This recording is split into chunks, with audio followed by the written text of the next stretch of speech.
just chasing the right flight for my own life. Not 1% could change the length of straight through every fall I dared to climb. I'm flying through the sky with hope that never dies. Been low but now I rise. I'm going higher this time. I'm gonna shine. If I have to fight a battle, more the ones to truly win it. And I'll do it, do it, do it, do it again. One day I'll turn my zero into first place. I will win this race. Walking through all the flames, gonna get there someday. Getting closer to my dreams, even if it's just 1%. And after all the rain, I could still feel the fire in me. Watch me, I will reach 100. Walking through all the flames, gonna get there someday. Getting closer to my dreams, even if it's just 1%. Then after all the rain, I could still feel the fire in me. Watch me, I will reach 100. If I wanna prove, gotta move ever forward.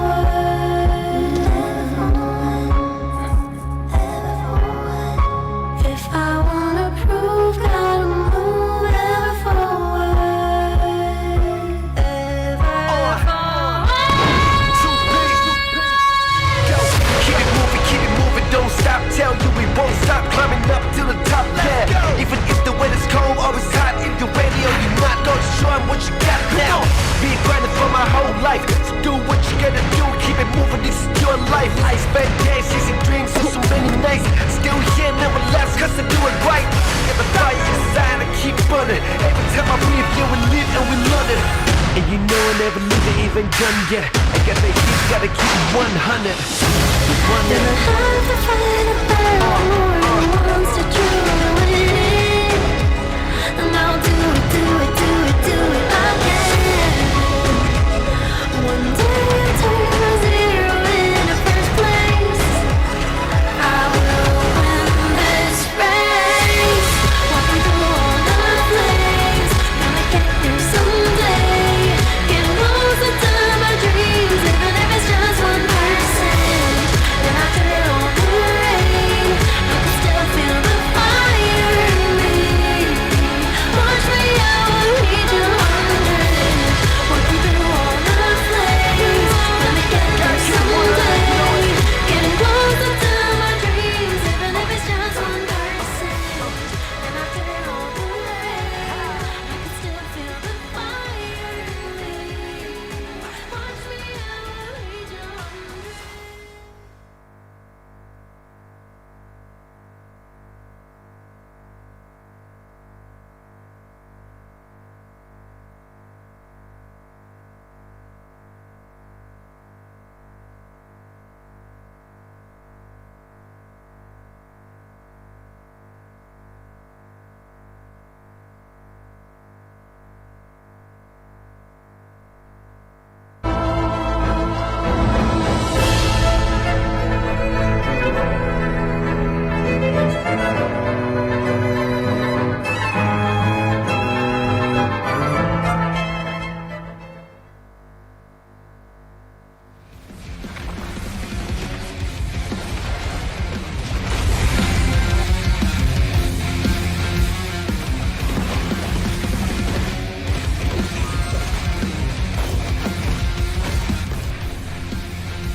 A brand new mode is coming to MLBB, Chaos Clash.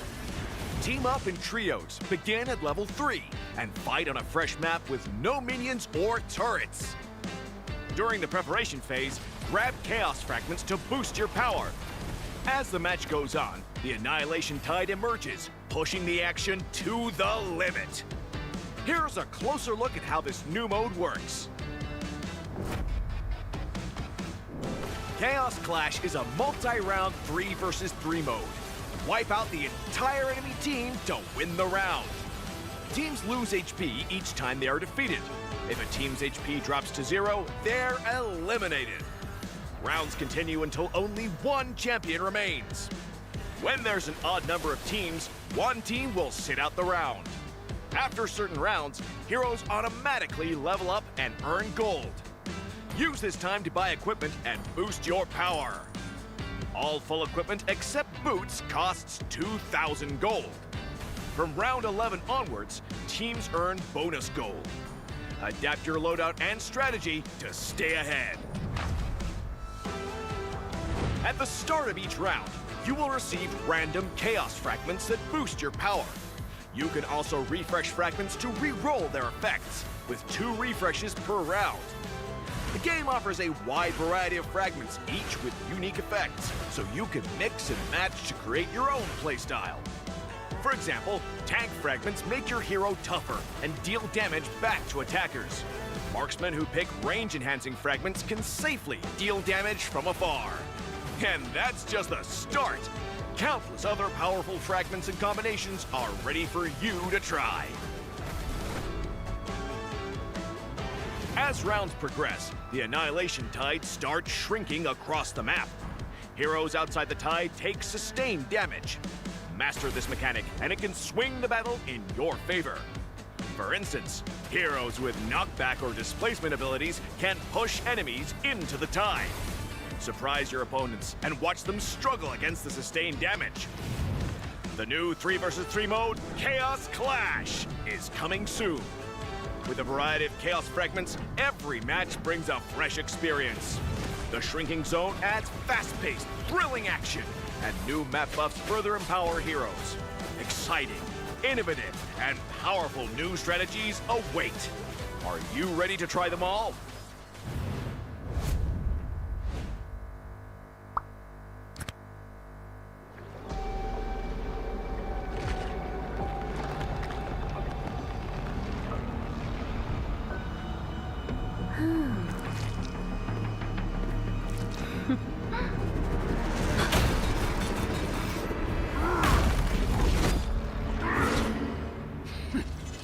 Does the Lord of Lava also crave the Sovereign's blood? Fool! The tyrant's remains will only bring doom!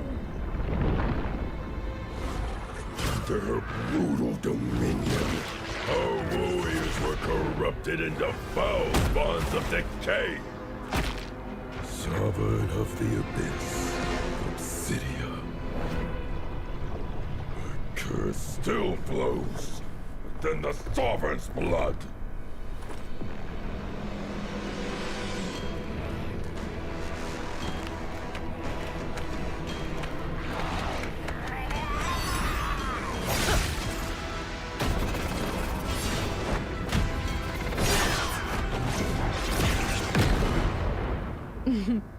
Such loyal little puppets, aren't you?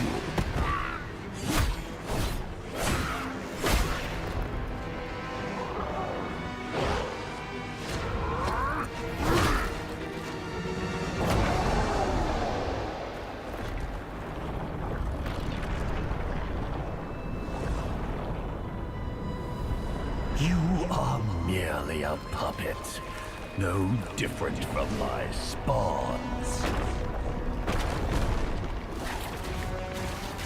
Bow to me.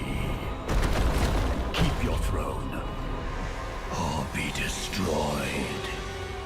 The Abyss bows to no one.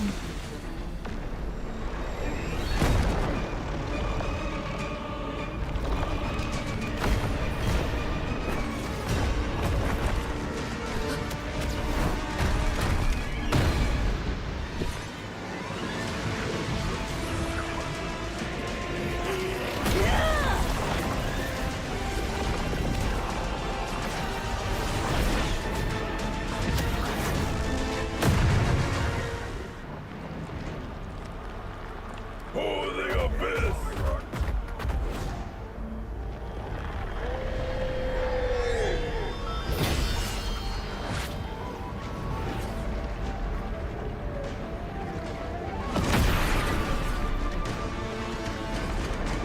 These wretched spawns reek of its corruption.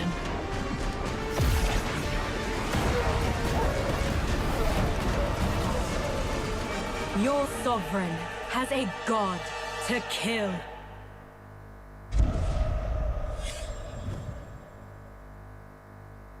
Hello, everyone, and welcome to another patch preview. We've got tons of awesome new content to share with you, so let's jump right in. New hero, Sora. Meet the shifting cloud who roams Agelta's golden dunes. As a fighter hero, Sora's kit is all about transforming into powered-up forms through combat and unleashing an unrelenting barrage with his ultimate.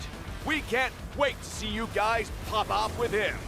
This year, we've been constantly improving the gameplay of roaming and EXP lane, and it's been awesome seeing some OG heroes make their comeback. Later, we'll be rolling out balance changes for the upcoming M7 Championship, recognizing the unsung roamers, rewarding skillful plays, and keeping the meta fresh. Through these goals and more, we're committed to elevating your game experience. This patch also packs improvements for many features. A brand new clip sharing feature is also dropping soon. You'll be able to clip and share your plays instantly with a recording overlay. So, get ready to show off those stylish skills to all your friends. That wraps up our new patch preview. Hope everyone will enjoy all the new content. And until next time, we'll be seeing you in the Land of Dawn.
A brand new mode is coming to MLBB, Chaos Clash. Team up in trios, begin at level 3, and fight on a fresh map with no minions or turrets. During the preparation phase, grab Chaos Fragments to boost your power. As the match goes on, the Annihilation Tide emerges, pushing the action to the limit. Here's a closer look at how this new mode works. Chaos Clash is a multi-round 3 versus 3 mode. Wipe out the entire enemy team to win the round. Teams lose HP each time they are defeated. If a team's HP drops to 0, they're eliminated. Rounds continue until only one champion remains. When there's an odd number of teams, one team will sit out the round.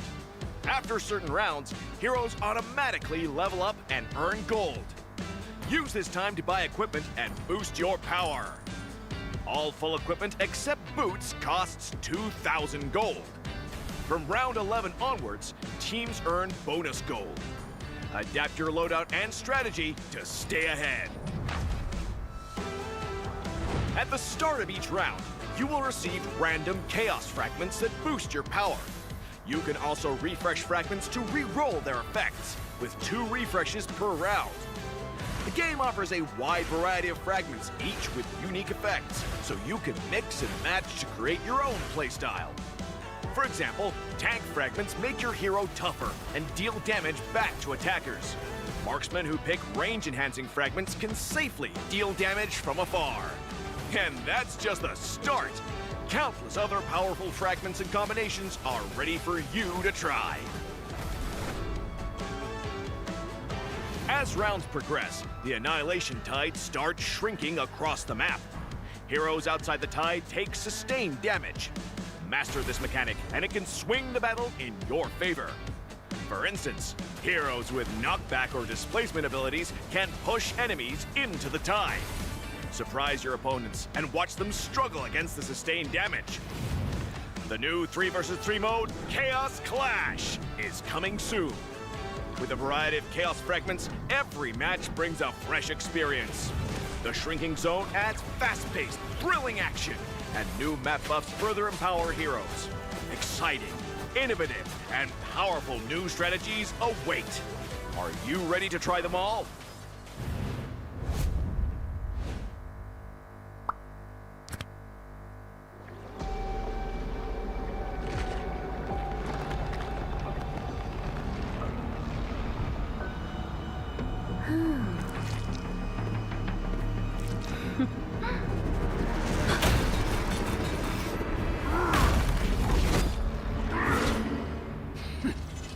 Does the Lord of Lava also crave the Sovereign's blood?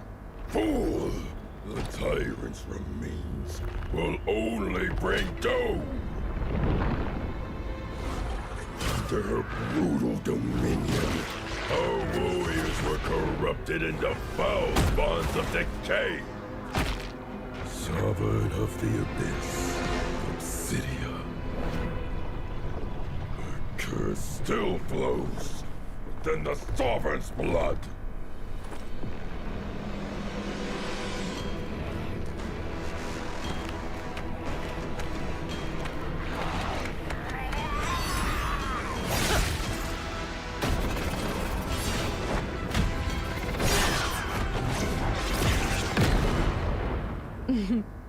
Such loyal little puppets. Aren't you?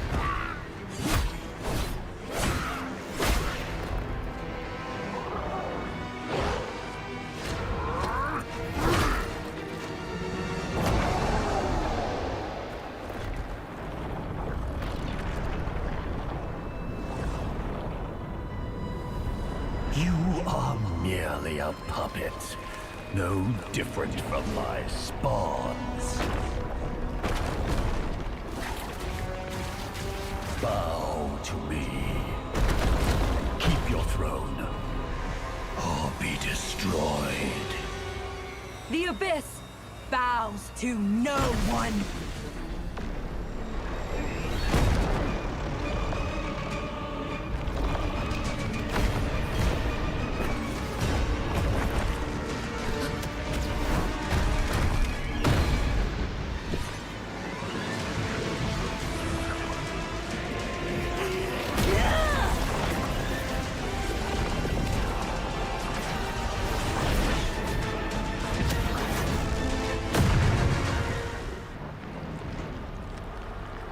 For the Abyss!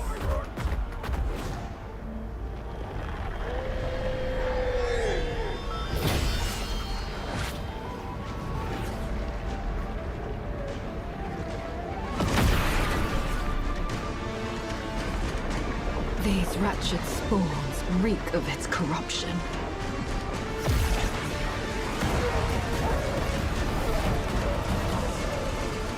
Your sovereign has a god to kill.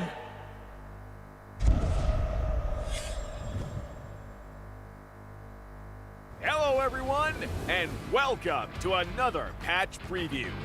We've got tons of awesome new content to share with you, so let's jump right in. New hero, Sora. Meet the shifting cloud who roams Agelta's golden dunes. As a fighter hero, Sora's kit is all about transforming into powered-up forms through combat and unleashing an unrelenting barrage with his ultimate. We can't wait to see you guys pop off with him. This year, we've been constantly improving the gameplay of roaming and EXP lane, and it's been awesome seeing some OG heroes make their comeback. Later, we'll be rolling out balance changes for the upcoming M7 Championship, recognizing the unsung roamers, rewarding skillful plays, and keeping the meta fresh. Through these goals and more, we're committed to elevating your game experience.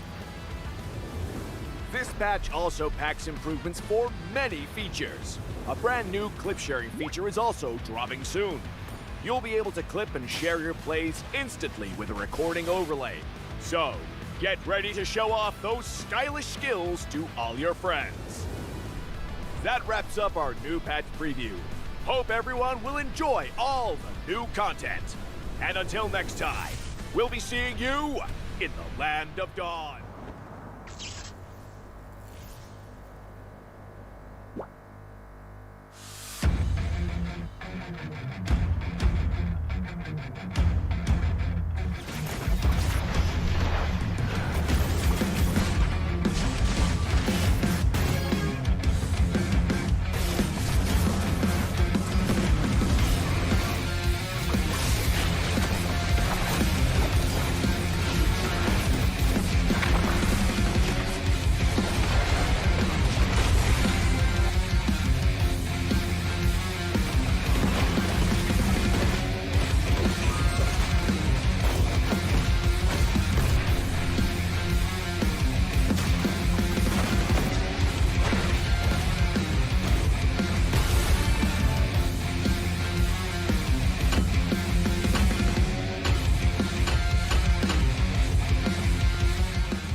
A brand new mode is coming to MLBB, Chaos Clash. Team up in trios, begin at level 3, and fight on a fresh map with no minions or turrets. During the preparation phase, grab Chaos Fragments to boost your power. As the match goes on, the Annihilation Tide emerges, pushing the action to the limit.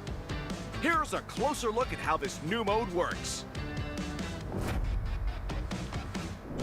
Chaos Clash is a multi-round 3 versus 3 mode.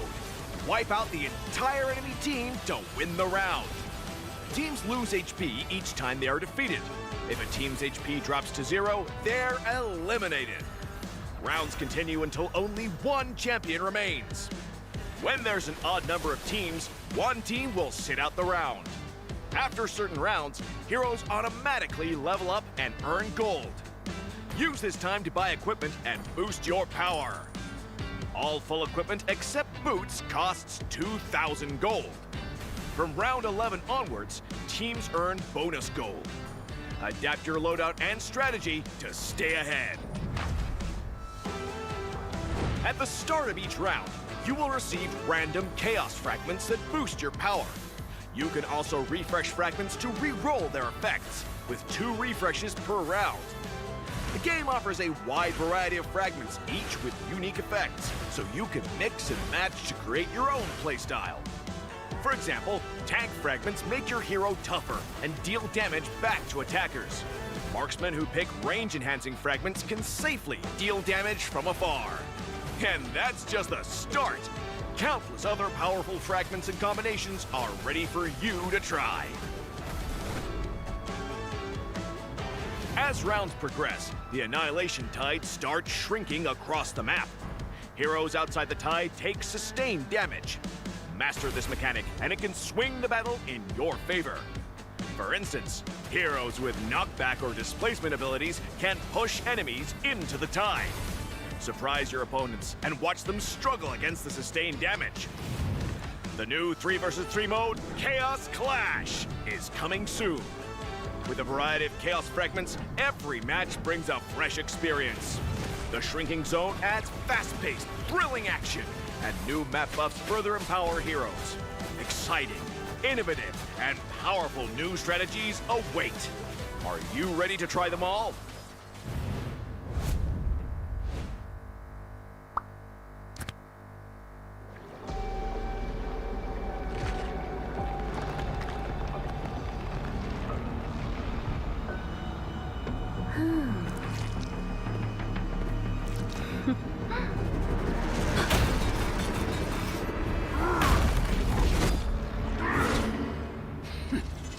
Does the Lord of Lava also crave the Sovereign's blood? Fool! The tyrant's remains will only bring doom! Under her brutal dominion, our warriors were corrupted into foul spawns of decay. Sovereign of the Abyss, Obsidia. Her curse still flows within the Sovereign's blood.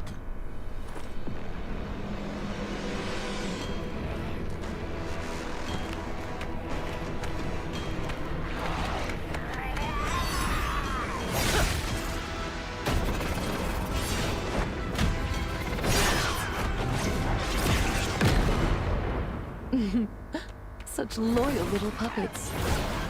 Aren't you?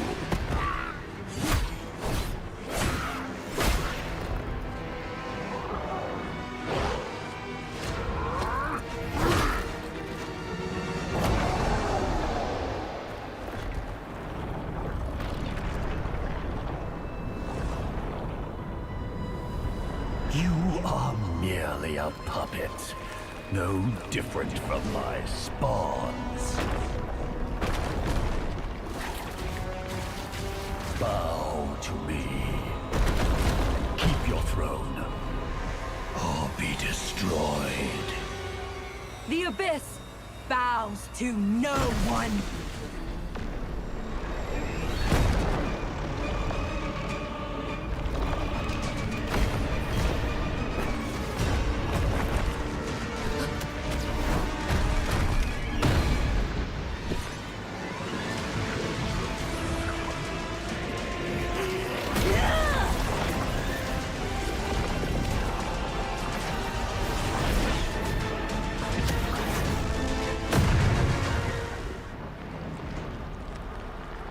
For the Abyss!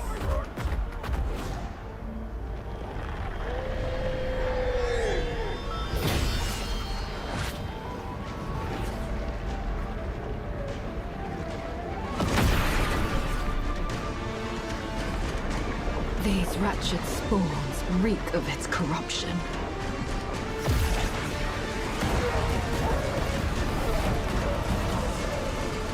Your sovereign has a god to kill.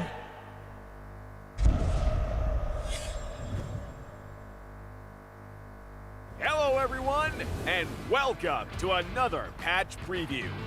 We've got tons of awesome new content to share with you, so let's jump right in.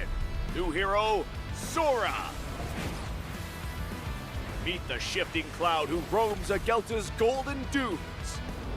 As a fighter hero, Sora's kit is all about transforming into powered-up forms through combat and unleashing an unrelenting barrage with his ultimate. We can't wait to see you guys pop off with him. This year, we've been constantly improving the gameplay of roaming and EXP lane, and it's been awesome seeing some OG heroes make their comeback. Later, we'll be rolling out balance changes for the upcoming M7 Championship, recognizing the unsung roamers, rewarding skillful plays, and keeping the meta fresh. Through these goals and more, we're committed to elevating your game experience. This patch also packs improvements for many features. A brand new clip sharing feature is also dropping soon. You'll be able to clip and share your plays instantly with a recording overlay. So, get ready to show off those stylish skills to all your friends. That wraps up our new patch preview. Hope everyone will enjoy all the new content. And until next time, we'll be seeing you in the Land of Dawn.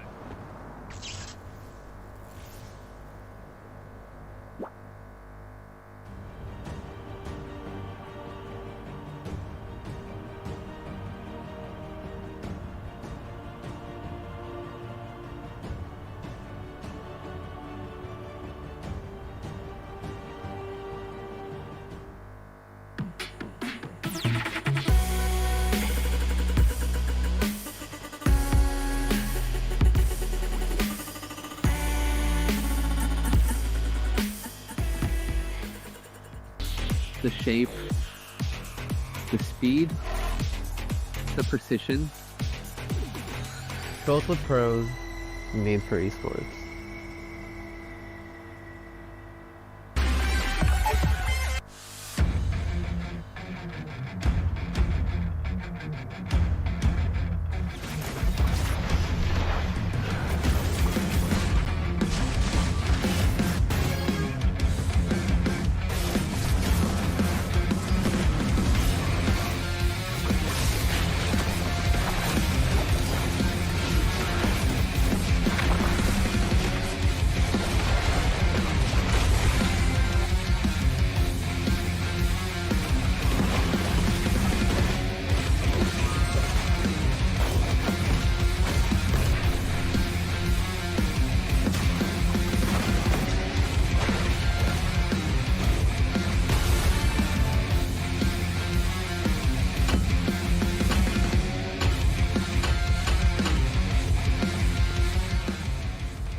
brand new mode is coming to MLBB, Chaos Clash.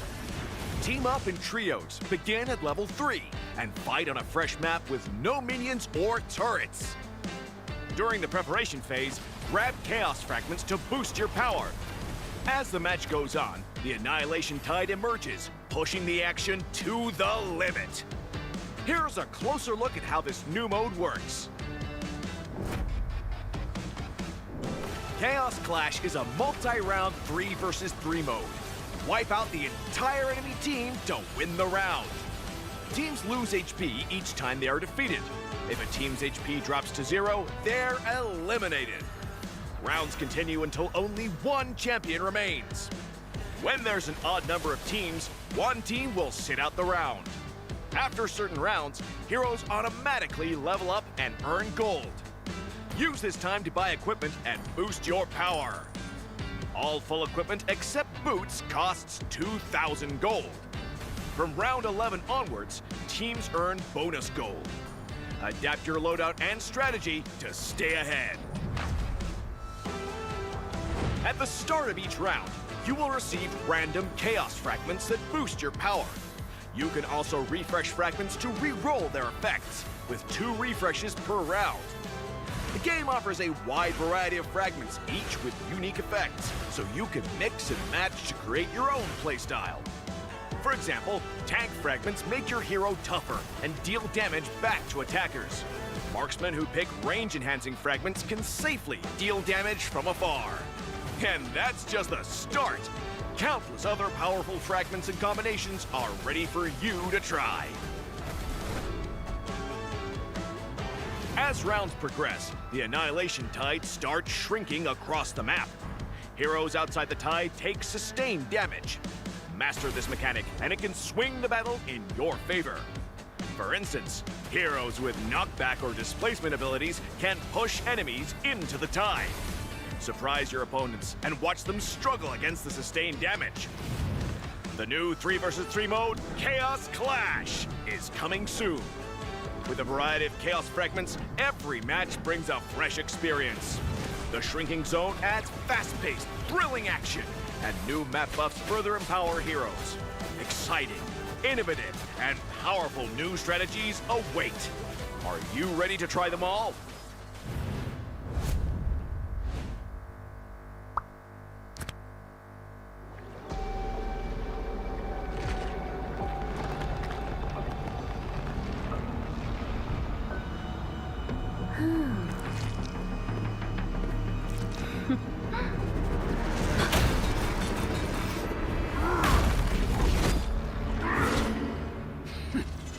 Does the Lord of Lava also crave the Sovereign's blood?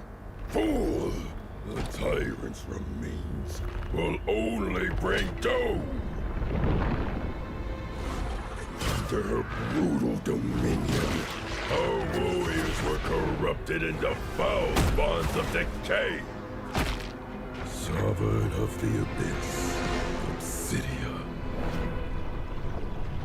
The curse still flows within the Sovereign's blood.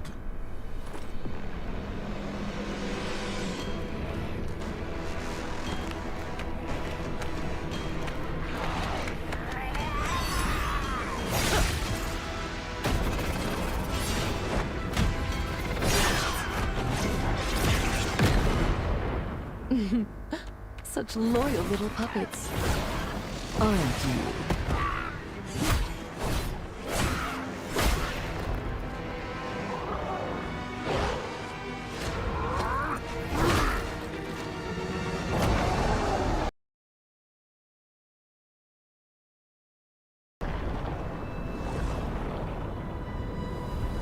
You are merely a puppet, no different from my spawns. Bow to me. Keep your throne, or be destroyed. The Abyss bows to no one.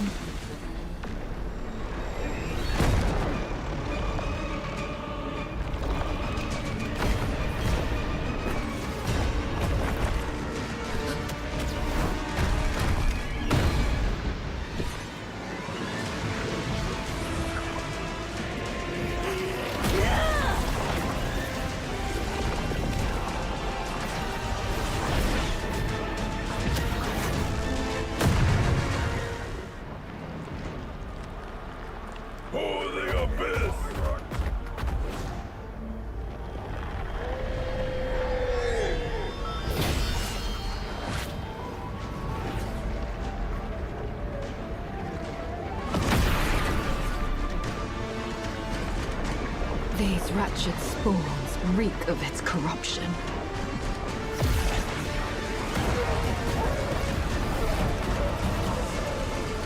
Your sovereign has a god to kill.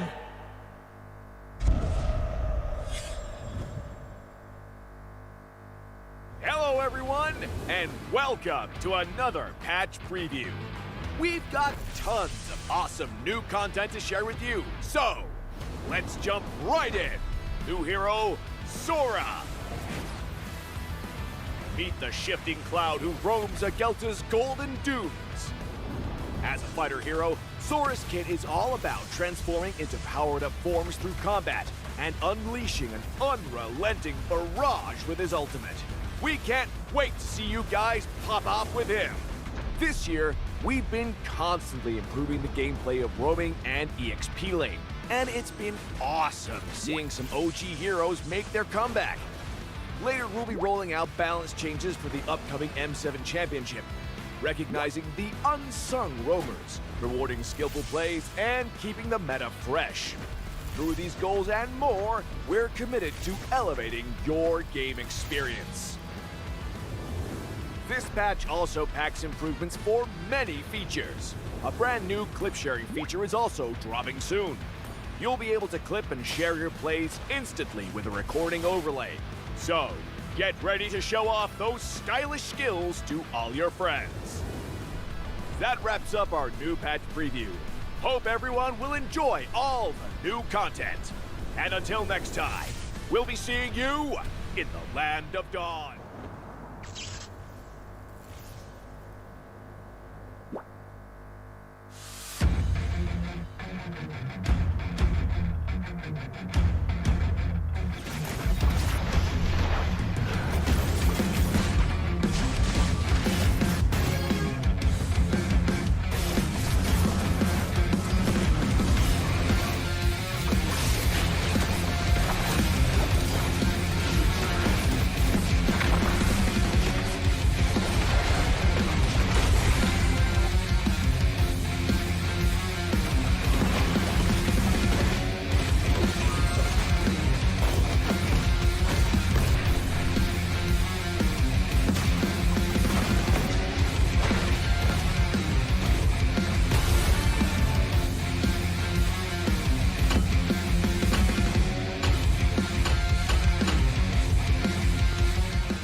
A brand new mode is coming to MLBB, Chaos Clash.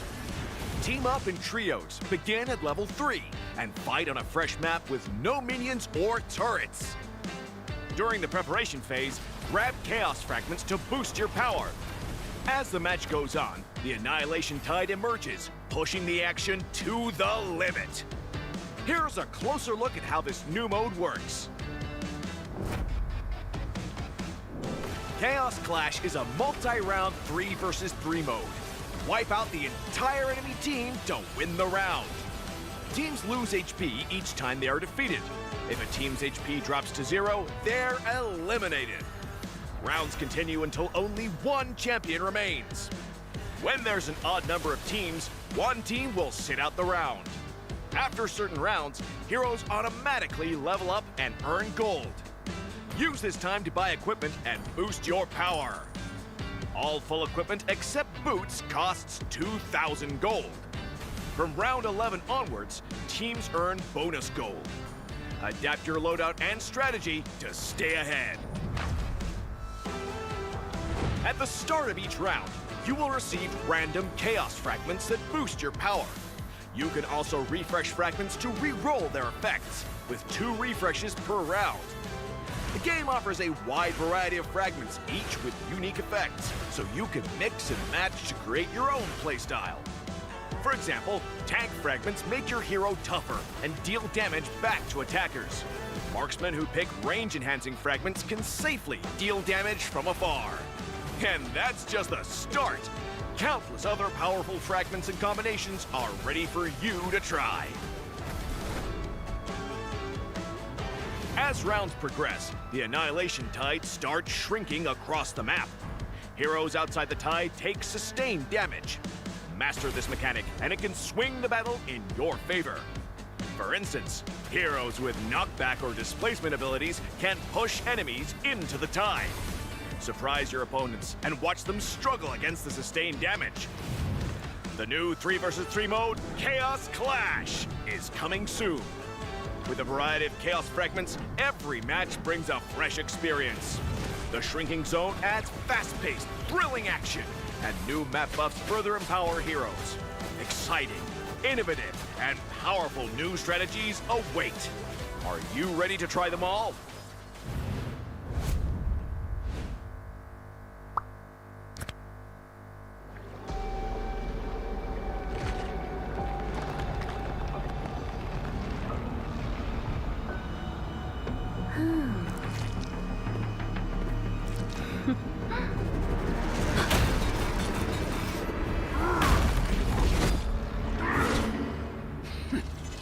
Does the Lord of Lava also crave the Sovereign's blood?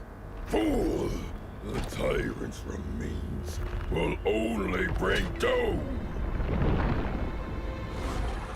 Their brutal dominion, our warriors were corrupted into foul bonds of decay. Sovereign of the Abyss, Obsidia. The curse still flows within the Sovereign's blood.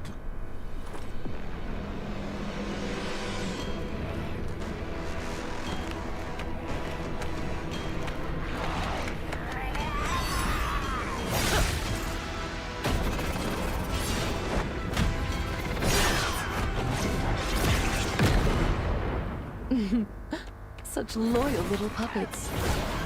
Aren't you?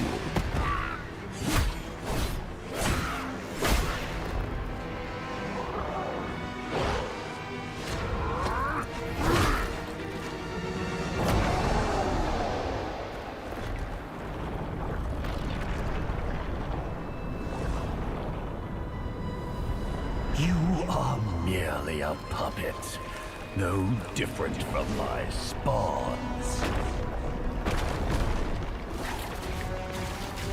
Bow to me. Keep your throne, or be destroyed.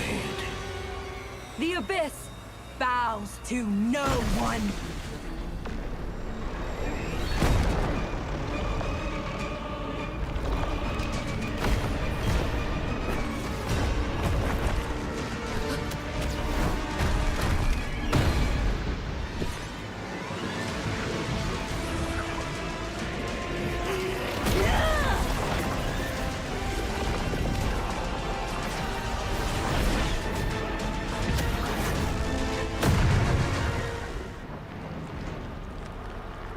For the Abyss!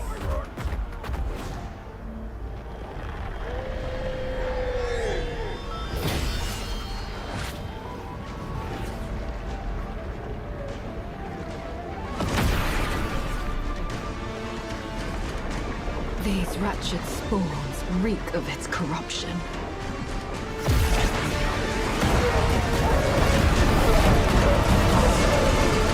Your sovereign has a god to kill.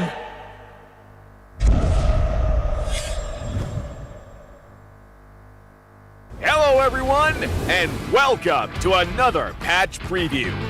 We've got tons of awesome new content to share with you, so let's jump right in.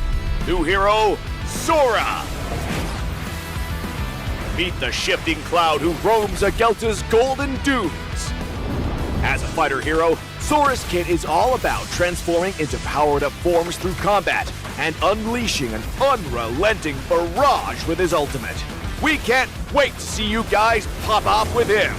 This year, we've been constantly improving the gameplay of roaming and EXP lane, and it's been awesome seeing some OG heroes make their comeback. Later, we'll be rolling out balance changes for the upcoming M7 Championship, recognizing the unsung roamers, rewarding skillful plays, and keeping the meta fresh. Through these goals and more, we're committed to elevating your game experience. This patch also packs improvements for many features. A brand new clip sharing feature is also dropping soon. You'll be able to clip and share your plays instantly with a recording overlay. So, get ready to show off those stylish skills to all your friends. That wraps up our new patch preview. Hope everyone will enjoy all the new content. And until next time, we'll be seeing you in the Land of Dawn.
A brand new mode is coming to MLBB, Chaos Clash!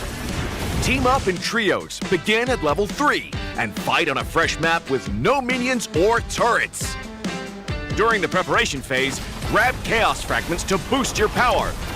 As the match goes on, the Annihilation Tide emerges, pushing the action to the limit.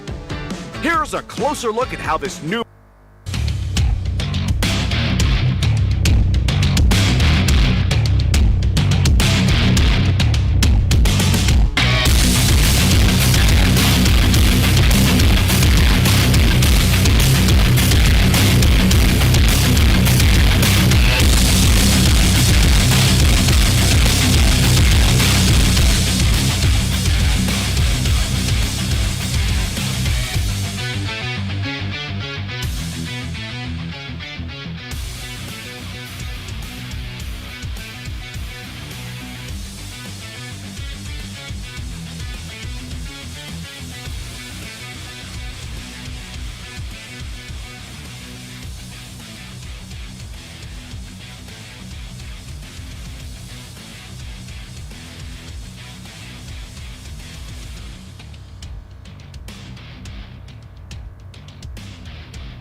United States got number 2 Oh yeah, from almost not making out of groups. And who saw that coming? yeah, it's very interesting. And here, looking at the lineup, so a big difference here. We're gonna see good or bad, right? If we're looking at Thailand, they're all from the same team, right? So basically, Thailand took, they took an entire squad, and then they play. For Vietnam, a bit different here, a mix and match of 2 teams, and we'll see how they gel. But in my personal experience, most of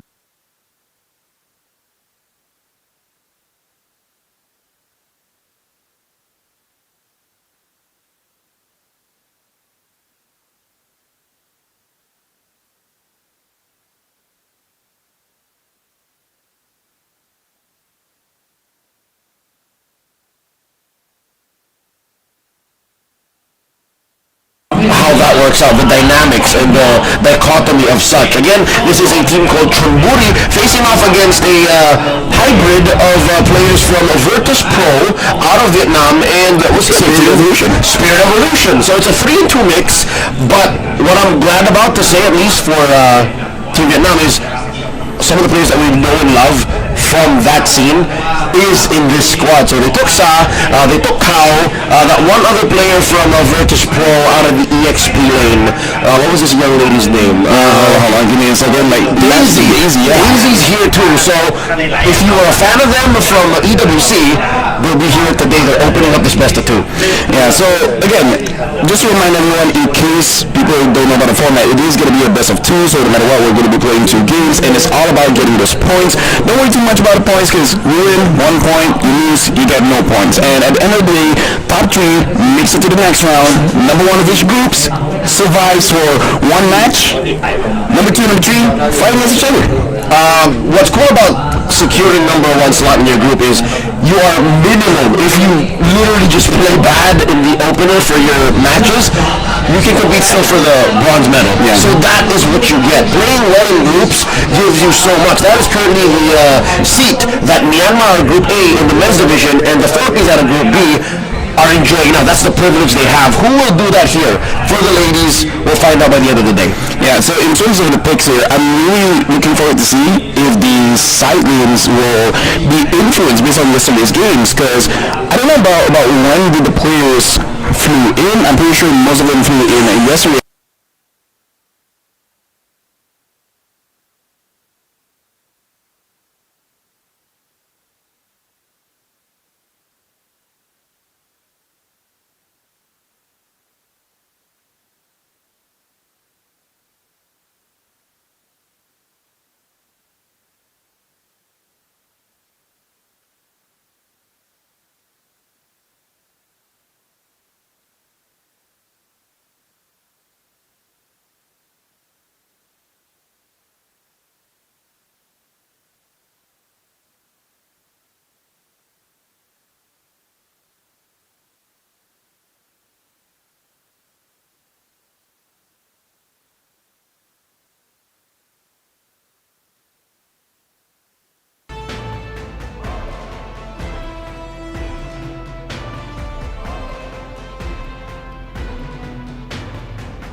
You can heal up to 1,000. He was already busted by getting hybrid defense. And that's going to get buffed too. So, a bit much, but hey, it is what is it, you know? At this point, pretty strong opener, I would say, for Vietnam. In a way, I kind of feel like this Alice is a bit too early, considering that you already saw the Lapu. There is a chance Lapu can go gold, but either ways, Vietnam picks up the Alice, the Suyo, as well as the Eve. This is interesting. The Suyo opener already. In a way, I kind of feel like this is showing dominance, because every single hero that they pick is trying to move forward, essentially, right? Alice level 2 wants to chunk a lot of HP coming in from the Lapu, and then Thailand, they understand what's going on, ban out those aggressive roamers to make sure that Suyo doesn't get a free entrance into the jungle of Thailand. Going into second phase of banning, the Hylos gets taken out by Thailand. The Granger by Team of Vietnam. This is risky. LaFell, what do you read of the situation? They're banning out gold laners without having their own just yet. I just don't know whether the whether the Suyo is good at a double fighter lineup, right? I feel like it's fine. I think this is more about they understand what Thailand wants to do. They know that this is a team that still wants to play a marksman, doesn't want to play double fighters. But also, now to think about it, Eve is actually one of those heroes in mid where you're okay with playing double fighters because she deceptively does a lot of damage, both burst and DPS. Which is true. Whenever you look at post-game stats, even games that go really fast, like sub 12 minutes, the Eve usually is on top of the damage charts, despite playing more like a utility battle mage. There goes the Farsa, the final ban for Team Vietnam. Red 4 is where Team Thailand comes in back. The pick. Do they bum rush their gold laner here? Do they pick a mid laner? They don't have that either. Both picks possibly muddled by Team Vietnam's bans. I wouldn't, because the thing is, even if you pick a Hive, it really does not look good here going up against Alice as well as the Eve, unless you really want to force it out. I feel like the safer one is getting that mid, if it's possible. Even something like a Valen would be pretty okay. I was gonna say solid pickup on right. Eve. Take up the RWM. So in case Vietnam wants to pick up a team fight comp, you can play around it. Just dodge the initial engage from Alice, and it's still kind of divey. You're mid range at best. Yeah, but look at that. The Moskov gets picked up. So this is a read coming in from Vietnam. They know that Team Thailand, they still like that traditional style. They want to play marksmen. Okay. I don't know. We haven't really seen many Moskovs. So reintroducing this oldie but goodie might not work out for Team Thailand. But Team Vietnam, bringing in their own little flavor. In comes the Bull. Minotaur in blue 4. How do they close up? What's in the gold lane for Team Vietnam? They get the Harith. You know what? I'm not even mad. Yeah. This seems like a goal. It seems like a magical damage overload, but it might just work. I mean, like, I believe we just talked about this before broadcast about me and the boys back in Malaysia. We like to use Alice and Minotaur because basically, you want level 2, we're already good to fight, and now with the Eve as well, this is Vietnam creating a box where whoever gets caught, there's no way for you to get away. And if somehow someone was to get onto the Eve, you got a Minotaur there. And suddenly, Team Thailand's gambit of playing dive is not looking so good. How do they repair and find a re-engage tool via Red 5? Seems like it's a Kadita. I mean, sure, it's still dive, and then you have the way out. Who are you looking to burst? It looks like the only... Alright, is this with me? Or the only real good burstable targets are the Suyo, for one. The Harith, you can find him. And I don't think the Eve is as bad anymore. Because remember when Eve was big, Kadita was one of the main ways to answer to her. Now she gets so many shields. I don't know if it's real anymore. Yeah, it's different now. And honestly, like, what they might want to do is actually for the Kadita to burst out that Minotaur, actually. And forcing out this Hive to use a Purify. I mean, like, Hive usually does use Purify anyways, but just to confirm, so that when the Lapu jumps in, when the Joy jumps in, there's no flicker shenanigans. So I really feel like this Kadita is two things. Number one, comfort, and number two, get rid of that Minotaur, because the CC is great, but another aspect is that heal. That heal can be a game changer, especially when you have a jungler like Suyo that can go in and out, in and out, in and out. In and out again. Exactly. Ladies and gentlemen, welcome to game number 1 in the best of 2. Team Vietnam versus Team Thailand, our gracious hosts in competition. I'm so happy that we get these things. Comes to jumping on the Intachot and on the chat. Dude, this Minotaur alone is making it work because it's like he has a little baby Revitalize for free. Yeah, exactly. Especially because Minotaur in a way now is like anti-potent, because every single time you hit him, you'll just go back to being passive. Now look at this Joy jumping in. This is damage just to zone them away. You're gonna get this little for free, but still isn't even thinking about contesting. Understanding going up against Joy this early might not be good for him. Namjin Fan very good at timing her entries. He knows that there's no punish. He knows that somewhere, somehow, Trang is afraid of her too, because again, you're a softie, the magic damage is real. And I would do the same thing. I would wait until the coast is clear, and Namjin Fan knows that, yeah, she's not gonna cross through. I can do this. The question is, what is going to be the build here coming in from 2 on this Minotaur? Because there are different ways now. Some people still rush that Flask of the Oasis. Some build the small items first, Chop Suey, and then eventually, okay, I'm good now. Let me grab that Flask, because the heal is good, but it's not like the main thing for Minotaur now, because now you're an actual front line. So there is a good argument building Chop Suey first at mid-game. Say, Thorough 3, about to go to the Lord, fine, then you commit to a Flask. Yeah, looking at Team Thailand's spread, maybe build a little cloak first, and then... Even the small Dominance Eyes, the Black Eye Shield. Yep. Yeah. And then you go for the Flask. So far, no action in the side lanes. We see the turtle spawning in the upper quarter of the map. Big rotation from Team Vietnam. Rakshid gets a few good bits of damage on her. Trang comes in. Queller. Surge. Rakshid answers. RWM. Where do they go with this? In comes a big Throne of Ruin. And Rakshid flickers on out. Trang falls. Putachat grows first blood. Namsiri Bongtan finds another 3 for free. Go to Thailand. AOG looking to repair the situation. Double kill for Putachat. On goes. Thailand is first on the board. The first engage coming in from both teams, but Thailand wins it out with 4-0.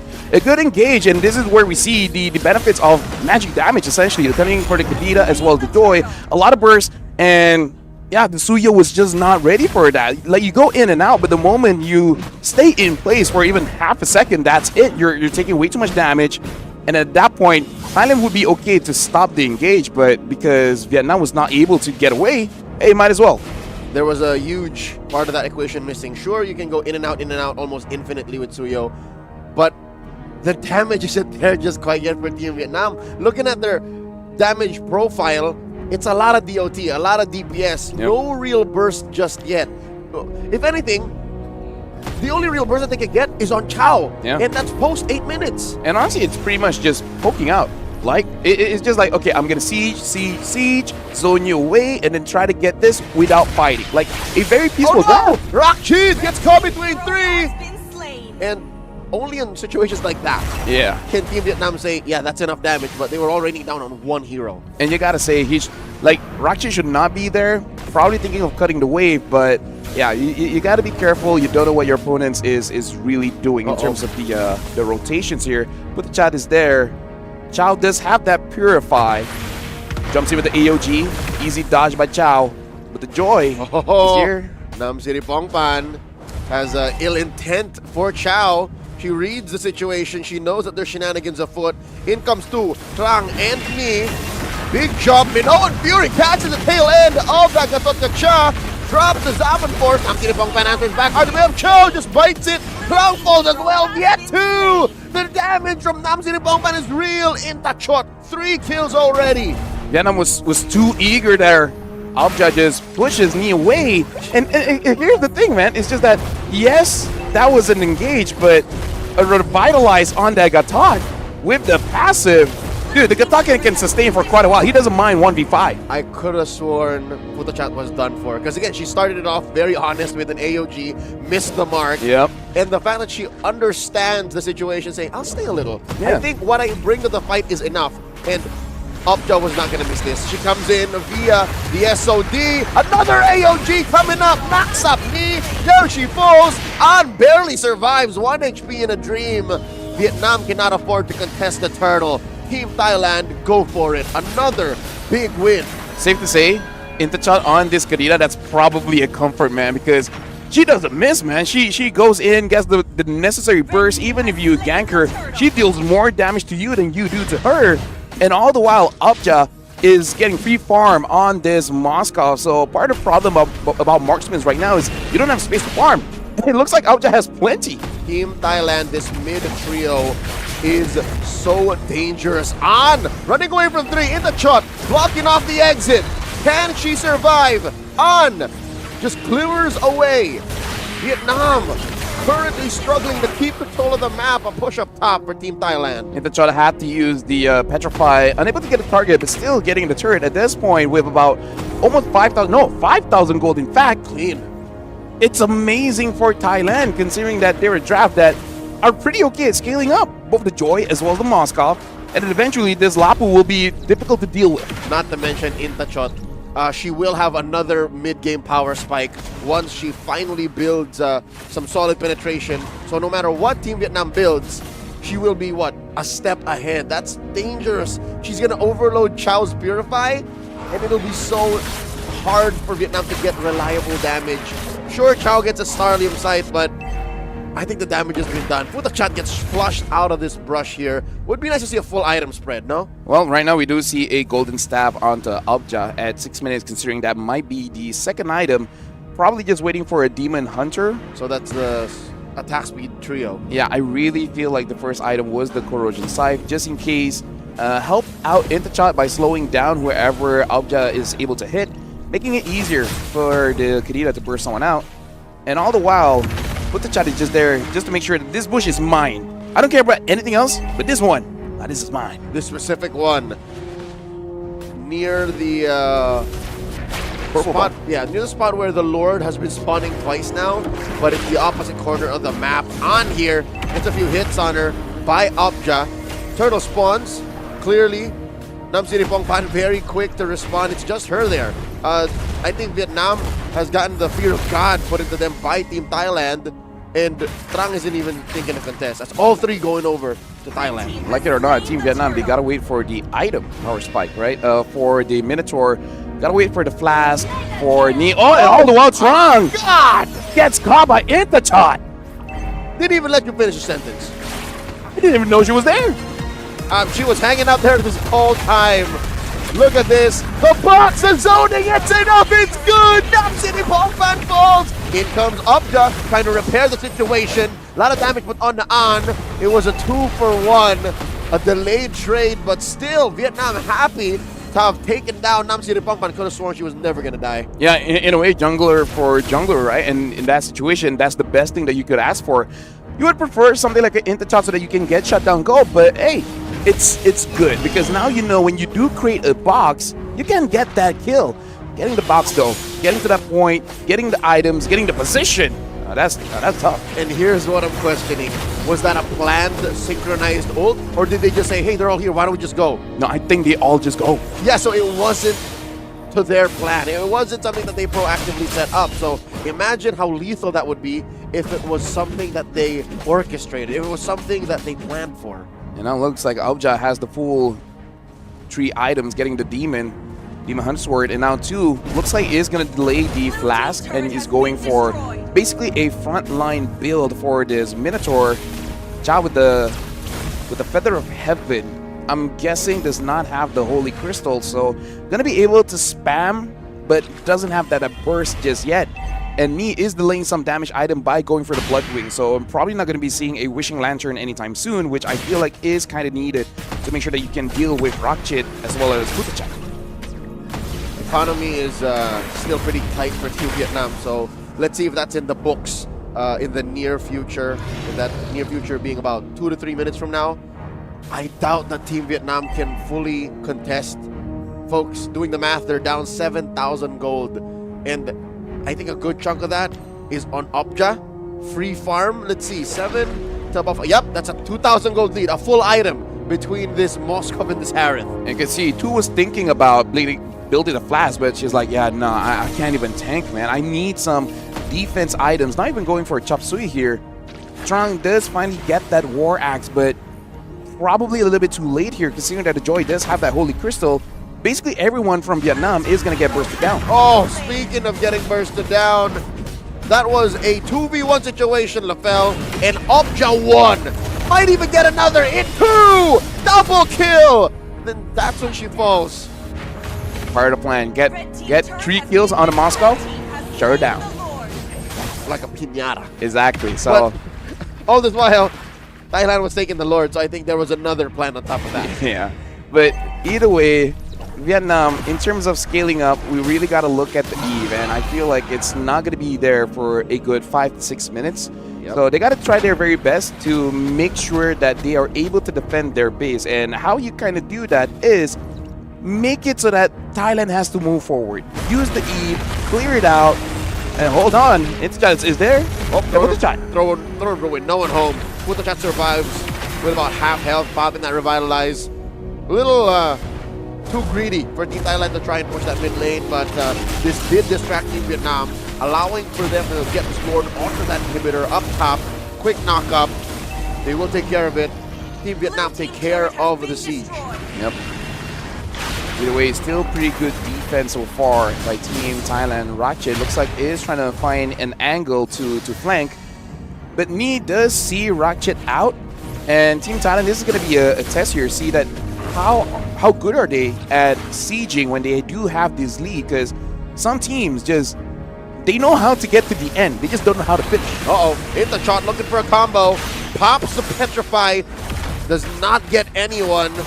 All this while, Chow was just defending up top. I think that's still the main hero-to-hero target. You want the Kadira on the Harith, but again, Petrify's a minute cooldown. You're fine. Yep. And all the while, Venom is actually doing quite a good job just turtling up. Clear the minions, especially because Thailand is not freezing anyway so far, except for top. It looks like the Joy really wants the Harith really wants Chow to move forward so that you can get a kill. Actually, yeah, now we see Thailand actually freezing the wave, forcing Team Vietnam to get out. 2 does get that blast now, so that is a power spike for Team Vietnam. And Trang with the Queen's Wings, able to survive just a bit more. But again, Suyo ain't a tank, ain't a real fighter. There's only so much you can take. Suyo is a middle ground of everything. Yeah.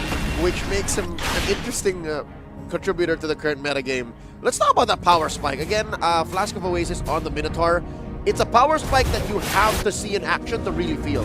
So you have to take the damage for it to really matter. Oh no! I think they compromised the Alice here. On takes a lot of damage. Knocks up in the chuck. Finishes off the Kadira. In comes the rest of Team Vietnam. For the chat folds. On lives. Obja throws it point blank for the first time in this 13-minute game. Vietnam gets 2 free kills. And that's part of the power spike there, because you saw An was supposed to go down, but the heal and the shield coming in from the blast made it so that An could survive that onslaught. Because the thing about an Alice is that you're only really tanky in the Throne of Ruin. After and before, not really. You're kind of squishy. Chow now does have that Holy Crystal. So for Team Thailand, if they get knocked up again by the Minotaur, 3 members is enough. Chow will go ham, deal enough damage, and then they will just have the numbers advantage. And then there's extra layers to that. If the Throne of Ruin does hit and does more than just provide a damage reduction for An, good luck. If Trang catches you with the tail end of a Soul Surge, good luck.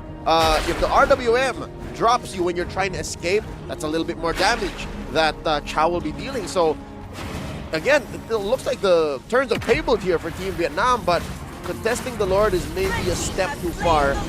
Thailand via Nam Siripongpan still gains control. That's free for them. Yeah, this is still good because for Team Vietnam, they actually want Team Thailand to come to them, right? Because even with the flicker, the Minotaur would rather save it in case of a situation where you have to re-engage. So you want Team Thailand to move forward, and then you basically win a team fight, especially when you're going up against a Kadira. Everyone is too scared to move forward. Or to reposition your Minoan Fury. Yeah. Which is, again, how most Minoan Furies are caught. You want to save that jump for a re-engage. Looking at the items, currently Chow is still behind, again, 2,500 gold. But against a fully built Moskov, there's still things a Harith can do. There are still moments where the Harith can just spell vamp through the extra damage that the Moskov is doing, especially if you're not lined up in a certain way. Yep. Especially if the Moskov somehow just overextends and just takes too much damage from multiple targets. I mean, like, this ain't going to be a 1v1. There's going to be a lot of disruption coming in. And speaking of which, the Wishing Lantern now being built by the Joy Ratchet with the Radiant Armor. They should be able to sustain quite a bit.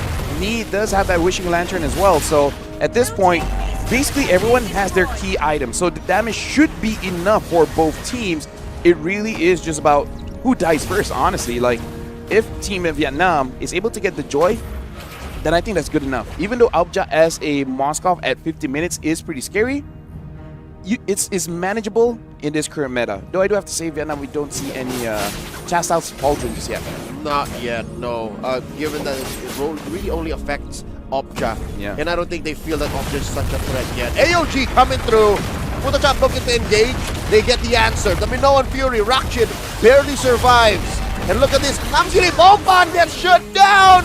The kill by Trong. Intachot falls.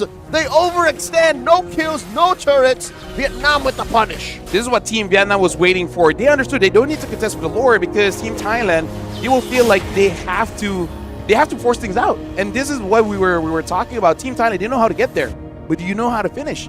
And honestly, that's not how you finish. Like, you can punish Team Vietnam considering that you do have the Kadita. You already know, freeze the wave, let them go out, burst them out, and then take the numbers advantage, force it out. But not like that. You're going in one by one.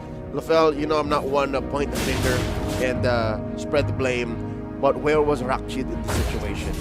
We need to see more of this Lapu-Lapu assert herself, because it can't always just be Putachat. It can't always just be Intachot. Opja is gonna go down here. Quick knock-up, survives for a second longer, but not against 3.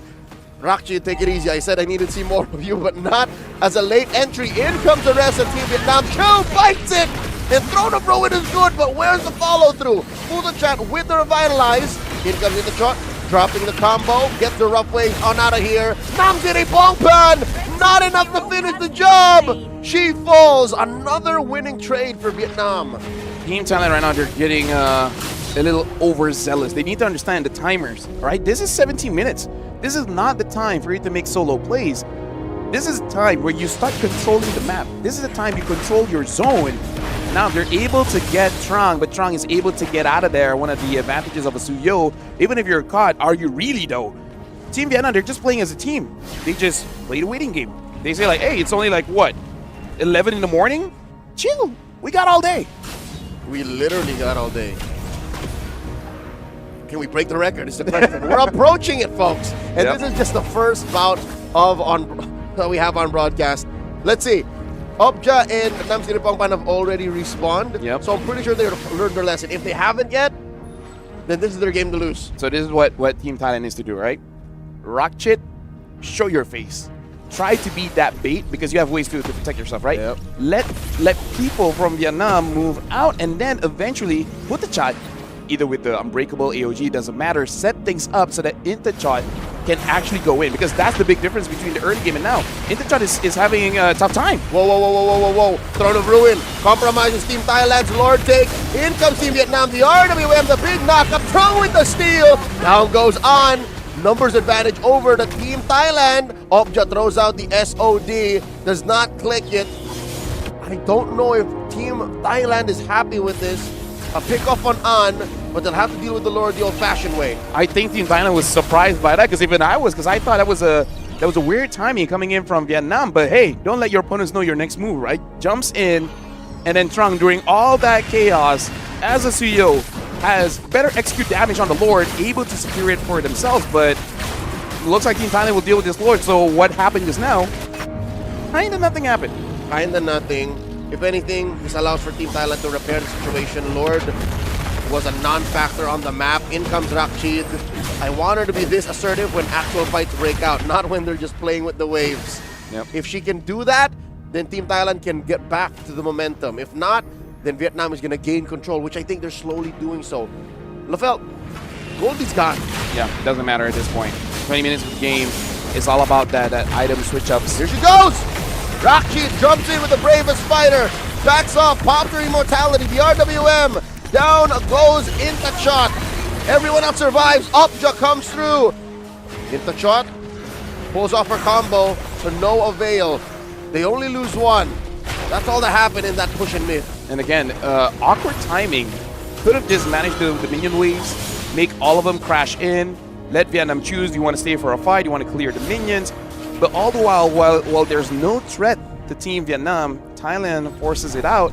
And then with the drive that Team Vietnam has, you have ways to deal with the front, you have ways to deal with the back. And all the while, it's just like Team Thailand is executing Team Vietnam's win condition, which is Vietnam wants to start a fight, but they don't have to.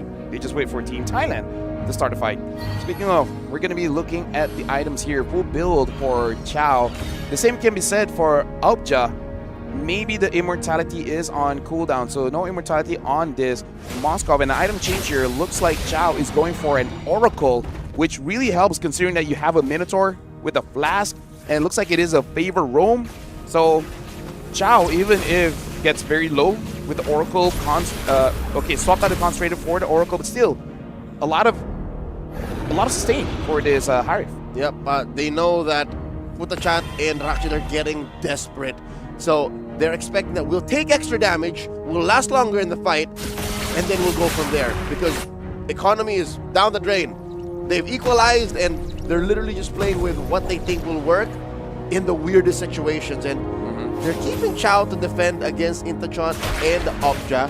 And there's a third player down there. Who is that? Is that Rakshid with them? No, Rakshid is up top. Oh, Futachat is down here too. Yeah, they want to catch someone, or they want to go for a back door. In fact, they're going for that back door. Chow is there.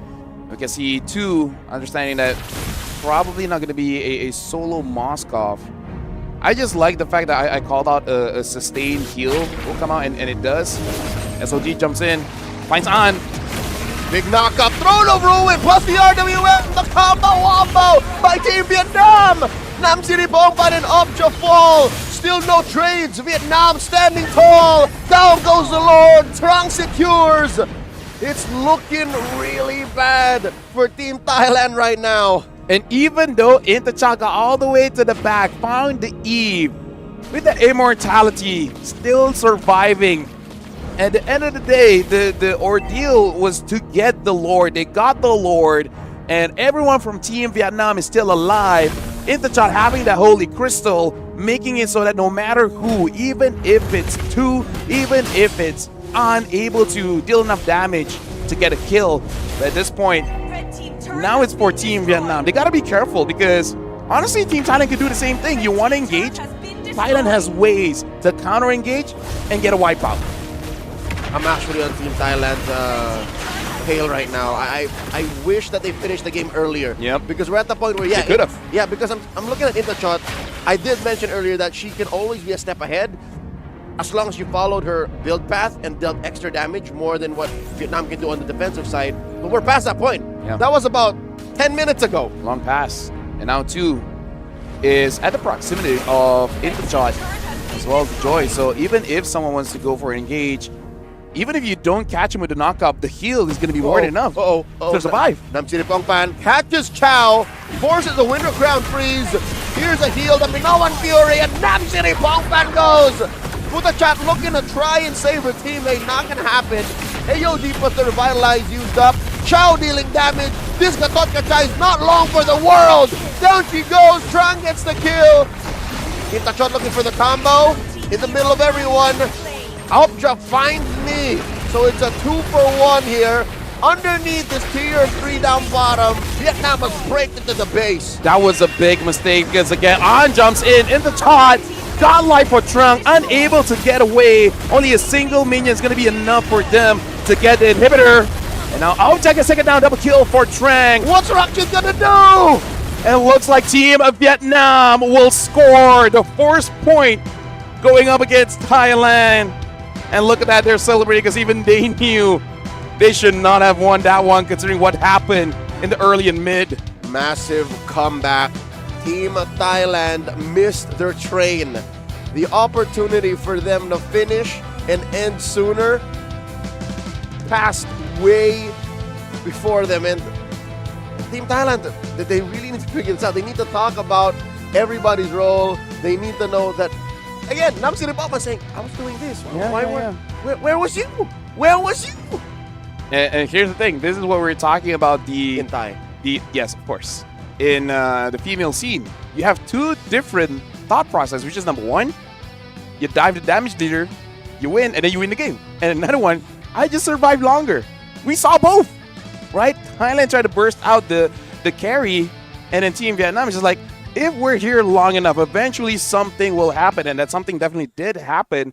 And Team Thailand, a lot of teams, male or female, they know how to get to the end. They know how to get to the base. The question is, how do you destroy it? And Team Thailand, it's more on their coaching staff at this point because they saw what happened in game number 1. Yep. You can tell the teams like, you're good. You did what you did. But just a bit of mistake here at the end. Clean that up, and we might make this into a 1-1. And these points, they are hard to come by. Again, there's only 2 opportunities to get one, and being 1 on the board could make the difference between making it to the playoffs, being in first seed, or falling off entirely. Looking at the highlights, you'll see through the earlier phase. Where was it that Team Thailand fell off? The post 13, 14 minute mark? Yeah, I would say Team Thailand really fell off when Interchat as the Kadita gave a lot of advantage and a lot of room, but they didn't use it that well. Like you said, the Lapu didn't establish the strength of a Lapu. Essentially, basically Ratchet, where was you? Yeah, Ratchet was just like, I don't know, I'm just waiting for them to overextend. But by the time I came, you guys killed them already, so, you know. Yep, this is the one time that Ratchet showed us what a Lapu Lapu could do.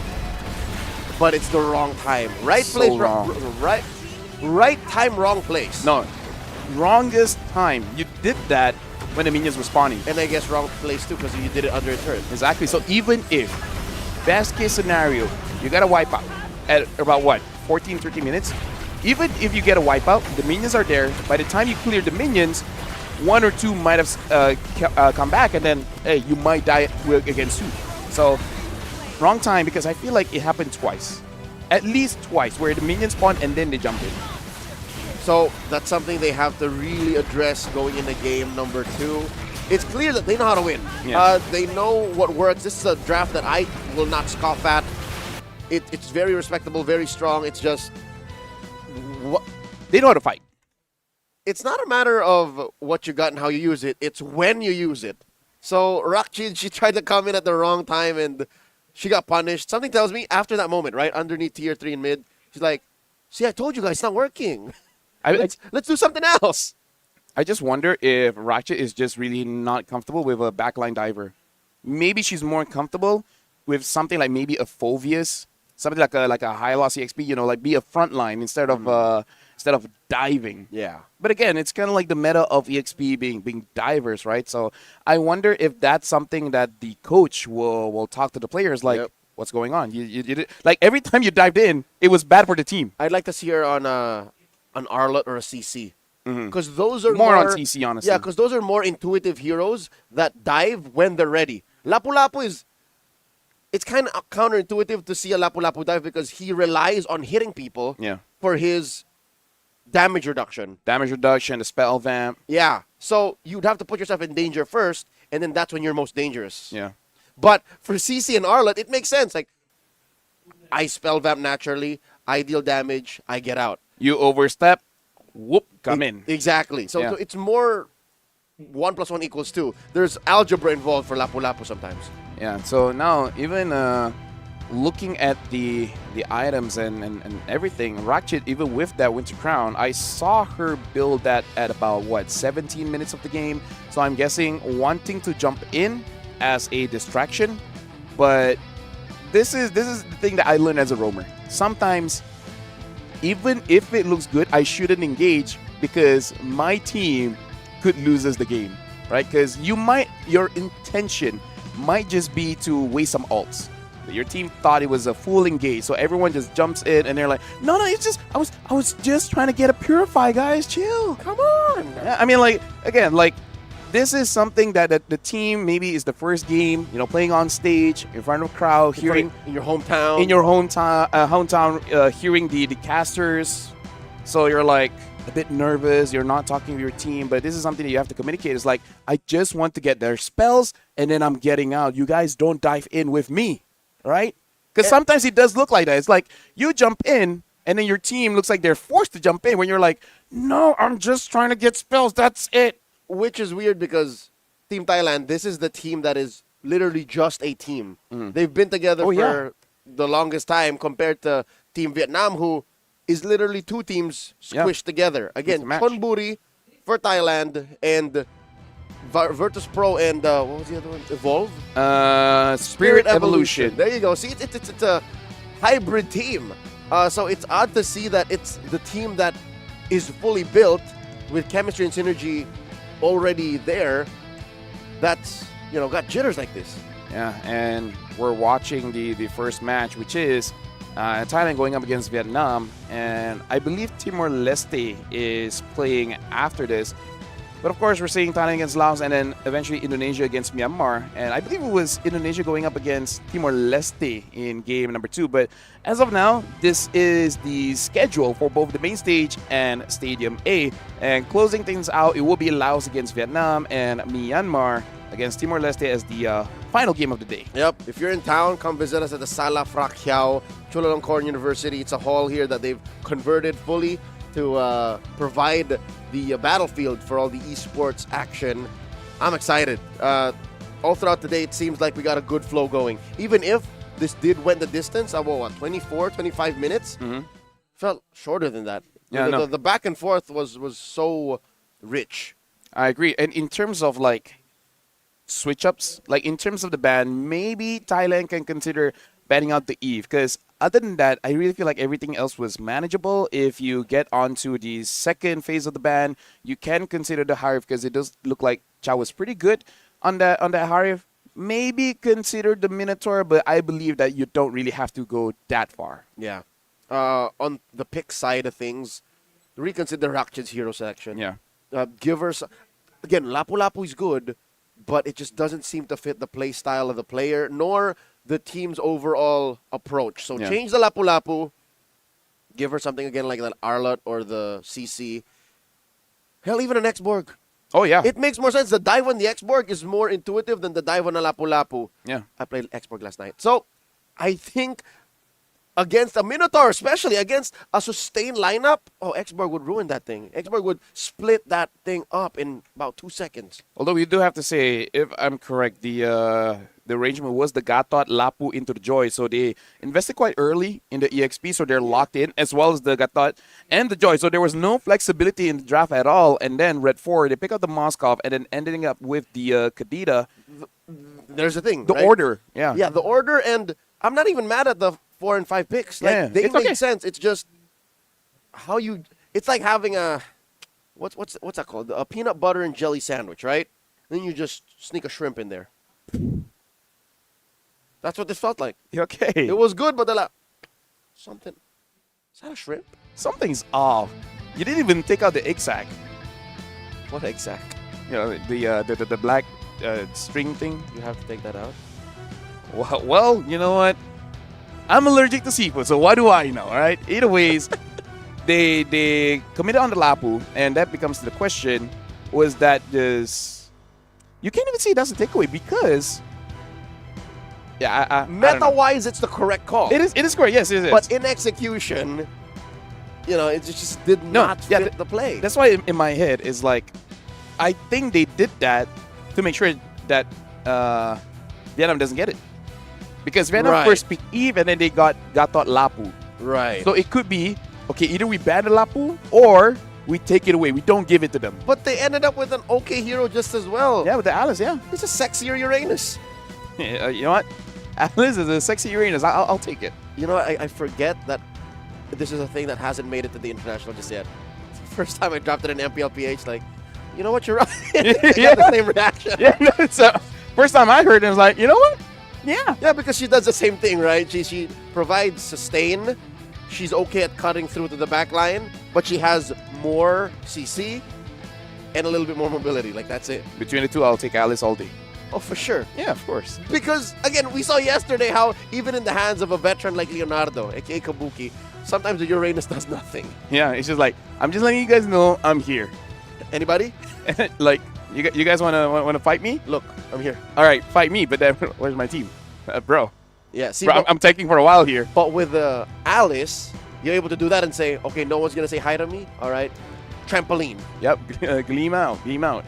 But yeah, I really feel like for Team Thailand, maybe again, it is just the jitters, but I would say the mid and the jungle did quite well, and we did see some frustration after the game. Even Upja, I'll tell you now. Yeah. Gold laner, she was fine. So they gotta pull themselves back together because Team Vietnam, they had the jitters in the early, but then after a comeback win, you know that fired them up quite a bit. They're like, hey guys, can do this. We're looking good. We're feeling good. And now we're looking at the players of Thailand, and they're locked in and looking at the players trying to calm each other down. Uh-huh. Here. It's like, relax, it's just game one. Nam City Pongpan, you played a mean Joy. Let's do that again. And Thailand. In Thai. In Thai. I wonder if Nam City Pongpan has other heroes because looking at the draft, Lance was open. Was the Yisun Shin banned? It was. It was. They so, yeah. banned it. So Lance was open and she's like, no, Joy. In Thai. Maybe they Or just... the coach. I'm pretty... Maybe it's the coach. Maybe it's coach. Because again, we can't blame the draft. There was only really like one or two weird things that allowed for this comeback for Vietnam. So the draft wasn't a problem. you can't mainly. Yeah. Like 80% of the draft. Or 20, yeah, 80%. No, I would say based on what the game, like how the game went, they should have won. Correct. They should have won by say 11 minutes, 12 minutes. Yep. 13 is stretching it. All what you had to do, manage the wave. You got the Lord. Wait for the Lord. You know, and then go into the base, end it, because at that point you were overloading Vietnam on damage. They got that. Move forward. Say the Minotaur jumps, trying to get to the minion. Burst it. Unbreakable. Kill him off. AOG. Ratchet jumps in, and all the while, the Canadians just wait. Boom. Burst. We won. Something like that. Yeah. Something like that. You know, there's variations of it, but you get the idea. Going into game number 2, we're looking for our map enhancement. Where are we going? It looks like it's broken walls this time. Something to consider. Not as big of an impact as, like, let's say, dangerous grass. Although we did see Karita in Broken Walls yesterday surviving. Yeah, because she had an extra room to dash through. Yeah. Okay, so, you know, that's something for Intachat. Yep. Intachat, so... Intachat, yeah. Let's see if it's going to come through again. I would say it's bannable after you saw that. Like in second phase, not first, but still something that you can consider. But either ways, right now, looks like Vietnam will be first pick, Thailand a second pick, and unfortunately, Thailand themselves, they banned the CC. So thinking that Vietnam is willing to just pick it up first pick. So this is going to be interesting to see what does Ratchet actually get for the EXP. Maybe she's talking to the coach like, no, you know what, game 1, I know I was weird, but give it to me again. Like this time, I'll redeem myself. Go again. Go again. Give it to me, coach. Lapu Lapu. They banned out the Alice. This was not the way the first draft went. This was where the Yisun Shin showed up. Maybe they're talking like, let all the junglers go. Right? Well, so the chances of you getting Lance, Yisun Shin, it's just a bit higher. But then Vietnam can bend the Yisun Shin or Lance a lot and then just take either or. To open. Yeah. Yep. But that'll open up just Nam City Pongpan's Joy again. Are they worried? They'll be fine. No, I don't think they should be worried. Yeah. I am confident in Nam City Pongpan's Joy. Vietnam bans out the Eve. So they are looking at either a Lance or Got Caught, or Lapu Lapu opener, Lapu Lapu, or even the Yisun Shin. So there's quite a lot that Vietnam can start off, and all 4 heroes are an amazing way for you to start off the draft that you can pretty much draft around. So for Team Thailand, what do you really opt for a ban here? Because the junglers might be a bit iffy, because unless you're locked in, okay, I just want to use Joy, then okay, fine. Maybe ban the Gatot, and then just mix it equal when it comes to the roam. This slot where the Baksha was banned last. Okay, yeah, you know what, Baxia. Completely forgot about Baxia. It looks like they are going for the Yisun Shin. Again, the team that is so comfy playing Joy should have no problem banning the Yisun Shin. But it does look like the Gatot is going to be the first pick. Do you go Baksha something? I would go for something like a Baxia Kimi. Or... Kimi's open. Yeah. Or Baxia... You can delay the roamer actually. Baxia EXP. But what is the EXP that Ratchet really wants? Baxia Lapu. Baxia... Honestly, something that is okay is Baxia Ruby. And then eventually figure out where the Ruby goes. Gold, EXP, doesn't matter. But instead, they go for the Lance and the Yuzong. Lunox. Okay, a pretty early Lunox here. This is our first Lunox on broadcast. Hey, we are setting up to have a SEA Games with one of the most variety of heroes, the most unique hero pools. I'm here for from it. both men and women. I'm here for it. And Vietnam still puts a Suyo in the hands of Trang. So Suyo here, especially when you consider that, I would say the mid trio is pretty okay, flexible, able to survive for quite a while. Don't think there's a lot of kill threat, especially in early, but it is sustainable. So it looks like Team Vietnam, they want to wait up until the mid and late to really pop off. Now Team Thailand, the Jushin is open, and I feel like it's not really Interchot style. Yeah, I don't know what they're going for. They're going for the high loss, so something very simple. Can get bursted down by the Lunox, but that's a problem for 11, 12 minutes into the game. It's good at bullying the Suyo. Yeah. So at least they got that going for them. We know where these heroes are going, folks. There's no real flex for Team Thailand. Hylos as Roam, XP lane Yuzhong. Unless, again, we have seen a gold lane Yuzhong. Yep. So, but, okay, consider this. This in the hands of Rakchid might be better than the Lapu Lapu. We'll see, but the thing is, both are dive heroes. Again, maybe she's more comfortable diving with the Yuzong. Yeah, it's basically diving with training wheels. Nothing can stop you when you're in the Black Dragon form. Maybe she's just a lane dominant player. Because lane bully. Right? Getting the Yuzong, good ban on that Hilda, because in the EXP, everything that's left, I think is very comfortable for Yuzong. Like, you pick up a Phoveus, hey, Yuzong's happy. You pick up a Lapu, hey, Yuzong's happy. And now, good ban with the Jushin, because even I was thinking Jushin with the Hylos, yeah, it's going to be very difficult for both the Lunox and Gatot to really move forward. If they can't move forward, neither can Suyo. Suyo's just going to be farming it up. And if a Suyo can't go in, then that means all he's doing is going out and out and out. Exactly. Which is no bueno. So in terms of the next ban here, with their draft, I wouldn't mind betting on something like a Uranus. But no, they actually banned the Phoveus, which I thought they would be okay with. They would be very okay with, considering they have a Yuzong. Because I feel like with the draft that they have right now, and the early Lunox pick, who's gonna kill the Uranus when he's there? Telegraph, red for Harith. But there's a Lunox. But not gonna have to deal with the Lunox till later. What if the Lunox is gold? Yeah, maybe they're checking Vietnam. Are you ready for this? Well, the Granger gets banned. So kind of forcing out, saying that if you don't want a traditional gold lane, you gotta go for that Harith. Or Team Thailand is like, the Moscow was okay. It wasn't the reason why we lost. Yep, they can do that. Or they just pick a mid here and then figure out later. They go for the Kimi. So Kimi high loss though. Yeah, it's a pretty strong opener, especially if they can be aggressive in the early, which we have seen that they can't. Years ago, I'd say about a year and 6 months, so 18 months back, Kimi Hylos was such a ranked game spammable duo. Yeah. It was disgusting. And now it's in high-level competitive play, and it's legit. Arlott gets big by Vietnam. Not the best laning phase against a Yuzong, but as long as you avoid that, it should be okay. And now the Harith does get picked up. So what is going to be the gold lane here?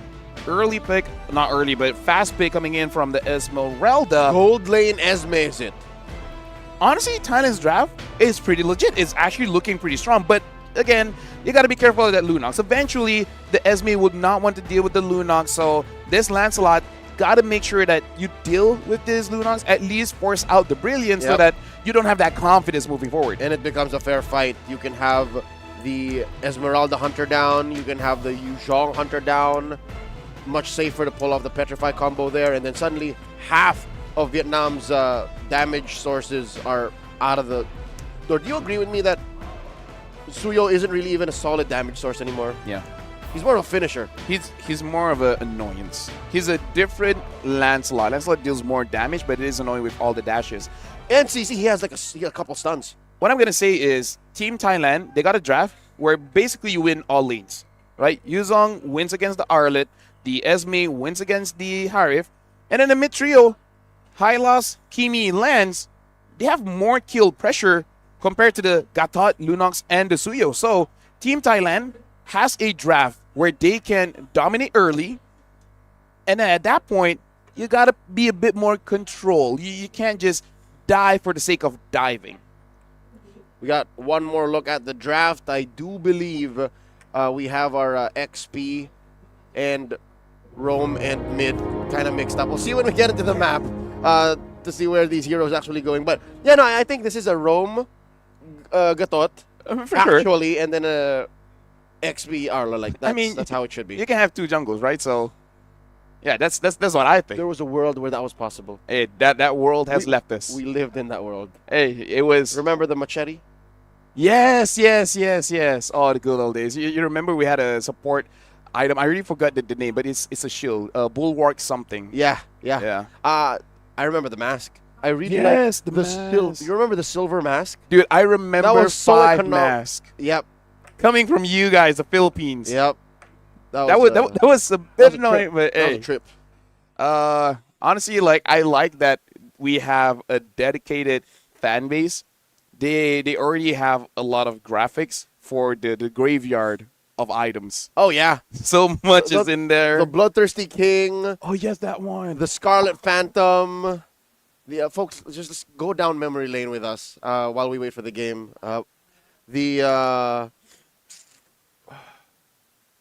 Hey, I'm thinking. Is Twilight Armor dead?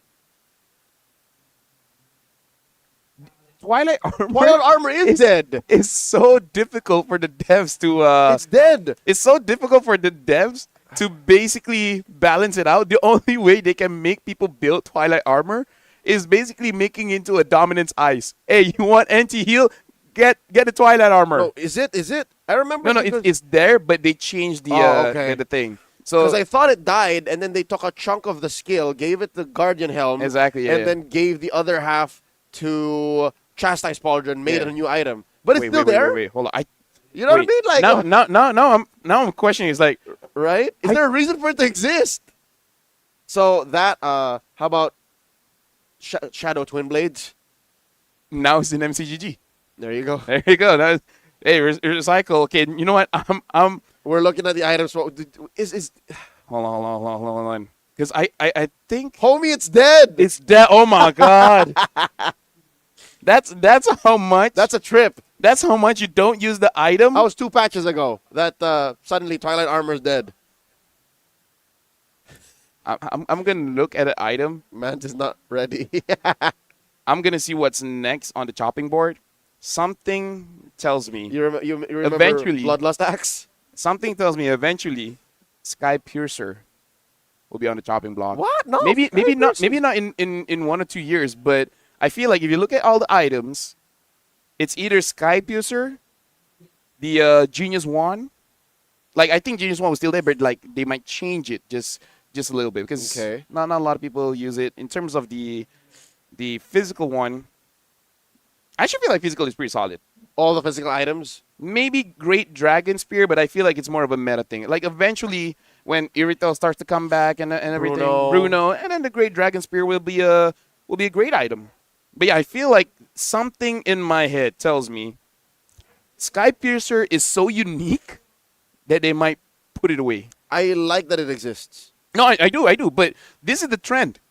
All these normal make sense items, the Athena shields, the Dominance Eyes, the Immortality, they survive. Those quirky,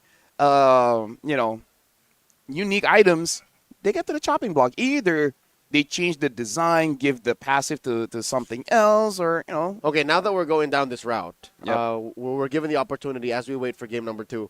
You know what I think the game needs? What does the game need? Magical, right? Magic damage. There's 2 items that deal DOT. Yeah. The Lantern and the Glowing One. Mm-hmm. Why is there no equivalent for attack, for physical attack? Where is it? If you're going to put it on anything, maybe the Great Dragon Spear. So it becomes more... Adds the mechanic, bleed. Yeah, so it becomes more desirable. Yeah. Currently no one's building it. Mm-hmm. Yeah, because it really is just focusing on the crit and the movement speed. Anyways, thank you very much, folks. Looks like the Marshals will be helping the players out, making sure that everything goes well and dandy. All of a sudden, we're talking about items, and in terms of heroes, one is heroes. We're going heroes. Okay. Dear to my heart is the Lolita. Haven't seen her for a while. I remember Lolita because I bought her because she had this cheeky thing when you put up the shield. You can deny turret shots. As in the turrets hits you, but no damage. But lo and behold, as I bought her, took it away. 2 days after that, nah, that's a bit much. And here's the consider. During that time, we didn't have the amount of gold that we have now. So you only have you can only buy like one hero per month at that point, in the very early stages. And I was like, So you felt like it was a waste. well, we are not jumping into the game. You know what I did? What did you Changed do? it up. So I put Lolita on the side with a Eudora. And all I did was dash in, stun, Eudora burst, Full combo. and then we just stay in the lane, never rotate, end the game. From that single lane. Exactly. Cheese. That was, and here's the thing, Moskov mid. But folks, that was the time. Marksman was mid. The game was very different. It was very different. We had Marksman's mid, Marksman's jungle. In fact, during that time, what jungle? The jungle meant nothing. People just randomly went through where the monsters were. Free farm, all right. Then No, we go. because by the time you clear the lane, the minions are there again, so you don't even go to the jungle. Yeah. There's no going out of lane, because the moment you're done, it's there again. And double tank. Yeah. Because again, no one is staying in the jungle. So there's one mid with a tank with him, side lane one with a tank with him, and then one like solo dead lane or the off lane. Yep. This is before like the actual roles were built, folks. So pre-2020. I remember one of the most ridiculous things that has happened in the game was first iteration of Lancelot. You know, the skills are the same, but meaning like a single Thorn Rose, 80% HP gone, with no commitment to items. And I'm like, yeah, that's not fair. I remember for a solid 4 to 5 months, permabanned everywhere. It's not supposed to work like that. Yeah, the moment it was let through, the entire team's like, yo, GG. Like, what are we going to do? Like, we don't have the answers like we had before. Didn't have the anti-cuirass. I think we did, but the item works differently. And people didn't know how to counter things yet. Yeah. They're like, what's going on? I remember early Esmeralda, where her life bar was literally white.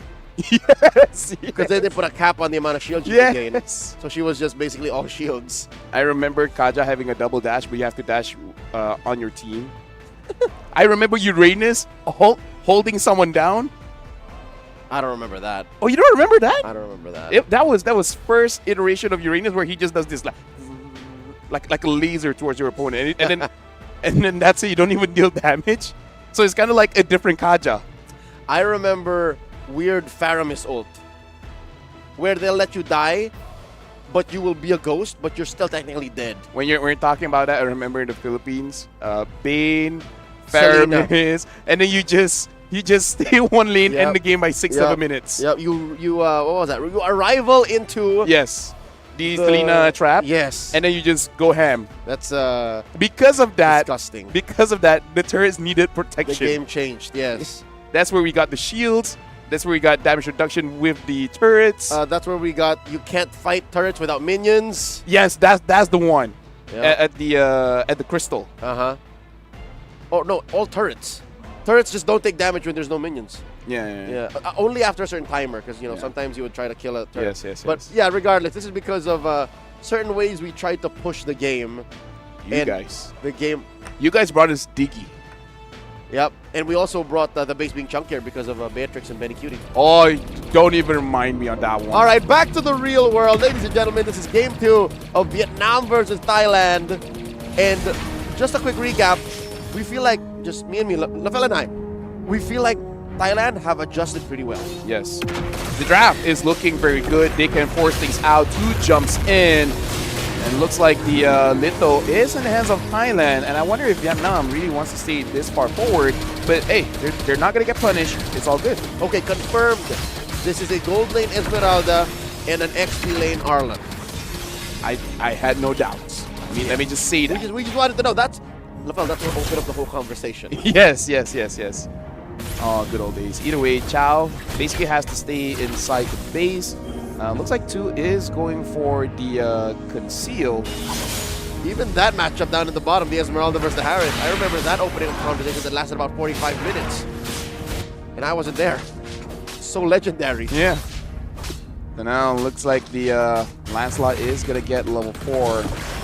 Uh-oh. With the chat? Not going to get caught though by 2. Looking at the Arlet is recalling on Yuzong. Yuzong does the same. Look at top. There's a spike going there. Look at the Lancelot waiting for an opportunity. Ratchet Already used the Petrified. Thought was able to catch 2, which she did. Because again, follow-up wasn't there just yet. Okay, turtle spawns, and it looks like Futachat is able to check in. Rakshit gets to level 4. I don't think these gold laners will be joining the fight. Turtle might have already gotten started. It has been started. Ubja looking for an opportunity to go onto the higher Rakshit, Black Dragon form, trying to give space just to make sure the Lancelot secures the turtle. It looks like we'll be able to, but Rakshit takes too much damage. Tron gets first blood. Very low. The members of Team Thailand, they need to get on out of here. They get the turtle, yes, but they lose out on a member.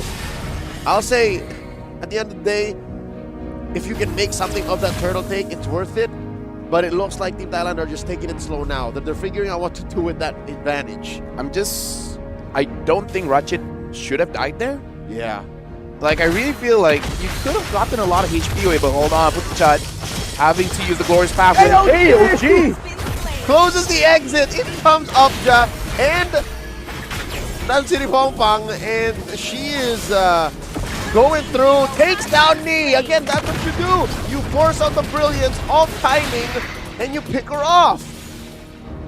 So right now for Team Thailand and Team Vietnam, I would say they're playing off of off timings here where you think the fight won't break through, but instead they go in because, again, don't let your opponents know what's going on, right? I really feel like Team Thailand, they could have pushed just a little bit more because every single lane they are winning. Just choose which one you prefer. You want to go for gold, you want to go for EXP because you're trying to choke out Team Vietnam, not letting Team Vietnam get to the power spike that they want, which is about 2 items. And then, you know, I don't know, maybe they thought in game number 1 they were too aggressive, so they got to dial it back down. It's like yes and no. Yes at the end. This is possibly the weirdest thing you could do to yourself. Yeah. Doubting your own strengths. So Team Thailand, I hope that they're able to pivot. I hope they're able to snap back to reality.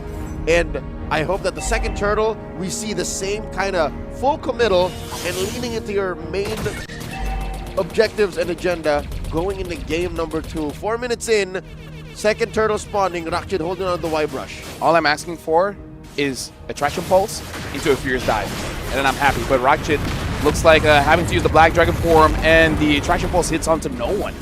I feel like that was a panic Black Dragon form. Agreed. A better approach would have been to back off, allow for the turtle to kind of get down to this low HP, and then Black Dragon to close up the gaps, secure it for Namsiri Prompang. Gets it, drops the Glorious Pathway, down goes on, he follows through, another death for the Lunox. Rakshit getting on out of here. Team Thailand, huge win. This is how they wanted to play. And now where do you move forward? This is where the transition phase will really test your abilities as a team. Are you going to get that mid turret? It looks like stealing away the camps is a good way to go about it. 5 minutes in now, the shields are no longer there. Trang taking a free damage from Intachot. But it looks like Team Thailand are not going to move forward. But they are moving as 5, so they're thinking of something. The question is what? Maybe another steal. In comes the rest of them.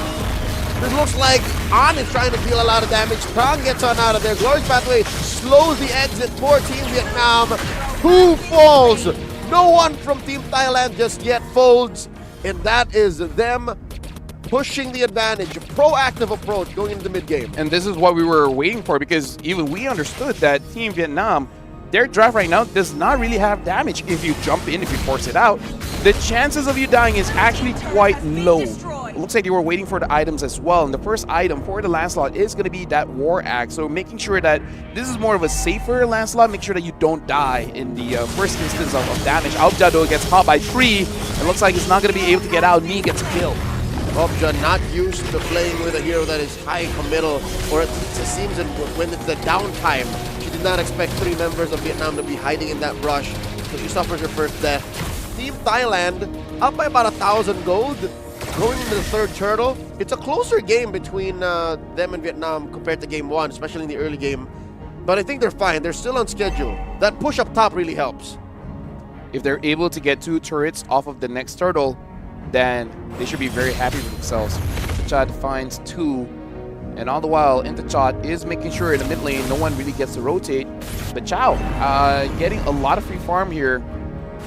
By 4 more minutes, might have 3 items. At that point, Team Thailand, the threat of Vietnam becomes real. The damage will be there. Aubja now does have that Oracle.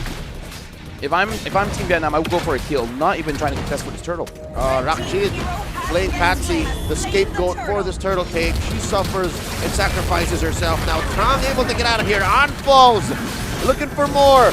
2, very low. Not enough of a stun for the chat. She might actually survive. In goes for the unbreakable. Stops the rest of Team Thailand by sacrificing herself. 2 free kills for Team Thailand. Rakjid died for all that. Not sure how 2 did not have the AOG. I would have to assume she used the AOG to actually catch out Ratchet, which Ratchet at 1, 2, and 2 isn't a real threat for Team Vietnam at this point. What Team Vietnam really needs to do is get on top of that Kimmy. Once you're there, then they're going to be looking pretty good. But if Trang is unable to get there, then hey, just deal with the front line. Whoever comes first dies. And that's the problem. Trang would be mad overloaded if she tried to find Intachot, right? And it's not even a confirmed kill because Intachot has the jetpack, Intachot has a purify. If you give that goal to An, same problem. She's just gonna get away with it. You're gonna waste your flicker. And you can't give it to 2. 2 is playing escort and backup to Chow and me. So I think you're right, man. It's on that Kimmy. And if they can't kill the Kimmy, which is looking like it's almost impossible now, then Vietnam's going to have to hope for a miracle. I wonder if this is going to be a power spike for Vietnam and Team Thailand because both mid laners just pick up the Sky Piercer, Intachot, as well as me. Me as a Sky Piercer? I believe so, yeah. I saw a Sky Piercer bot, and I'm pretty sure Nee was the one that bought it. And it's kind of cheeky rank kind of thing, but it makes sense, but at the same time, not really. I don't know if she has 1,500 gold to spend like that. Yeah, no, I don't think so, but again, we got to see if it works out. Trung does get that War Axe, and the setup has to be good. If Nee somehow gets 3 kills, then yeah, that Sky Piercer is going to be worth it. Han takes a little too much damage. Glorious Pathway pins him down. Rakjid in the back line. Sacrifice yourself. Cheeky push by Namsiri Pampang off screen. And look at this, despite all the dancing, Obja can't stop Vietnam's 5-woman push. Putachat here very low. Trang gets a double kill. Where was you, Namsiri Pampang? Your team needed you. She was pushing hard, and in exchange, they lose 3 heroes. Now she comes in. Can she repair the situation? Can she save Obja? Phantom Execution. Dashing through one, puncture over the other. Dealing a lot of damage. Obja falls. Namsiri Pampang does find me. Looking for Tran. Anime fight! The Lancelot wins. Down goes Sasuke. Double kill, and Anna was thinking about it. Do I want a vengeance in against this Lancelot? And I believe after the push, she actually took some camps away. And maybe that's why the delay a bit coming in from the Lancelot. Maybe she's even asking the team, like, why are you guys fighting? You guys can just get up. The call was to push. Yeah. Either ways, right now, the Lord has started. All members, except for Trang, is alive. So Team Thailand, looks like they are going to get this Lord uncontested. So this time, they should be able to control themselves. And look at that. Yeah, it's a Sky Piercer on Nee. Second item. Can confirm. Sa built the Sky Piercer. Again, it's a matter of economy. Can you afford the 1,500 slowdown?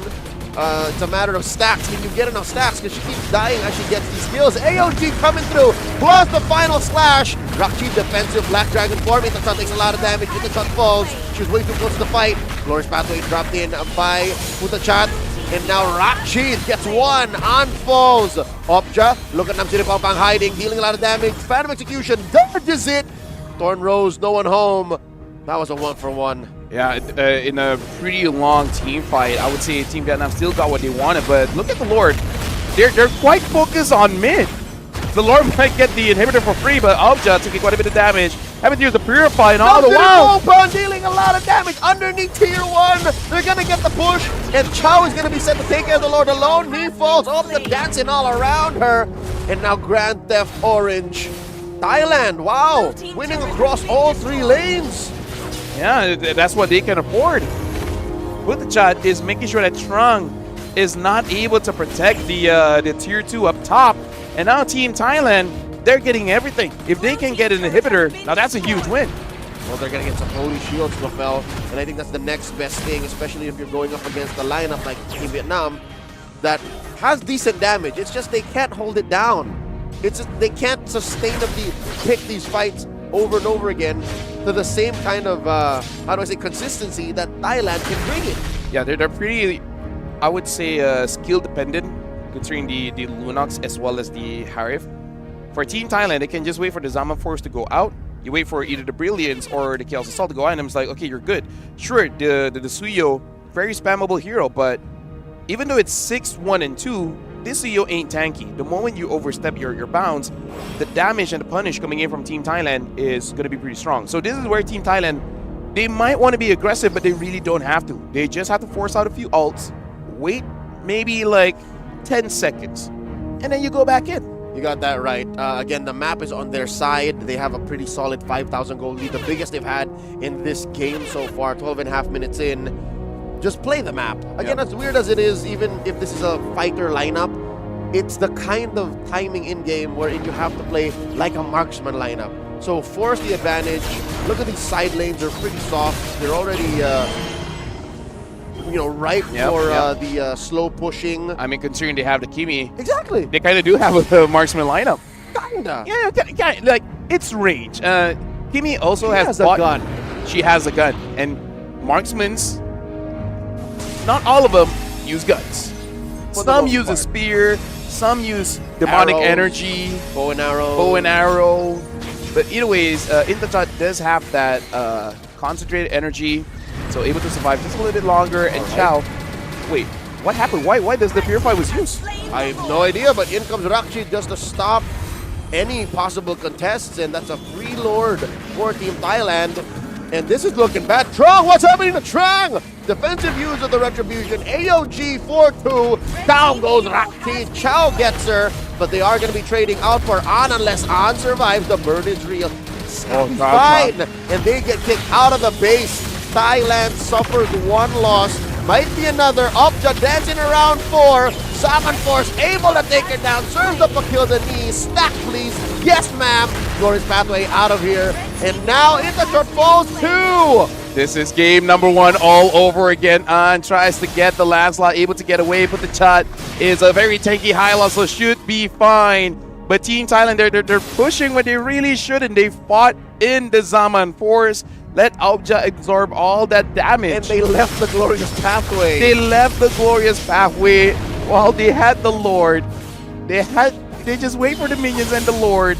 They could have gotten maybe even 2 inhibitors. So again, a few laps of judgment here. It's good that at least Lancelot basically hasn't died just yet, but the moment you do, you're going to give a lot of shotgun gold over to Team Vietnam. And at this point, Ni probably should just, sell the Sky Piercer, considering the fact that she only got 2 kills. Yep. After that Sky Piercer. Died, split in half again. Exactly, so that's a whopping 5 stacks. You're losing the kill over to people that are not using the Sky Piercer. Yeah, maybe just swap it out. Swap it out. It's odd because it's not like they're lacking damage. True. You have a solid amount on herself, the Lunox, on the Harith. Trang at this point, 15 minutes in, at 6-1 and 4, I'm pretty sure she has okay physical damage. Upja, of course, uses the Fallen Star Moon defensively. Final Slash displaces her. Upja wants to dance around, fight back. See, Trang now has a Malevolent Roar. In comes Rakchid! Black Dragon from the east! Looking for a quick engage. No one home. There's a Glorious Pathway. I don't know if it's a full commit. It doesn't look like it. It really should have. It looks like they're going to try. They just come. AOG hits 2, and on the side, Ni tries to get a kill, but 2 secures a shutdown for Team Vietnam. And Rakchid tries to get away. Right now, no longer in the Black Dragon form. Aubja has to escape as well. All members of Team Vietnam are alive. But again, all the cooldowns are spent. Fight's over. As a famous author once said, I knew you were in trouble when you walked in. I don't think Rakchid should have forced the issue there. It was one of those moments again where you mentioned LaFell, I was just trying to get something out of them. Why'd y'all follow through? That was not a good fight to begin with. It was a weird angle. Considering the Lord will spawn soon, Team Vietnam, they're trying to get this mid Black Dragon form. Only 2 members of Vietnam is here. Trong waiting in the flanks. Gets up the Intachat.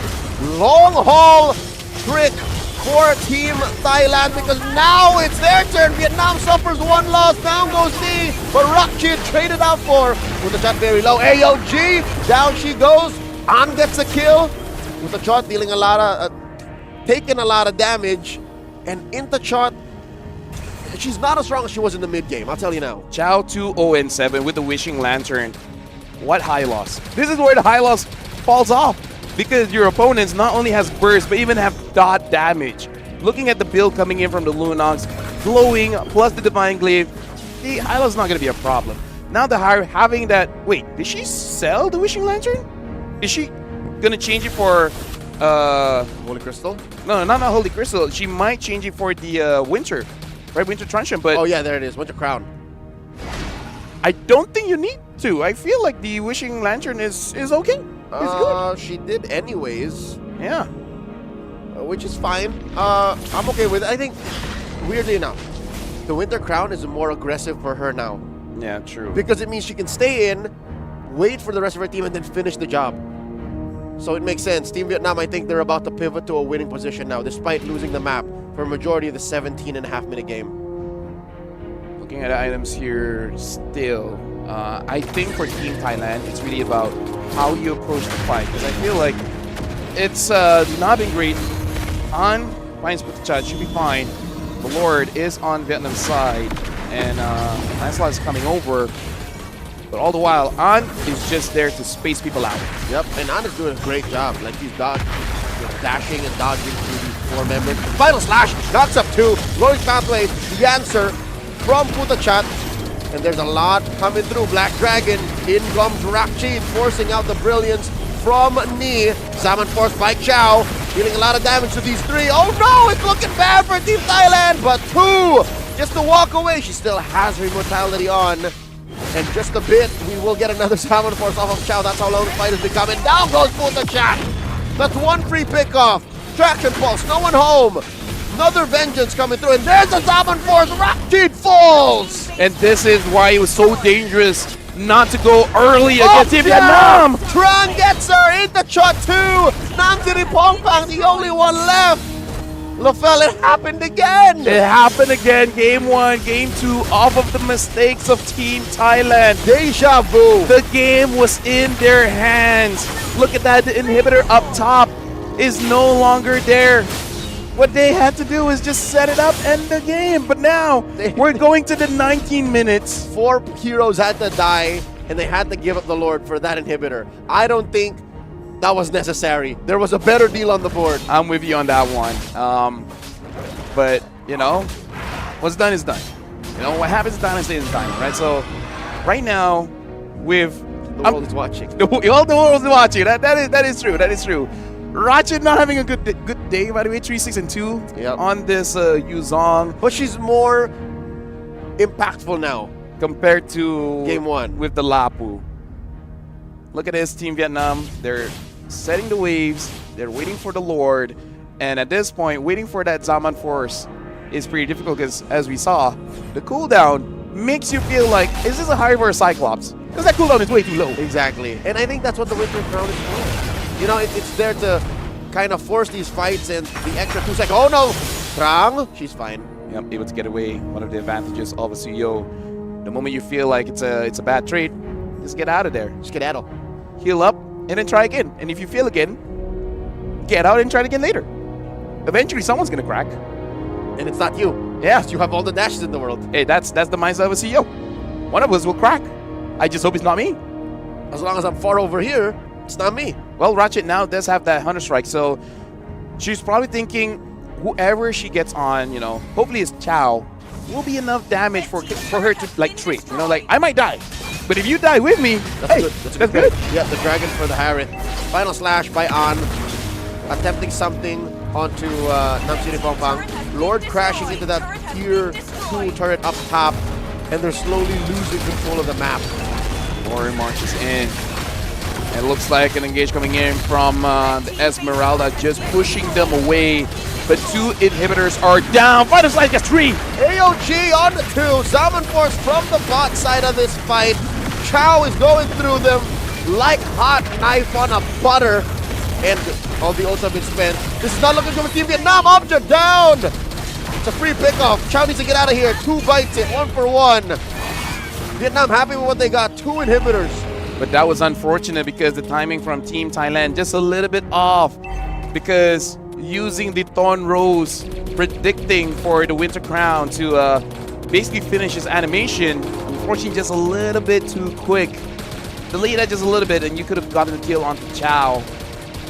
And now looking at the items for both teams, this Lancelot might have to consider selling one item and opting for an Immortality, because this Lord fight is an opportunity for Team Thailand to win it out. I'll say sell the wings. Yeah, that's what you can afford to sell.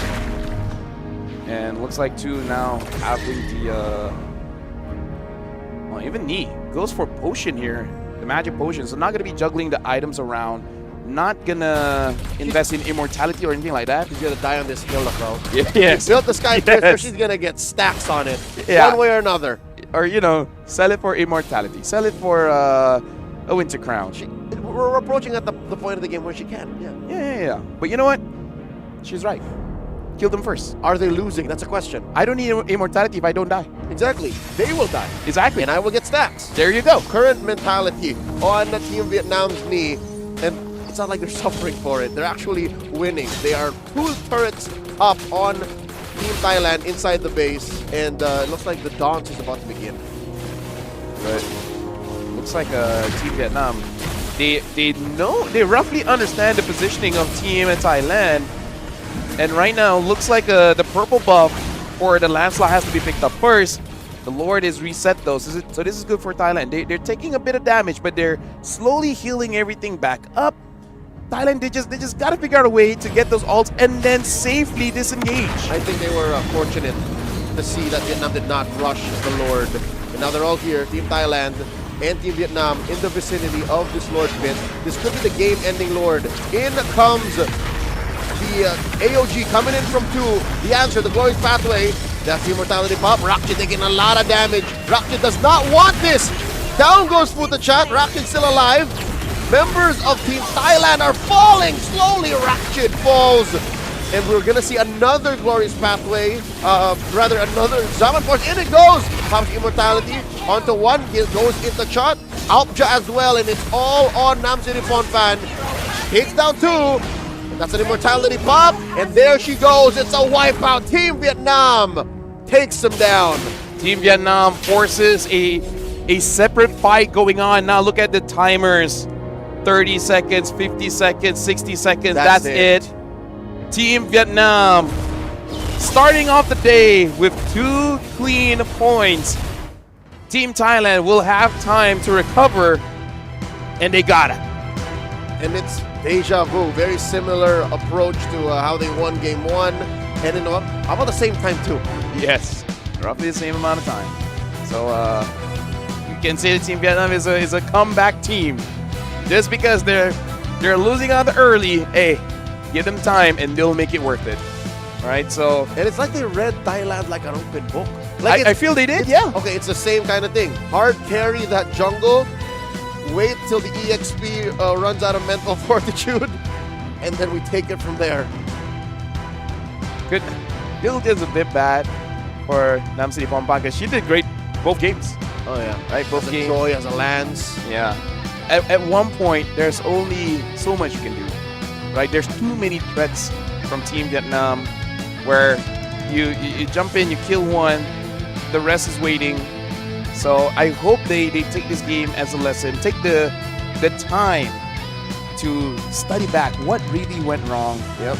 And how do you want to approach that? Like, what needs to change? Do you need to change the draft? Do you need to change the timing? Because I feel like Game 1 looked much better than Game 2 in the sense of at least they were aggressive in the early. They picked up the aggression.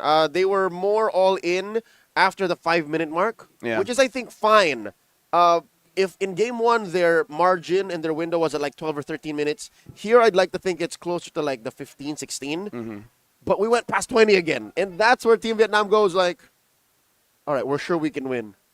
And I'd hate to say it, but the mistakes for Team Thailand here in Game 2 were more on the economy and the macro than on individual execution. You got to look at the highlights here, and all throughout the first, say, 7, maybe even 10 minutes of the game, Team Vietnam did not have enough damage, right? Making it so that whenever Thailand engages, the punish was very minimal. You saw Team Vietnam fight back.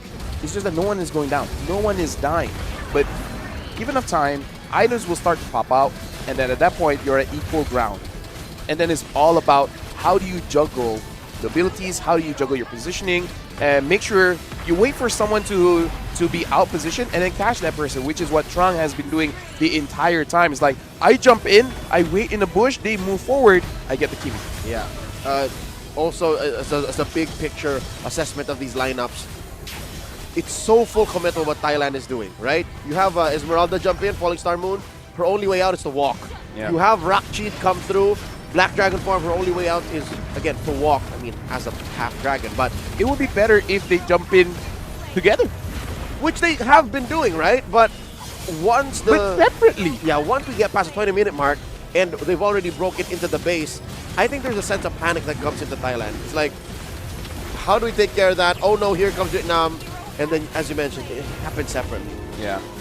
The panic starts to set in because I feel like even most players have been in this situation where you did good for the first 10 minutes and then you're like, wait, why are we losing? We were doing so well before. But that's all about the game. As the timer goes up, every minute detail starts to become more and more important, and you start to forget your opponents are scaling as well. They're getting the items. The amount of damage you're not taking before, you're taking it now, because in relation to that. Which is made more impressive by the fact that Team Vietnam, it's not like they made like 100% the most optimal choices, right? Yep. There were some items that could have been built earlier, some items that they could have afforded not to build at all, some items that you could have greeded out. Why didn't you? Like the Winter Crown situation. But they still got there, so this just shows how good they are at executing with the window of time that they're given. And now trying. Looks like really liking that Suyo using Game 1 and Game 2, and looks pretty good, right? Able to get to the back line, even though at one point we were saying that that's what you need to do, but it's definitely hard to do because of all the bodies that Team Thailand has that can punish you whenever you do move forward, but she just weighs it out because eventually all the front line is being in the front, and the Kimi will be all alone in the back. And that might be something that they have to review. You know, it's like, two of you can go in front, but one of you has to protect the Kimi, just in case. And it's tough to, you know, make calls and decide who's going to do what, especially when Chow is going ham on y'all. Not a single time she died. LaFell, she was juggling items too. Look, when she was done with the Winter Crown and it was off of cooldown, sold it, picked up an Oracle, went back to business. Hey, the heal is there. Looking pretty good. 6-0 and 11, 68% kill participation. And all the while having to deal with an Esmeralda. And even though the Esmeralda is good in lane, but eventually when you start going to the team fights, the Hive just out-damages you, right? You can absorb the shields, but if the Hive keeps breaking your shields, then you're just going in there to delay the inevitable. I feel like for Team Thailand, macro, you know, got a review on that. And how do you play as a team? Because I feel like that's also something that we see crumble at the later stages of the game where the front line goes in and the backup is not there. Yeah, this is, I think, something that eventually with time will be fixed. But sure, Thailand is one team, right? That's Chonburi. But Team Vietnam, they're about one step away from having an actual MPL. They have the VMC. So that means their ecosystem is pretty built. I'd like to think that by next year, all of this will be a thing of the past. Either way, congratulations to Team Thailand Team Vietnam, able to get 2 points of that.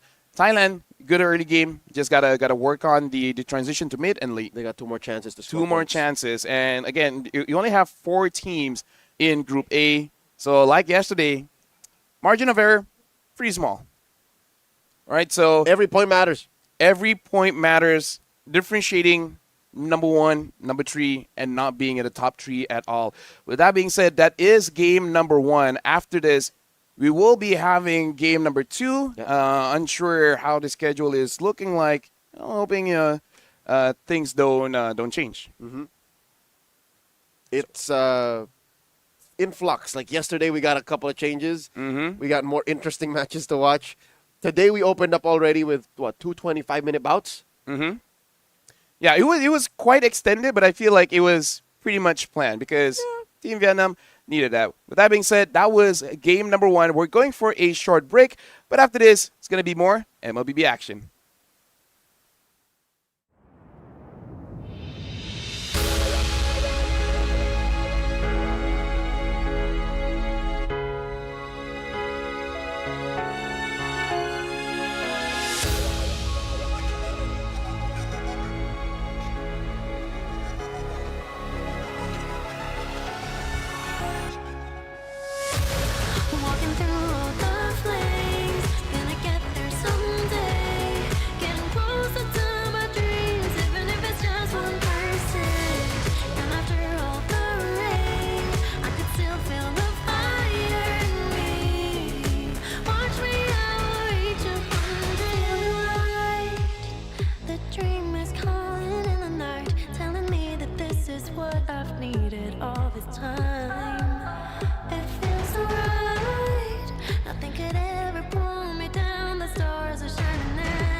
just chasing the right flight for my own life. Now 1% could change the length of straight through every fall I dared to climb. I'm flying through the sky with hope that never dies. Been low but now I rise.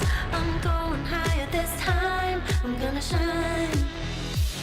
If I have to fight a battle, we're the ones to truly win it. And I'll do it, do it, do it, do it again. One day I'll turn my zero into first place. I will win this race. Walking through all the flames, gonna get there someday. Getting closer to my dreams, even if it's just 1%.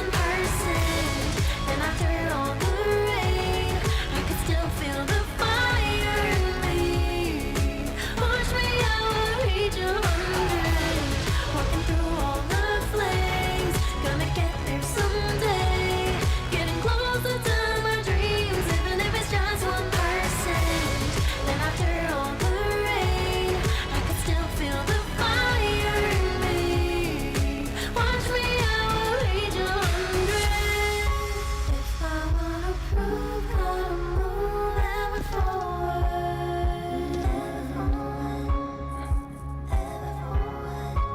If I wanna prove, gotta move ever forward. Ever forward. Go, keep it moving, don't stop. Tell you we won't stop climbing up to the top. Yeah, even if the weather's cold or it's hot in the radio, you're not gonna show 'em what you got now. Been grinding for my whole life, so do what you gotta do. Keep it moving, this is your life. I spent days chasing dreams for so many nights. Still here, never last, cause I do it right. Get the fire inside and keep burning. Every time I breathe, yeah, we live and we learn it. And you know I never leave it even done yet. I got the heat, gotta keep it 100. Never have to fight a battle, we're the ones to truly win it. And I'll do it, do it, do it, do it again. One day I'll turn my zero into first place. I will win this race. Walking through all the flames, gonna get there someday. Getting closer to my dreams, even if it's just 1%. And after all the rain, I can still feel the fire in me. Watch me, I will reach 100. Walking through all the flames, gonna get there someday. Getting closer to my dreams, even if it's just 1%. And after all the rain, I can still feel the fire in me. Watch me, I will reach 100.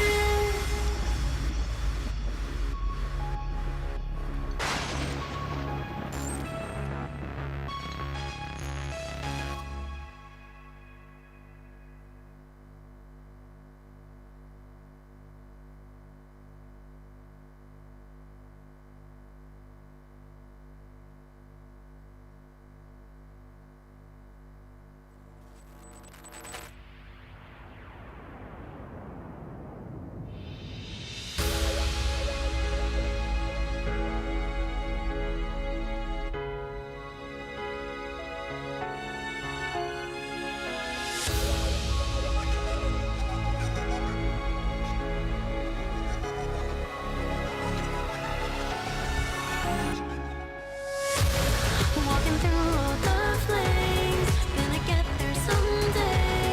Getting closer to my dreams, even if it's just 1%. And after all the rain, I could still feel the fire in me. Watch me, I will reach 100.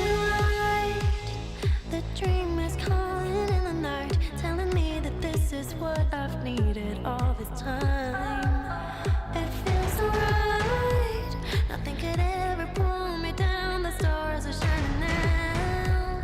Ready to fight. It's my time. Oh, though I spend days and nights just chasing the right flight for my own life. Now 1% could change the length of straight through every fall I dared to climb. I'm flying through the sky with hope that never dies. Been low but now I rise. I'm going higher this time. I'm gonna shine. If I have to fight a battle, more the ones to truly win it. And I'll do it, do it, do it, do it again. One day I'll turn my zero into first place. I will win this race. Walking through all the flames, gonna get there someday. Getting closer to my dreams, even if it's just 1%. And after all the rain, I can still feel the fire in me. Watch me, I will reach 100. Walking through all the flames, gonna get there someday. Getting closer to my dreams, even if it's just 1%. And after all the rain, I can still feel the fire in me. Watch me, I will reach 100.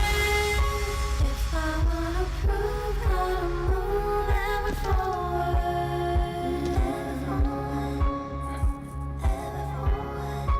if I wanna prove how to move ever forward, ever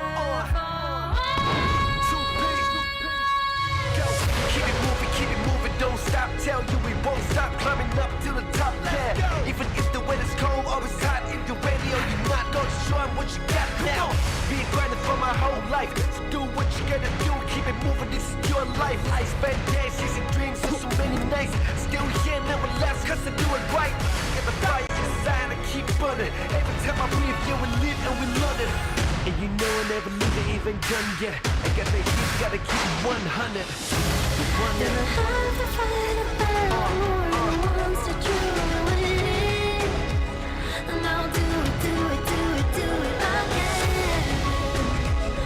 One day I'll turn my zero into first place. I will win this race. Walking through all the flames, gonna get there someday. Getting closer to my dreams, even if it's just 1%. And after all the rain, I can still feel the fire in me. Watch me, I will reach 100. Walking through all the flames, gonna get there someday. Getting closer to my dreams, even if it's just 1%. And after all the rain, I can still feel the fire in me. Watch me, I will reach 100.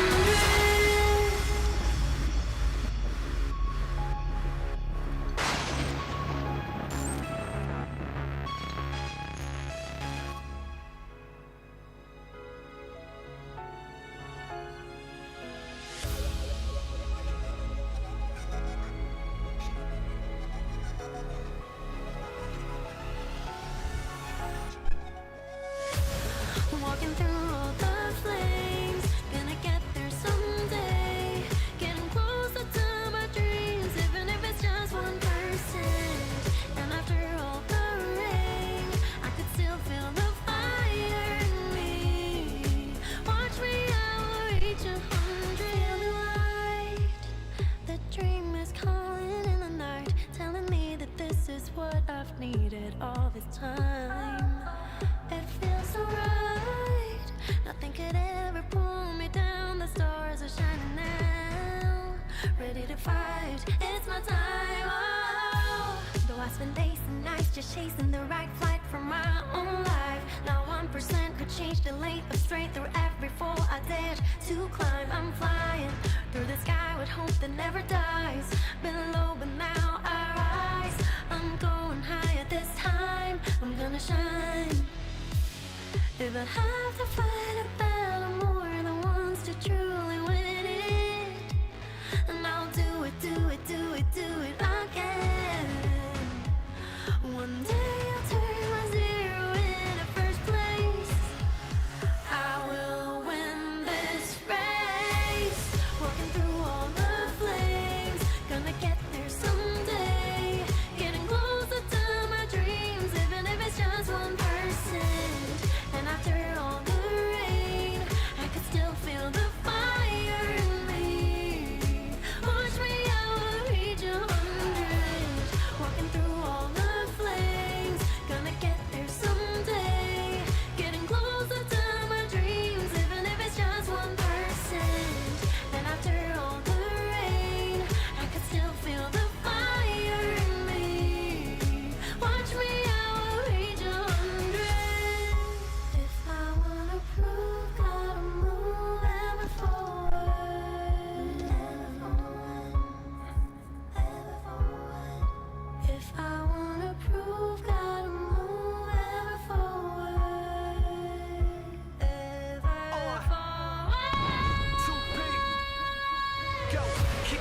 keep it moving, don't stop. Tell you we won't stop climbing up to the top, yeah. Even if the weather's cold or it's hot, if you're ready or you're not, gonna show 'em what you got now. Been grinding for my whole life, so do what you gotta do, keep it moving, this is your life. I spend days chasing dreams for so many nights, still here, never last, cause I do it right. Get the fire inside and keep burning. Every time I breathe, yeah, we live and we learn it. And you know I never leave it even done yet. I got the heat, gotta keep it 100. If I have to fight a battle more than once to truly win it, and I'll do it, do it, do it, do it again. One day I'll turn my zero into first place. I will win this race. Walking through all the flames, gonna get there someday. Getting closer to my dreams, even if it's just 1%. And after all the rain, I can still feel the fire in me. Watch me, I will reach 100. Walking through all the flames, gonna get there someday. Getting closer to my dreams, even if it's just 1%. And after all the rain, I can still feel the fire in me. Watch me, I will reach 100.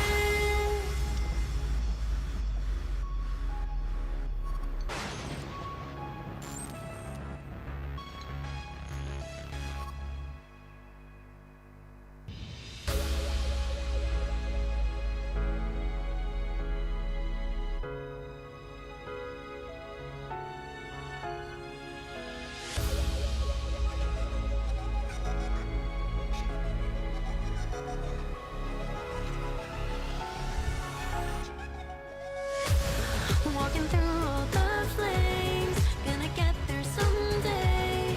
Getting closer to my dreams, even if it's just 1%. And after all the rain, I could still feel the fire in me. Watch me, I will reach 100. Feel the light, the dream is calling in the night, telling me that this is what I've needed all this time. It feels so right. Nothing could ever pull me down. The stars are shining now. Ready to fight. It's my time. Oh. Though I spend days and nights just chasing the right flight for my own life. Not 1% could change the length of straight through every fall I dared to climb. I'm flying through the sky with hope that never dies. Been low, but now I rise. I'm going higher this time. I'm gonna shine. If I have to fight a battle more than once to truly win it, and I'll do it, do it, do it, do it again. One day I'll turn my zero into first place. I will win this race. Walking through all the flames, gonna get there someday. Getting closer to my dreams, even if it's just 1%. And after all the rain, I could still feel the fire in me. Watch me, I will reach 100.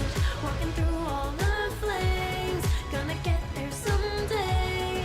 Getting closer to my dreams, even if it's just 1%. And after all the rain, I could still feel the fire in me. Watch me, I will reach 100. If I wanna prove, gotta move ever forward. Ever forward. If I wanna prove, gotta move ever forward. Ever forward. 2P. Go, keep it moving, don't stop. Tell you we won't stop climbing up to the top, yeah. Even if the weather's cold or it's hot, if you're ready or you're not, gonna show 'em what you got now. Been grinding for my whole life, so do what you gotta do, keep it moving.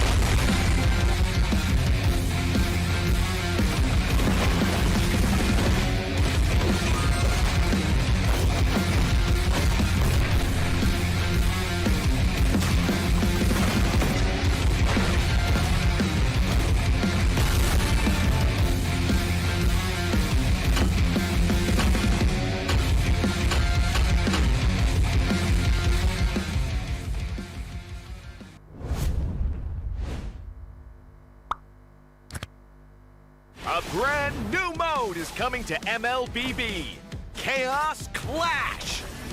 Team up in trios, begin at level 3, and fight on a fresh map with no minions or turrets.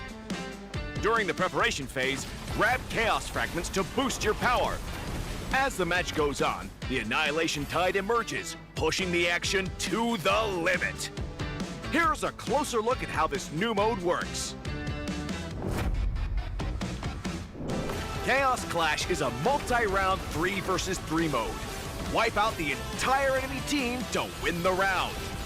Teams lose HP each time they are defeated. If a team's HP drops to 0, they're eliminated.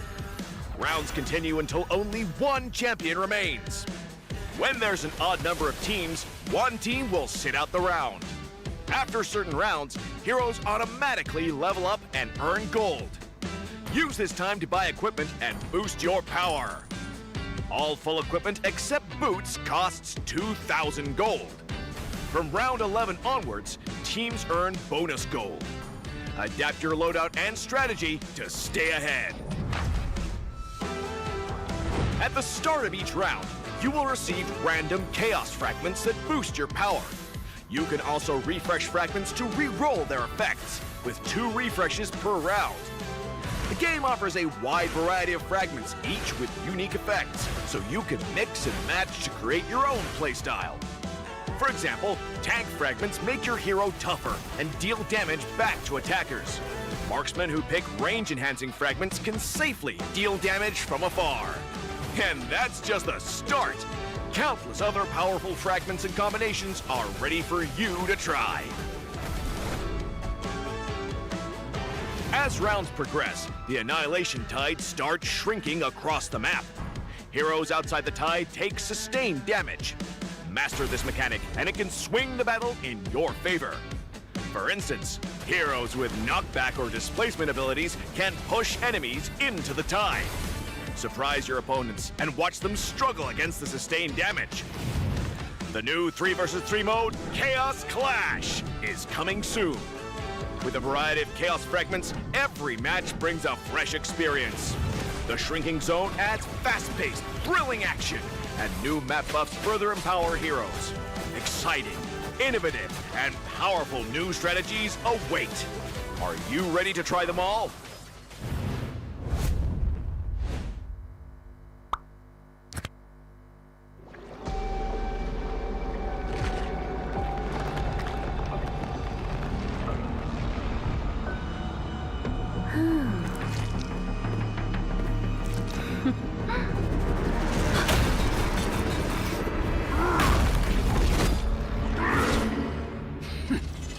Does the Lord of Lava also crave the Sovereign's blood? Fool! The tyrant's remains will only bring doom! Their brutal dominion, our warriors were corrupted into foul bonds of decay! Sovereign of the Abyss, Obsidia. The curse still flows within the Sovereign's blood!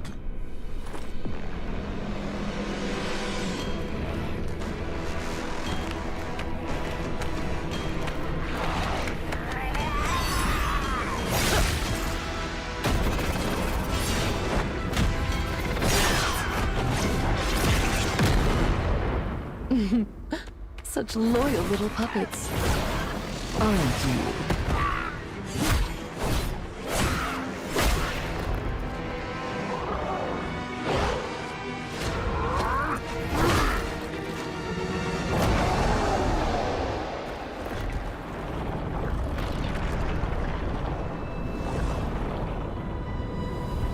You are merely a puppet, no different from my spawns. Bow to me. Keep your throne, or be destroyed. The Abyss bows to no one.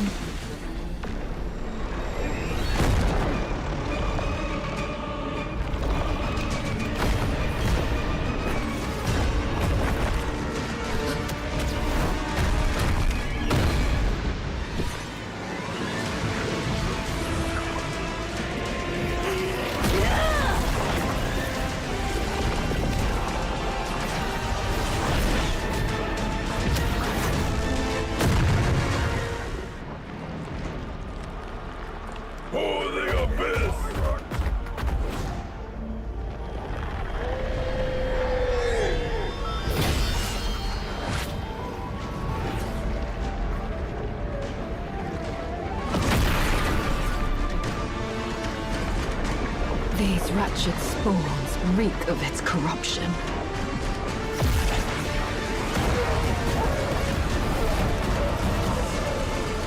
Your sovereign has a god to kill.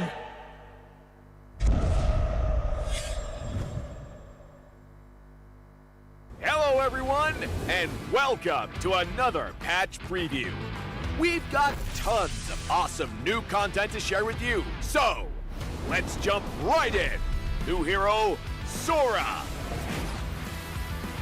Meet the shifting cloud who roams Agelta's golden dunes.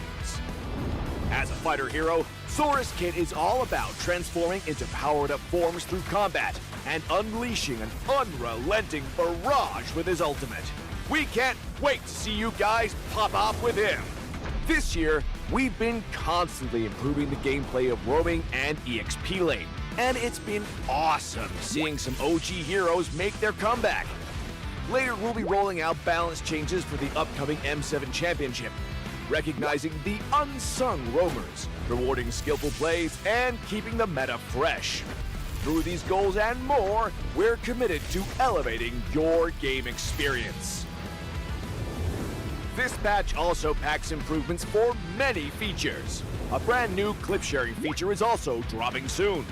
You'll be able to clip and share your plays instantly with a recording overlay. So, get ready to show off those stylish skills to all your friends. That wraps up our new patch preview. Hope everyone will enjoy all the new content. And until next time, we'll be seeing you in the Land of Dawn.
A brand new mode is coming to MLBB, Chaos Clash.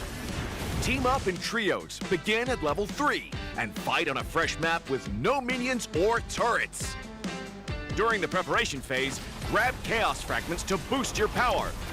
As the match goes on, the Annihilation Tide emerges, pushing the action to the limit. Here's a closer look at how this new mode works. Chaos Clash is a multi-round 3 versus 3 mode. Wipe out the entire enemy team to win the round. Teams lose HP each time they are defeated. If a team's HP drops...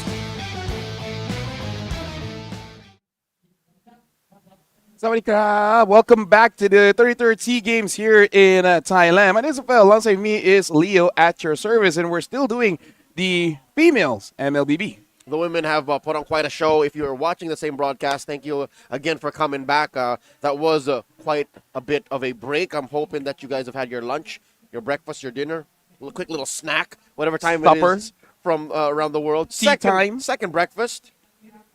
Are we running out of meals? Dude, I wish I had a second breakfast. It is going to be Indo going up against Timor-Leste, and I got to say this is going to be a bit of an uphill battle for Timor-Leste. Honestly, for any country going up against Indo, because this lineup, they basically win everything for years now.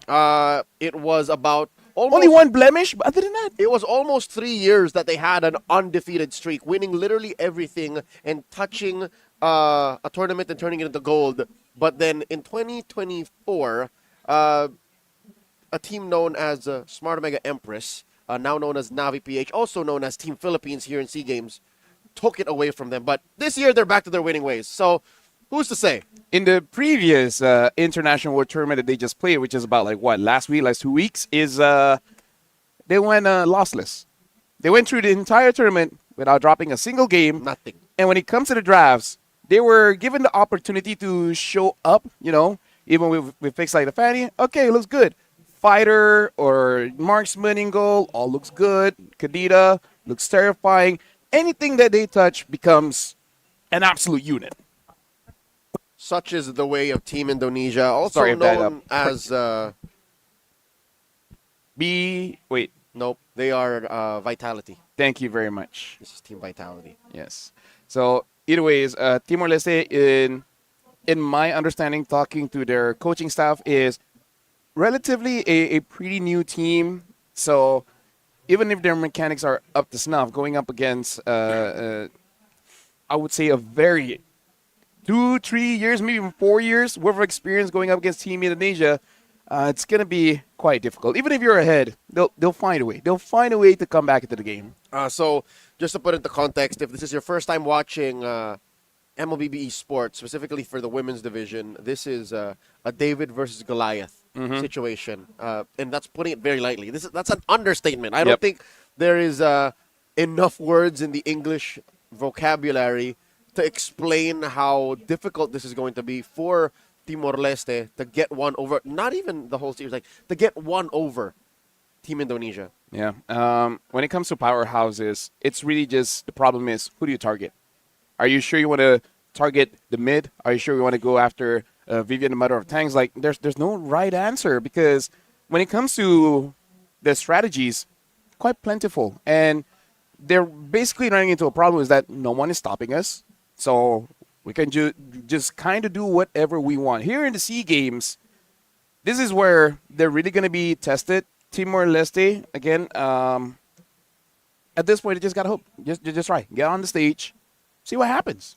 For all those Pokemon fans, this is literally throwing up a Pidgey against, what? A Lugia. Oh, yeah. Those are old Pokemon. I only know Gen 1. Okay. A bit of Gen 2. A Caterpie against a Mewtwo. Does that make sense? That makes a lot of sense.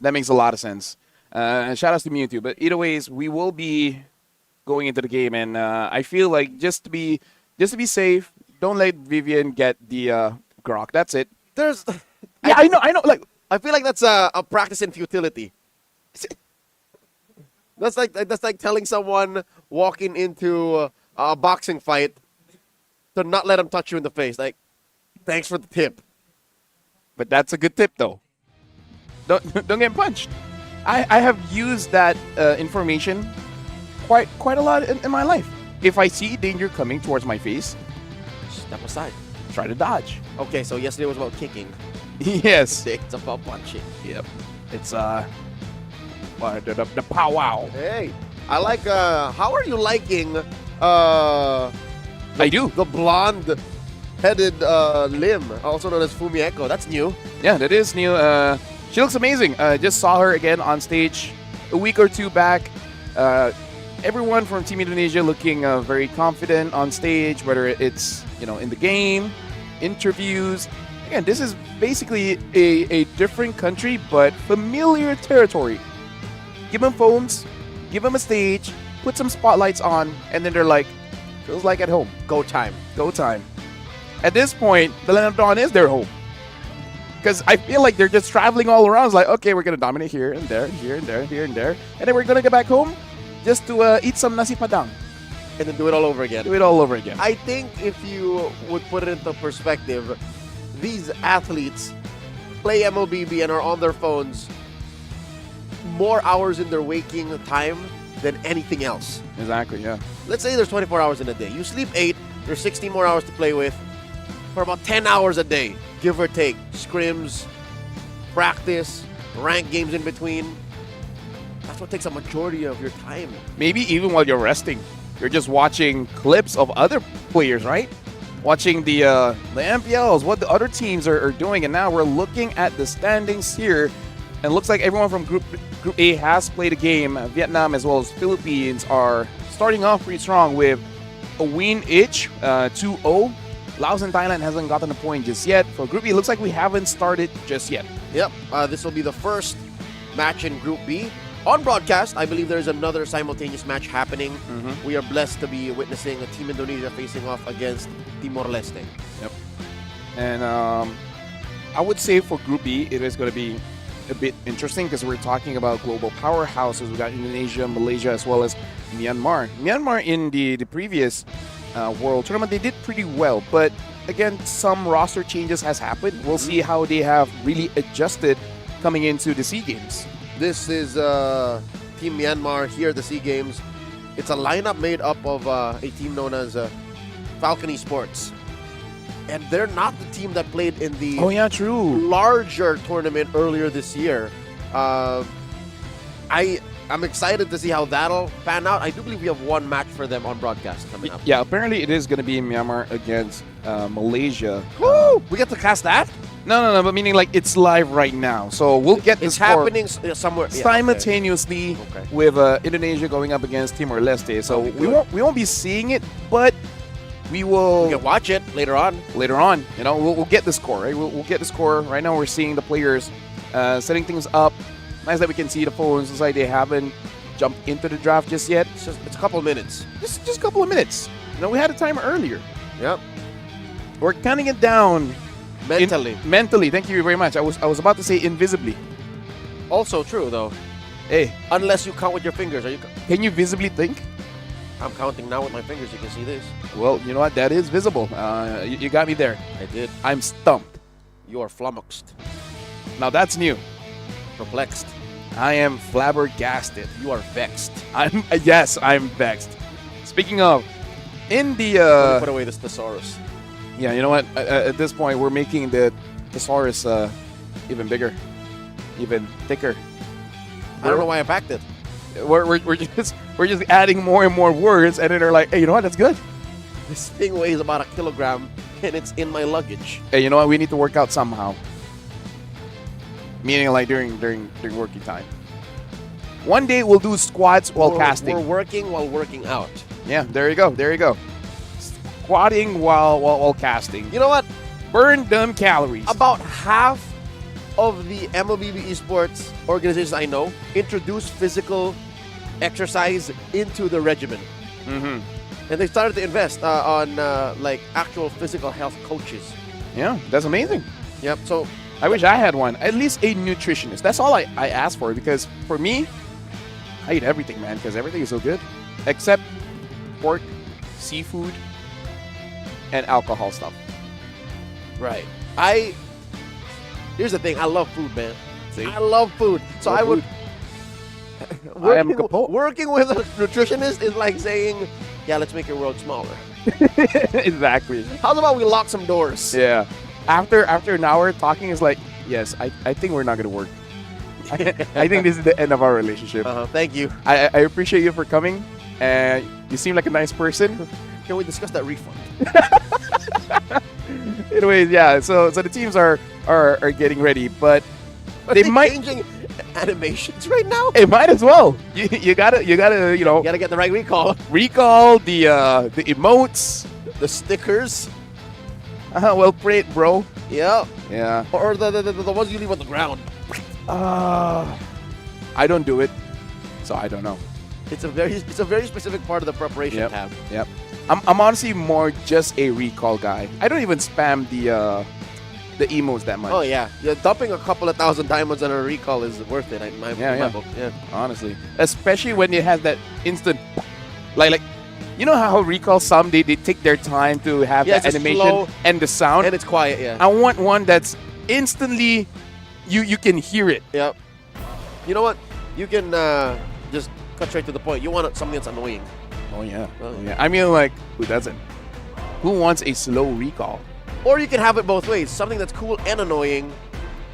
I don't know the name of it, but it's that cool one. Like, everybody has that cool one. Yeah, I think the one that I'm spamming is the liquid one. Oh, yeah. Yeah. That's the best, most annoying one. The other one is the clout one, where it's just like... Where that one, it's not that annoying, but you have that sound. We'll see if our players set that up. Again, we are now going into game number 1. Flying Clouds is the map enhancement we'll be seeing. That means the draft is almost here. This is Team Indonesia on your cameras. They are going to be on the play. They're banning out the CC, while Timor-Leste takes out the Zushin. And I feel like any ban that Timor-Leste bans is actually correct. Because they're like, yeah, most probably Indonesia can use it, and they can use it quite well. CC as well as the Eve. So they're kind of taking out the options that prevent them from basically invading here, because CC, if wins the lane, doesn't matter gold or EXP, able to follow up quite fast. Same with the Eve. So good ban here, making sure that the Jushin as well as the Baxia is taken away. But legit, take out the Grok, because I feel like it's not going to be a great time if Indonesia does get that Grok. It looks like they'll take care of the old meta answers first. There's the Baxia. I don't think Indonesia's going to ban the Grok, not them. Yeah, no, Indonesia wants it because they want it. Indrawati, man. Give her the Grok, give her the Gata, give her the Cho. Heck, you know what? We saw Minotaur. Give her that Minotaur. And she will show a different side of that hero that you wish you didn't see. At least, not the ones fighting against it. One more chance for Timor-Leste to take that out of the equation.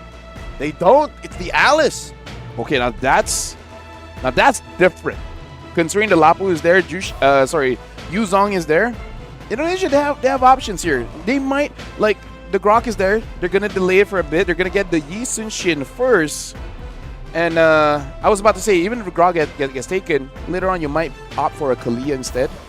Yep. Just so that if they pick up a Lancelot, hey, that's great. Soft counter. Again, it feels like a practice in futility to try to ban out specific heroes. So it really is just you picking your poison. It's you seeing what you'll allow Indonesia to get their hands on, and what is it that you're most likely able to deal with. Timor-Leste have a lot of choices. What do you go for? Gatot Kacha, Hayabusa? I would go for Grok Haya, honestly. Take it away. Or, considering that 2 mid laners have been banned, maybe take a far sub. It looks like they go for the Lapu first. Again, a pretty meta pick here in the SEA Games, taking up the Lapu relatively early. There's the Grok. The Grok as well. So, in terms of counter picks here, Indonesia, they can still pick up the Gatot if they want. And if they don't, it's fine. Maybe Indrawati just want to show that in terms of the picks in Rome, they're still plentiful. Picks in Rome, picks in the EXP even with the Lapu Lapu takeaway and the Alice in bans. Maybe take up a Yuzong here, but it looks like they go for the Lunox Esme first. But we don't know. This could be a Gold Lane Esmeralda. Or even a Gold Lane Lunox. Both are flexible. You know, going to the EXP, gold, mid, gold. Timor-Leste, this is their opportunity to pick up a Hayabusa if they want. Because other than the Hayabusa, there's still the Lancelot, the Joy, the Suyo. So Indonesia can't ban all of them. But this is where you can get your preference before it's too late. I think Lance, and then, nope, never mind. I would just say Lance, then ban out the Kalia. Yeah. That would be cool. But we see here the Granger get picked, so they know now most likely what their gold lane matchup is. Yep.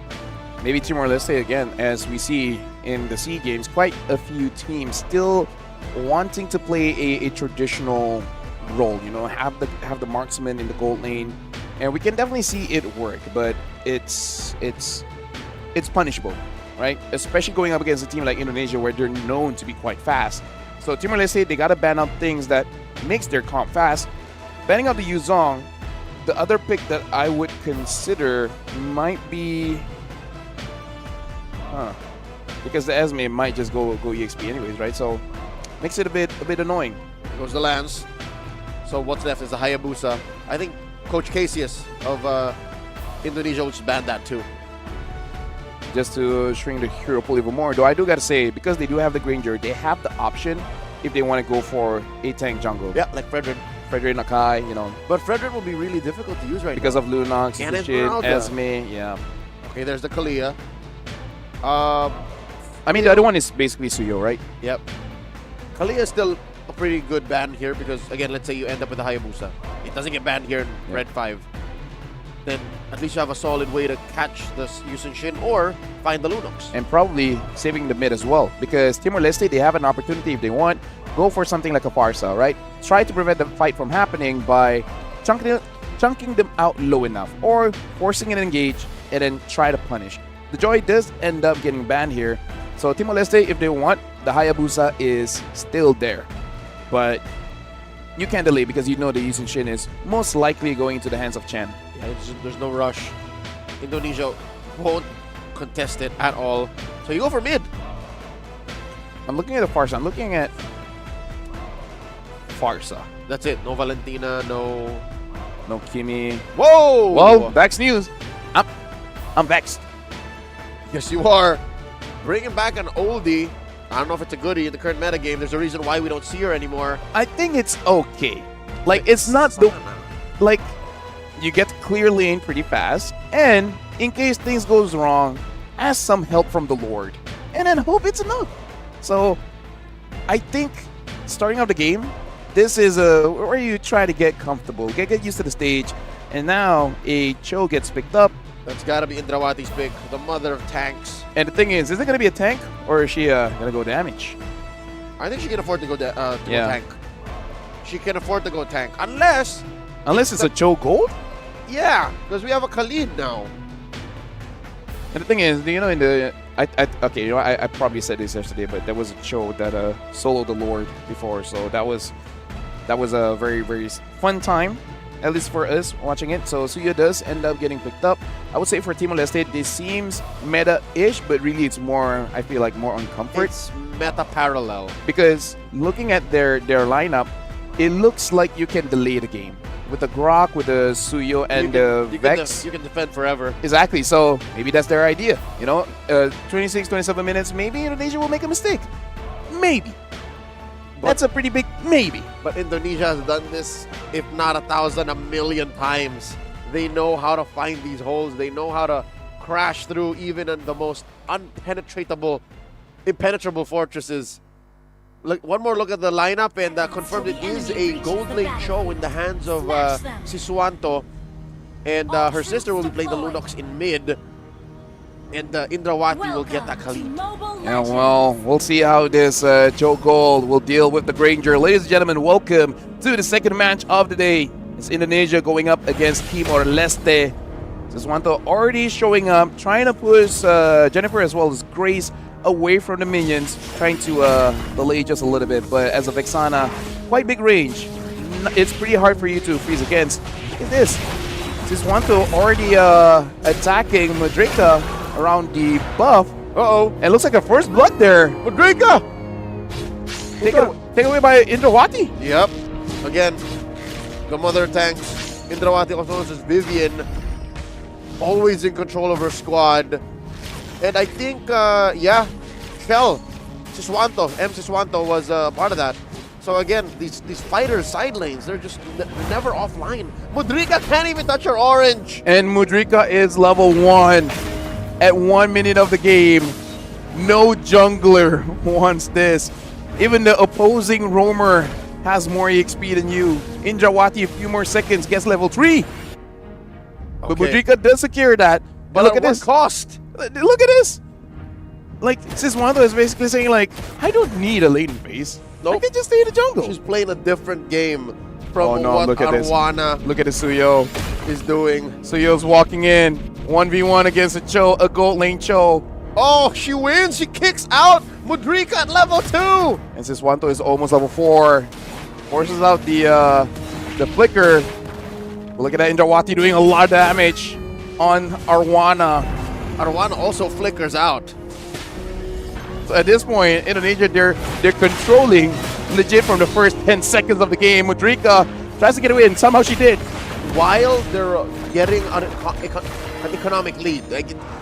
I'm losing my words because of how cruel... We don't see this often. Yeah, of how cruel and how efficient they're playing. All this while, Vival, their jungler, Shen, was taking the turtle. So they're in control of the map in even parts we're not seeing. Yep. And even the wall is there trying to prevent Shen from getting purple buff. They still get it. Jennifer taking a lot of damage from Indrawati. Indrawati gets the kill. And now even diving forward, Siswanto gets the kill. And now Siswanto gets the Sky Piercer. Oh my lord. It's a thing. A killer Cho. Shell, what are you doing? Siswanto is taking the lane, taking down Arwana, and we didn't even really check up on XP lane. What is the story there? Lim might get punished here. She's fine. Here's the thing. She's the XP laner. That's what's Yeah. up. Siswanto having to use the flicker and make sure that Jaida doesn't kill her. Here's the thing, my good friend Seto Kaiba did say, for you to win out in business, get 51%. And I feel like Indonesia took that a little bit too far. So like, how about you control 90% of the map? Make it 95. Because the few places that Timor-Leste's players can actually go is only where Indonesia aren't. Because again, they literally only have 5 heroes, right? So there's got to be a crack, and that's the 5% you're seeing on the map. Mudrika trying very hard just to get onto level 5. And Wati, a lot of damage onto Grace, has to flicker out. At this point, Team Indonesia, they can take a fight just because they feel like it. Like, whoever gets hit is just unfortunate. It's like, why are we there? We are taking 95%. Oh no, Mudrika can't even push out Lim from the EXP lane. Shen pushes in 4 minutes. Mid lane, tier 1 falls. That's Siswanto. Chini goes ahead and pops the brilliance as Shen steals away the purple. I've seen side lanes below 5 minutes gets taken down. Never thought I'd see mid.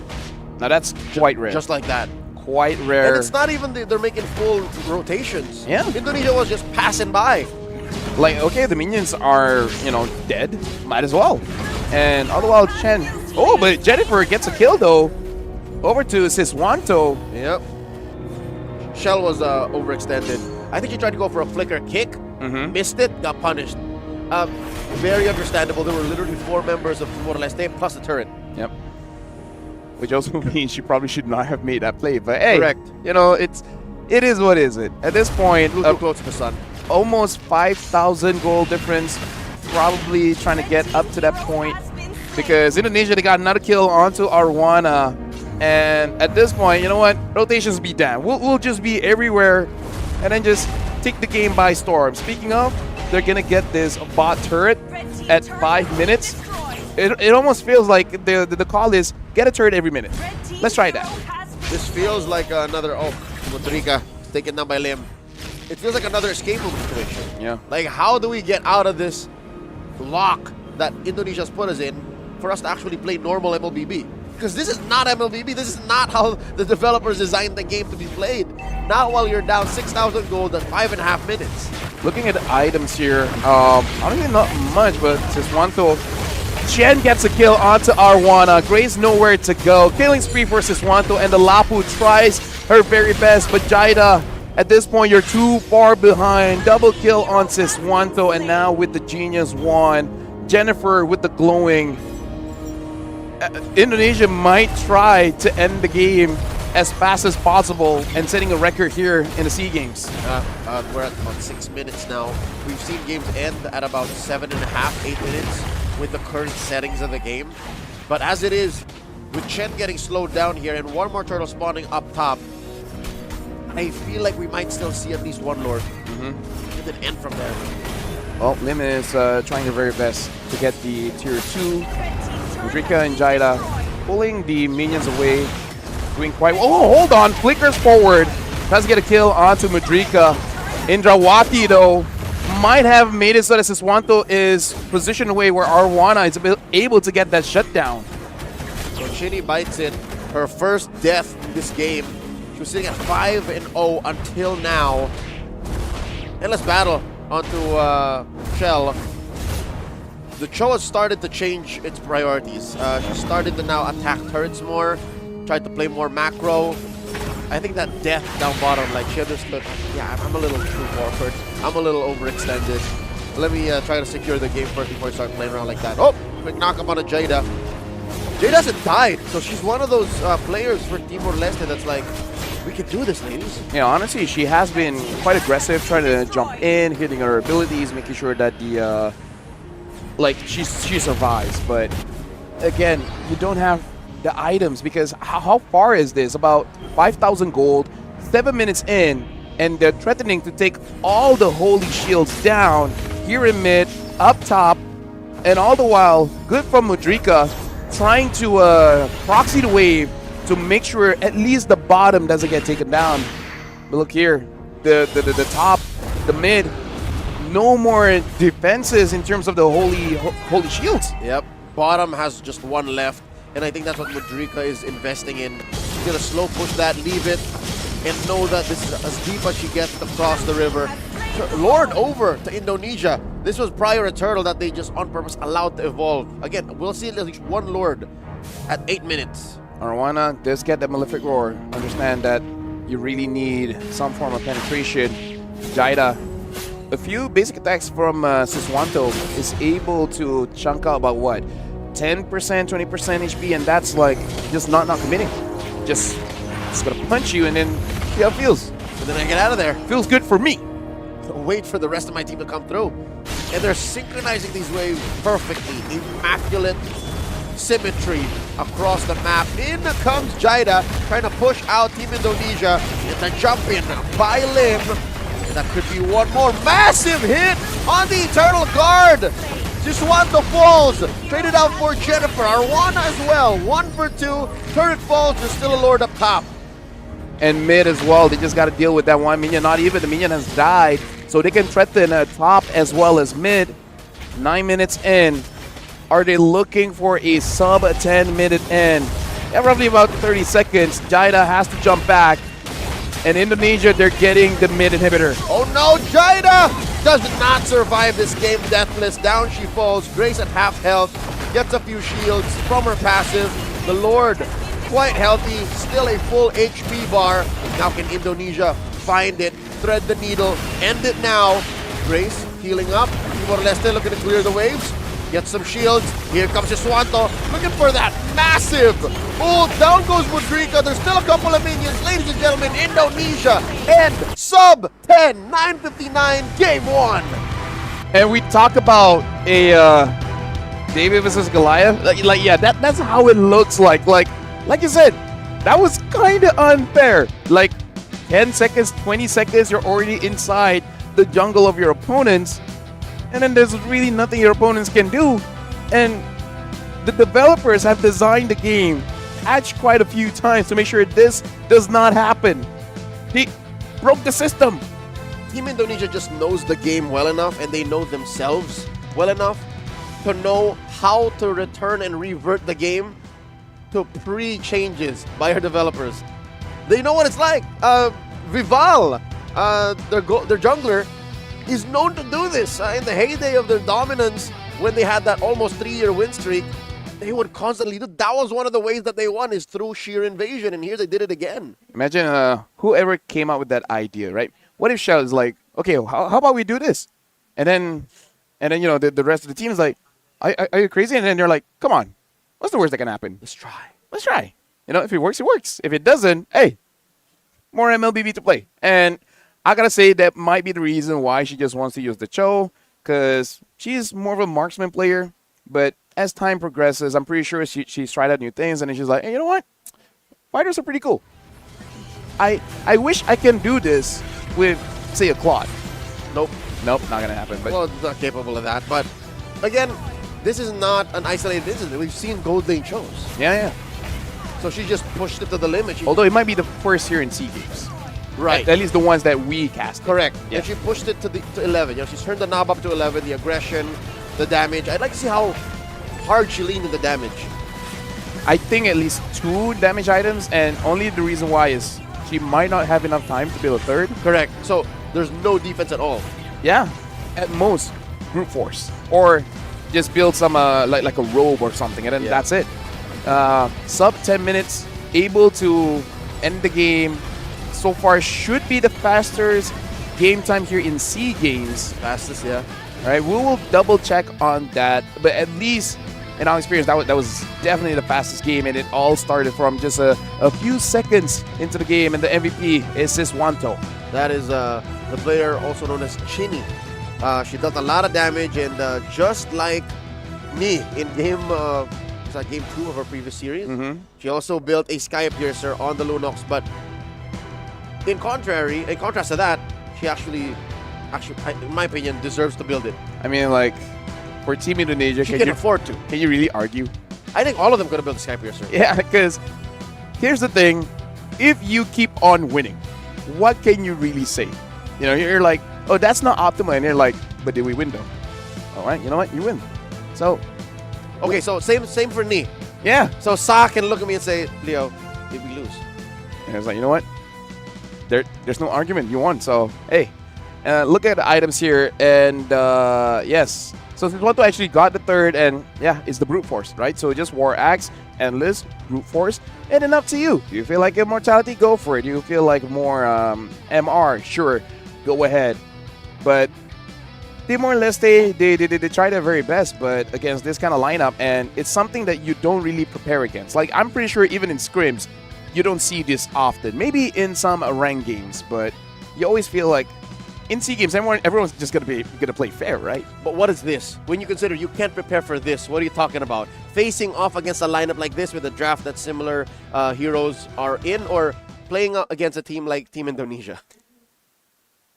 A situation where your jungler is level 1 at almost 2 minutes of the game. But again, wouldn't it be nice to be able to, though? It's the same kind of concept as the jawhead walking into your... So that's how you train for it. Yeah, like you find yourself in that situation and you study the outs, right? So, I don't know, what is it? You just go around your jungle, don't fight anything, and then when you see your opponents at level 2 or 3, all right, let me try.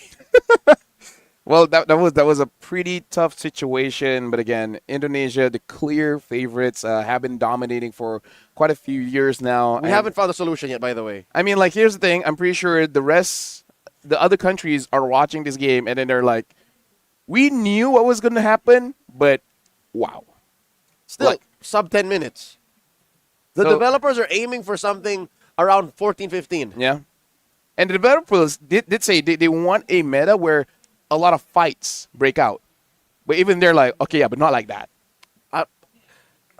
We're thinking about Round Turtle, Round Lord. This will sound mean, but they didn't look like fights. Some of them did, especially under in the base, under some turrets, when Team Indonesia would overextend. But truth be told, a lot of those did not look like fights. And I would say it's really not at the fault of Timor-Leste, because not at all. With the draft that they got, not much that they can really do unless essentially a few members sacrifice their lane, come help into the jungle, meaning like 4 to 5 people there in the jungle, and hoping for the Vexana to catch someone with the claw, and then it's like, okay, they're feared, everyone jump in, get a kill, right? So we do have to say what Indonesia did is not something that you can do all the time. Yeah, it's not easily... That's a cheese. It's not easily replicable. Oh, no, you know what? No, meaning to say, like, other teams that seen it, they're like, okay, if we do not see a Golden Cho in the lane, they're probably inside the jungle. That's what I mean. Right. Yeah, so, like, people will know, okay, when the vision, you don't see Lim, and you don't see the gold lane, you have to assume it's in the jungle, and at that point, get ready to back me up. Yeah, you're talking about how Siswanto, Shell, played specifically that show. Yeah, that's something that is more dangerous to pull off than it is something consistent that you want to do to get wins. It is punishable. It's not without its risk. Yeah, it's just that Team Indonesia was winning so much of the map that when she failed, when she stopped doing it, there really wasn't much repercussions. Every single lane was winning to the point where no one could rotate. Yeah. So even if they wanted to, it's like, hey, I want to back you up, but this girl won't let me. I'm locked down. Yeah. I'm preoccupied. Look at my health bar. I need to go back. Look at my health bar. I was forced to go back. I died. Look at my buff is no longer there. Right? So these are the thoughts that Timor-Leste are going through right now. They're going through, we just lost 10 minutes. How do we bounce back? What good did we do in game 1 that we can try to, latch onto and say, all right, this kind of worked. Let's try to do it again. I'll tell you now, it's the first phase of the draft. I think the first phase was solid. You know what I would do? What would you do? Cheese them back. How? 4 women inside a bush in mid. Then go. Kill both mid and roamer, and then go back to your respective lanes. You waste what, like 10 seconds tops. You're fine. I mean, like, if they did something that you don't expect, you do the same thing and be like, how do you like it? And they're like, well, we still win, so, But still, meaning something like that. If you got to take an advantage where they won't see it coming. And it doesn't even have to be mid. right? It could be just a roam waiting at the EXP bush or the gold bush, and then you actually have a laner that can get that kill, and then just try. Basically, a hero that has no dash. You target that lane. Yeah. You target the hero that is forced to use a flicker, doesn't even have a flicker. Yep. Even a roamer, you kill a roamer, they're already behind. Just tiny advantages works a lot for you. Pick someone off. Pick someone off. Okay, so that's what Timor-Leste Because that's can what do. I did. How often can you make it work? I mean, like in rank, pretty often, but because people don't see it coming, you know. People don't talk. I use the Minotaur, go to the EXP lane, I wait in that bush. They're clearing the minion, they want to last hit. I jump in, and then my laner just continue on. You know, usually it's either Husky or Gideon. Anyway, we get a kill. We never do it again, but they're always thinking he might be. They're always worried about that bush, and I only do it once. And then the rest. But are that was mind enough. games. The rest are mind games, I'm in their head, and that's all you want to do. living rent free, and they're like, LaFell, man. You know what? Half the dudes you did that to till now, I think are thinking that. Yeah. I think there's a Minotaur over here. Yeah, it's like, oh, they might be in that bush. It's like, dude, it's minute one. They're not going to be in that bush. Like, you Look, don't I'll know. show myself in the map, all right? I'm not in the bush. Yeah. Or am I? All right. A minute till we start. You know what? Something like a Gwyn, right? Imagine if you have a Gwyn roam and just do that. Oh, yeah. More Gwyn than Minotaur. Yeah, like either, you know, as long as someone that can jump in, get a knockup or a stun or whatever. Yep. Even a jawhead. Yes. And then just go inside the opponent's jungle and just keep tossing it away. Folks, we said it. Opponent's jungle, not yours. Yes. Imagine one day when this gets out of hand, and then the developers just be like, okay, now we have a potion for the jungle. For the buff. Yeah. So it was like, yeah. So now we have one for the players. Now we need a specific one for the buff. I wish just one. Say April 1st. They made it so that Jawhead can you know, toss away the turtle and the Lord. Franco able to pull it out. You know what? Something like just for one day. Okay. Joke aside, I hope that there could be a feature where the jungler could buy a potion or trigger something to not allow his ally Jawhead to toss stuff around on their side of the jungle. Because sometimes in the heat of battle, the Jawhead might click ejector Exactly. and instead toss the buff instead of the opponent. There was no ill intent. It just so happened. Exactly. So again, now that we're talking about it, it sounds like it's easy. It sounds like it makes it like training wheels for the ejector, but Hey, some Jawheads need it. yeah. Anyways, we're going to Dangerous Grass, and this is a scary one. Out of all the maps, Dangerous Grass is legit scary because your mind has been programmed to basically see the map where the bush is not there. Yep. Right, especially at the base, the ones on the side. We've seen some people fall for that. Yep, because they just walk by and then boop, they die. But another map like Broken Walls also does change your programming. It does affect the way you know the muscle memory of the map, but not in a way that Dangerous Grass does. Nothing is hidden from Broken Walls. If anything, more of the map is exposed. Timor-Leste now on the play. They played a very good red side draft in game number 1, in my opinion. How can they do that now in blue? Well, first, we're going to start with the bans here. Timor-Leste taking out the Eve as well as the Lunox. Probably thinking we should not let Siswanto have any kind of advantage in mid. But the thing is, eventually you'll push her to the point where she has to use something like a Selena. And is that really something that you really want? Jushin and Kimi. Here we go, folks. Starting off the draft. 4 mid laners have been banned. 5. I was talking about Selena. Selena now gets banned. So what is Valen? Probably Valentina. So Indonesia, final ban here. I would say Grog is a pretty safe one, but they want it too, though. Yeah, they want it. But yeah, look, it's 5 bans on mid. So Valen, Kagura. Haven't seen Aurora for forever, and I don't mind not seeing it right now. Wait, Farsa's still open. Farsa's still open. Did you mention Selena? Selena got banned. Yeah. The moment we talked about it, Timor-Leste is like, yep, we know. We've seen it. It's a bit unfair. I don't think there's any hero that Indonesia does not play. I mean, like when you play 10 hours a day, right? It's pretty probable that you got a pretty wide hero pool. Timor-Leste, the Grok is up, Yusenshin is up, Gatot is up. Sorry, the Lapu-Lapu. They pick up the Esme first, and considering that the Lunox has been banned, a relatively good pick here in first.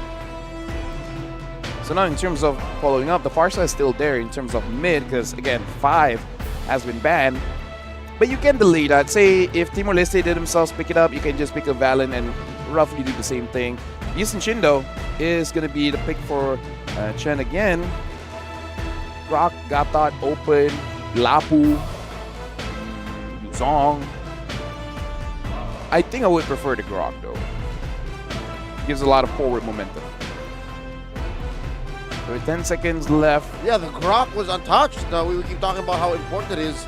And there it is. Indrawati gets her hands on her Grok. Let me see here. I'm thinking, this is crazy. Pick up, if you can, pick up a Lance and Uranus EXP, Esme Gold, and you already have a pretty solid front line that Indonesia, with all the bans that has been true, it's going to be pretty difficult for them to deal with. Unless, I don't know, a random Cyclops pop through. You know, something that can use a Wishing Lantern. I don't think Timor-Leste is ready to do that. I mean, against Indonesia, are you ready to do anything? Might as well. Might be the best time, right? There's a Hayabusa. And a Minotaur. Okay. Okay, so go to one lane. Stay in the bush. Wait for them to last hit, jump in, get a kill. But Indonesia is just as capable of doing that, especially with the Khedira. Yeah, Khedira, Grok, as well as Yusenshin. Are we going to see a side lane export? Is that a telegraph? I feel like if anyone can execute it, it's Indonesia, because Timor-Leste, there's too much burst coming in from Indonesia at this point. The export. I've seen the Khedira being used just 1 or 2 weeks ago. It's definitely hard for the export to deal with this Khedira. No. Indonesia will play the gold lane export. Yeah, but there you go, ban. Even Timor-Leste is They like, read into it. yeah, we don't do it. Yep, they read into it. So Valen gets banned, the Hive gets banned as well, and the Farsight is that true because the Khedira can deal with that. You know, Eve has shield, Farsight just has wings. So what's going to be in the gold lane for Indonesia? CC's open. Even a Granger if you just want to use a marksman. I believe CC and Lapu-Lapu have been open till now. So Timor-Leste, they are going to be banning one. I would ban the CC. I feel like CC is a pretty safe ban here. Lapu is dangerous, but yeah, there you go. Ban on the CC. So on the 4th pick for Indonesia, Lapu is the safest, still hides. Oh, but the Ruby, forgot about the Ruby. We forgot Ruby is so often banned these days that she rarely comes through, and here it is. And likely, that's it. That's the gold laner. And then into Lapu-Lapu, but Timor-Leste might steal. Yeah, I would say it's risky, but might even consider like a Claude, and then mid. I don't want a Farsa because it's so easy for the Grokis, Shin, and Khedira to deal with. That's right. I guess Vexana again, if that's your comfort, but I just need something that can survive against a potential gank coming in from the mid trio of Indonesia. If not, just Esme Gold. It's still okay. Still fine. I'm still on that mid lane for Timor-Leste. They do not have a solid mid laner save for Farsa. Oh! The Jushin, okay. The last time I've seen the Jushin actually was from... Was it from Indonesia? No, it wasn't, but... Zetian. Sorry, yeah, Zetian. Sorry, yeah. That's how rarely we see her.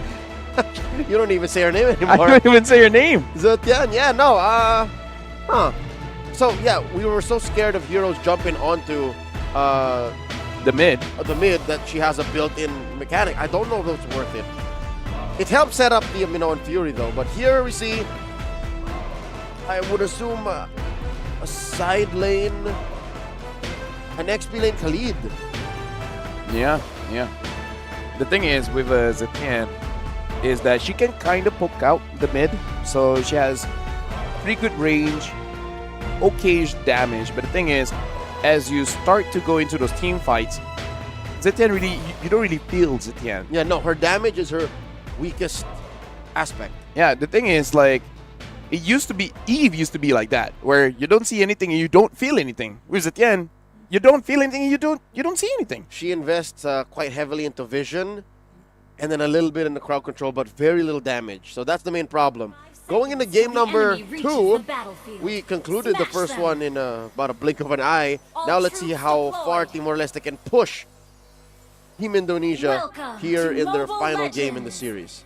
Yeah, there we go, folks. We usually blink once every 10 minutes, so we didn't even see that one coming. Timor-Leste is, look at this, they're investing a bit more people just to make sure that the jungler is going to be safe. Grace holding out the minions, enough time for Jennifer to be there, and Siswanto trying to make sure that is able to deny a bit, but the Granger has the range, not really that big of a problem.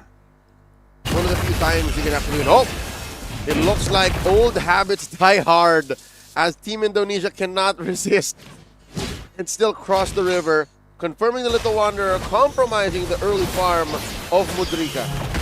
Yep. Still, at least it's not as bad as what happened before. Siswanto still having that passive.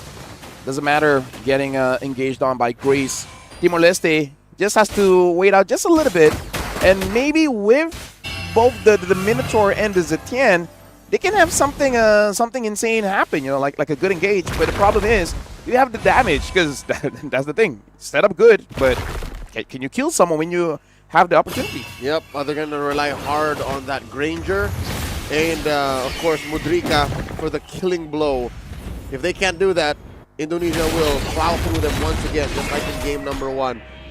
I appreciate the fact that Timor-Leste are playing this discipline, though. Usually, after a couple of minutes of passing the point of, hey, we used to be already losing our breath, but now some teams will get carried away. Here, they're still sticking to their guns.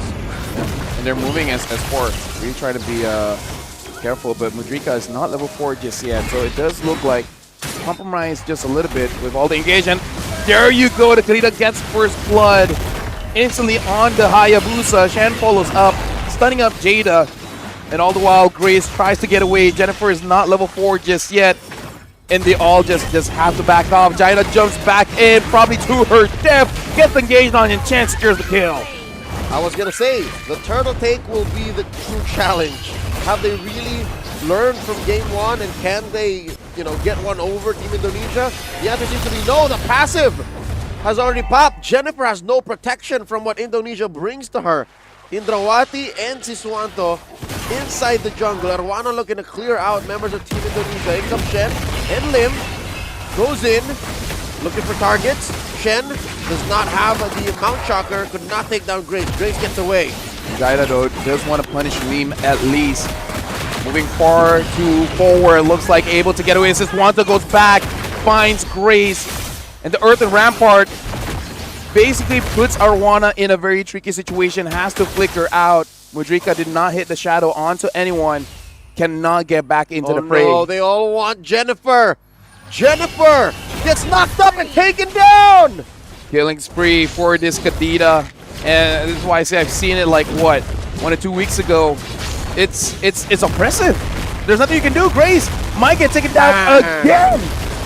Penny was the MVP of game 1. She might go for a back-to-back. 4-0-1. Any hero that the Kadira says they have strength to take down this one, they effectively do. And only one of those went to someone else. Only Chen took a kill from Siswanto. And Timor-Leste still has nothing to show for it. 4 minutes in, second turtle spawning lower quarter. And Timor-Leste is back to where they were about 15 minutes ago. So game 1, Indonesia got the mid turret at about 4 minutes, this time at 3. So they are actually making the game a little bit faster and engaged on. They didn't see that they were already in that side of the jungle. No one was flushing out Team Indonesia. Jennifer just walking around, gets taken down. Jada might be up next. Not enough damage from the 4 members of Team Indonesia here.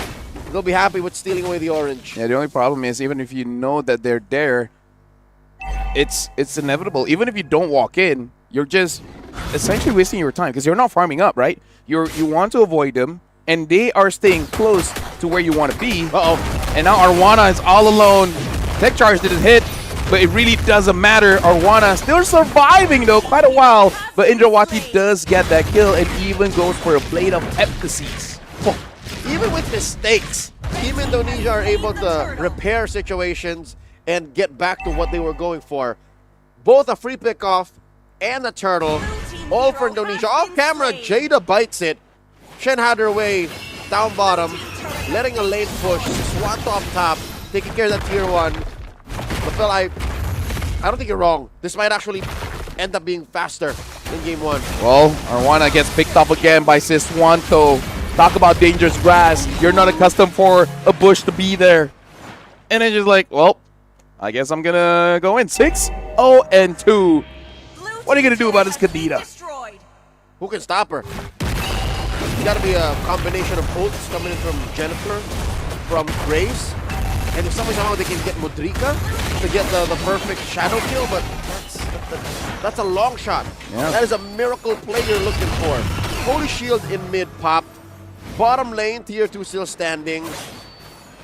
Here's the play. I think Indonesia will do the same thing. They'll let this turtle transform into a lord and go from there. Did they pop? Are they going to get the mid inhibitor at 6 minutes? Looks like the answer is yes, at 6 minutes. They got the inhibitor in mid. And basically off of the play of Siswanto, able to dodge out the OG shadow kill. There's nothing this Indonesian Mermaid can do. She's definitely in the running for MVP again. Holy Shield popped down bottom. Shen is starving Mudrika. Yes, she's died less compared to how she played that studio in game 1, but it's all about resources. Big tech charge! And quick knockups. The first kill for Timor-Leste. Indrawati falls, but Jada, Arwana, and Grace fall just as quickly. That's a double kill for Shen. And they didn't break just one inhibitor at about 6 minutes. They broke 2. At 7, and now will they be able to end the game at 7 minutes? Because if they do, this definitely is the fastest game, but one by one, Indonesia falls. Unable to commit, they have to back away. So they're happy with cleaning up house, mid and bottom inhibitors. Even the buff, again, they have to maintain this level of upkeep. They have to continue to choke out Timor-Leste to keep this 10,000 gold lead up.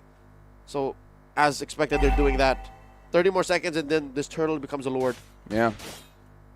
Well, rarely do we see this kind of control, but if you want to maintain your status as world champions, you got to give a statement like, it's not enough to win.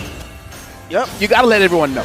It's a form of respect for their opponent as well. Yes. No matter who they face, no matter where, they will give their 150%. Grace here holding on for dear life. Minoan Fury plus a Fury of the Phoenix. Able to let her sustain, but only for a second longer as Lim takes her down.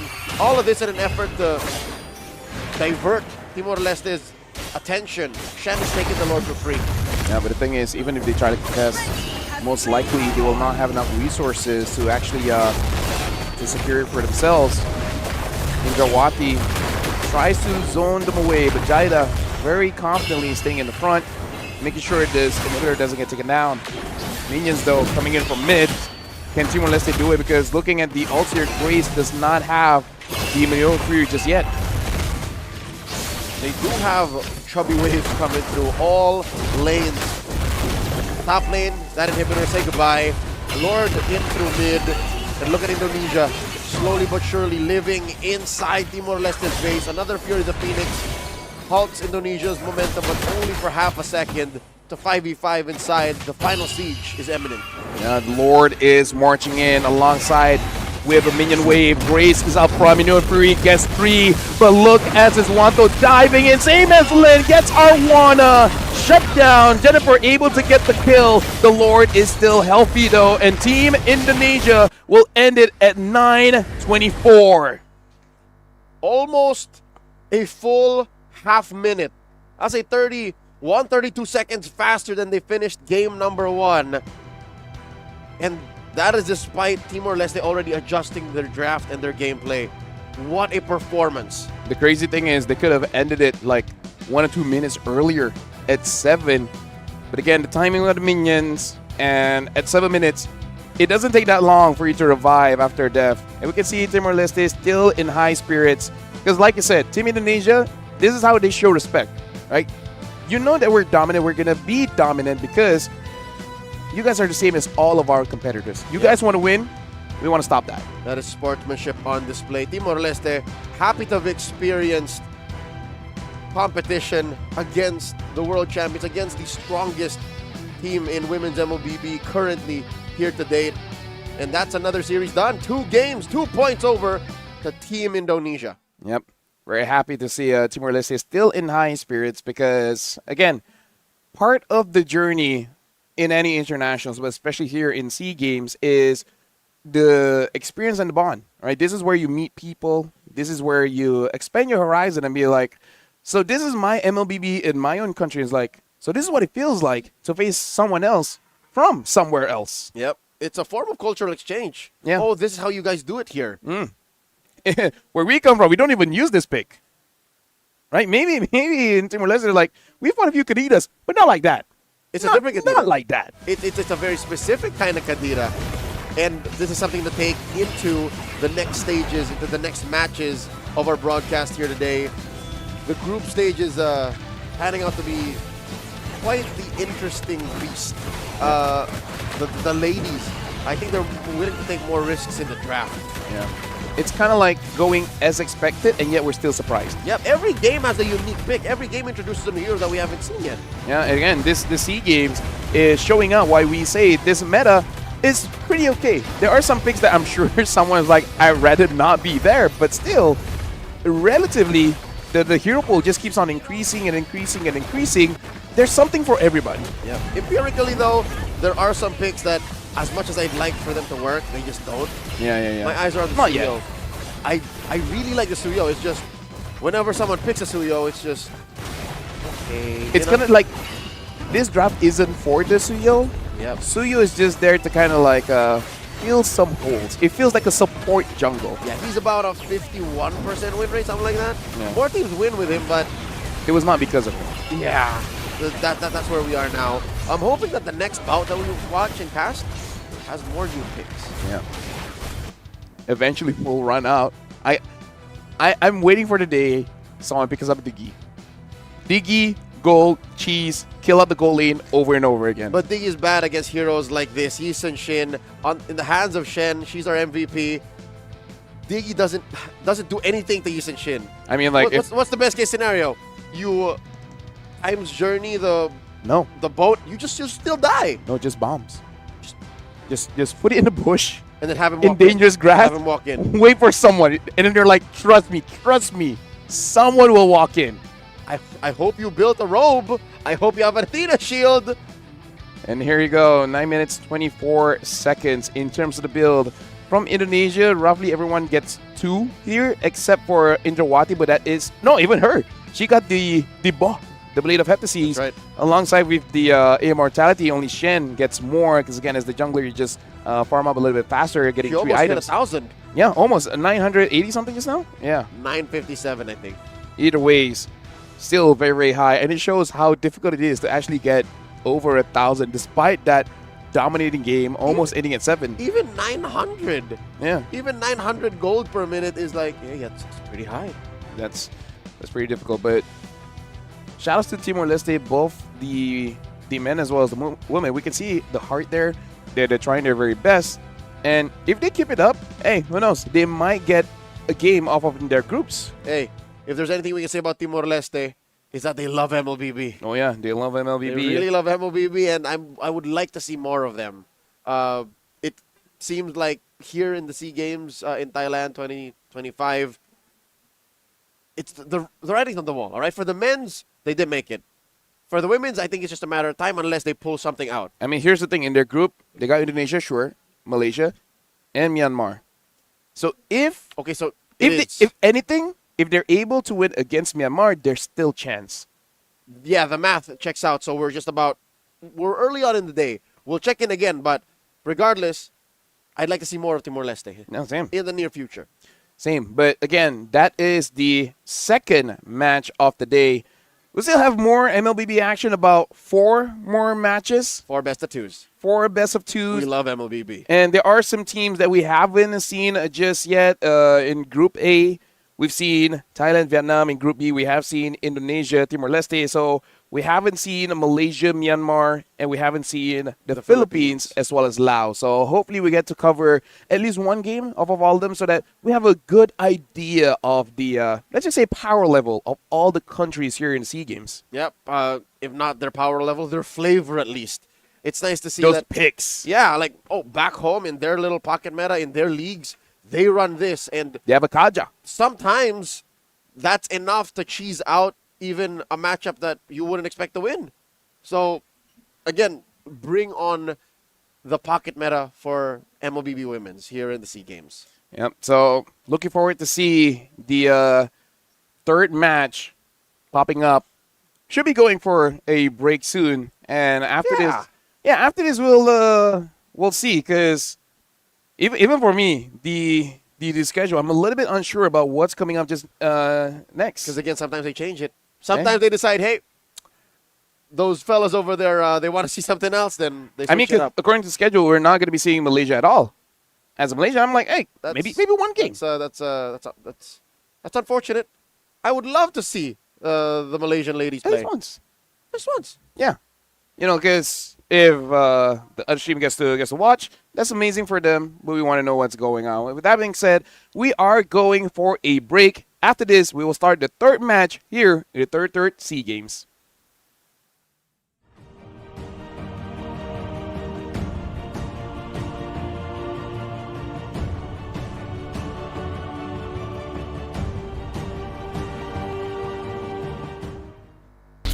The shape, the speed, the precision. Social Pro made for esports.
A brand new mode is coming to MLBB, Chaos Clash.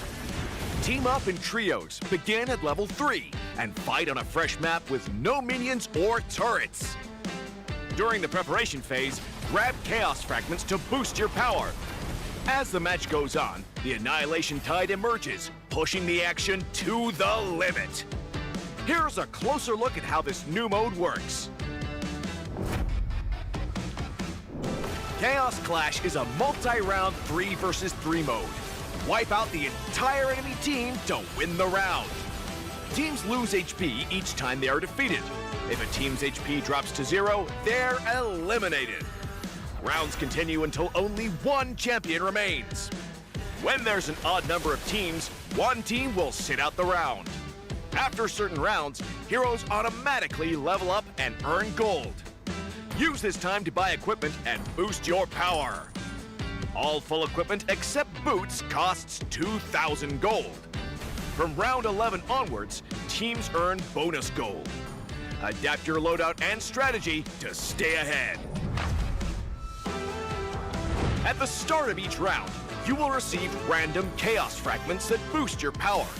You can also refresh fragments to re-roll their effects. with 2 refreshes per round. The game offers a wide variety of fragments, each with unique effects, so you can mix and match to create your own playstyle. For example, tank fragments make your hero tougher and deal damage back to attackers. Marksmen who pick range-enhancing fragments can safely deal damage from afar. And that's just the start! Countless other powerful fragments and combinations are ready for you to try. As rounds progress, the Annihilation Tide starts shrinking across the map. Heroes outside the tide take sustained damage. Master this mechanic, and it can swing the battle in your favor. For instance, heroes with knockback or displacement abilities can push enemies into the tide. Surprise your opponents and watch them struggle against the sustained damage. The new 3 vs 3 mode, Chaos Clash, is coming soon. With a variety of chaos fragments, every match brings a fresh experience. The shrinking zone adds fast-paced, thrilling action, and new map buffs further empower heroes. Exciting, innovative, and powerful new strategies await. Are you ready to try them all?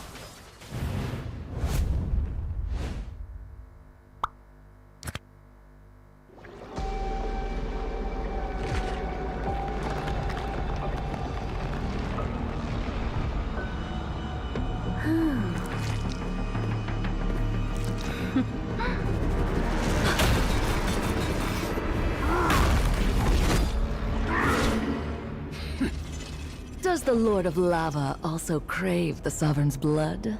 Fool! The tyrant's remains will only bring doom! Their brutal dominion, our warriors were corrupted into foul bonds of decay. Sovereign of the Abyss, Obsidia. The curse still flows within the Sovereign's blood.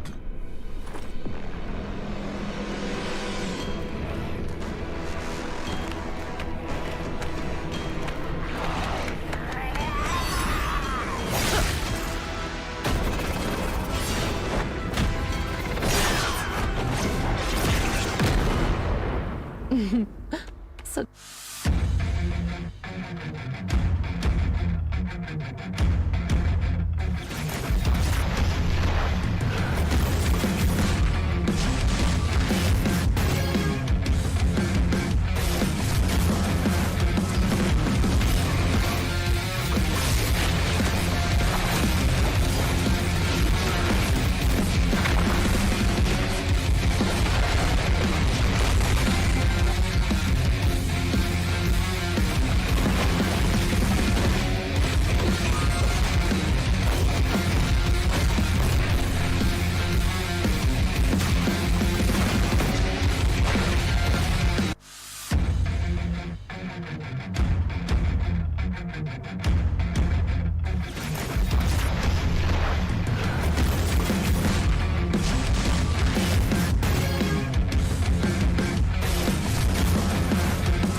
A brand new mode is coming to MLBB, Chaos Clash.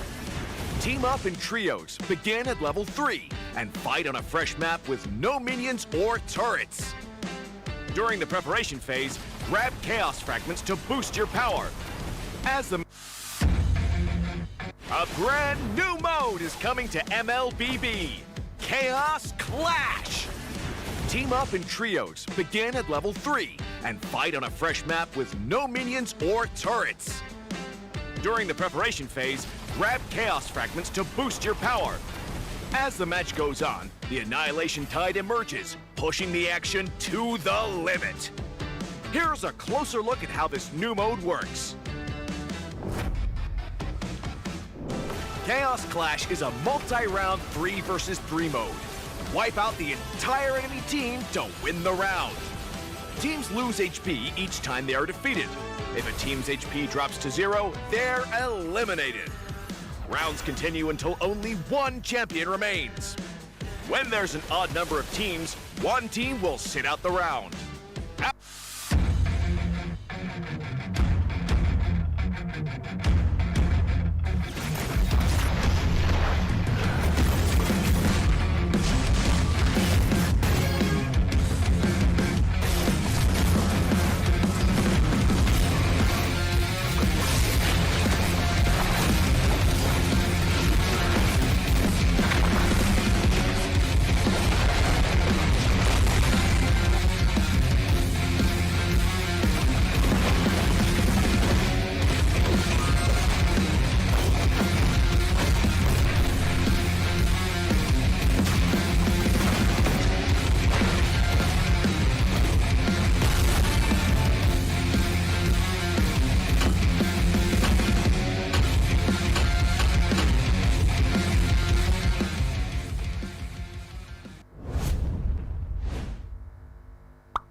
A brand new mode is coming to MLBB, Chaos Clash.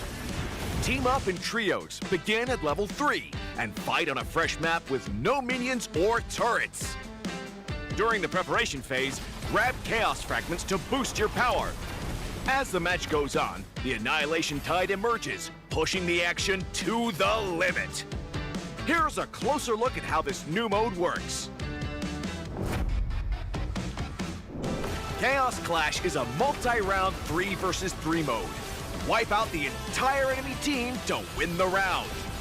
Teams lose HP each time they are defeated. If a team's HP drops to 0, they're eliminated. Rounds continue until only one champion remains. When there's an odd number of teams, one team will sit out the round. After certain rounds, heroes automatically level up and earn gold. Use this time to buy equipment and boost your power. All full equipment except boots costs 2,000 gold. From round 11 onwards, teams earn bonus gold. Adapt your loadout and strategy to stay ahead. At the start of each round, you will receive random Chaos Fragments that boost your power. You can also refresh fragments to re-roll their effects, with 2 refreshes per round. The game offers a wide variety of fragments, each with unique effects, so you can mix and match to create your own playstyle. For example, tank fragments make your hero tougher and deal damage back to attackers. Marksmen who pick range-enhancing fragments can safely deal damage from afar. And that's just the start! Countless other powerful fragments and combinations are ready for you to try. As rounds progress, the Annihilation Tide starts shrinking across the map. Heroes outside the tide take sustained damage. Master this mechanic, and it can swing the battle in your favor. For instance, heroes with knockback or displacement abilities can push enemies into the tide. Surprise your opponents and watch them struggle against the sustained damage. The new 3 versus 3 mode, Chaos Clash, is coming soon. With a variety of Chaos Fragments, every match brings a fresh experience. The Shrinking Zone adds fast-paced, thrilling action, and new map buffs further empower heroes. Exciting, innovative, and powerful new strategies await. Are you ready to try them all?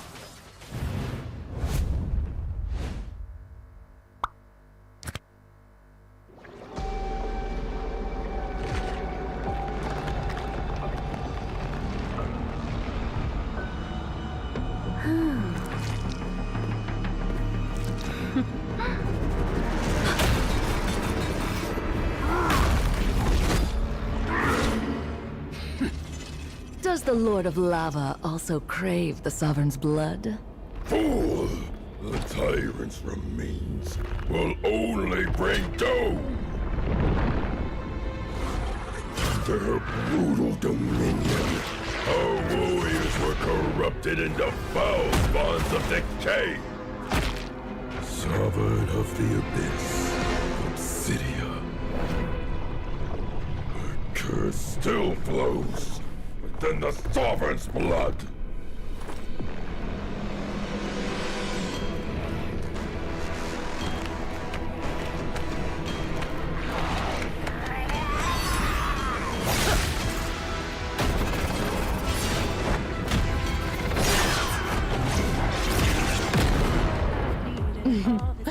Such loyal little puppets. Aren't you?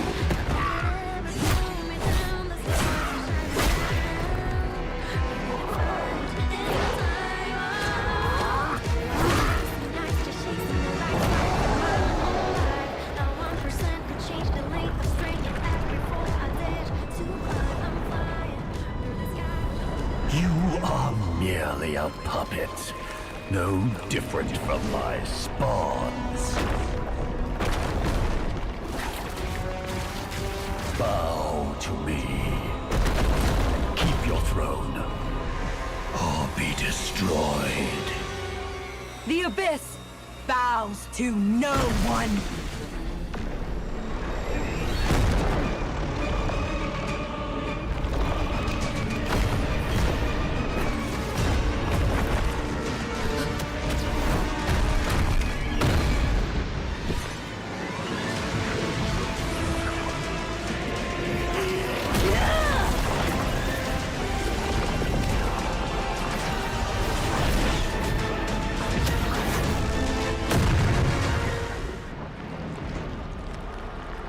For the Abyss!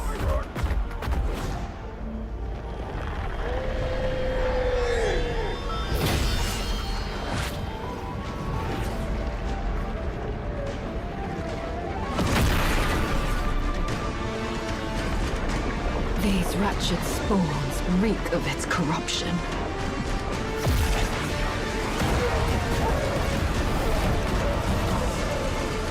Your sovereign has a god to kill.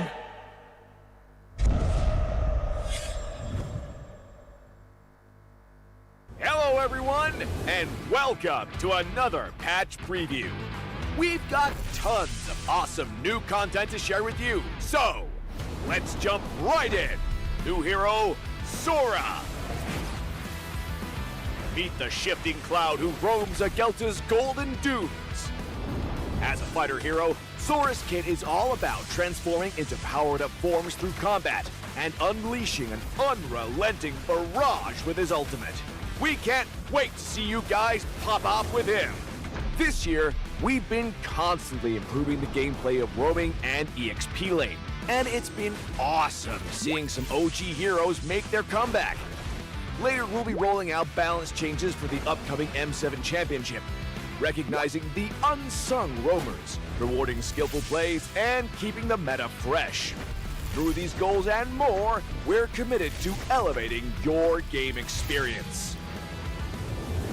This patch also packs improvements for many features. A brand new clip sharing feature is also dropping soon. You'll be able to clip and share your plays instantly with a recording overlay. So, get ready to show off those stylish skills to all your friends. That wraps up our new patch preview. Hope everyone will enjoy all the new content. And until next time, we'll be seeing you in the Land of Dawn.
coming to MLBB.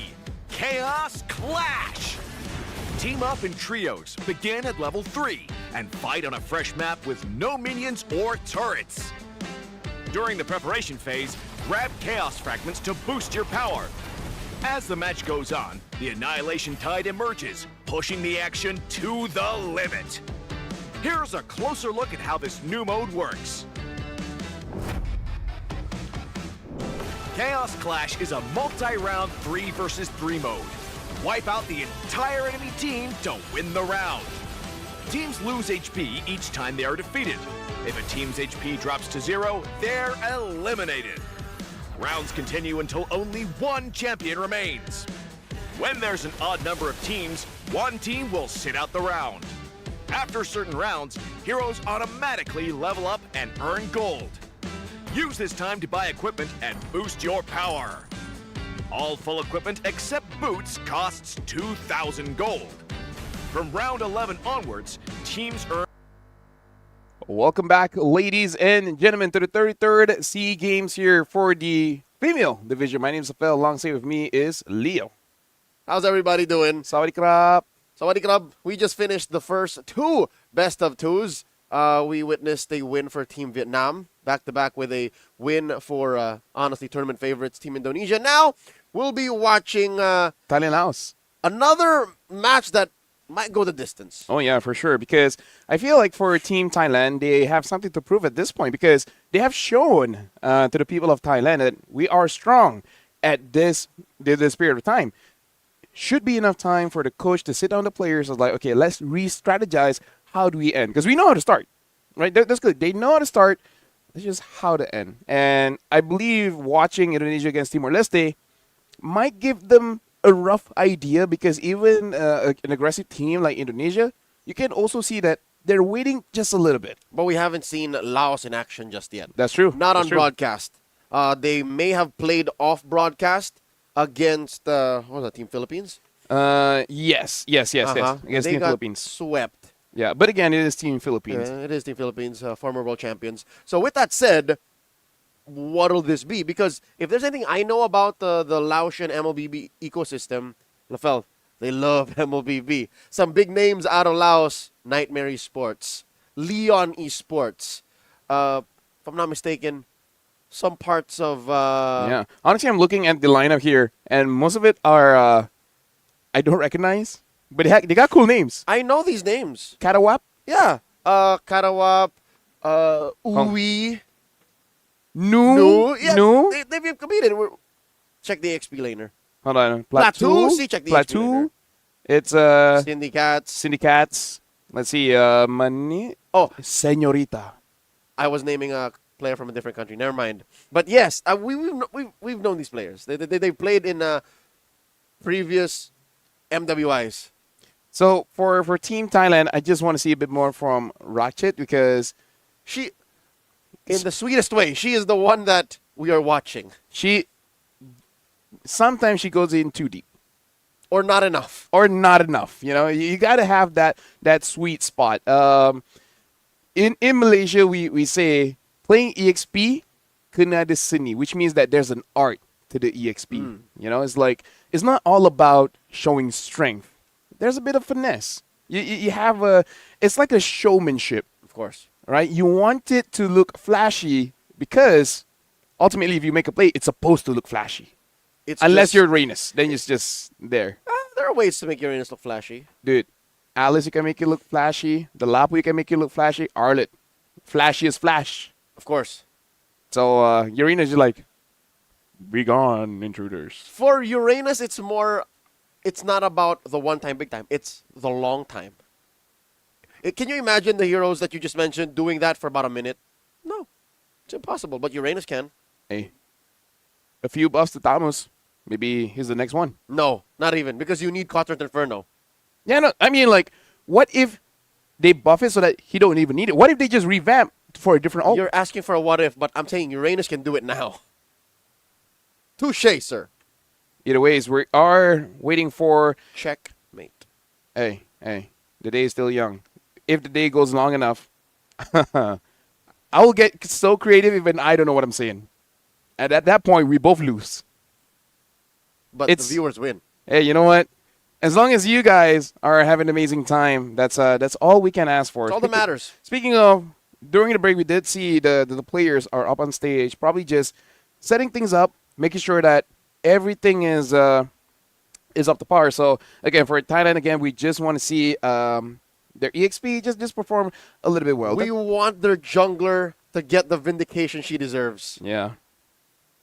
And honestly, that's also another thing, because a team that this is a lot of pressure, right? Representing Thailand when the SEA Games are here, you can't help but have a lot of thoughts and no thoughts at the same time after losing 2 games where you thought you should have won. Yeah, like getting come back on it twice. It kind of like resets your brain. It's like you're thinking and not thinking at the same time. It's you're at limbo.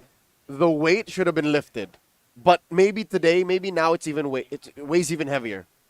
It's an interesting situation. And it's something that even if you go to the gym, dude, it doesn't lighten the load. I mean, maybe a little, but you know. Yeah, it's like you barely finished the first rep and the first set, and you added more weight. What do you do? What do you do? Yeah. So, hoping that everything goes well, because we did see visible frustration, especially coming in from jungle, which for me justified. Makes sense. She did a lot, and a bit more. She did more than what was expected from her. Yeah. So, for Laos, that's a weird thing, because we've seen Thailand play. Even though they lost, there's promise. They just don't know how to close out. Laos, we haven't really peeked in on their match against the team we don't know how long it went. We don't know the draft. We don't know if there's any counterplay. Was it like Indo just now against Timor Leste? Hopefully not. Hopefully it was a little close. And if I know anything about Laos and MLBB, there should have been at least some fight. Mm-hmm. There should have been at least some sound drafting. And that means Thailand will have to really stretch a bit, which is saying something, because against Vietnam, both teams were willing to, kind of go out of their comfort zone. We saw a Moskov from Team Thailand. We saw an early Joy prioritized over a Lancelot. Yep. And then proceeds to choose Lancelot in the next game and still does well. Yuzong, Lapu, we've seen the Kadita, and honestly the Kadita was pretty good, and the Kimi. I'm to the point where I prefer the Kadita, because a lot of forward momentum, as the Kimi, you're so good until the Suyo gets onto you. But at that point, I would say it's not really the Kimi's fault. The Jackpack only has enough fuel to dodge the Suyo maybe once or twice. Yep. Eventually, the Suyo will catch up. Namsiri Pongpang has to consider maybe what if they draft around her? What if they use Sun Shin? What if they put a Yusun Shin on Hey, her? if I was Laos, I would not let go of the Yusun Shin, considering what I saw. Yeah, I'm not going to give her a build around hero, because at that point, you don't really build around the Lancelot, a Suyo, a Hayabusa. She just plays. It's just there. The only way you can play around her, if you commit to something like an Angela or something, right? Joy Angela, and then hope that's enough. We got 3 minutes until the draft begins, and I'm happy to see the smiles on the faces of these ladies, the athletes from Team Thailand. So I guess they shook off the nerves. Mm-hmm. I'm hoping that the weight's off. Yep. So, like you said, it should be enough time. Wait. Yeah, that's the thing. That's why I paused a bit. Like, I feel like something's changed. Yes, this is Suk Pan Pong. Huh. They changed their junglers. So Namsiri Pongpang may have been benched, ladies and gentlemen. We're waiting for confirmation. It's either that or he changed their hair color Yeah, in the span exactly. of an hour. Which? No, this is Suk Pan Pong. I mean, like, it's not impossible to change your hair color in an hour. Technology has moved forward. There's a spray for that. So who knows? No, it's their alternate jungler. Yeah, but here's the thing. A few reasons, and I'm just wondering what. Why? Yeah. So let's just make the assumption that might be a different kind of draft that requires her, say, like a like a tank jungle, A utility jungler. a utility jungle. Yeah. Like maybe they have a assassin specialist. Nice nails, by the way. You're slaying, girl. Yeah, an assassin specialist and a tank specialist. I like how she very deliberately formed the heart. Mm-hmm. It's like the nails made her fingers feel weird. Like, how do I make a heart again? Do you know, I talked to some of the athletes, and they legit say they cannot play with short nails. I mean, like, for us, it feels weird because it's, like, in the way, but for them... They need the nails. They need the nails. You know, it's just... I think it's a preference, because, look, some of the athletes from Team Thailand are okay with, you know, well-kept short nails. Mm-hmm. I'd like to see the vibe for Team Laos. Yep. Because they're the ones we haven't seen on broadcast. They're the ones who haven't played on the main stage. I think it should give us a preview of how they're feeling, because with Nam Siripongpang sitting out and Sok Pan Fong now in, this might have been a mental reset. Yeah. Again, it's interesting to see, but this also shows that the coach is taking a proactive stance of making sure that everyone is in a good headspace to jump into the game. Because again, they look all well and good. We're looking at Laos now, and they're looking pretty all right. Not as much smiles as we saw from Team Thailand, but they definitely look like they're focused. That's the best way that I can say it, even using the cameras as mirrors. But hey, you know what? It's good. Anything to get your self-confidence up. Yep. Again, they've got thousands, if not millions, of eyes on them at this moment, prepping for the competition at hand. Again, a best of two coming your way. We're about to load into Game 1, and it all starts with the map selection. Do we see all the maps already today? I feel, yeah, hold on. We haven't seen River. Ah, yes, River We haven't expansion. seen River. Yeah, Okay. the River expansion. But considering that Team Thailand can use the Kadida, if I was Laos, I'm hoping there's no dangerous grass. Because Kadida with dangerous grass is a problem that's waiting to happen. If anything, that's the map where she's most lethal in. Maybe only... Which is weird because there's a river map. Correct, and it's not that one. It's not that one. Second to... Broken walls. Broken walls. So it looks like for Kadida to work, the forest needs to flourish. Yep, and rocks need to move. And then where she's weakest, in my opinion, is flying clouds. Imagine she jumps into her death. A few players have done that. Yeah. Yeah. So that's the thing, is when you kill someone, they respawn, they're back in action much faster. So there's a part of your utility that is somewhat neutralized. Here we go. We're able to find out now what map we'll be using for Game 1 in this best of two. Might as well River. We haven't seen it all day. I would like that. It allows for fast rotations. Hey, called it. Ask and you shall receive. And you know what?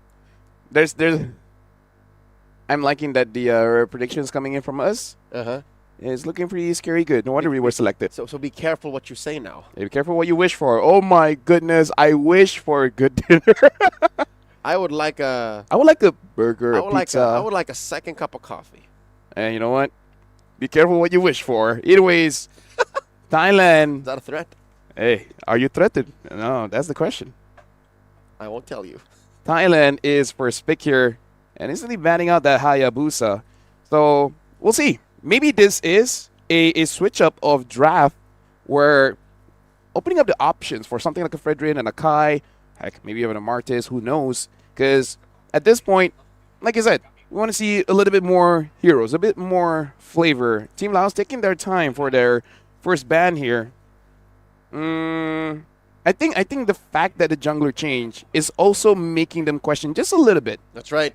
Can confirm it is once again Sok Pan Pong now sitting in the stead of Nam Siripongpang, which I guess she was good. She was good. It's just maybe, as Lafel put it, it might be a different play style. Yeah. So what we're expecting a priority on, or maybe even Fredrin, different vibe. different play style. Yeah, because you know, team yeah, dynamic. It's like that's an amazing player, but at the same time, there's this natural charm that lifts up the mood. Or a different synergy, a different chemistry. Exactly. Maybe they've been friends since kindergarten. I remember kindergarten. I don't remember too. If I had friends then, I forgot about them. You have friends? Okay, legit, I did not have friends until I was about 15, 17. It's a long time ago. Because, you know, ADHD, autism, I couldn't speak to anyone. I don't know how. I learned the Malay language around 15. What were you speaking prior? English, and no one else speaks English, or I just don't speak, because I can imagine the words. I don't know how to say it. Like, how does your lips and tongue work? Which is weird because now I'm working in Malay, or just in general. In general, sounds like a speech impediment. Yeah, and now my nephew is also having speech delay. Hey, but look at you now. Yeah, see. So after practice, look up on YouTube a few teachers teaching you how to speak. Hey, now I'm speaking on camera. Your nephew has a bright future. Maybe. You just gotta put him through the same ringer that you went through. Eve is the ban for Laos. The answer from Team Thailand. How do they swing back? Prior in their first outing against Team Vietnam, they banned the likes of Kimmy, Yusun Shin, Baksha. They banned CC, Alice. What if they want to first Shin. pick a Baksha? Exactly. If it's open, which Because, again, should not. That is one of the main points that we consider Sok Fan Fong to sit in. Maybe she's a utility savant. And maybe even take the Yusun Shin, because you ban out the Haya. Only really Yusun Shin does not like to go up against the Haya or a Harif. They ban out the Jushin here. So Also, Team Thailand. very good against utility. Yeah. So we're seeing it. So if utility, you don't usually pick it up first, probably pick up a Gatot or a Kimmy or a Grok. So that's definitely something that Laos should be careful of. I would say the safest is the Baxia, and then maybe the Kimmy. Or they pick the Baksha. No, it's in like Laos ban, because there's a chance that Thailand could pick it up first, Yeah, exactly, because that's how we're going. Laos, we haven't really seen their patterns yet. They banned the Grok. So I guess they're also going into this kind of blind. Mm-hmm. Team Thailand, if I were to pick a ban here, I would consider... Maybe they take out the Kimmy. Or, yeah, no, they can take out the Kimmy. They can first pick the Gato. They can first pick the Yusun Shin. If they ban something like a Boxer or Yusun Shin, forcing out Laos to ban that out, and then might be in the favor of Suk Pang Pong, because again, there's a chance just use tank. She is such an enigma. Yeah. Massive mystery. Rarely do we see that we already seen their game and now we don't know what they do. Yeah. And all you did is change one player. There's the Alice. So this is not without precedent. They already banned it once. But what if they... It shows that they want to commit on the Lapo again, or something like a Farsa. Yeah. Which is solid if you want to go tank Utility, here. correct. I feel like Baxia should go here for Team Laos. But the problem is if they ban the Baxia, a first pick Kimmy then becomes quite a problem. But that means you're putting your eggs in Intachot's basket. Mm-hmm. Which is, I don't think they've ever done. Let's see. Yes, they have. Game 2, they used the what is that? Kimmy. Yeah, no, but they did not prio it. Well, so that's what I'm saying. Is like they ban out the Hilda. Suddenly they give the prio to Intachot. They've never done that. Okay, so Hilda is the ban for Laos. So many open for Thailand here. And the thing is, that's the problem. You pick up the box here, you're letting go of something like the Yis and Shin, etc. Maybe this is the gambit that Lao is taking. We're banning out the Hilda, so we get whatever's left in the swing back. That's still advantageous. Exactly. So we're not gonna get punished by picking up an assassin. Yep. And Thailand, they pick up this Yis and Shin, which we did say is one of the reasons why you would ban a Hayabusa, because what if this is a full? What if she's the kind of jungler that's full build around me? If I was Laos, I would pick up Baxia Kimmy. But instead, to go for the Yuzong instead. Okay, hunt the Yusen Shin down. All right. And a possible deny from Team Thailand, because Rakchit has shown she does like the Lapu and the Yuzong, and they pick up a Gatot Kacha. So trying to shrink down the Rome pick. Kalia is there, though. That's a double jump, brothers. That's two ways that you can jump the Yusen Shin. The Avatar of the Dragon? Yes. AOD. AOD. So now Thailand, how do you respond to this? Because there's a Yuzong, you would think of your mid might be just a little bit vulnerable. They pick up the minnow. You can't Farsa anymore. Exactly. Or you still pick up the Farsa, just got to be brave. Yeah, I can see that. Intachot showed good, amount of constitution in game 1 and 2. Goes for the Ruby, though. So they're really setting up here quite a lot of crowd control. If I was Laos, like, okay, crowd control, I'm going to pick up something like a Boxia and then just see whether you can out-damage the sustain that a Gatot, a Yuzong, a Boxia can provide. Or we've seen this happen, and Boxia just, no one really cares. And this kind of makes the Lance's job difficult. Yeah. If you would pick the Lance still open. How weird is that, LaFell? For what? About half a dozen games now between today and yesterday, Lance was open, doesn't get picked. It is pretty weird considering like where we're from. Super Prio. Yep. And now they pick up the Joy, which Again! Is this a Joy game? Having a Ruby as well as the Minotaur. Sure, you can do well against the Yi and Shin, but the thing is, this might not be the end of the CC party here coming in from Thailand. Speaking of which, they gotta have at least one more. CC is not banned, so who knows? Either or could pick up. Most probably Laos. That kind of CC. Yes. Crowd control, ladies and gentlemen. Thailand has invested plenty of it already in the first phase, but yes, the hero CC. Some players call it Chichi. Yep. Which was a cause for confusion for one of my bits of content. But Laos bans out the Kimi. So there you go. Thailand is still missing what they have in abundance in crowd control, a good mid laner. Because again, I'm more sure they can't afford the Farsight anymore. No, you want to hear something crazy? Yeah. There is a good pick here in mid. What is it, sir? An Odette.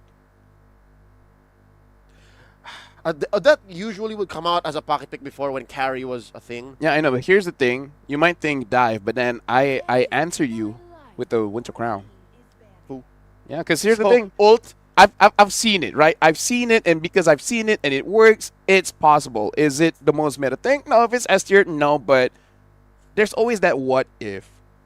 Because I still remember, was it back in the Philippines in M5 where a Joy was picked up, and then we saw an Odette, and the Odette just wrecked shop. Yeah.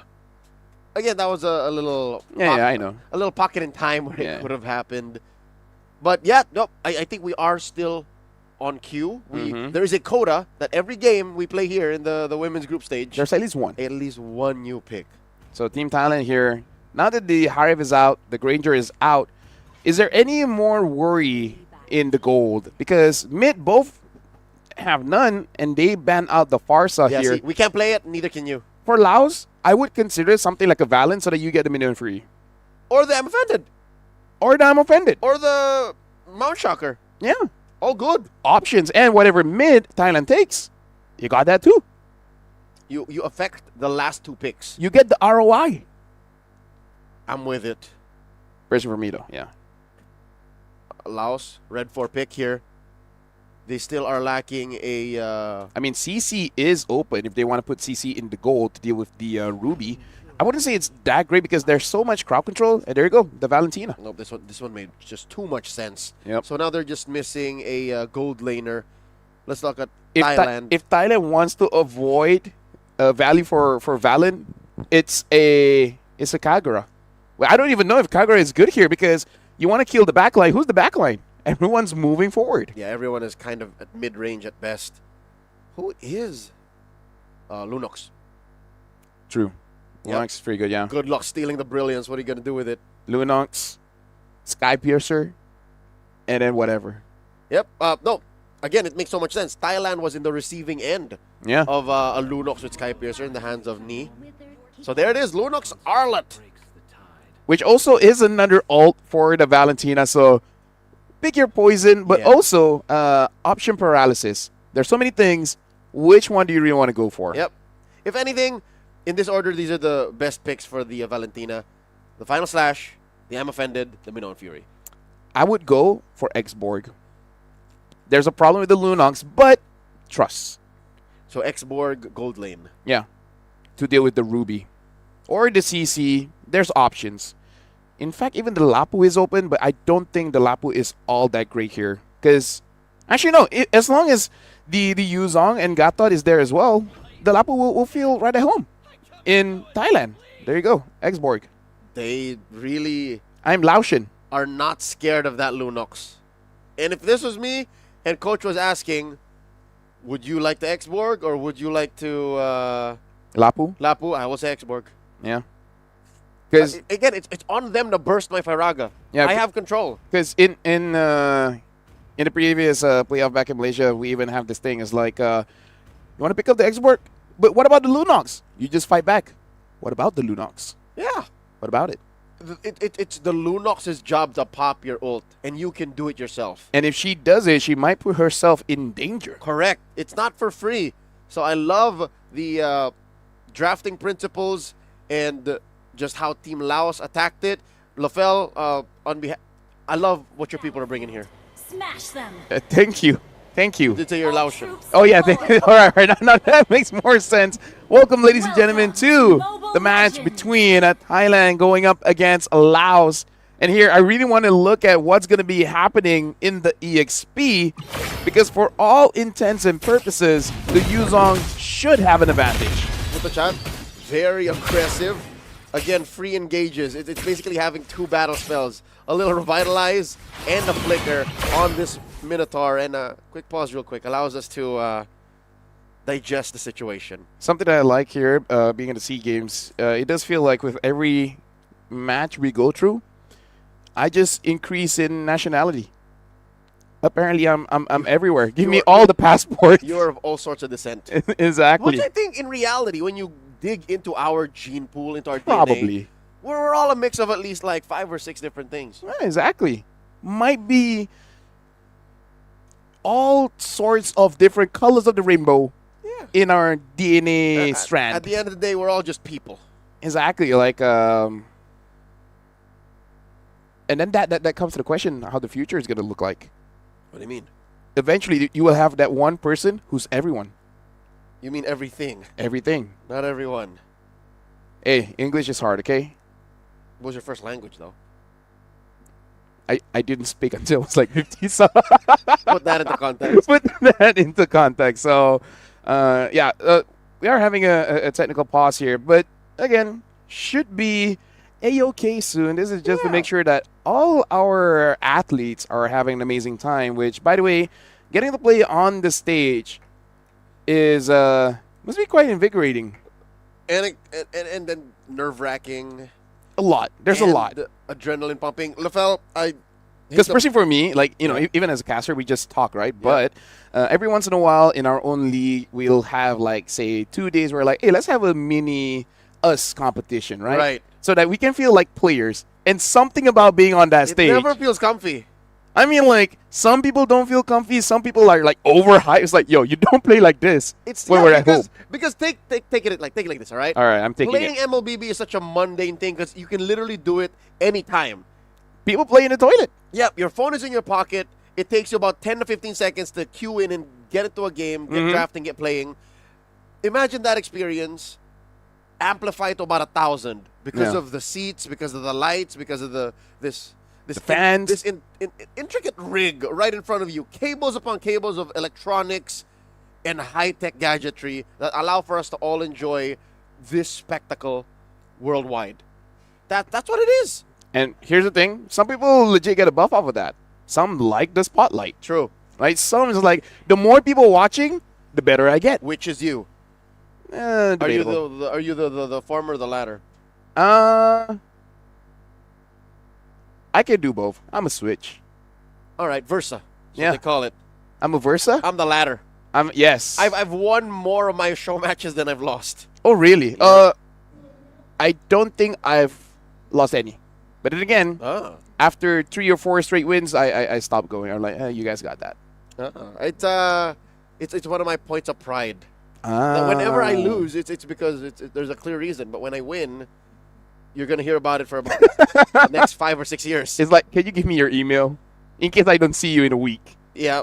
I need to follow up. I'll set it on auto replies. Yeah. Send it out. I won.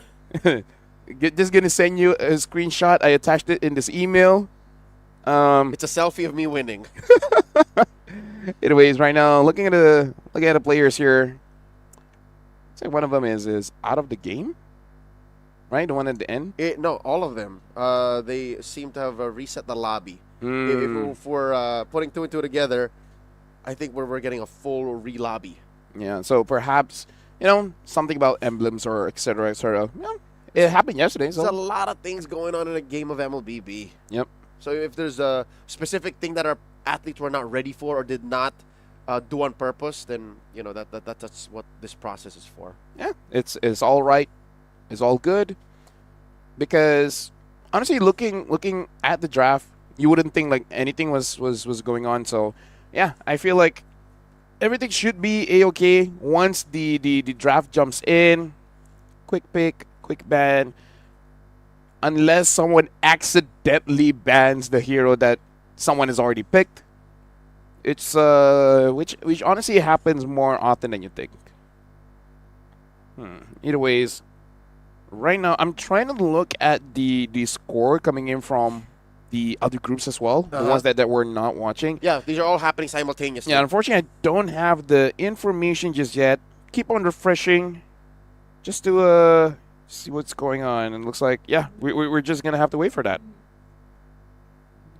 We see Team Laos communicating with their coach and our technical staff here.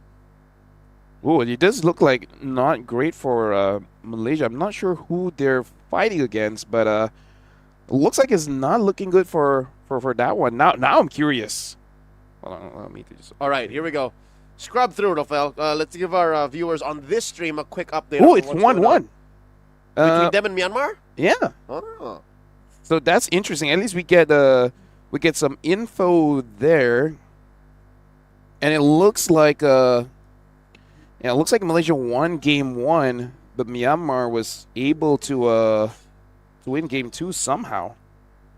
Because looking at the gold lead, this is the Falcon Esports lineup. Yes. Wait, yeah, but now I'm curious how it happened. How in this position did Myanmar win from? Yeah. For a majority, in case you haven't checked, for a majority of game number 2, it was Malaysia was on the offensive. And to make sense of what we're talking about, here's a quick group stage score standings. Yeah, there you go. Malaysia, Myanmar, 1 win, 1 lose. There it is. So now Timor-Leste, if somehow they can get a 2-0 off of Myanmar, there's a chance, right? So just to make the groups interesting. Yeah. Which is speaking of, I really want to see how Myanmar did it. By the way, in terms of the draft, Myanmar got the Eve, the Exborg, Akai Jungle. Okay, so our game per game quota of a new hero was done there. Yeah, it was done there. Oh, there's another one. Yep. Benedetta. Oh. And I think Benedetta Gold. Well, we do miss Benedetta. It's a Benedetta Gold? Yeah. Oh. To deal with the Exborg. And quite okay. The old matchup. As of right now, the Exborg is 5-1-3. The Benedetta is 2-1-5. Oh my lord! So both are actually doing quite good. Exborg versus Benedetta in the gold lane. This is a Tale of the Time in the EXP lane a few years ago. Hey, now it's basically 2 EXPs. Just one gives more EXP, one gives more gold. What is this meta game? Hey, it's good. It's good. I'm not complaining. Yeah. It's just weird when you let's say go into a time machine and you go forward 3 years and then you're like, what's MLBB look like? Yeah. And they're like, oh, I guess it's the same. I guess there's no patch notes. Wait. And then you see wait, that's... Or this is just like super old MLBB where you do have fighters on both side lanes and then marksman jungle. That's like going way back. I thought you were going to go as far back as 2 tanks per lineup. Yes. 2 tanks, 2... I remember that. That's where basically the hyper carry term really came from. Yeah.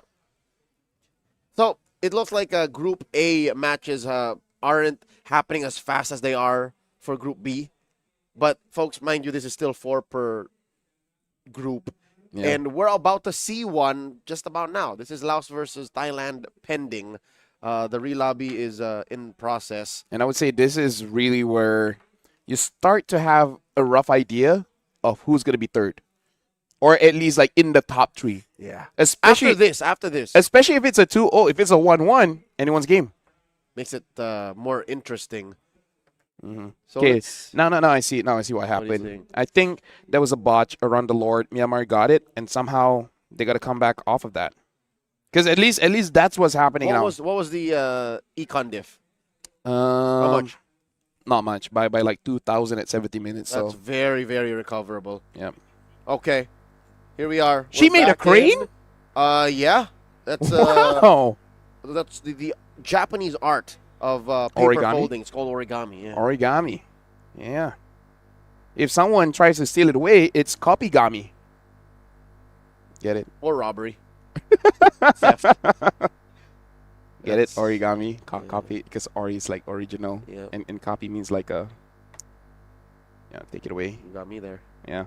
Okay. So the ladies have shook hands, bumped fists, prepared their piles of powder. On their hands. No. On the table so that you can just dip. Yeah. Yeah. But Yeah, contact. See that? There you go. Put it on your fingers so you don't sweat. Oh, no. So that the sweat is managed. So that the contact with your phone, since these are capacitive touchscreens, you know, they register. Talk about insights, man. Talk about What kind of insights. to use powder playing MLBB. Who started that? I'd like to know, like, who was the first athlete to say, y'all should try this? That's a good question because everyone would think that they started it. But did you? Either ways, we're jumping back. Thailand going up against Laos. And a full reset here. Manini did take a bit of damage from Intachat. And put the chat over here with the Soon just healing up Intachat. Honestly, like both this middle should not die. There's too much healing between the both. Yep. So, based on what we're seeing, nothing changed, no? Nothing nothing significant. So it wasn't an emblem thing. It should be like a... It wasn't a battle spell thing. No, it could be. Yeah, it could be emblem. Yeah. Because sometimes the emblem just doesn't register, so you jump into nothing. Yeah. Okay, so we're in. We see that mid lane matchup again. Very sustainable for Team Thailand. They're fine. Rotates out first. I call that a technical knockout. Sending home the duo from Laos. Side lanes, maybe this is where we should see a slight advantage, no? Especially for Phoi Phai Lin. That Yu Zhong should have a small advantage over Rakchi Darlet. Yep. But well, not if Putachat's here. Yeah, Putachat understand that there is a chance that Ratchet will have some trouble. Which, by the way, you did call this Arle pick earlier against Vietnam. Could be good for Rakchi. And now we're gonna see. Dealing a bit of damage. Looks like the Yu Zhong overextends just a little bit. Furious dives out of there. Should be okay, but Team Laos is here in case anything goes wrong. Yep, Phoi Phai Lin managing her health with the shot energy and of course survives that 3-man ambush. Oh, so the chat finds Maninin, pushes her back. That was pretty little. She took damage from 3 heroes and now she won't be part of this early turtle rotation. Team Thailand going straight for it. Yeah, but the thing is, Team Laos, they need some kind of advantage because Sanita on this Joy really doesn't like this kind of draft. Oh, hold on. Final Slash gets 2, but the stolen Minute Fury is able to stop that out. Dilapon able to get the first blood, and Intachat fights back, finds the Yu Zhong. Sanita secures the turtle, and all the while, the Valentina gets another kill onto the Minotaur. Laos is on the table. Thailand gets 1, Laos gets 2. Massive turnaround here for Laos. I could have sworn that they were going to suffer some deaths. I mean, Phoi Phai Lin did die, but Laos still secures. Sanita, eyes on the prize. And that left the gold lane relatively quiet. I think the key there was the 5 hero presence from Laos. Thailand, they just let out just stay. And the Valentina, though, right? Stealing away the Minuin Fury, because I saw Ratchet getting 2 with the Final Slash and immediately stopped by the Minuin Fury from Dilapon, and then engaging back in with all the damage does a lot. Isn't that the opposite of what usually happens? It's the Minoan Fury that usually gets set up and then Last Insanity cancels it. So here it was the opposite. It was the Last Insanity follow-through that was cancelled by the stolen Minoan Fury. Team Thailand sending up a good contingency up top. I feel like by putting an X-Borg in the gold lane, you kind of disincentivize ganks on you. Because you have so much extra HP that even if they kill you, all you do is let that Frag Armor pop, flicker away, and then they wasted the rotation. In case you want to waste someone's time, yeah, use X-Borg in the goal. Your opponents will be like, why we're here? Yep. We had other things to do. They're gonna build the War Axe anyways. They'll get their full kit. This is a waste of time. First item, immortality. Okay, 4 HP Even bars. worse. Even worse. But I think we're past that point. Yeah, I don't do that anymore. Yeah, I don't do that anymore. It's way too defensive. War It's Axe like- feels better. Exactly. It's like you're assuming that you're gonna lose the lane. Which honestly you're not. Right now, looking at mid here, Maninin does take a bit of damage. Into shot pretty early with the Chaos Assault, and now had to use the flicker just to get away. And that is a massive resource that Thailand needed to be able to more safely contest this turtle against Laos. Second turtle up, upper quarter, looking to be a full-on 5v5. Maninin dashes through. Nidaphone right in the middle, and there's an OG Minoan Fury. Black Dragon form, down goes Nidaphone. That's a last insanity taking out one. Sukfan Fong out for the count. 2 for 2 the trade. Alpja for Sufata. And all this while, Fuda Chatfo is not able to sustain Rakchid. Can't finish what she started. 3 for 2. And they're still going. Rakchid dashing on. I'll tell you now, LFL, I like Rakchid's Arlen. Yeah, this time looking much more comfortable. But still, this Yu Zong is starting to become a problem. Only with the War Axe. Now, Tidaphone does have that glowing wand. So if there's any kind of sustain coming in from Team Thailand, should not be available soon. But I do have to say, it was good on Thailand catching Tidaphone first. Because if Tidaphone was able to survive, gets a clean, in Fury in, Thailand should have lost that fight. But I think that's on Thailand's to-do list anyways, Yeah. To try and take down the Valentina. She's such a threat. Didn't even give her a chance to use the flicker. How's about the second attempt on this turtle? Rakchin with the pull. Manin Hin holding the pixel brush. You see Sanita doesn't even have any stacks to pull off, alright? So the golem, the little baby golem here comes up. Can activate Fighting faster. Sufata gets her last insanity neutralized. No Myraga armor. Minoan Fury up, Minoan Fury. Down goes the big cow. Fota is down, and so is Opja. Very difficult to come back from the trade for Manin Hin. There's a numbers advantage for Team Laos. And all the while, this Yu Zong is making sure 3 to 4 people from Thailand is not able to move forward. And this is what we were talking about. It's on Team Thailand to take down that Firaga armor. And by the time you do that, hey, do you have anything else in the tank for the rest of the fight? Laos here, dealing with the turtle. Sinita secures it. And all the while, Ratchet tries to go for it and engage. But too much damage. Tidaphone secures it.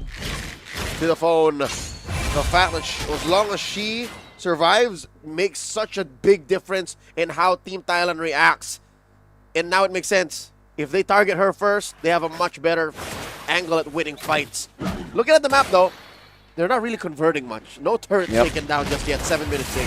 At this point, it's just a different way for you to farm up. But yeah, honestly, this Valentina is such a niche pick.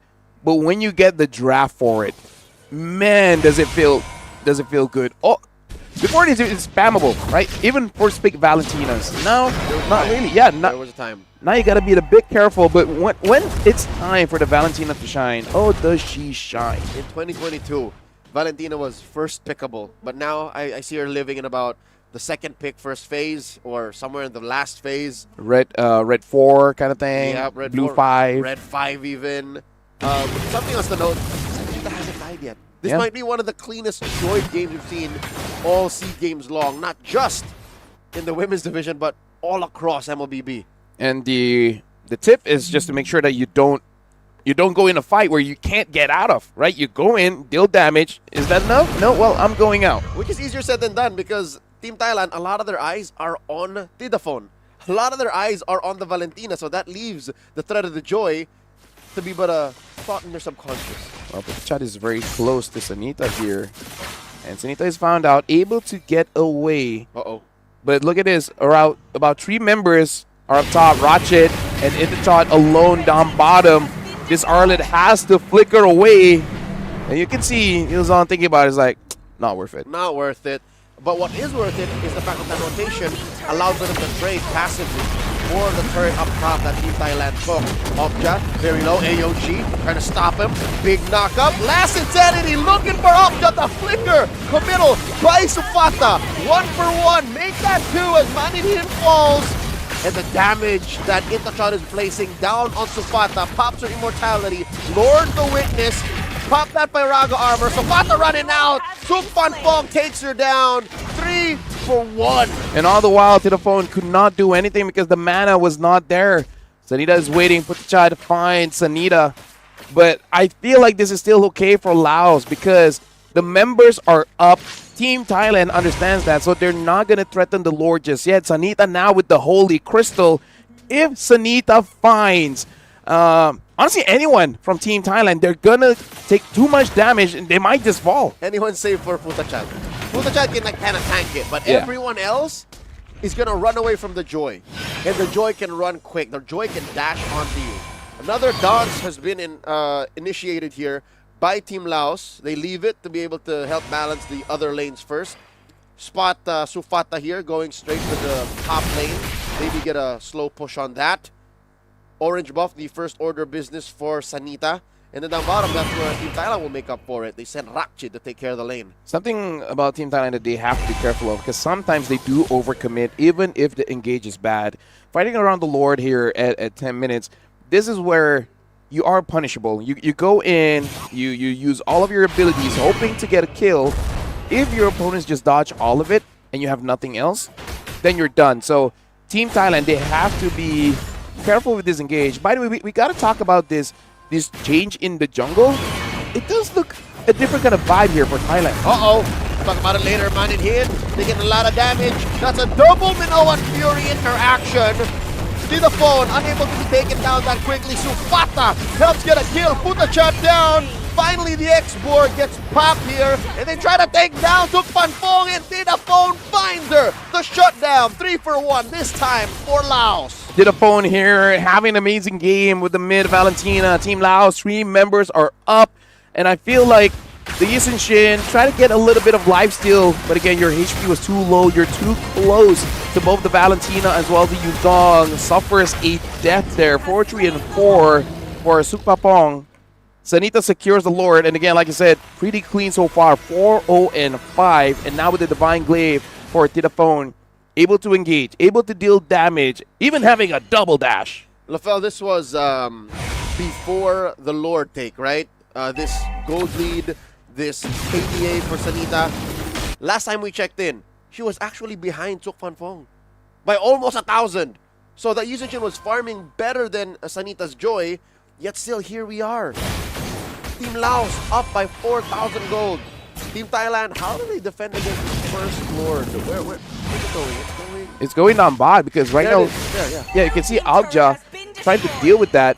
And Sanita is just waiting. I'm pretty sure Sanita can burst down the Ruby, but probably doesn't have full vision of everyone just yet. Not going to go for it. If anything, Sanita is a very careful jungler. A lot of other junglers are like, I see one, I'm going to try to go for it. If I get a kill, good. If I don't, there's 4 other members of my team. Speaking of, Sanita does get that Wishing Lantern engage. Final Slash gets 2. Alongside with a maneuver free. Itachak gets the first kill here. Unstoppable. And now even Supapong getting Pyo Pai Lin. So Team Laos was caught off guard with the engage coming in from Ratchet and Puthachai. LaFella, there's such a thing as too careful. I think Team Laos were too careful that they forgot that Team Thailand could suddenly pull something that quick. And Sanita takes down Itachak that quickly. She had to spend her flicker, but how'd that happen? That was down bottom. Hey, Sanita got the info. Was like, wait, did you say no Chaos Assault? Did you say no Brilliance? In Laos, I'm going in. Yum, yum, yum, yum. And then gets a kill. And this is what we're saying. Sanita is a very careful jungler. It's like, until I can make sure that my play is 100%, I'm not going in. Some might say she moves slow. You know what I mean? Like, yeah. She picks her targets too, how do I say, too deliberately. She's too assassiny. Yeah, as if she's waiting, but no, she's not waiting. She's hunting.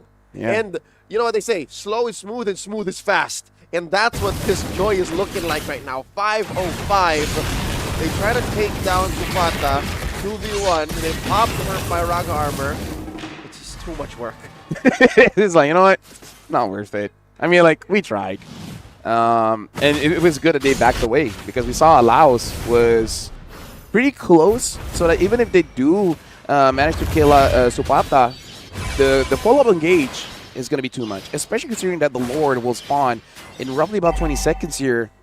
Team Thailand, this time a bit different. Before this, they basically controlled the early and mid, and now it's even. With that, even flickers in. Ratchet misses the final slash, and now a re-engage coming in from Team Laos. Itacha still gets a kill on the Pitaphone, and all the while, the last insanity. Supata gets a kill onto Alja. Team Laos fighting back against Team Thailand, and all the while, Supapong is able to get out. Sanita going for the chase. Understand there's no more skills. Itacha is all alone. Gets chase. Supata gets the kill, and now three members of Team Thailand. They are here to make sure that they can somehow still get the Lord. 2 for 2. The healthy members of Team Thailand make the call. This is their gambit. While Laos are catching their breath, let's take the Lord. Lord on an 8th of its health. Here comes the rest of them. The cavalry has come. Big knockup. Suk Fan Fong comes in, gets the retribution, secures it for Team Thailand, and no punish from Laos. It's a good thing that both Laos and Thailand did not commit for that, because you know someone is gonna die, and it's in the back of their heads like, we want to, but do we really want to get this trade? The Lord instantly spawns now at the middle of the map up top. Team Laos gotta be careful. They gotta make sure that they're protecting as much turrets as they can, and all the while Thailand, they're pushing down bot. Again, it's Suk Fan Fong standing between the rest of Thailand's push and their turrets. And boy, Pailin finally clears it. It's tough. The map has turned blue here. Team Thailand finally coming into a position of control. That Lord still standing, pushing up top passively. They break through tier 1 in mid. Mountain Shocker, somebody gotta find Suk Fan Fong now. She hasn't died in quite a while. Yo, you didn't tell me that you're Thai. You called for this Arla pick, and it's working incredibly well for Rockchit. Even if she doesn't hit the final slash because Laos just dodges it, it still gives the confidence for the team to go in, because for you to dodge that final slash, you have to use a dash. I'll tell you now, I just found out today. And I also just found out today that a gold lane X-Borg is very good at distracting opponents. If a Ruby in the gold lane is one thing that can escort a Yusun Shin to a good farm, the X-Borg is great for distractions. How often you see that? That from the gold lane, you have solid damage, annoying presence via extra HP bars, plus a distraction built in. I think that's what's keeping Team Laos still in this game. And despite what happened, despite them missing out on the Lord and losing an exchange, still ahead in economy. The fact that Sanita hasn't been taken down in the face of an Arlet, in the face of a Minotaur, it's pretty impressive here. Looking at the item builds. This time though, Itacha doesn't use the Sky Piercer. I feel like that should be said. That is a sign of growth. It's a sign of growth. Exactly, a sign of growth. Looks like might be going for a lightning after this. But you know what's hilarious? What's hilarious? It's as if she deserves it now. Look at that 626. No, that's the thing. If you don't get the Sky Piercer, you get the kills. Ironic. Yes. Poetic.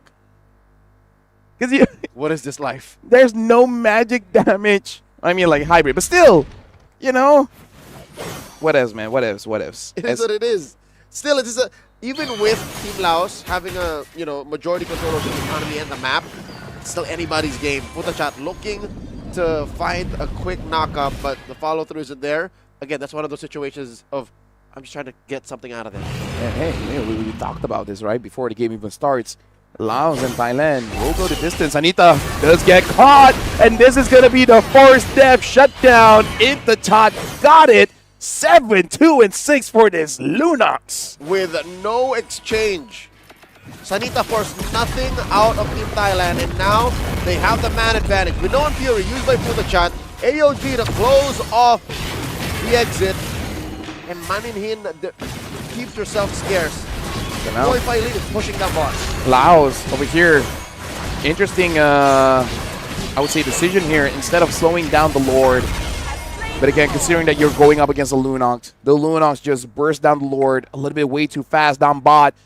a fight between a Yuzong and an Arlet, but the Yuzong is all alone, Black Dragon form, just to save yourself. And now Team Thailand looking at a very good position. Rose Gold Meteor for Ratchet. Aoja got to be careful not to overextend, because this point of the game, 19-20 minutes, as Sanita has shown, you do not want to die at this time. Nope. It feels like she dropped her guard the moment they most needed her. And throughout, the first 18 minutes of the game, she was perfectly fine. She was holding up her hands. She was protecting herself, only throwing out punches when it mattered and actually landing.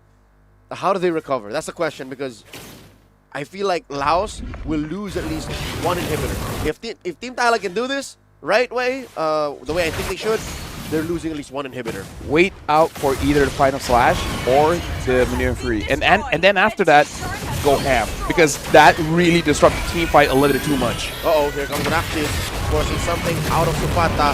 Black Dragon form, there's one big resource. Boy Filene looking for one, stolen. And Fury, down goes Boy Filene. Very low HP on Rakshit. Spent their whole kit, down goes Manilin. An Immortality pop off of Supata. Trying to get her down, and they do, alongside Sanita. Package deal, it's just the phone left. They're inside the base. Ladies and gentlemen, Team Thailand are going to claim victory in Game 1. And what an incredible game coming in from both teams. Team Thailand, look at this, despite the win, they're like, oh my god, it's so tiring. Laos really brought it to them. And let me just say, that final clash, Leo, I know a Minotaur here, heal, the Motivation Roar is strong. I didn't thought it was that strong. Look at all the damage that Laos put up. What was that, a third of HP bars? And then just like, boom. Wait, how did their HP bars go back to full? Because again, the last Insanity jumps in, the Joy jumps in. Nothing. Even the Valentina splashing everyone, and there's like, did you guys do damage? Did that just happen? That was basically half of everything Laos had in the tank, neutralized by a single skill. I mean, like, again, you got to put into consideration, sure, the favor, the flask, but that's all part of the kit, right? All part of the kit. And later on, even the encouraged boots will change. Instead of giving you damage, going to give you defense. So, hey, Minotaur, the female division is showing the future is now. The potential here. Like, I personally use Minotaur all the time as well, but it's nice to see here in professional play. Yeah, the future is now, where we're seeing what could be in the next Cloud Rise patch come through, and these players are just playing ahead of time. Here we're seeing the highlights of that game.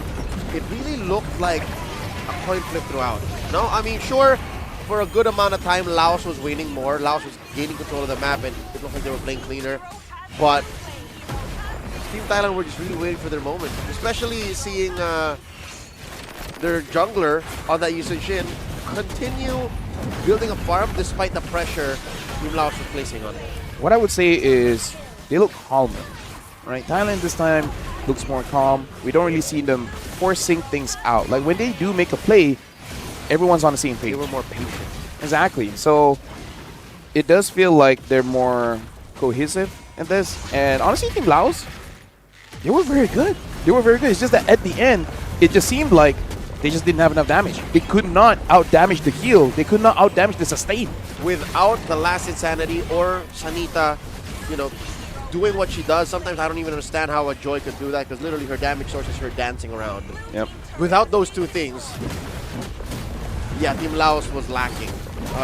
As you put, those two combos is answered by a singular Motivation Roar, and then Team Laos is wondering, what do we do next?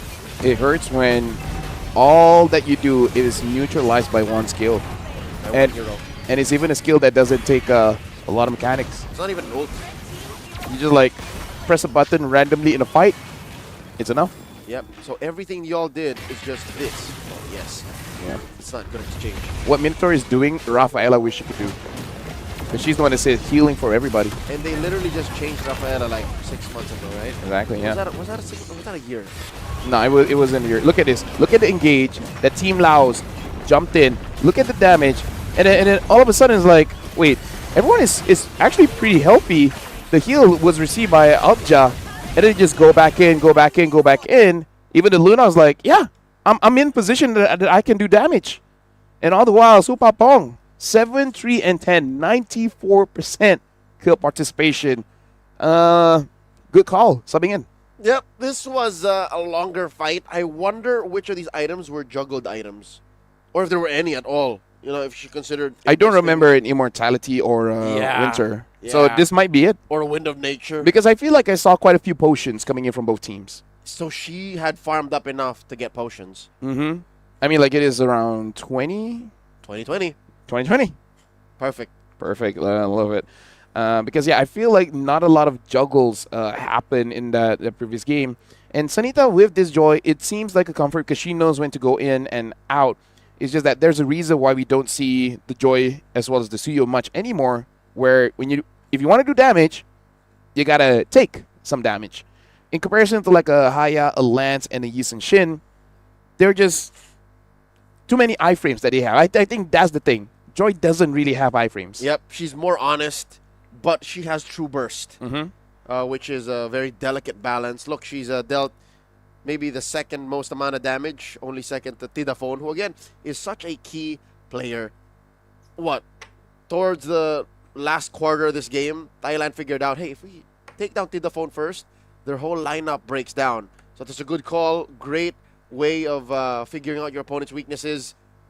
And just like that, Lafel, I think we are just about ready to load into game number 2.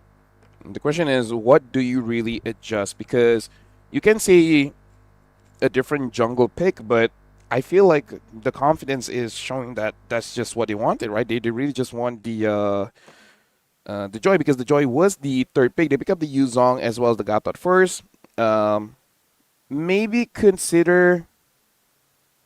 I don't know. I don't think it's that worth it to ban on the Ascension. It was an MVP game. They were doing quite well, but the one that really disrupted them was the Minotaur. And I don't know if it's time to really ban out the Minotaur, but Team Thailand, they are more than willing to pick it up because the second and third pick, Minotaur Ruby. Too much crowd control. At that point, as a jungler, actually, yeah, maybe Fredrin. But then you need a marksman, right? Yeah. Someone else to deal the damage. Sanita has to think about that clever, the delicate balance. But maybe, what if? What if it's not X-Borg anymore? What if it's not a fighter side lane? That might be a better adjustment, like an assassin here. Yep, true, but... Or, I don't know, fighter in the jungle. I mean, like, we can see both teams kind of have that mindset that there's no marksman because they ban out the Granger, they ban out the Harif. The CC was open, but... In that situation, maybe the CC would suffer as well, going up against the Minotaur as well as the Ruby. Minotaur and Ruby, they're basically just saying this is a no-fun zone, right? If you want to get close, you can. But as a good host, we'll not let you get away. What if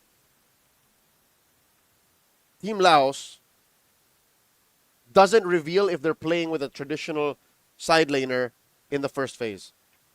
Which, again, is what they did here in Game 1, and they were almost winning. Yeah. So no, you know what we need? We need at least one more jungler that is at least medium range. Because right now it's Yisun Shin. Sure. Right? You can say kinda Suyo with the Queller, but really I feel like in case it draft like a Mino, Ruby, or Arlet, those kind of things. Who is a long range jungler if you're asking for someone in mid range? No, I think a long range jungler is not there. Doesn't exist. Yeah, because Retri, right? At least mid-range, you're still in Retri range. Right. That's the only thing. So Yisun Shin is a hybrid. He might be the only one. Suyu the closest. But again, I kind of feel like Suyu needs just a little bit more buff here and there. Yeah, I would say Bane. Bane is the next mid-range, but he's more found in the gold lane now. Yeah, it's not in the correct position. So, yeah, I really feel like with Yisun Shin in game, we need at least one more so that you're not punished by Arlet, Mino, Ruby. Because legit, imagine anything else. Akai is probably the only one that doesn't care. Yeah. But then you're using your heavy spin to disengage, so you're not using it proactively to get the objective. Because that's how you use it. You just push people away, retry, and then I'm out.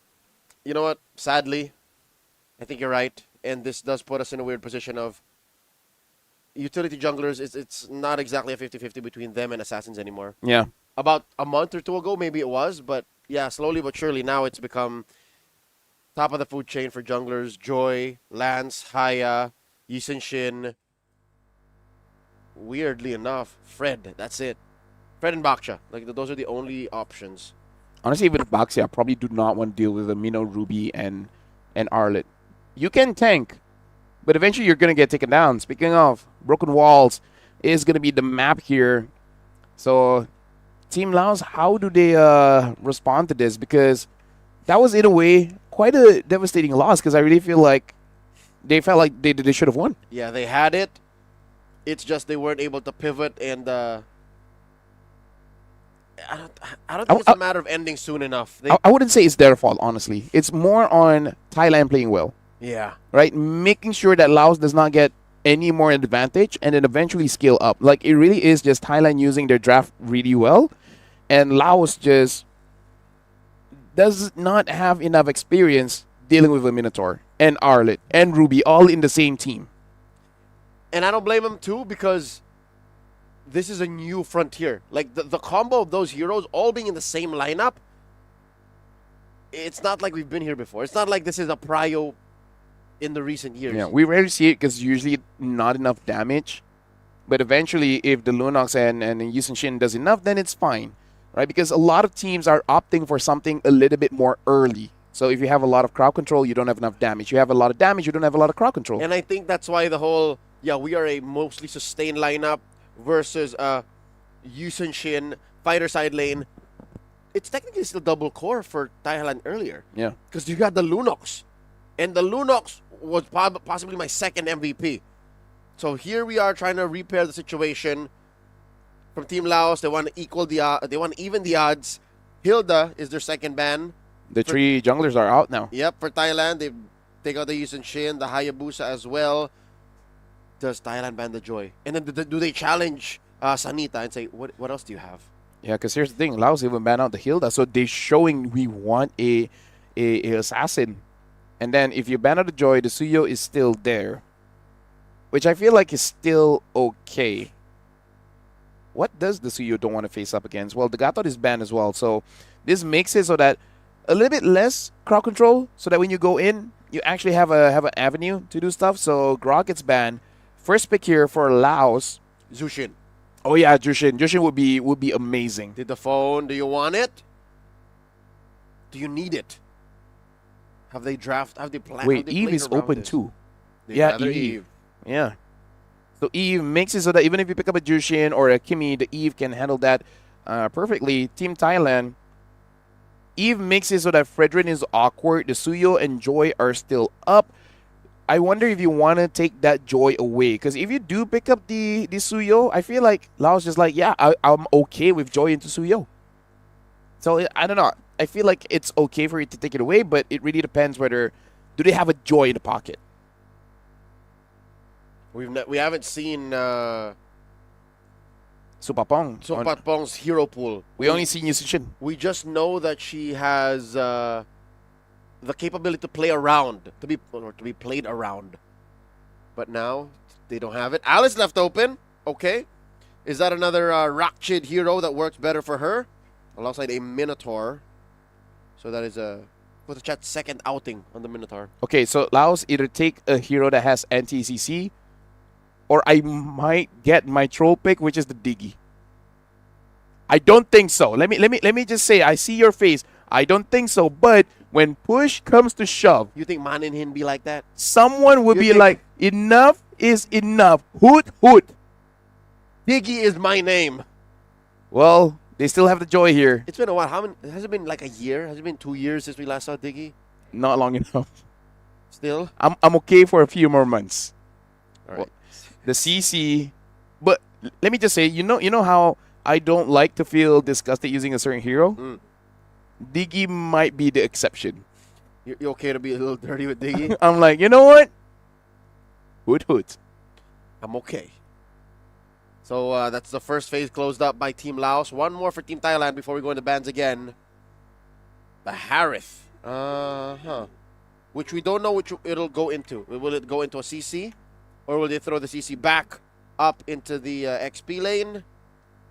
But I feel like it's relatively safe here because the Haya is not there, and a Harv can deal against a Joy. But the Asma is still here, though. Which will get banned or picked by Thailand. I feel like, what was the other one? The Phovius. And if Team Thailand doesn't have enough damage, yeah, maybe the Phovius could disrupt Team Thailand long enough to give CC, Joy, and Eve to deal quite a lot of damage, because this 3 picks really does do quite a bit of damage. Already. I don't... Would it be wrong for me to say if I say they don't need any more damage? For Laos? Yeah, you're right. I think they're fine. This is it.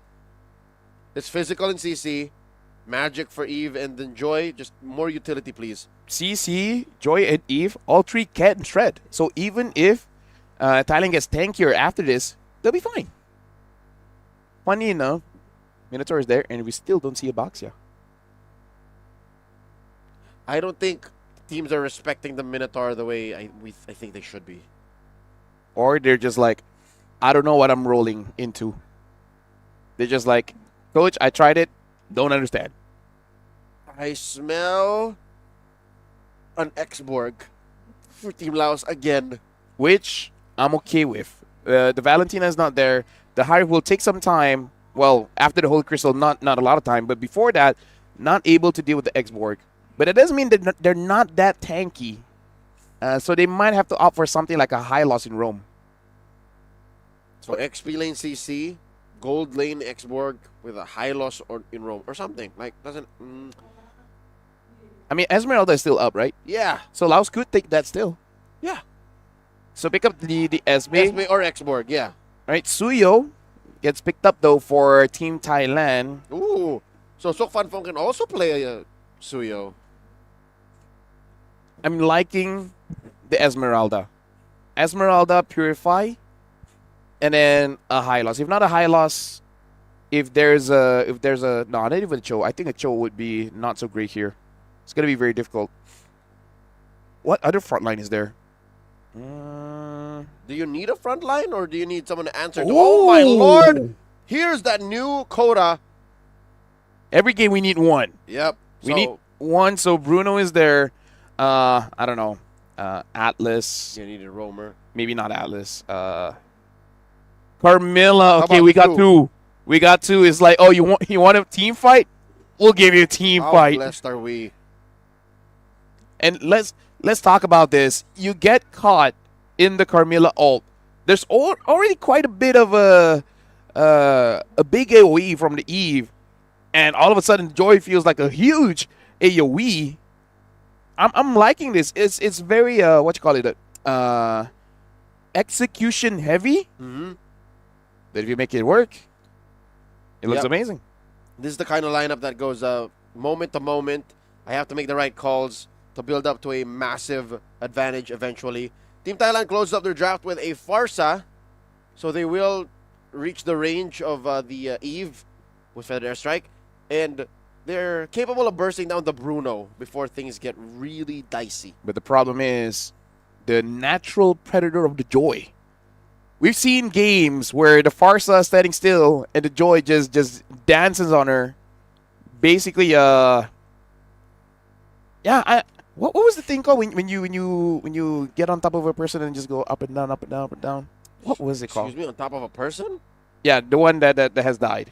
What is it called? Anyways, trampling on their grave.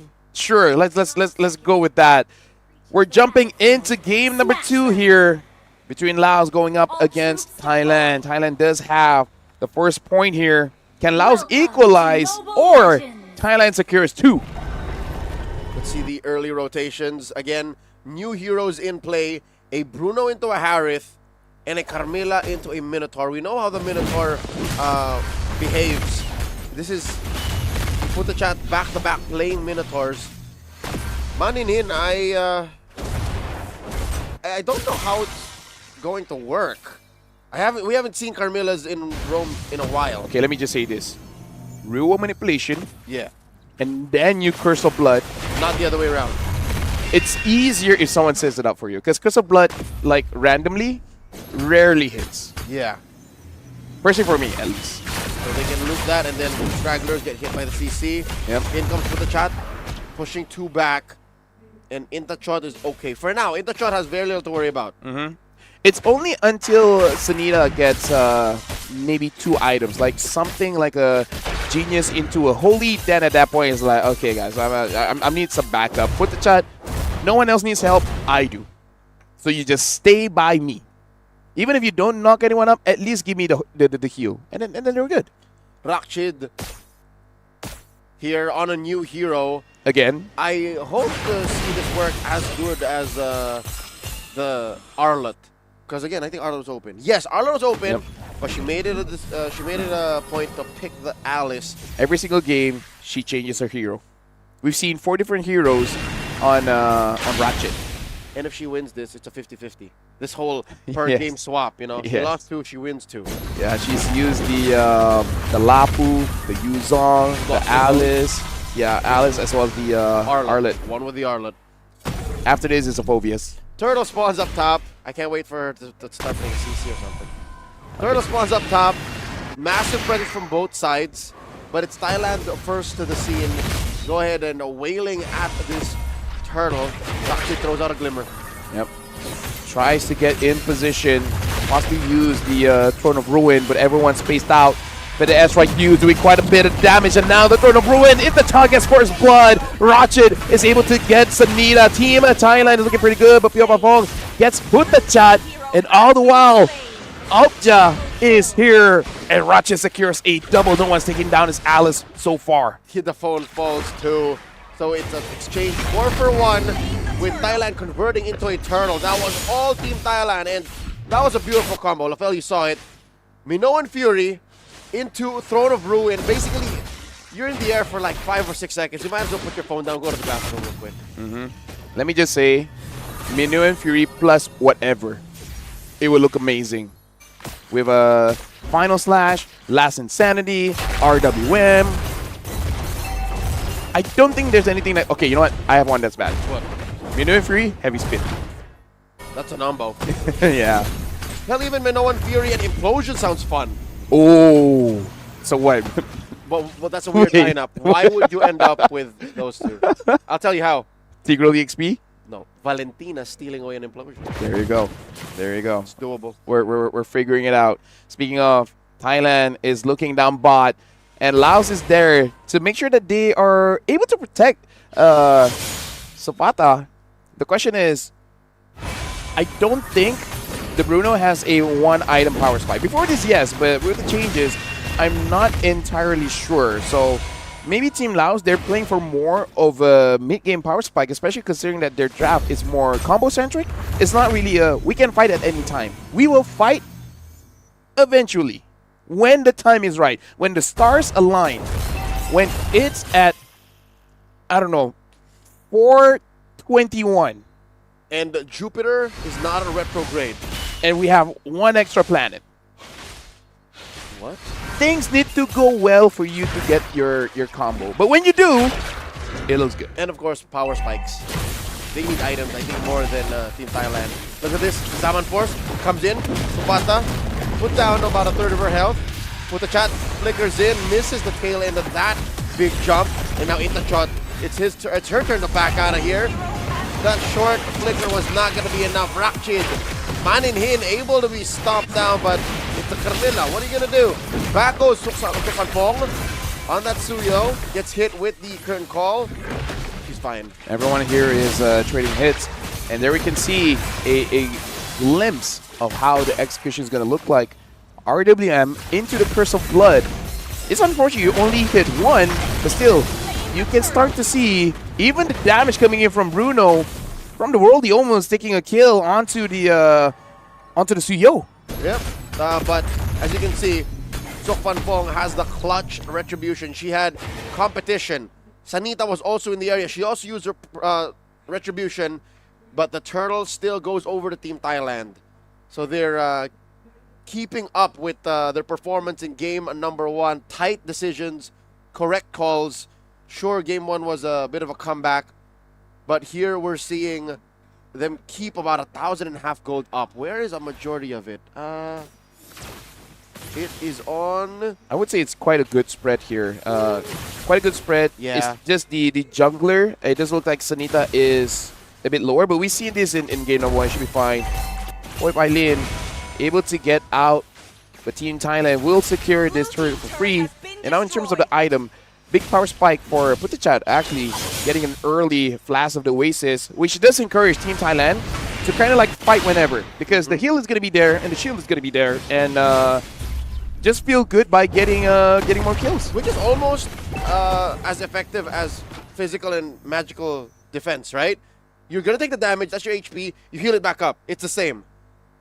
And then eventually she can go for real defense items. The only real risk for you to go Flask first is that before the Flask finishes, you're really squishy. So you can't engage for your team, and you're hoping for the opponents not to force. But if no one's doing anything for the first 4 minutes, it feels good for a first item Flask. That's what I'm saying. The timing afforded for it, and she can only make the decision after the second turn was taken. Now Sok Fan Fong lays down a few hits of the Sever on the front line, on the folks she found inside that brush. Team Laos, I think they have to find a way to be more proactive. All of this time is giving Team Thailand all the space to make the right calls. You're just hoping you hit a combo, right? But you need all 5, because you don't know who you're gonna hit the Curse of Blood on.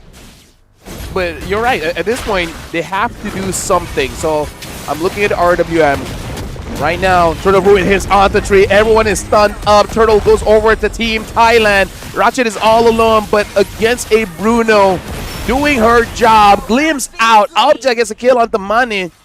And Sanita cannot go into the fight. But the charge just flickers out. The combo, the opportunity is never there. Jumping in. Phil Pailin gets caught by the jump of the Minotaur. Well, it's unfortunate. We were talking about how Team Laos can come back and how their proactivity is still reliant on them finding the combo. And guess what? The next thing we saw was 2 seconds later, under the turtle fight, a real world validation with no one in it. So it's so much easier said than done to, again, get that kind of lockdown, the assist for the Curse of Blood. And how ironic is that? Your support is asking for assistance to get her ult off. At this point, Team Laos needs the Millennium Pyramid, because they need some help in luck boost to get all the Exodia pieces. This is like executing Exodia. It's hard. Harry Potter. Well, you know. Manin Hin gets caught here. Object gets the kill with the assist from Intachat. And here's that real world manipulation. Swiping away to the phone. Swiping away to the phone. And no one again except for the backline finally. Boy Pailin takes down Putachat, but she suffers her own death. Object gets another 4-0-2. Somebody stop Hilua. Boy Pailin is trying to make a play, but at this point, you gave too much time and too much gold over to Team Thailand.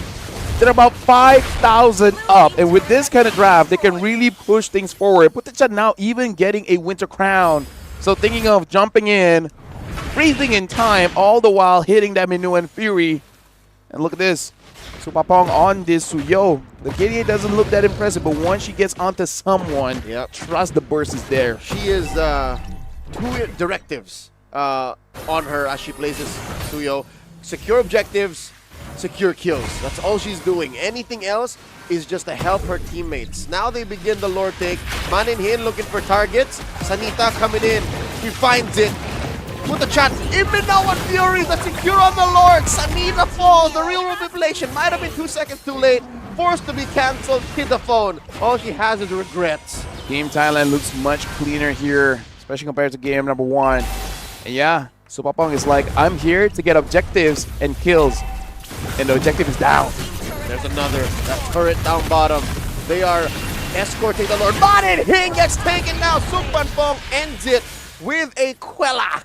And here's the thing, they even get the holy defense here. And now even in mid, the Lord marching in, significant damage onto the Lord, but Team Thailand, they're gonna keep pushing forward, unable to get an inhibitor though. I mean, they took down tier 2s all across the map. They popped holy shields, and we're just at about 10.5 minutes. I'd say this is a win for Thailand. They're gonna starve Team Laos, take away the purple, Again, another Holy Shield popping. There you go. It's literally just these inhibitors protecting Team Lao's base. Team Thailand, they're still here. Mid minions are there. And already looking much different compared to when they were going up against Vietnam. Not really forcing things out, taking their time, waiting for that opportunity. But Thailand doing a lot of damage on the Putachat. And now even the RWM trying to protect, but not going to be... No, actually RWM to make sure she doesn't get away. Yep. Ratchet is there, trying to deal back a bit of damage. Sanita, just one hit from even Abja, already taking a lot of damage there. I think Thailand was hoping that those minions would survive for a couple of basic hits to take down the inhibitor. But alas, they cannot force the issue. Not like this, not now. Orange buff still taken away though, so Team Thailand walking away with a little something. A sucker punch, if you will, on the resources of Team Laos. For the first time, we saw the combo come up, but something tells me that wasn't even how they pictured it in their heads. Because it happened right when Futachat was the one who engaged. We need to have a look at the items here, because hitting the combo is one thing. Do you have enough, right? What after that? Because Titaphone so far is supposed to be the one helping out Maninit, but at this point, Pio Pailin, if the current call is able to get onto 2, Curse of Blood onto 3 is honestly more than enough for them to execute this combo. And we also got to see what this Bruno can do. Throne of Ruin, it's onto 1. So far, the rest of Team Thailand is too far away to follow up. Even Interchat on that Farsa ult, unable to get in range. So this is all to check how willing Team Laos is to contest. They are down about 7,000 gold, so I would assume that's still on the cores that matter. I'm looking at Sofata behind Obja. Obja's got an amazing game. I'm looking at Sanita, who has not gotten any kills. Not as clean a game as she had in the previous game. And I think that's about it. Maybe Titaphone? Looking for a opportunity. And now even the Minion Fury hits onto everyone. So Papong secures the Lord. And Ratchet is all the way in the front line, making sure no one gets away. Pio Pai Lin gets taken down. And now Team Laos could not execute the combo. And even if they did, there's too much disruption. Put the chat getting the Minion Fury on everyone from Laos. Approaching a 10k gold lead. Team Thailand will just have to wait for this Lord and synchronize their waves for possibly a game-ending push. This final siege could be the end of this series. At about 14 minutes, we see that, yep, a good chunk of it was on the jungle. And in the gold, 2,000 between this Harith and this Bruno. This is an environment where a marksman can't do much. Throne of Ruin. Ratchet gets it, and in goes the Feathered Airstrike as well. Sanita from the sideline. Look at this! Sanita gets stopped in her tracks, taking down Futachat, and the real manipulation helping keep Ratchet down. Team Laos did it! Lafel, they did it! They defended from Team Thailand Siege! So they just gotta wait a little bit more, because they did that with Titaphone having 2 items, Sanita having 2 items. If they get a little bit more, then who knows what could happen. The best is yet to come from Team Laos. They do close the gap, now ensuring at least 7,000, 8,000 between them instead of the enormous 10,000. But still, that's a world away. At that point, you're still splitting hairs and saying it's okay even when it's not. They almost lost that top lane inhibitor. Something good though, I gotta say. Oh, you saw that? What was it? A random flicker from Maninin. No one saw it. Hey, this click happens. Let's not talk about it. So, you gotta give credit to Poi Pai Lin. Always going in, trading your HP bar for more space for Team Laos. Essentially what she's doing is, we will lose everyone. Yep. Essentially having that roamer mindset. I would trade myself. Better her than anyone else. To make sure everyone else is safe. The fact that you don't lose everything is because of the CC. And here's the Minoan Fury. No follow through though just yet. I think Futachat was just hoping for a response. Here comes the real manipulation. Hit the chat pop. Looking for someone with a roam. The Throne of Ruin, that is. And now Poi Pai Lin. The sacrifice might be worth it. She survives. And now she goes down. Traded out for Rakchid though. This is looking like it's all for Laos. 1 for 3 the trade. Sukpan Fong finally shut down. Again, like I said, hold on. Aubja has to get away. Sarita is going to clear the minions. Sofata now on this Bruno. Starting to come online. Just notice has not suffered a death so far. Numbers be damn, man. Again, like I feel the real MVP, if Laos wins, is Boy Bai Lin. Without her sacrifice, none of this is possible. Yep, she is basically the bridge between the Curse of Blood and the members of Team Thailand because she can zone. She can push them and kind of cordon them off to a certain spot for Maninin to get that ult on, and then that's where the combo begins. Lord here, clean secure for Laos. Close call that was Intachot throughout a Hail Mary play. Feathered airstrike, max range. You can imagine Sanita in that moment. Everything just slowed down. Better airstrike. Boom, retribution. Oh my. Oh. And then goes back to real time. It's like, okay, I'm good, I'm good, That's guys. where we are now. From about 10,000 gold to 7 to now just 3,000 between Laos and Thailand, with the Lord coming through, marching down top lane.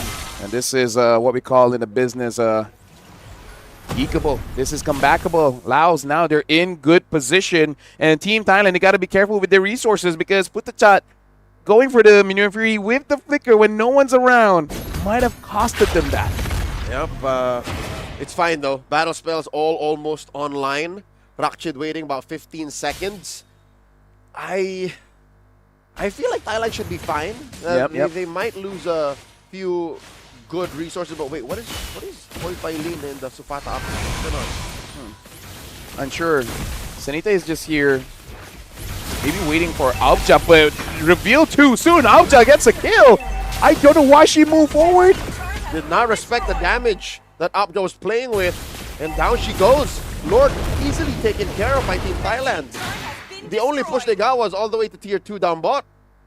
Now that was a blunder. Imagine waiting and then just walking towards your death there. Team Thailand now back in control with one member of Laos down. Team Thailand does not have to force out a fight unless Team Laos really overextends, because this is the test of patience, because they've been here before, right? Somehow, if Team Thailand is winning, they are moving towards their opponents. Maninin forced to flicker back. Minoan Fury, another one. Real manipulation. Look at all this damage. Down goes Sufata. Rakchid taking a lot of damage, but she can afford it. She took an underthrow of Ruin. That is a player out of the picture here, and Thailand back in the driver's seat. But we do have to say the Winter Crown already being used by Putachat. So this time when she does move forward, kill or able to disrupt is possible. By Lin trying to clear out the wave. And now even the Feather airstrike. Oh, but Sanita's at the back. Sanita coming in, dealing a lot of damage. Super Fong in immortality form. Intachot also able to wings by wings out. This was a distraction. Look at top lane.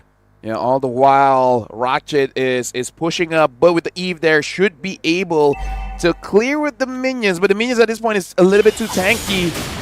Can they actually hold this out? Even just with minions, might be able to. And they didn't even leash the minions away. Nope. And Man, they didn't let it go. They got a passive push. What? No. No. Manini should have just pulled it to the side. More than the flicker, I think that was a bigger blunder. Maninin comes in with the conceal. Lord still standing. Who's going to take it? Minoan Fury knocks up the Carmilla. Gets the Curse of Blood. Real world manipulation. Feathered airstrike. The answer by Intachot. Down goes for the chat. Lord still standing. Sukwan Fong out of this. Sanita secures. 4 down from Team Thailand. Triple kill maniac. The only one left. Sufata finds her. It's the Savage. Dude. All the while, this is what Team Laos is waiting for. This is why the Bruno was picked in the previous team fight. The Curse of Blood hit onto 2. Well, it's over. And then that's where you see, dude, Team Thailand at this point, they might not want to win mid-game. LaFell, it's over. This is from 0 to hero. Nothing to suddenly keys to the kingdom. Team Laos take game 2. I'm flabbergasted because I saw that Savage coming up and I'm like, You can't believe it happened. Yeah. You know it's possible, and then when it finally happens, you're like, wow, it did happen. Yeah. Because I saw the curse of blood. When I saw that, I'm like, in my head, it's over. Because the damage is going to come through, and it's something that Team Thailand will not be prepared for. But let's talk about this situation now. It's 1-1. Yes. It's not a clean 2-0. This will definitely make their group's situation a little more tight. Scores are scarce, and the spread is going to be interesting. At this point, it's between Thailand and Laos, right? We're going to see how both countries will progress. And talk about win rate of changing EXPs there, right? So about like what? You mean junglers? No, EXP for... Rakshid. Rakshid, yeah. Right. So changing EXP in every single game. So far, the Arlet worked. The Arlet's her best pick. The Alice, I can't blame her. It was okay. It was not the Alice's fault. Yeah. That was, again, like how I said in game number 1, it was more on Thailand making good plays than Laos making mistakes. Kind of the same here. It was more on Laos finally executing the combo, getting the Curse of Blood, and then the damage from Bruno, which, let's face it, we have not seen that kind of damage in quite a while. Yeah, this kind of marksman just isn't a thing in the current metagame. So by introducing another predator into the ecosystem, kind of changed the balance of things. Yeah, because, again, like, rarely do we see games go this long, and that's why we don't see the Bruno a lot. But hey, let the Bruno get full build. He'll show you that kicking the ball with a mecha leg hurts a lot. Who'd have thought that a sport such as football would be such a violent act? Oh, yeah, for sure. But yeah, the final fight, that's what we really have to see, because I saw the Curse of Blood hitting onto 2, and I believe it was on Interchat and the Suyo is the one right after this. No, I think there's a couple more sequences to be played in the highlights, and then we'll see it. See, they're still in the base. Okay, you're right. This is Team Thailand's ghost of the comeback against Team Vietnam haunting them. I hate to say it, but you know, it happened too soon today. Yeah. Too fresh. For them, their win condition is for the game to go even. They need their opponents to fight back, but maybe not like this. Not like this. Especially since there was a mistake made first before that. And I gotta say, a lot of mistakes is honestly the engage. You know, like, again, not pointing fingers or anything, especially because I love Minotaur, but there are times, like, look at this, hitting onto 2 on both the Farsa as well as the Suyo. And look at that damage. The Suyo took just a little bit too much. The Bruno just went ham. Too much chaos. No one is on the Bruno. The Bruno gets onto the right target. Bam, bam, bam, boom. Did the own MVP. That's right. Yeah, we were setting up for this, of course. She found it hard to use the RWM for the most part in the early to mid, but when it mattered, she's the one who really set up all the balls for the Bruno, for the Curse of Blood. Everything that Team Laos needed for the comeback came from what Tidaphone was setting up. Yeah, look at the items for the Bruno. Nothing has changed. It's just full crit, Hasclaw, Berserker's Fury with the Wind Talker. I believe it was after she gets the Malefic Gun. And then just to make sure if anyone's healing up, you got to see Halbert. And that's enough. I mean, like, yeah, full build. That's enough. More than enough. I'd like to see the damage numbers. Percentages, yeah. Because what if it was just in that moment that she was finally able to do that? I think there's still a good amount of damage on, as I was going to say, Tidaphone. Yeah, because Eve is one of those where you don't see a big splash, so you assume it's like okay damage, but you'll be surprised.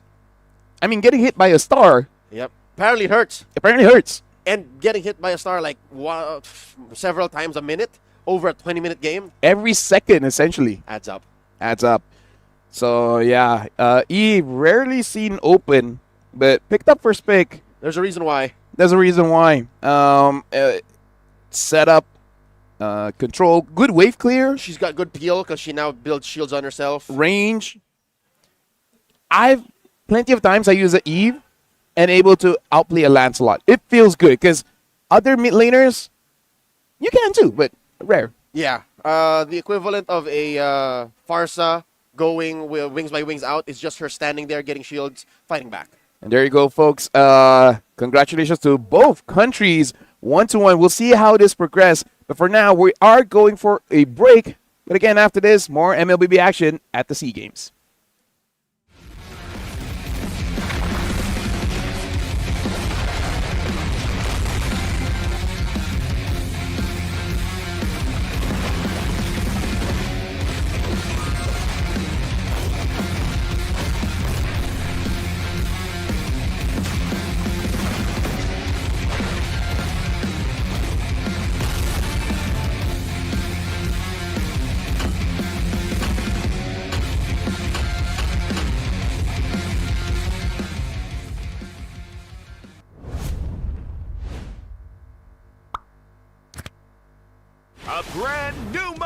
coming to MLBB. Chaos Clash! Team up in trios, begin at level 3, and fight on a fresh map with no minions or turrets. During the preparation phase, grab Chaos Fragments to boost your power. As the match goes on, the Annihilation Tide emerges, pushing the action to the limit.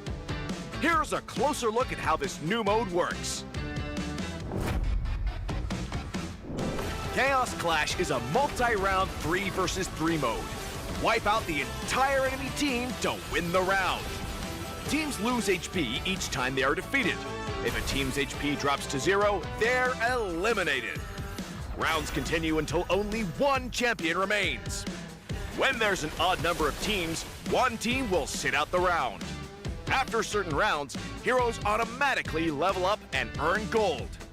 Use this time to buy equipment and boost your power. All full equipment except boots costs 2,000 gold. From round 11 onwards, teams earn bonus gold. Adapt your loadout and strategy to stay ahead. At the start of each round, you will receive random chaos fragments that boost your power. You can also refresh fragments to re-roll their effects, with 2 refreshes per round. The game offers a wide variety of fragments, each with unique effects, so you can mix and match to create your own playstyle. For example, tank fragments make your hero tougher and deal damage back to attackers. Marksmen who pick range-enhancing fragments can safely deal damage from afar. And that's just the start! Countless other powerful fragments and combinations are ready for you to try. As rounds progress, the Annihilation Tide starts shrinking across the map. Heroes outside the tide take sustained damage. Master this mechanic, and it can swing the battle in your favor. For instance, heroes with knockback or displacement abilities can push enemies into the tide. Surprise your opponents and watch them struggle against the sustained damage. The new 3 versus 3 mode, Chaos Clash, is coming soon. With a variety of chaos fragments, every match brings a fresh experience. The shrinking zone adds fast-paced, thrilling action, and new map buffs further empower heroes. Exciting, innovative, and powerful new strategies await. Are you ready to try them all?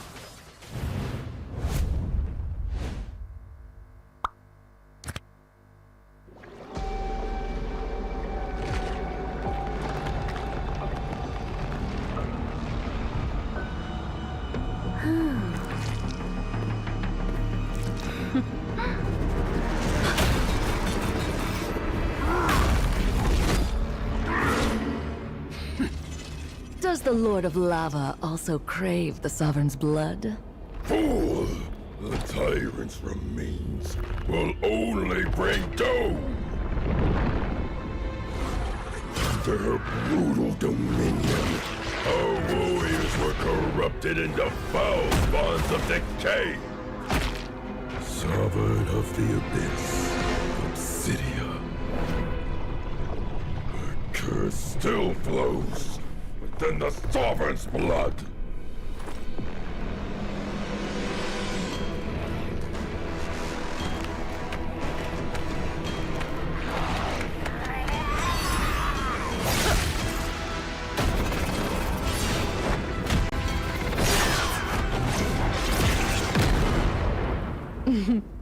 Such loyal little puppets. Aren't you?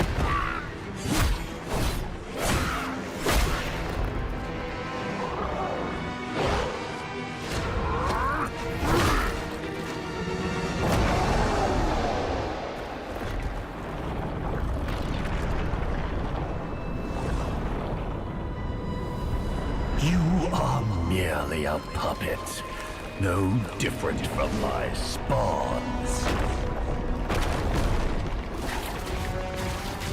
Bow to me. Keep your throne, or be destroyed. The Abyss bows to no one.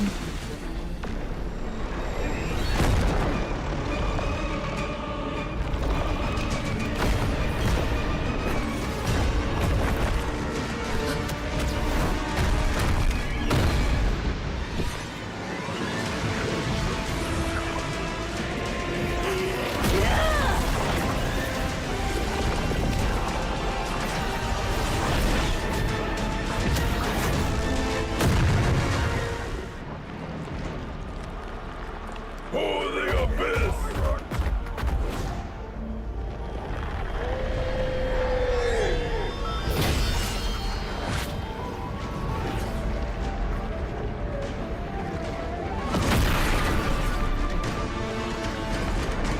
These wretched spawns reek of its corruption.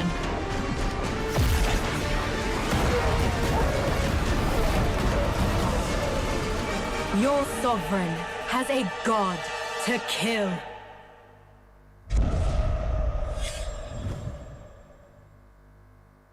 Hello, everyone, and welcome to another patch preview. We've got tons of awesome new content to share with you, so let's jump right in. New hero, Sora. Meet the shifting cloud who roams Agelta's golden dunes. As a fighter hero, Sora's kit is all about transforming into powered-up forms through combat and unleashing an unrelenting barrage with his ultimate.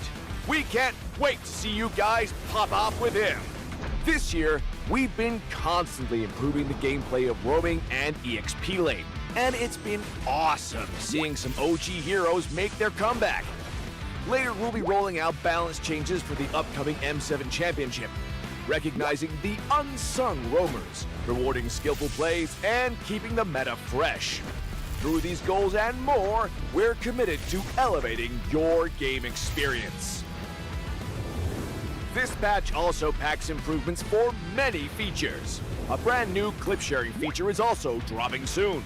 You'll be able to clip and share your plays instantly with a recording overlay. So, get ready to show off those stylish skills to all your friends. That wraps up our new patch preview. Hope everyone will enjoy all the new content. And until next time, we'll be seeing you in the Land of Dawn.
A brand new mode is coming to MLBB, Chaos Clash. Team up in trios, begin at level 3, and fight on a fresh map with no minions or turrets. During the preparation phase, grab Chaos Fragments to boost your power. As the match goes on, the Annihilation Tide emerges, pushing the action to the limit. Here's a closer look at how this new mode works. Chaos Clash is a multi-round 3 versus 3 mode. Wipe out the entire enemy team to win the round. Teams lose HP each time they are defeated. If a team's HP drops to 0, they're eliminated. Rounds continue until only one champion remains. When there's an odd number of teams, one team will sit out the round. After certain rounds, heroes automatically level up and earn gold. Use this time to buy equipment and boost your power. All full equipment except boots costs 2,000 gold. From round 11 onwards, teams earn bonus gold. Adapt your loadout and strategy to stay ahead. At the start of each round, you will receive random Chaos Fragments that boost your power. You can also refresh fragments to re-roll their effects, with 2 refreshes per round. The game offers a wide variety of fragments, each with unique effects, so you can mix and match to create your own playstyle. For example, tank fragments make your hero tougher and deal damage back to attackers.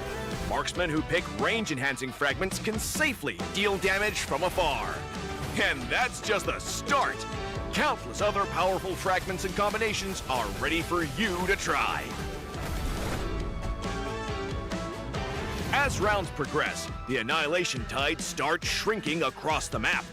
Heroes outside the tide take sustained damage. Master this mechanic, and it can swing the battle in your favor. For instance, heroes with knockback or displacement abilities can push enemies into the tide. Surprise your opponents and watch them struggle against the sustained damage. The new 3 vs 3 mode, Chaos Clash, is coming soon. With a variety of chaos fragments, every match brings a fresh experience. The shrinking zone adds fast-paced, thrilling action, and new map buffs further empower heroes. Exciting, innovative, and powerful new strategies await. Are you ready to try them all?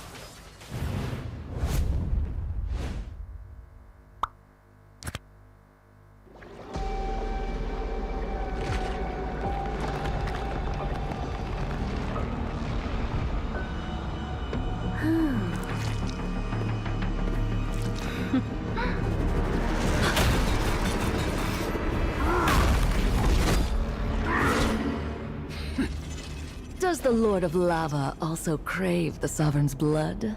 Fool! The tyrant's remains will only bring doom! Their brutal dominion, our warriors were corrupted into foul bonds of decay!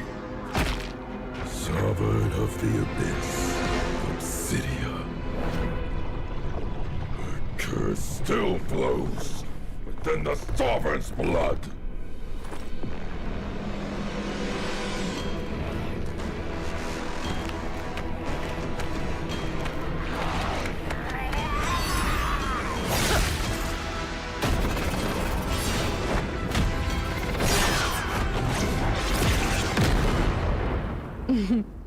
Such loyal little puppets, aren't you?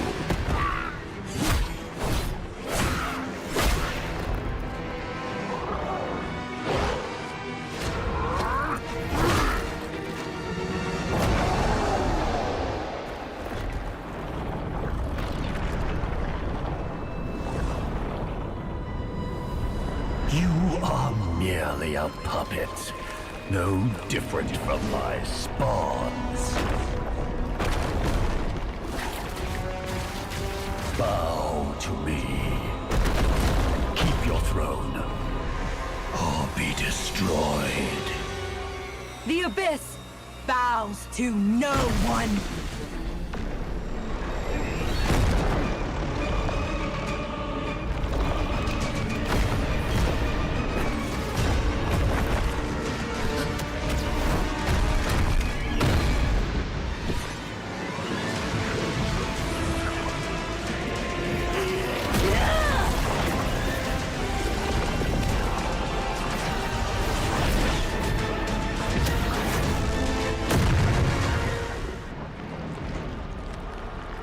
For the Abyss!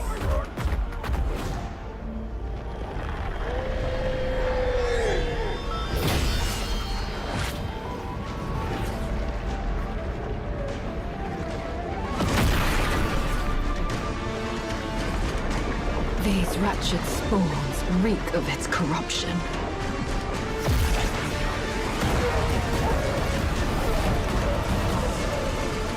Your sovereign has a god to kill.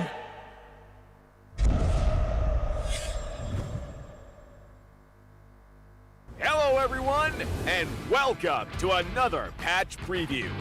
We've got tons of awesome new content to share with you, so let's jump right in. New hero, Sora. Meet the shifting cloud who roams Agelta's golden dunes. As a fighter hero, Sora's kit is all about transforming into powered-up forms through combat and unleashing an unrelenting barrage with his ultimate. We can't wait to see you guys pop off with him. This year, we've been constantly improving the gameplay of roaming and EXP lane, and it's been awesome seeing some OG heroes make their comeback. Later, we'll be rolling out balance changes for the upcoming M7 Championship, recognizing the unsung roamers, rewarding skillful plays, and keeping the meta fresh. Through these goals and more, we're committed to elevating your game experience. This patch also packs improvements for many features. A brand new clip sharing feature is also dropping soon. You'll be able to clip and share your plays instantly with a recording overlay. So, get ready to show off those stylish skills to all your friends. That wraps up our new patch preview. Hope everyone will enjoy all the new content. And until next time, we'll be seeing you in the Land of Dawn.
A brand new mode is coming to MLBB, Chaos Clash.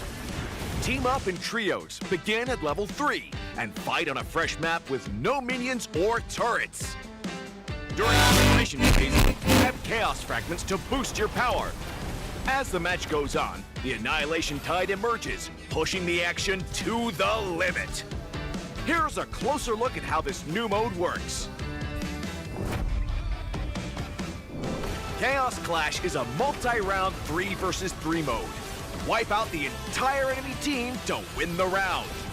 Teams lose HP each time they are defeated. If a team's HP drops to 0, they're eliminated. Rounds continue until only one champion remains. When there's a number of teams, one team will sit out the round. After certain rounds, heroes automatically level up and earn gold. Use this time to buy equipment and boost your power. All full equipment except boots costs 2,000 gold. From round 11 onwards, teams earn bonus gold. Adapt your loadout and strategy to stay ahead. At the start of each round, you will receive random chaos fragments that boost your power. You can also refresh fragments to re-roll their effects, with 2 refreshes per round. The game offers a wide variety of fragments, each with unique effects, so you can mix and match to create your own playstyle. For example, tank fragments make your hero tougher and deal damage back to attackers. Marksmen who pick range-enhancing fragments can safely deal damage from afar. And that's just the start! Countless other powerful fragments and combinations are ready for you to try. As rounds progress, the Annihilation Tide starts shrinking across the map. Heroes outside the tide take sustained damage. Master this mechanic, and it can swing the battle in your favor. For instance, heroes with knockback or displacement abilities can push enemies into the tide. Surprise your opponents and watch them struggle against the sustained damage. The new 3 versus 3 mode, Chaos Clash, is coming soon. With a variety of chaos fragments, every match brings a fresh experience. The shrinking zone adds fast-paced, thrilling action, and new map buffs further empower heroes. Exciting, innovative, and powerful new strategies await. Are you ready to try them all?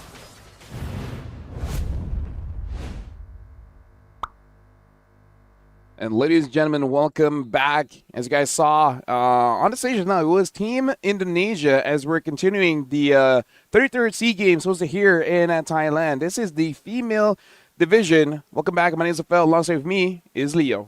I'm glad to see that Team Indonesia have not missed a step. But for the first time on broadcast, we will see the Burmese team in action. Team Myanmar, who is actually, in fairness, still shaking up Group A. Yeah. Getting a game off of Team Malaysia. We watched just a bit just now and already seeing quite different drafts, especially one note for Myanmar. They used the Akai jungle and to success, able to get a victory alongside with the, of course, X-Borg goal. But going up against Team Indonesia, which we saw going up against Timor-Leste earlier, really showed no mercy. We're looking at the groups here for Group B. Oh, that's Group B, rather. Yeah, Indonesia has not lost so far. Myanmar is in Group A in the men's division. Yes, and then for basically everyone except for Timor-Leste has at least gotten a point. So with that said... And Group B, look at this, Laos and Thailand. Like, Group A, everyone has gotten a point as well. Yep, so that's a tight group. Group B, the tightness comes from the scores that they gained. So this is the second game for both Indonesia and Myanmar. Let me just say here, Leo, for both Myanmar as well as Malaysia, you kind of have to concede numero uno to Indonesia, but here's the thing. You kind of want to get number 2, because if you're number 3 and you survive the first game of the playoffs, you'll be fighting against Indonesia. Yes. Right? So in terms of placement, number 2 and number 3, it's honestly huge. Either you meet Indonesia in the semis or in the grand finals. Are you trying to say...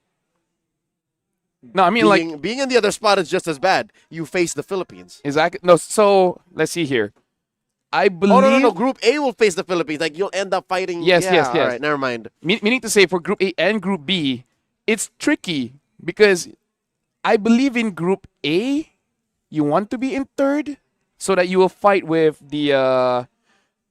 with the Philippines in case they're number 1. I'm just saying. Like, if you're being really meta, your placement in the group can really influence who you will potentially meet in the semis, which is either Indonesia or Philippines. At that point, take your pick. But at the purest sense, this was shared with me by a very intelligent man, the name of Francis Ducky Glindro. You might know him, you might have heard of him. He said, talked to him once. If you can't beat the strongest team, then you don't deserve to be champion. Yeah, true. So it doesn't matter where you end up. Like, you just play. So now looking at all the scores here, if South Timor-Leste gets points later on, then yeah, Group B will be quite tricky. As of right now, Group A, they're the one that looks where our league ops will have some times with the calculator to see who goes where, because even the head-to-head, it's 1-1. Especially with that whole Laos versus Thailand match that we just called, wherein they both went a point each. Are we expecting a tiebreaker? Could be, right, for that last slot in Group A. I mean, who knows? We'll see how the group really progresses. I feel like for Laos as well as Thailand, whoever is the next to potentially get a 2-0, or one of them is 0-2 and the other goes 1-1, then that's the breaker. You're good. So I believe for both teams, I think Laos already fought against the Philippines, if I'm not mistaken, as the first one. Yes. So if Thailand gets a point over Philippines, then basically that secures them third spot, which is, a bit difficult. That's right. But Laos had some promise. It's just, if you're going to go up against the Philippines, if you're going to go up against Indonesia, the little mistakes, the little missteps, best believe those teams are going to punish you for that. Okay, so this means that if Laos 2-0s or even 1-1 Vietnam and Thailand gets no points over Philippines, then they move through. That's right. So Laos basically band-aided the games against the Philippines. Like, they understood, yeah, we can't. So now Thailand's your turn. Yeah. So in hindsight, we talked about this at the opening match of the day where Thailand losing 2-0 against Vietnam could really shake up the group for them. That was the one That was the one. If they got points of that, Laos will be the one in trouble. Basically. But that also assumes that Laos wins or at least get 1 point over Vietnam. Thailand missed their stop. Yeah. Team Vietnam won their stop. The rest of Group A is basically spelled out. We just need to wait for the points to be gained and the match to elapse. Again, simultaneously, alongside this match we're about to watch now, again, Indonesia versus Myanmar. On screen are the ladies from Team Indonesia, also known as Team Vitality. It's a minute and a half before they go into the draft. We find out about the map choice. We find out about what Myanmar's cooking. You know, you can see how chill they are because they're watching the other tournament playing right now, which is FC Online, and I believe Indonesia is playing football esports. Yeah, so they're like yes, go, which is interesting. I believe hope they're not distracted. It's a 3v3 if I'm not mistaken. I hope they're not distracted. They can be distracted now, but once you're in the game. Oh yeah. But what if, like game one with the Cho goal, she's like, I can look up. It's like, oh, okay, this score great. Boop, shout outs. You're good after a kick. Yeah, it's like you kick, I kick. Or Bruno. Yep, we saw Sufata of Team Laos play a very good Bruno. So she's legit. So we might see more new picks here from Myanmar as well as Indonesia, but honestly more for Indonesia because I really feel like they have the room to show us a little bit of a different side of Team Indonesia, because even in the previous World Championship that they were in, they used a draft during the grand finals that they've never shown the entire group stage or the playoffs. So you always feel like they have something up their sleeve. And they have a lot of sleeves apparently. Again, if you're that good and you've mastered the basic rules, you're allowed to kind of play around. You're allowed to freestyle. I think they're waiting for their opportunity for them to show a Hellkurt. At this point, I don't think Hellkurt is off meta anymore. Yeah, I know, but meaning like, I think they saw a few and they're like, Coach, is it time? It's like, no. So Fumi. Or Shell. Think Lim or... Lim, yeah. It's either or, because we've seen both sides and both getting success. Or if not success, their strengths. Other than that, it's really, I would say, off meta for EXP, because we're starting to see just a little bit more coming in from gold. Some marksmen's coming back up, but I like it more in XP now. What, we talked about it, yeah. Just because you're able to get out of lane, mostly, and you have this weird semblance of sustain. Because you're regenning, yeah. Yep, you get out, you wait 3 or 4 seconds, you check in, you clear the brush, you say nothing here, and you're back. Your opponent's like, did I just fight with you? Didn't I put you down a peg? And I would say the advantage is Hellkurt really likes to fight against someone that is short range, because after you go in, you're able to walk out. But if you're fighting against some kind of like a Granger, like a Harif, as you're walking out, you're taking damage. So also another reason why in the EXP makes a little bit more sense, because you want to go in, get out, go in, get out, and you would prefer while you're getting out, you're not getting hit. And there's no hero quite like that. If you're looking at an Arlot or a Lapu Lapu, hell, even a Yuzhong, they all want to actively part of a fight. Yep. To be able to regen or to do their thing. Hellkurt does it even when he's on downtime. Yeah. While he's regenning, he's doing something for the team, which is information. Yep. Threatening even. You know, who knows at what point the Hellkurt might come out of any lane. He moves faster. He has extra movement speed. So he could show up on the opposite lane. He could show up in mid. He could show up right back where he left. Cut the lane even. It just makes so much sense. I love how Idrin of Team Malaysia made that such a reality. Yeah. Such a revelation. I would get, like, now looking at the heroes, the only ones that have been adjusted in patches before that we have not seen just yet, the likes of Balman. Let's see here. Bane we haven't seen after the nerf, which makes sense. Because I feel like the decrease of like 50% of the maximum of 50. Yeah. Because it was 250, now it's just 200. Yeah. So who would have thought reducing the extra 50% would have basically made Bane not all that fun? Because it's always fun when you see Bane one-shotting, and now it's like, it's like it hurts, but it's not like that much. I think it's less of him just completely dying. It's more of a natural selection kind of thing wherein, you mentioned there has to be a level of sustainability and damage output. His kit just doesn't provide both at the right timing. Okay, might as well. I just put it out there. In the grand finals, Shell used a Sun. And of course they won. So that's there. The Freya, haven't seen. The Freya, nope, not yet. Right? Honestly, like even recently in rank, I haven't seen her that much anymore. When the revamp came up, everyone was using it.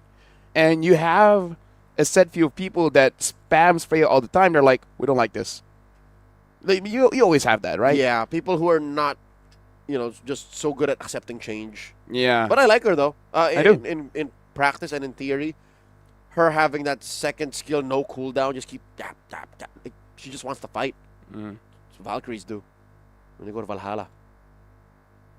I know the reference. I know the reference. Cool.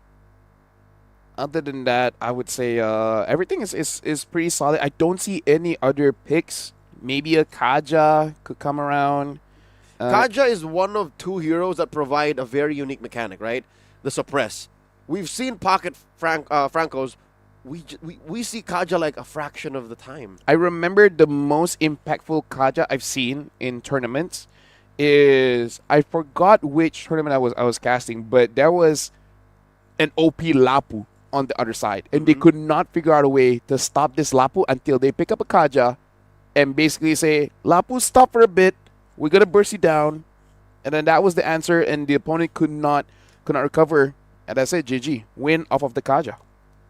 Again, you couldn't do that with a Franco. Yeah. To do that with a Franco, you had to commit your flicker. You'd have to really hide. You'd have to wait for the Lapu Lapu to make a mistake, and then you bite him down. With a Kaja, it's just much easier. You're more proactive. Yep. It's easier to guarantee than a hook. Yep.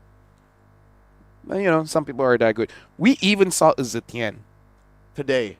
We saw Zetian over a Kagura, which honestly is fine. Kagura is more execution based. We saw a Cyclops. We saw a Cyclops. We haven't seen the Zask. Yes, Zask has a Veil. Has a appearance here and there. Veil. I think the game is just too in your face for Veil right now. I'm kind of surprised we haven't seen a Cecilion just yet. Not S tier, sure, but after the buff making it so that you're easier to spam your first skill, it's honestly not that bad. Yeah, they basically reduced the mana. What is that? The additional mana cost per cast, because basically that's how it amplifies the damage, and they made that more manageable. In the Philippines, there are a couple of Sicilian specialists. I think it's more of a preference thing. Yeah, and one change that I really like, but also I have to admit is not enough, is Faramis. Making the ult instant is a game changer, but if it's destroyed instantly, then I'm like, bruh.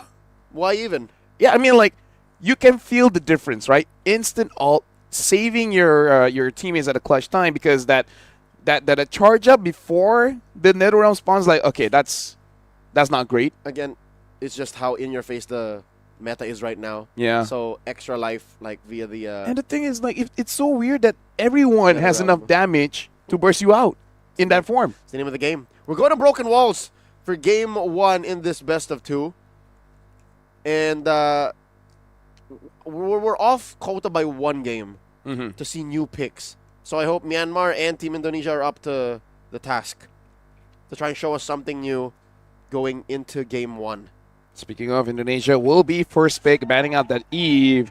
Yes, ladies and gentlemen, the draft is interesting. So Myanmar now betting out the Lancelot. Wonder if they will take out the Yusun Shin, considering that Shen did use that twice now. And the CC gets banned by Indonesia as well. In terms of the ban, not really showing much coming in from both teams. Still out in the open, the Baxia, the Zushin. These are some high priority picks that usually teams ban out. Either of these teams likely. What did Indonesia ban? CCE, Kimi. Okay, makes sense. So they might ban the Kimi here. They just want to make sure that there's no prio, especially in mid. Yep, Zushin, Kimi, Baxia. Yep, so it's either Kimi, Baxia or their third ban. And I really feel like because they can do this because Siswanto has quite the hero pool with the Lunox, with the Kadidas, so that as long as you take away the range, she's like, I can 1v1 anyone. You're talking about Chinny. Yeah. The mid laner. I mean, like, Siswanto, Miswanto, like, it's yes, sisters. Yep. They are real-life sisters, ladies and gentlemen. Lunox ban here for Team Myanmar. So, again, you mentioned the hero pool on Chinny, so they're closing that door down.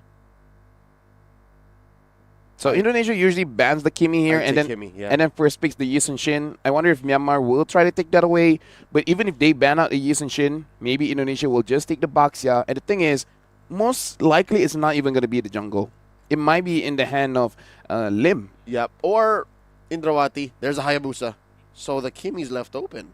And this also shows if you let go of the Yusun Shin, you don't really have a way to counter. At least not in the jungle. I'm hoping that there's a Joy user somewhere in Team Myanmar. Well, the Gronk gets banned. And honestly, pretty good ban here. But Indonesia either first pick the Kimi or first pick the Yusun Shin. But more than likely, it should be the Yusun Shin here. There's other Jushin gold laners to support the Yusun Shin too. But, yep, rarely you see the Zushin open. There's a solid pick for Chini Siswanto. You know what I want from Myanmar? Kalia Farsa.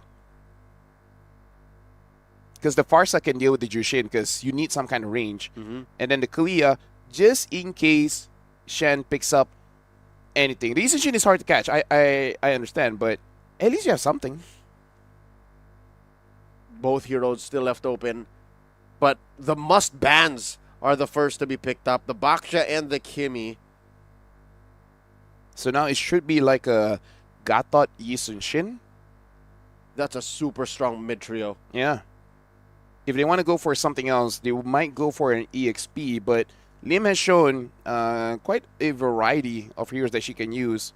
Might even, Lapu, Yuzong, Alice is up. Yeah, I don't know. I kind of feel like the easy answer is the Gato Yusun Shin, unless they want to surprise us. They themselves go for the Joy. So now the Joy Granger. So Team Indonesia just keeps switching things up, making sure every single player has basically cycled through all the heroes that they have used. Yes, and the reason why I think they're doing this is not because they're playing around or they just want the variety, the diversity. I think it's because they want to play faster. That is what you get here with a Joy jungle instead of a Yusun Shin that has to be played around and farmed onto. This is them saying, yeah, let's just go. Right now, we want to beat our, what was that, 9 and 30? 9 and 932 or something like that? 929. 929 record. They can do it with this kind of lineup, these first three picks. So for Myanmar, I would probably honestly let go of the Gatot because Gatot going up against Baxia, that is not a matchup that Gatot really prefers because the Baxia just, nullifies your passive as well as your Revitalize. So other than that, maybe ban out the EXPs, the Yuzongs and Lapu of the world. Maybe even consider an Arlet. Because if you want to move fast. Yeah, I'd say Lapu first. Yeah. Oh. No, because here's the thing. You got to remember, Jushin Arlet, pretty scary. That's too much control. That is the kind of duo that enables the likes of what they call in the business a liquid stampede. Yeah. So it is something that Team Myanmar has to be careful of. Arlet isn't a lane. It's not always a lane dominant hero, but he doesn't have to be. He just clears the minion and he goes out and then tries to join the party. Interesting ban here for Team Indonesia. The Matilda in red 4. I think this is them just closing the door on possible exit plans for whoever Chini hits with that Zushin. It's a soft counter to the Zushin in mid. So Myanmar takes out the Cho. Yeah, personally for me, quite an interesting ban considering that they have a pretty solid front. So no one is good to be kicked. The Kimi, sure, but, just dodge. Just don't get in the way of a Cho. The way of the dragon. Yeah. In fact, they banned kind of 2 dragons. That's right. I mean, literally the other one. Yeah. So they respect the mother of tanks that much. Vivian Indrawati. One more ban in the gold lane. The Harith taken out by Indonesia. I think this is because by picking the Esmeralda in red 3, they're showing that maybe they want to still put a Harith in gold. Myanmar should take a Gatot here. Unless this Baxia is not jungle, of course. I think it still is. I think it really is. Because you need some kind of control to punish. Even a Minotaur would be fine as long as you don't let the Joy move through. I mean, sure, the Jushin is a problem, but I don't know. Yeah, if you don't put the Baxia in jungle, you still have the Yusun Shin. So yeah, no, they go for the Gatot. Just something plain and simple. So it is a jungle Baxia. Unless it's Baxia XP Esmeralda Gold. Indonesia here. What happened to this patch? What happened to MLBB? What do they want as a front line? Because someone needs to open up the map. Maybe a Khalid again. The Alice gets picked up. All right, this is the Alice in the hands of Lim. Yep. Also known as Fumi. But what does the captain, what does the mother tanks do? Vivian. Indrawati. What's left? Well, how do you go up against a Gatot? Is this a high-lossable lineup? Not the best, honestly. They go for the Akai, which, in a way, is an add-on. We know it's there, but now we get to see it. I don't understand why it comes out now, though. Like, what is the interaction? AOG jumps in, you push everyone out. And the Esme as well. And then you find the re-engage? Basically, you're just giving space for the Granger. Because I feel like for Indonesia, this kind of lineup is saying that there will be 2 fights. It won't be a 5v5. It will be a two-woman squad, a 3-woman squad. It's going to be Alice and Joy, and then Jushin, Granger, Akai. It's a little too high concept for me. A little bit of auteur drafting coming in here for Team Indonesia. How does Myanmar close off? This pick here will confirm where these heroes will go. Farstar is still there if they want it. Oh, wait, I forgot. Yeah, Kimi. So they go for the 1-1, which, yes, that one is definitely new. Haven't seen her pop up for a good 3 months? Yep, so she's not at all in SEA Games. So now we get our request, a new hero per game. XP lane, Esmeralda, Rome Gatot, Baxia in the jungle, 1-1 in gold. Here's the thing. I don't think it's fast enough. I saw a different build now coming in from 1-1, basically shying away from the golden staff and instead go for just a little bit more crit by subbing it with the Haas Claw. Basically, like, you're able to stay in the fight much longer. Even without the crossbow tang. Even without a crossbow tang, going up against that Akai, there is chances for you to actually get your weakness stacks and then fly up. Ladies and gentlemen, welcome to the match between Indonesia going up against Myanmar. And this time we're seeing an Akai as well as a 1-1. Still hitting the new hero per game. Okay, let's see if this will be the plan. You called it a what? A 2-woman, 3-woman squad for Team Indonesia? Splitting the map, essentially. Splitting the team fight, essentially. That is a little too high concept because, again, usually when you go for a game plan, it's a game plan with a final ending. This is a game plan with just like the middle being written. It's not even like we take this person out or we push this hard, we attack this part of the map. It's, yeah, how's about we just split it up first? I mean, here's the thing. Indonesia can do it because they're essentially full-time and everyone else is trying to catch up. So the more chaos you introduce, the more you confuse your opponents. And at that point, again, so one could say this is their version of dog boxing. Yeah. Pulling your opponents into a unfamiliar territory where they're not used to it and where you have trained, where you're so prepared. This is that lineup. This is how they do it in the Land of Dawn. Do you want to punish Chen or do you want to punish Siswanto? So, yeah, it will get eventually difficult where there's too many threats that Myanmar has to focus on. And this is one of those drafts where at this point, I don't know if the 1-1 is a threat. If the 1-1 is a threat and the Kimi is a threat, then okay, maybe. Because Myanmar, they really want to play a front-to-back. They want to keep the game honest. It's classic. This is not a draft where you can approach the team fight in many different ways. Yep, it's double marksman. There really only is one way in. And Indonesia, somehow still, by setting up this early split lineup, might make it hard. Oh no, that's Indrawati taking too much damage, forced to flicker out. Not enough damage reduction underneath tier 1 in mid. A double choke forces Swanto, but Shen says, nah, it's not time. We don't have enough damage just yet. Myanmar get a free kill over Indonesia. Lim jumps in and now gets the Turner win onto 2 in the back, and Shen able to pick up the turtle. And all the while, now we are seeing this 2-women squad going on the back. The Shen as well as Lim. Oh, and they're not done. Mon fighting for her life. Lim and Shen have ill intent. The map has reset. They're going back to their lanes. And just like that, it's like nothing happened. Indonesia up now by about 1,000 gold. But we see the idea coming in from Myanmar. It was just unfortunate that Chen actually got the turtle. If not, it was all Myanmar. They had a game plan. They want to go in, force everyone out, get a kill if anyone's overextending, and then get as much objectives as you can. The idea went well. It's just that Indonesia has been here before. Yep. A good idea for Myanmar. Better execution from Indonesia, especially coming from a point of recovery, losing Indrawati early on. How about the gold lane? We know that the EXP lane will be very active, very involved. Gold lane, though, the Granger versus the 1-1. Also, what the farm situation is like down there. Yeah, it's definitely, personally for me, Granger definitely wins this out.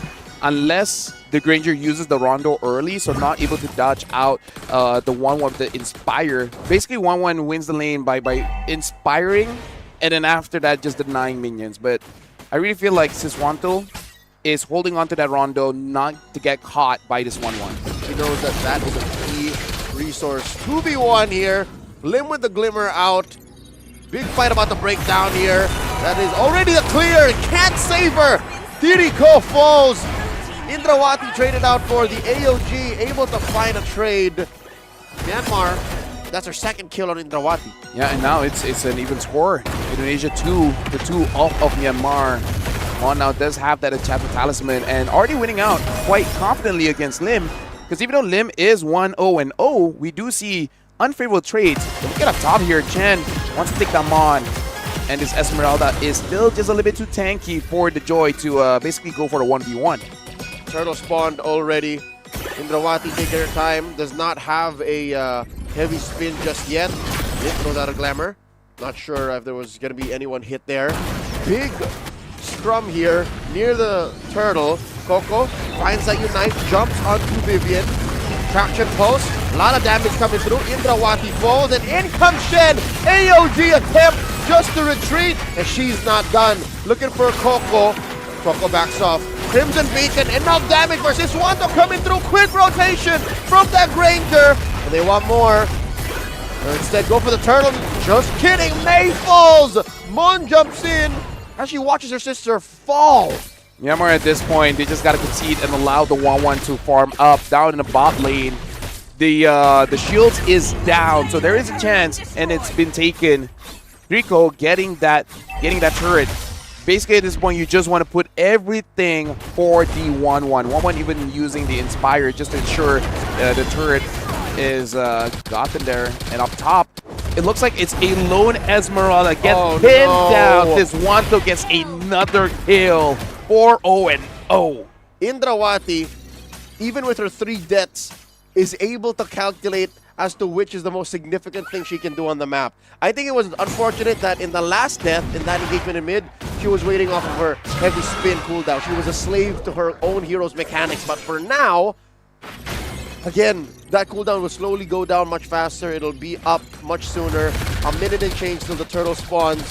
For the first time in a while, the heat is coming down to the gold lane.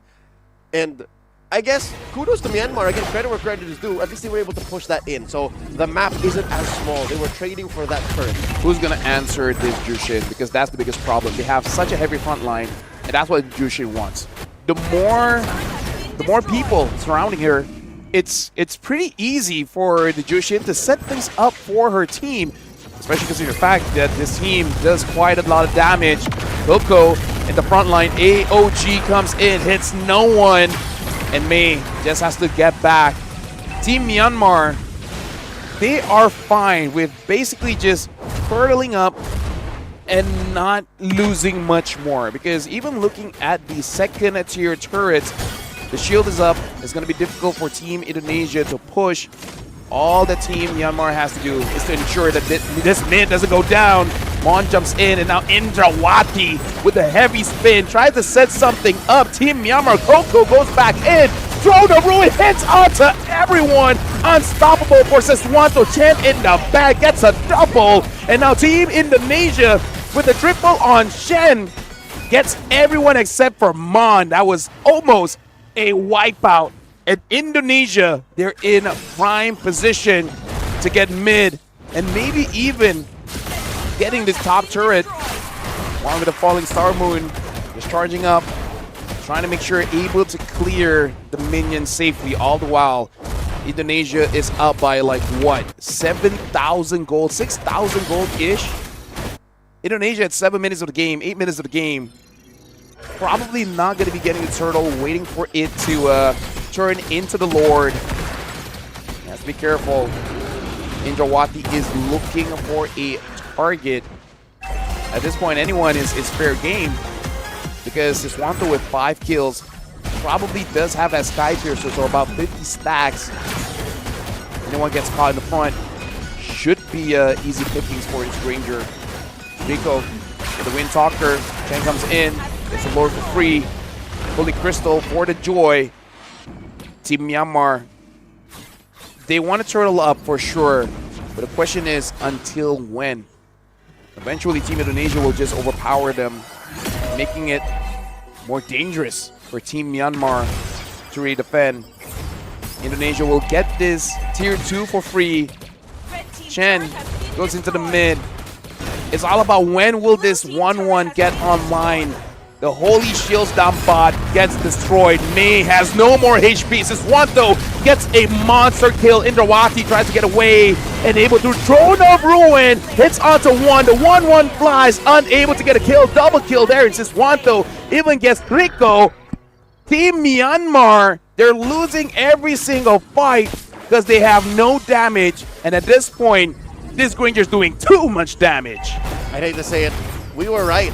The early investment on the speed of Indonesia's lineup. It's not about speed even, it's velocity. The fact that the Joy and the Granger can on-demand deal damage when Team Myanmar are still farming up led to this very moment. Lafel, no more Holy Shields down bottom. Mid gonna follow through. Indrawati is escorting this wave to be able to help pop that. And then this Lord up top. There's nothing Myanmar put on the board in the past 2 minutes. This is tough to catch! Mon! Down goes the Esmeralda. Traction pulse thrown off. Angle. What were they hoping for? In comes Shen, pushing back 2 members of Myanmar deep inside their base. Say goodbye to that Holy Shield up top and the last one in mid. I gotta say, Leo, honestly, it kind of feels like checkmate when Siswanto now having that Wishing Lantern. Hey, your tanky members are really not all that tanky anymore. Full stacks. Oh, hold on, Throne of Ruin hits on the tree, and now Coco gets taken down instantly in the midst of that BOD being bought. Double kill against Siswanto. Siswanto gets taken down, unstoppable by Shen. The triple kill. Can you get the Maniac? Are they even gonna give it a Maniac for Siswanto? And Indonesia gets 1 point of a Myanmar. Shell on that Granger.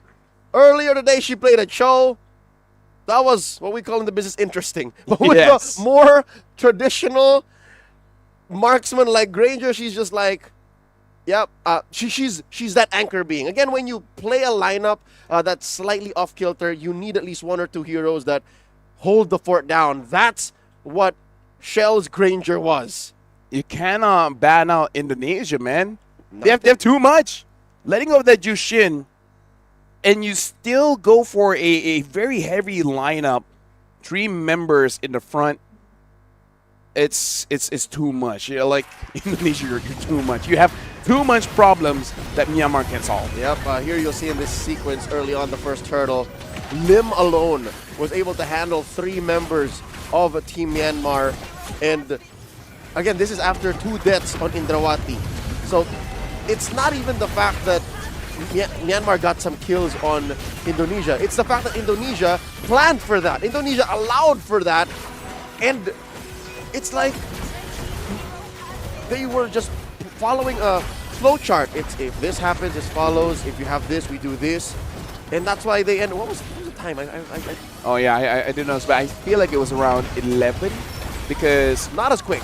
Yeah, not as quick, but still in the ballpark. They're making sure that everything is below 15. If anything, this is a more layered approach to a fast victory. And I gotta say, the game did slow down a bit because of Myanmar able to get, some in the early, but we've seen so far here in the SEA Games MLBB division where teams are putting conditions on how they approach things, right? We saw earlier with the Carmilla and now with the 1-1 where you want to get those weakness stacks, jump up, and try to deal the damage. The problem is when your win condition is honest, quite easy for you to deny that. Yep, Honest being front to back. We haven't really seen a front to back lineup work. The last time we saw a front to back work was a miracle win. I'm talking about Laos with that Bruno. But now, let's give our nod to our MVP, none other than Shell Siswanto out of Indonesia, the gold laner. Not a single death, 12 kills, 4 assists. Safe to say that's a maxed out Sky Piercer. Her Siswanto, the I is a 1. They got even number 1 in their name because they know they're going to be the champions. They're Satu. They're Satu. So, Satuanto. No, I think it's in an effort to distinguish her and her sister. They already have the M and the C. Just Not another, enough. just another Yeah. layer.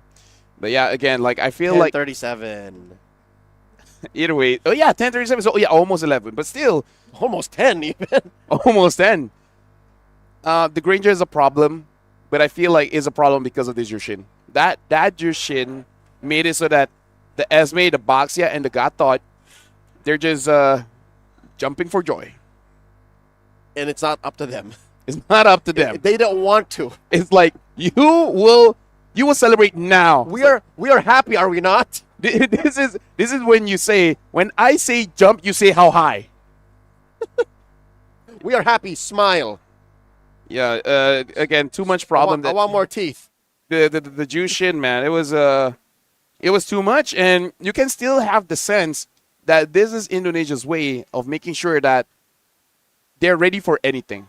Picking up the Akai in the Rome, picking back up the Alice, so that when push comes to shove, a hero is necessary. Like, we can pick it up. Yeah, the thing is, Indonesia did not have to play a lineup like this. Yeah, they don't have to. The Akai could be swapped up with anything. Hylos. Something simple, but here they said, yeah, let's coach, let's do that thing. Let's do that thing where they can even go for an Angela, right? Angela Joy. Sure. They said, coach, let's do that thing where Vivian plays an Akai and then Vival, you want to play a Joy? Yeah. Again, the fast one? Yeah, the fast one. Imagine if even Vivian look at the coach like, are you sure? And it's like, what, you can't play? It's like, what do you mean I can't play? First I can use the Akai. Come on. Yeah, so this is, again, an effort against Myanmar, who themselves played a jungle Akai. Yeah. Which in itself has its uses, but against a lineup like Indonesia's now, I think the Akai here is more lethal. Yeah, and the thing is, because she can afford to die. We got to talk about the 1-1 as well. Okay. I can't even tell if the 1-1 is really in a bad spot because it was against Indonesia. It's kind of like putting a test unfairly. Like, if you were to ask me, I would say no, right? 1-1 is not it right now, but in this current context, I feel like it's unfair against the 1-1. I think, again, starting in the laning phase, even if that wasn't Shell, even if this wasn't Indonesia, we'll agree that Granger versus 1-1 matchup, the Granger wins. There you go. So already, if the Granger... That should have been something like a Claude if you really want to go for an attack speed marksman. At least the Claude is able to dance around the Granger. Sure. So with that said, I think you're right. I'm with you on this one. The 1-1 isn't it right now. Unless it's so specific that you have a draft to support it. It's just made worse by the fact that they tried it against Indonesia. I feel like for the attack speed marksmen to come back, you might have to like... And I hate it because the fighters are in now. So. Yeah, like I feel like for it to come back, instead of like nerfing the fighters, you might have to buff up the Demon Hunter Sword. But that will, affect, that'll open a whole can of worms. Exactly. So you will affect the marksmans, but also the basic attack fighters, which has kind of been done because the fighter emblem has changed. Instead of spell vamp, now it's hybrid lifesteal. You know what? Let me play devil's advocate.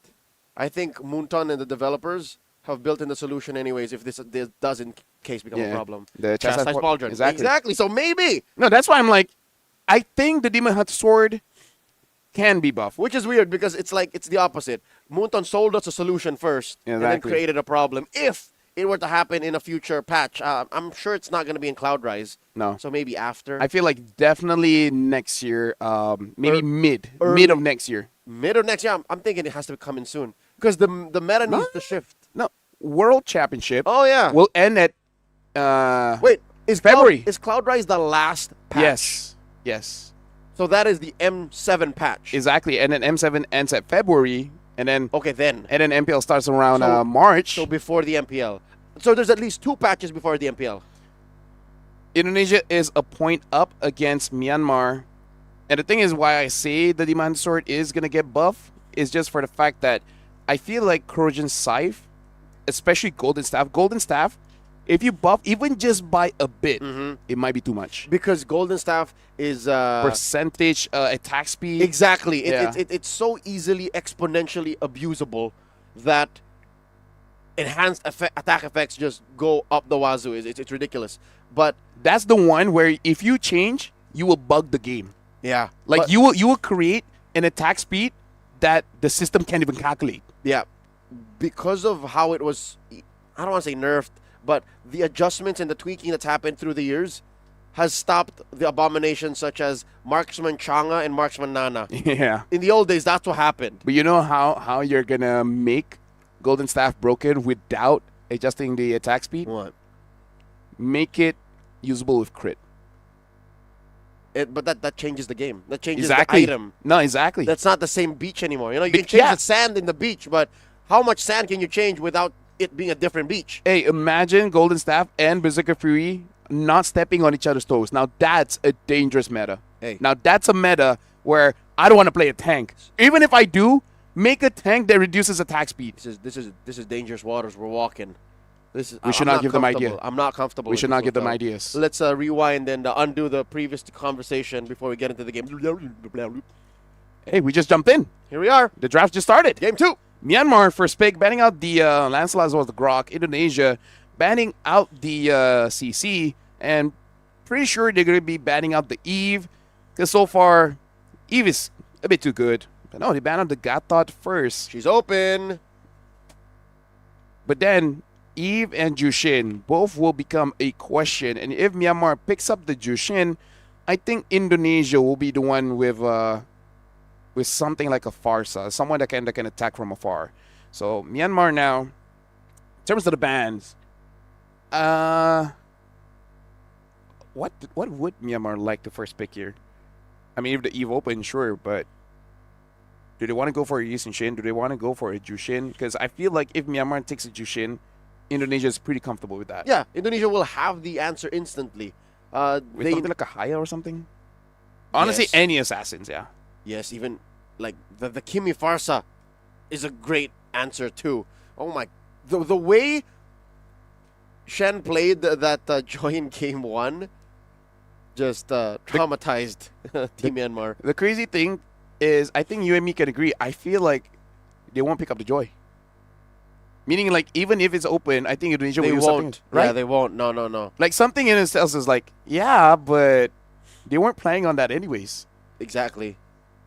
So these are odd priorities. I think Myanmar, looking at it now, unless it's a very Myanmar thing to do to play utility jungles, I think it's a thing over there. Yusun Shin seems to be the prio for them. Eve is open, Boxia is banned. Yusun Shin. I don't know. Yusun Shin or Eve. Yeah. Yep. Because I feel like Eve is... Yusun Shin. All right, I go Eve, you go Yusun Shin, and then they pick neither. What else do they pick? Zushin. Yeah, there you go. So there's a third option. There's always something else. And they all kind of sound like each other. Yeah. So as long as it's not a Zetian, I'm happy. Well, neither. I guess we're not. Neither of us are Burmese. Neither of us are Burmese. We're not Burmese enough. Okay. This is very valid again, folks. If you have a Yusun Shin on the other end and you play Hayabusa, you have this small advantage. But you can hunt them down. Indonesia Eve. Yeah. Or Jushin. Either or. Or Yusun Shin. They end up with Jushin. They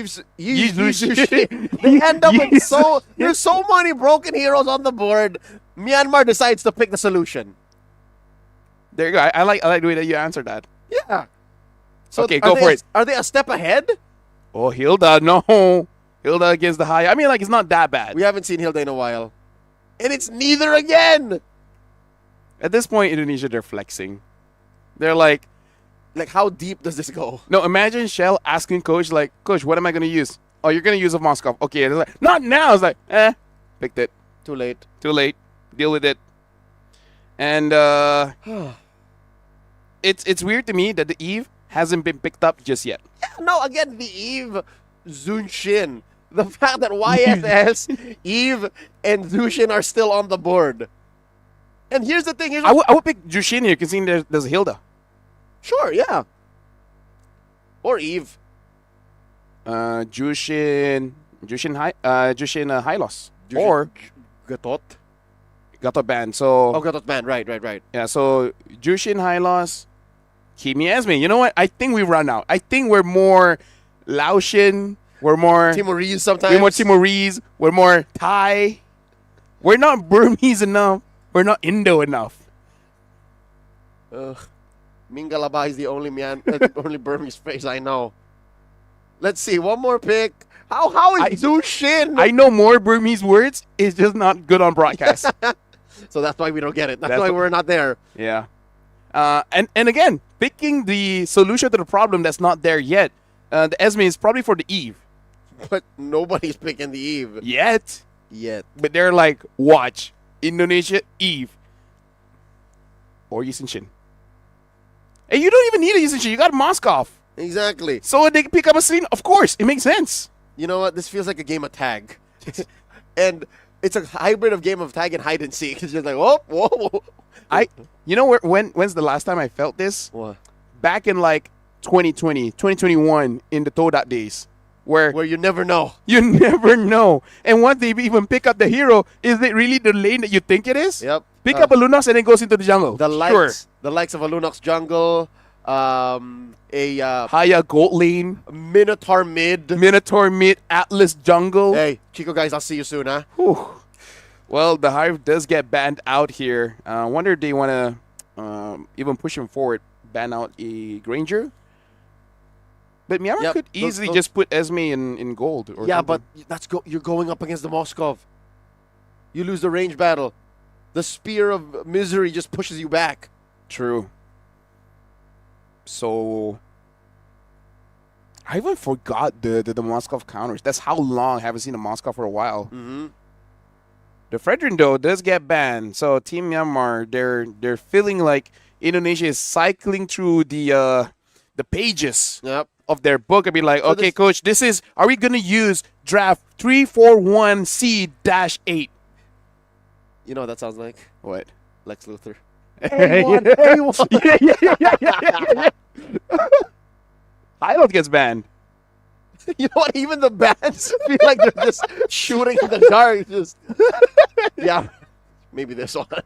It's like, okay. Let's roll. H. High loss. Dartboard. And now for Myanmar, if they're banning out the Fredrin. All right, if anything, maybe Myanmar has the one that has a little more sense. This might be another jungler. Isn't Shin? Not really. It should be Suyo. Makes more sense. Maybe Akai, but I don't think so. Akai is not a threat for Myanmar.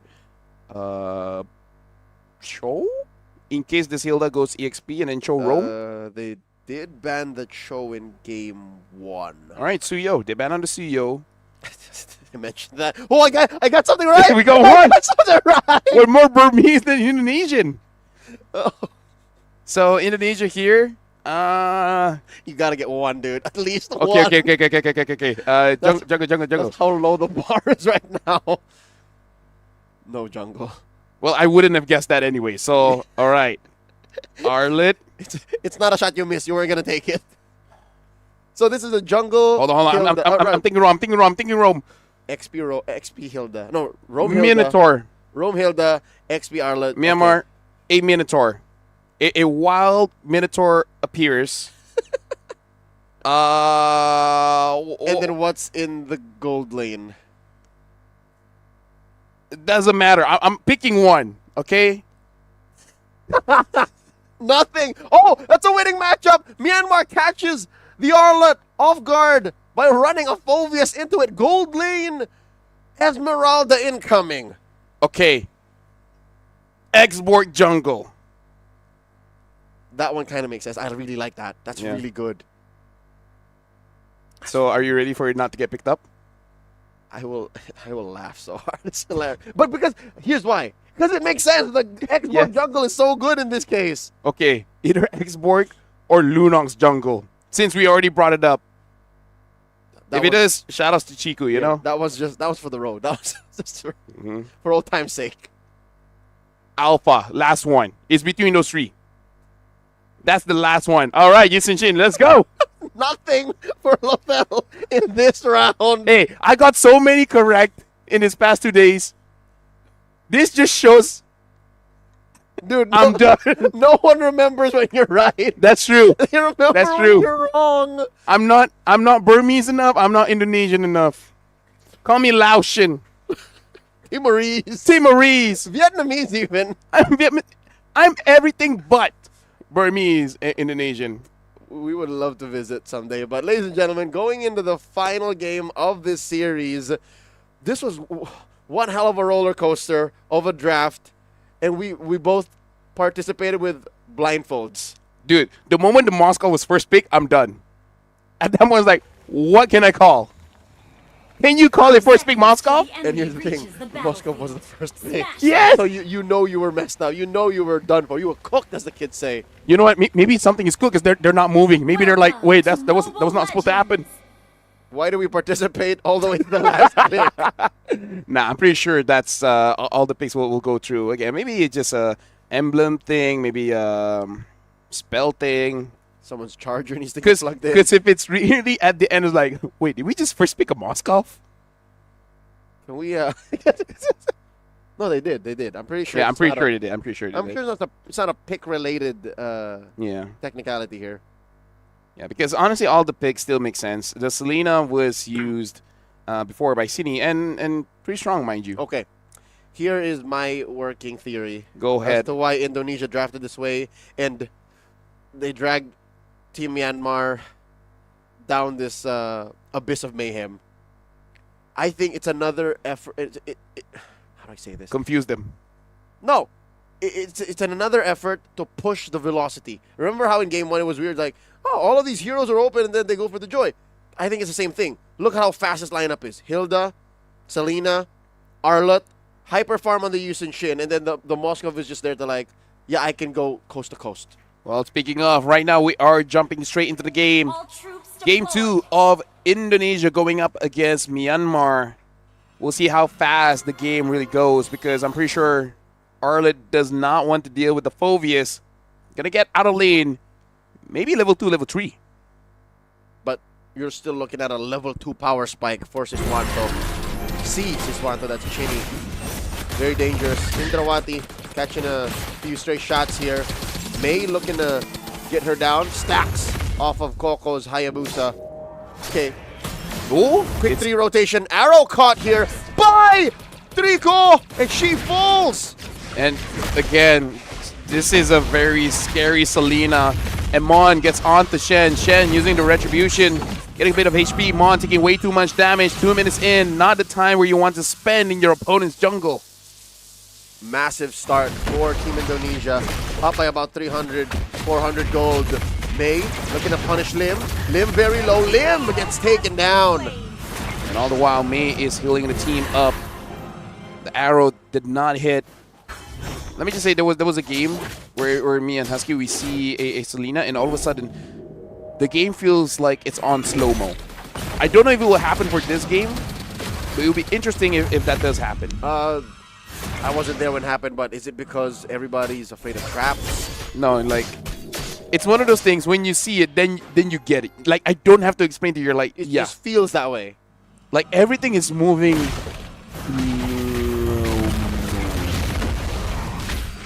That slow? About that. All right. I think that is what would be against Team Indonesia's ethos drafting this way.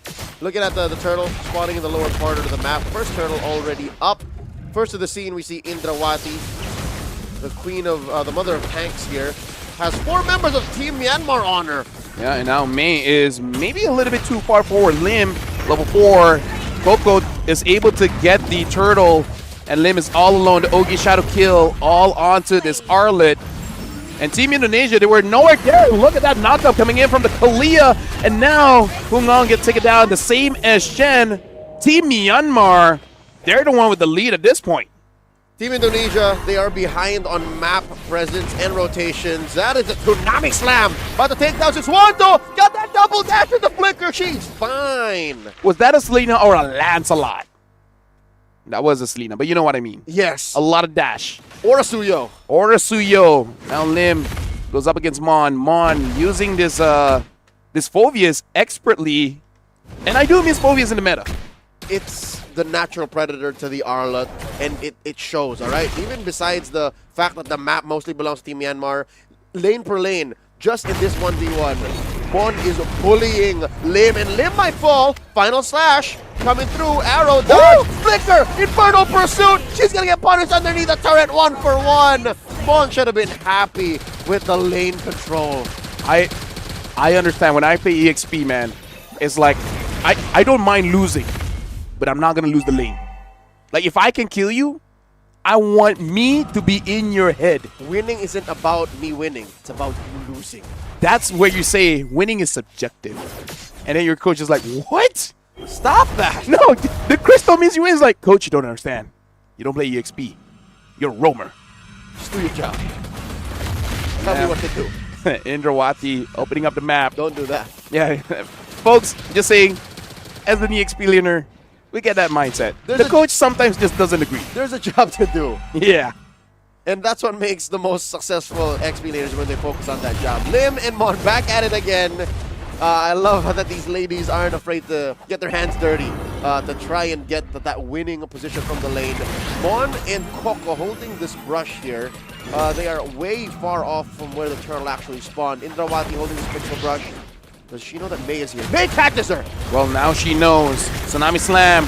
And looks like not much the Hilda can do, but a lot of abilities have been expanded on, including the Ogi Shadow Kill. Coco, though, now does have the Hunter Strike. Playing on well, might still get a kill. And all the while, no protection. Siswanto goes in, and Coco gets taken down by Shen. Shen secures the turtle.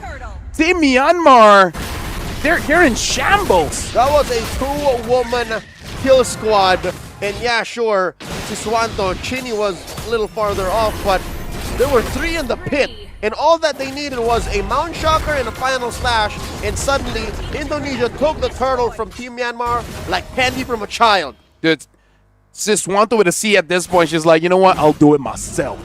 I engage, I jump in, I get the kills, I zone them away.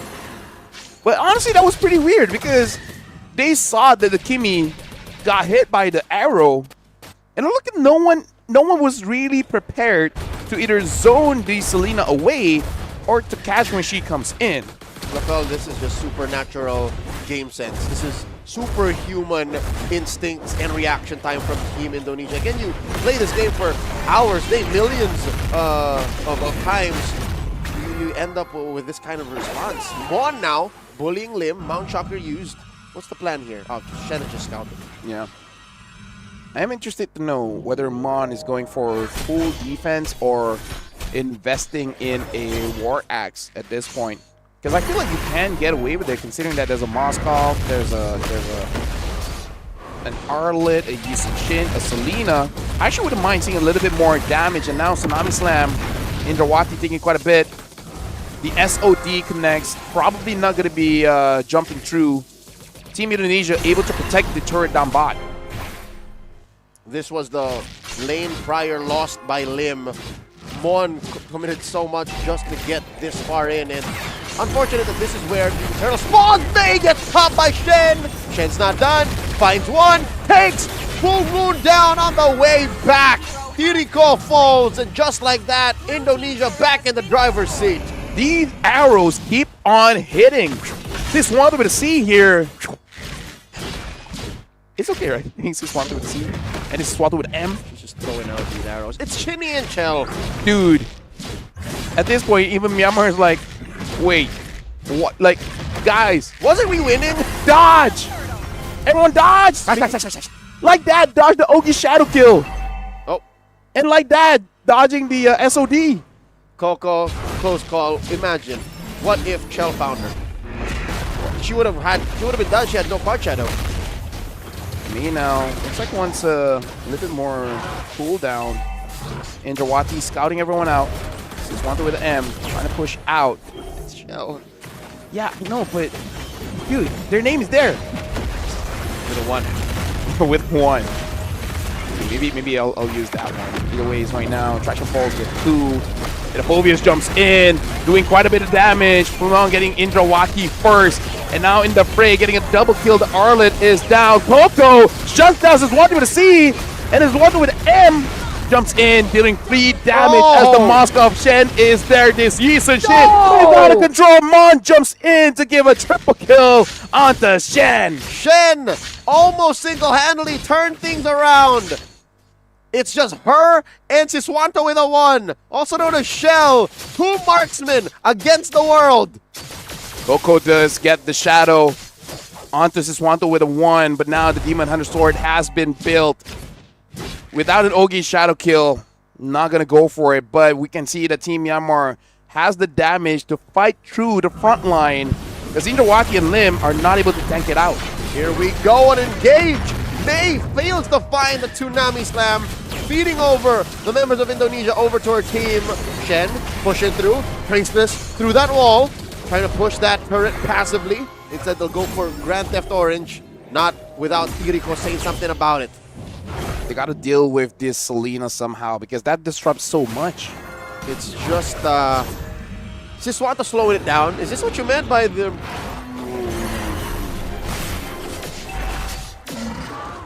Yes and no. Not like this. Not like this. Okay. Because I still remember, it was actually Indonesia against Nepal. Is it something that you only feel... Oh, so I thought I was going to say, is it something you feel when you're playing? But no, this, no. It's casting it. It's legit casting it. You're like, everything is moving in slow motion. This one is a bit faster. Of course, it's Team Indonesia. Even Myanmar. They're moving fast. Yeah, they're putting up a fight. Again, they're down by... Unfortunately, the last time we checked that gold, it was much closer to like 4 or 5, but now it's up to 8. I mean, there's still chances here because if they do get a catch, they can get a kill. The problem is you're not catching Shen or Siswanto with a 1. Those are the ones that you gotta get a pin on them. Yep. But they're unpinnable. The Purify on M. Siswanto, also known as Shell, hasn't been triggered as much. And look at this, Tiriko, with the help of that Traction Pulse, help survive. Mount Shocker through, Shadow out by Coco. May very low. That is a Spear of Misery onto Fong Moon. She's not going anywhere. Down she goes underneath her tier 3. This Moskov hurts, and this Phoebe is not having a good time. Tiriko gets brought back. May jumps into Faye all alone. Has to flicker out, and the inhibitor bot gets taken down by Team Indonesia, same as top, and the Lord is there. They get mid as well. 10 minutes and 36 seconds. Team Indonesia is trying to end the game again below 11. They might be able to do it. The Lord is still healthy. Legendary for Shen. Lim gets a kill. 10:48. Indonesia closes it out. 12 seconds off from their previous game. And I don't know how, but Indonesia and Myanmar made this one more entertaining. This was more of a back and forth. The chapters in this book that they wrote in Game 2 were a little more colorful, a little more action-packed, but at the end of the day, Indonesia bags the win. And it starts from the draft. I don't want to talk about the draft, man. It's been a while since I felt clueless in the draft. Hey, you know what? Happens to the best of us, but that shows the dynamics here from Myanmar and Team Indonesia, which I believe was the 4th match of the day. We have 2 more, but props to Myanmar. Those were excellent plays that they have shown, but again, these are the queens of MLBB, the world champions. Change up the draft no matter what. They have a way, and this way, and let me tell you, I don't care who the MVP is. That's Lena, man. You know what's hilarious? It's What's not hilarious? even up to their opponents that they shifted their draft. Yeah. Like, they were doing it out of their own volition. That's one of those ways, like, playing with emotion. What do you feel like? Yeah, they decided to get creative with the way that they were going to bag these points from Team Myanmar. And yeah, kudos to Team Myanmar because they were also kind of playing their own game. Again, they did not have the gold lane fighter.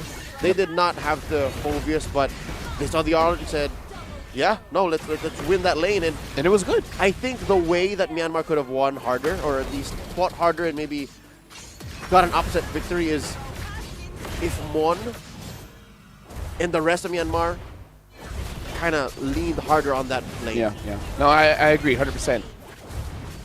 And in terms of the draft, maybe it's just Siswanto with the 1 is like, I want to use the marksman. And then the coach is like, okay, I'll give you Granger. It's like, yeah, but it's not the same. It's like, fine, I'll give you the Moscow. All right, good enough. Boom. No, I mean later. Either way, Shen with the MVP. The Yi Sun Shin. Yi Sun Shin. Yi Zu Shin, if the Zhu Shin was there. No, Yi Sun Shen. Yi Sun Shen. 986, 14 off of the mythical 1,000 gold per minute. Died once, and that was it. 10:47. Indonesia is setting a standard for themselves, making sure that the game ends between 9 and say 12 minutes. Like Tops. That's their goal here in the SEA Games. They're not here to win, they're here to dominate. This game ended so quick. No, I'm pretty sure that's not it. Yeah. Yeah, I know. Never mind. Never mind. I see what you see, but probably not. Yeah, that folks, I'm pretty sure that was an empty item slot. Yeah. For M. Siswanto with a 1. And Shen. Yes. Shen had to EB. But she didn't. No, wait. Look at the damage dealt. Impressive how Siswanto with a 1. Shell here dealt 36%. I did not feel that much. Mon did 32. Right? This Phoveus was legit a good pick. And I agree with you. If they invested a little bit more, force Indonesia to respond, then that would be better. Because what they did was allow Indonesia to take back that priority. If they have that priority and they force Indonesia to make a decision, then that's an opportunity for them to win. But Lapel, I understand why they couldn't. I understand why they had to answer to the map. Indonesia forced them to. Indonesia has a Selena. They control brushes. They control the jungle. Indonesia has a Yi Sun Shin. They have basically omnipresence, omniscience, if you will, omniscience, whatever. But they basically know everything that's happening on the map, so they couldn't have easily relied on that Phoveus lane, that XP lane victory. Well, either way, now we see more size of Indonesia, so more problems. Drafting against them ain't going to be easy. Speaking of which, we're going for a quick break. After this, it is going to be Laos fighting up against Vietnam. We'll see you guys. That's a tight one. Yeah, we'll see you guys right after this.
A brand new mode is coming to MLBB, Chaos Clash.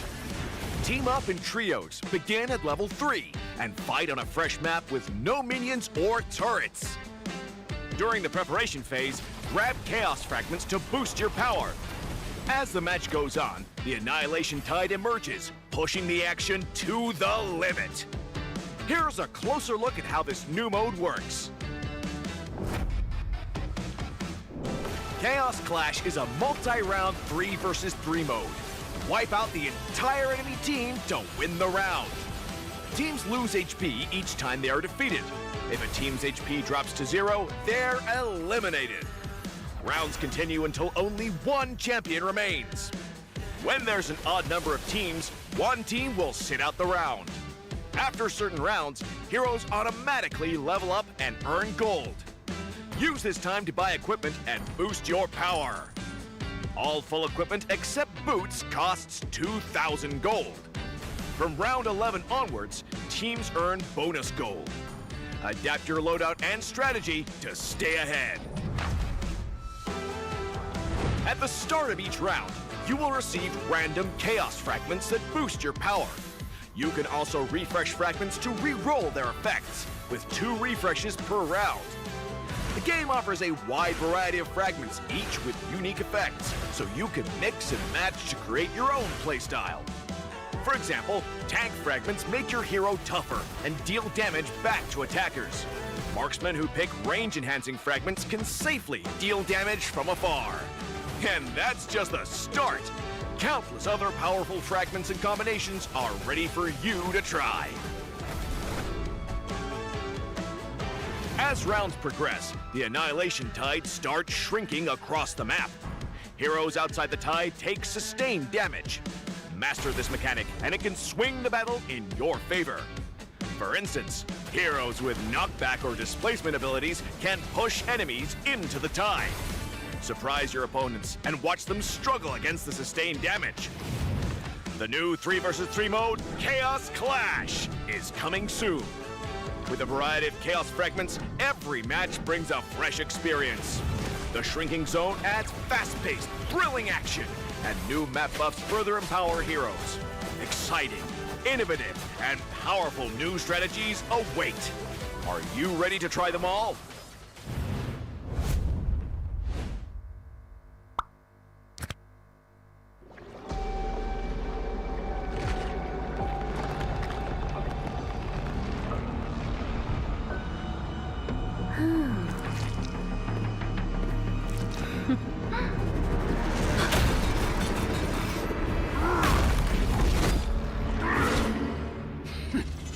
Does the Lord of Lava also crave the Sovereign's blood?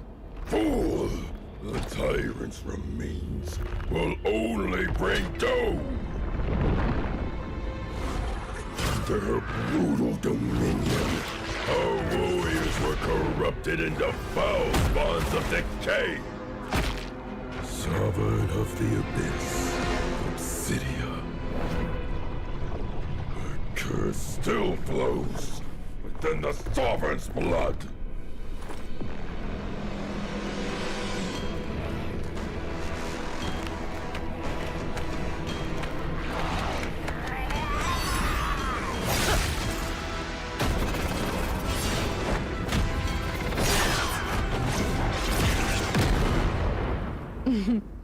Such loyal little puppets.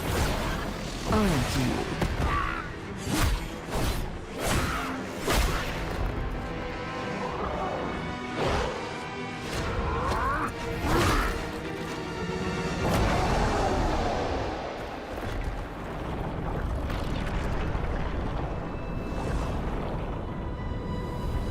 You are merely a puppet, no different from my spawns. Bow to me. Keep your throne, or be destroyed. The Abyss bows to no one.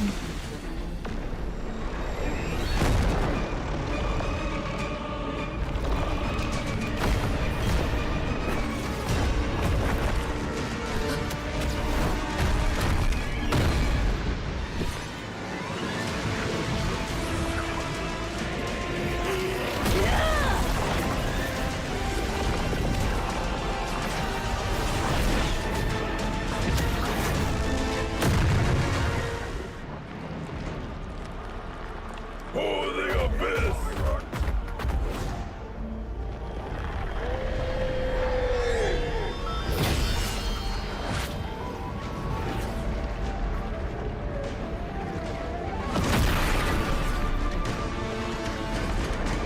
These wretched spawns reek of its corruption.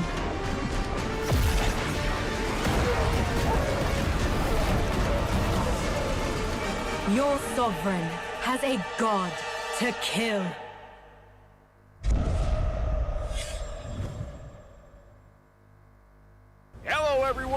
and welcome to another patch preview. We've got tons of awesome new content to share with you, so let's jump right in. New hero, Sora. Meet the shifting cloud who roams Agelta's golden dunes. As a fighter hero, Sora's kit is all about transforming into powered-up forms through combat and unleashing an unrelenting barrage with his ultimate. We can't wait to see you guys pop off with him.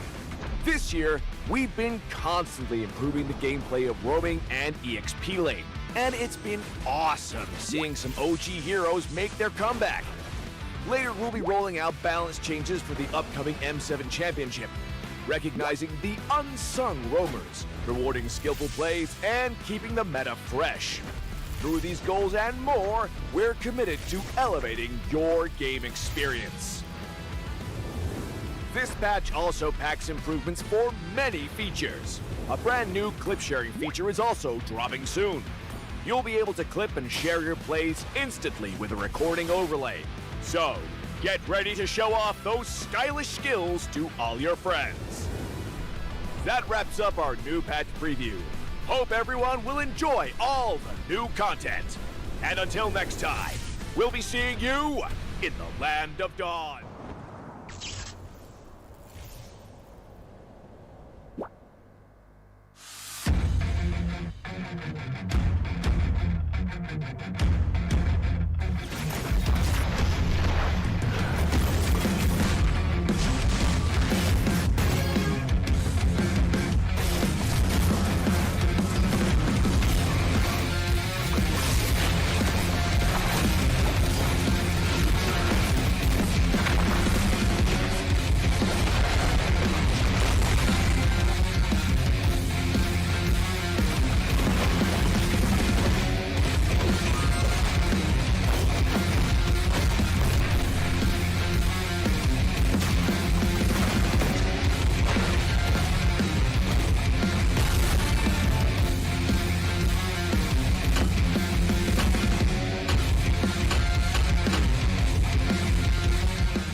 A brand new mode is coming to MLBB, Chaos Clash.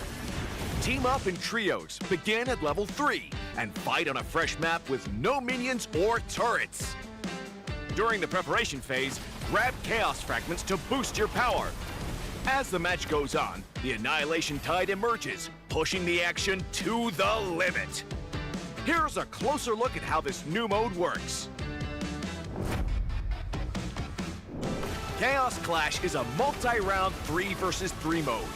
Wipe out the entire enemy team to win the round. Teams lose HP each time they are defeated. If a team's HP drops to 0, they're eliminated. Rounds continue until only one champion remains. When there's an odd number of teams, one team will sit out the round. After certain rounds, heroes automatically level up and earn gold. Use this time to buy equipment and boost your power. All full equipment except boots costs 2,000 gold.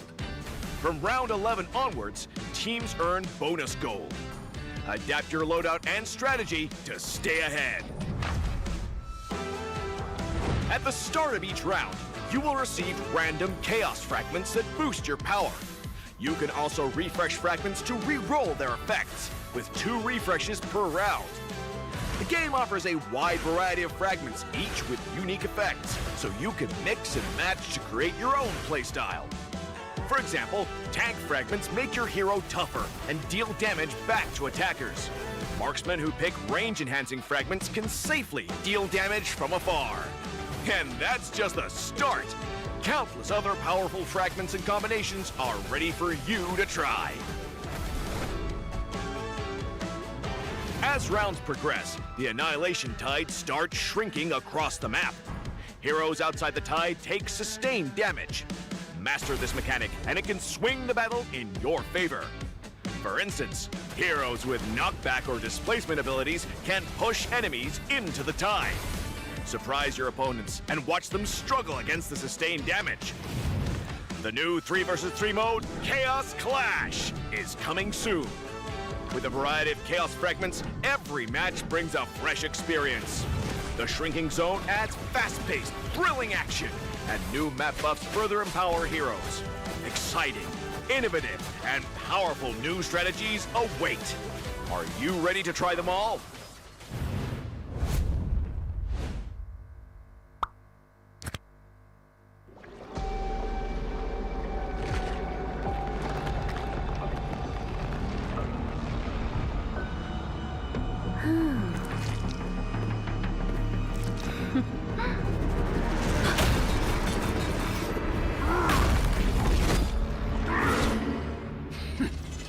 Does the Lord of Lava also crave the Sovereign's blood? Fool! The tyrant's remains will only bring doom! Under her brutal dominion, our warriors were corrupted into foul spawns of decay! Sovereign of the Abyss, Obsidia. Her curse still flows within the Sovereign's blood!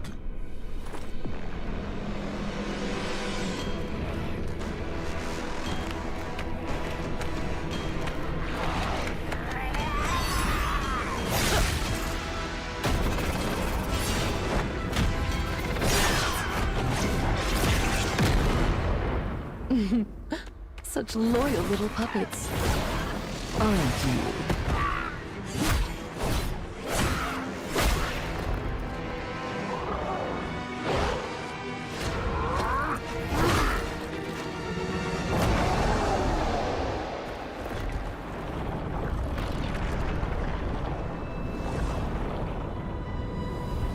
You are merely a puppet, no different from my spawns. Bow to me. Keep your throne, or be destroyed. The Abyss bows to no one.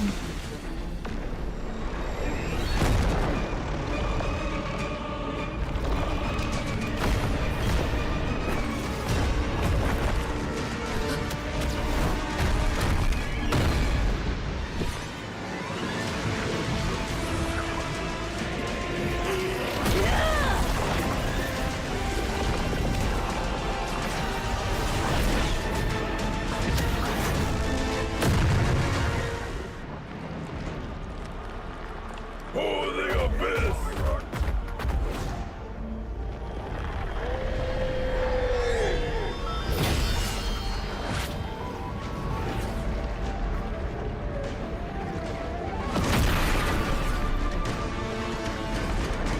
These wretched spawns reek of its corruption.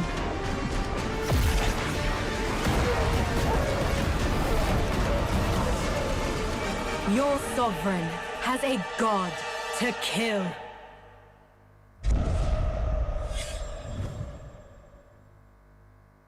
Hello everyone, and welcome to another patch preview. We've got tons of awesome new content to share with you, so let's jump right in. New hero, Sora. Meet the shifting cloud who roams Agelta's golden dunes. As a fighter hero, Sora's kit is all about transforming into powered-up forms through combat and unleashing an unrelenting barrage with his ultimate. We can't wait to see you guys pop off with him. This year, we've been constantly improving the gameplay of roaming and EXP lane, and it's been awesome seeing some OG heroes make their comeback. Later, we'll be rolling out balance changes for the upcoming M7 Championship, recognizing the unsung roamers, rewarding skillful plays, and keeping the meta fresh. Through these goals and more, we're committed to elevating your game experience. This patch also packs improvements for many features. A brand new clip sharing feature is also dropping soon. You'll be able to clip and share your plays instantly with a recording overlay. So, get ready to show off those stylish skills to all your friends. That wraps up our new patch preview. Hope everyone will enjoy all the new content. And until next time, we'll be seeing you in the Land of Dawn.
A brand new mode is coming to MLBB, Chaos Clash.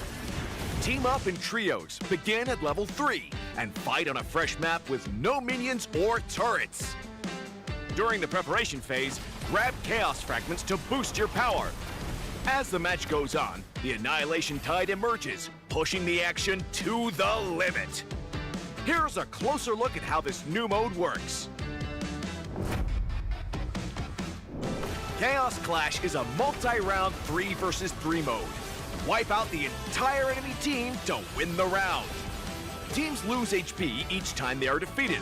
If a team's HP drops to 0, they're eliminated. Rounds continue until only one champion remains. When there's an odd number of teams, one team will sit out the round.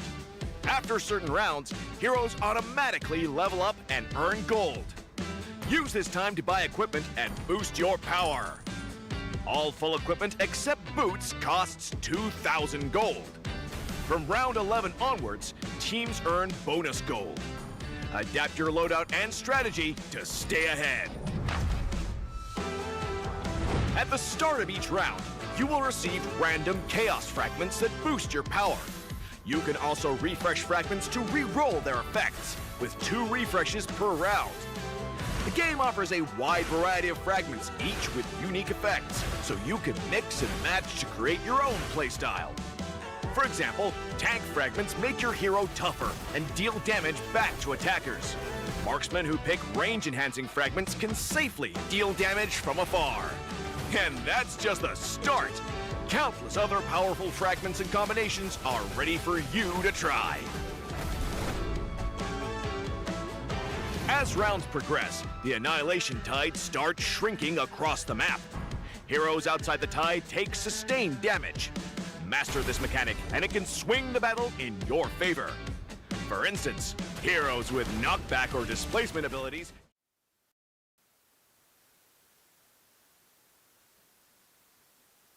teams, and we've had 4 best of 2s now, Leo. Which, by the way, Phil, Leo, if you guys haven't met, we've been here for a while. Glad you could join us. Thank you. Laos, Vietnam coming up. And Laos and Vietnam have surprised us. Vietnam, we've seen one base of comebacks. Laos, they just do good. It's just that a bit unlucky. If we're going to take the track record here in the 33rd SEA Games, we can say that Vietnam has it better. Vietnam has more points on the board, and Vietnam has a more sound late-game comeback. And this is the game where Laos has a chance to qualify. Because remember, Thailand and Laos had 1-1. And Thailand lost to Vietnam 0-2. Better if Vietnam sweep, rather, better if Laos sweeps Vietnam, so they deny the full point. But it's easier said than done. I think Vietnam is going to put on a show. Because look at this. Look at the points. Everyone has played 2 matches so far. So this will be the final match, basically, for all of Group A. If Laos gets even 1 point and Thailand is unable to get any from Philippines, then we have our top 3. Right? For Group A. Exactly. So for Laos and Thailand, this is their final hurrah where they can get that top 3 spot so that they can move on the competition. Group B, though, is the group we last saw on broadcast.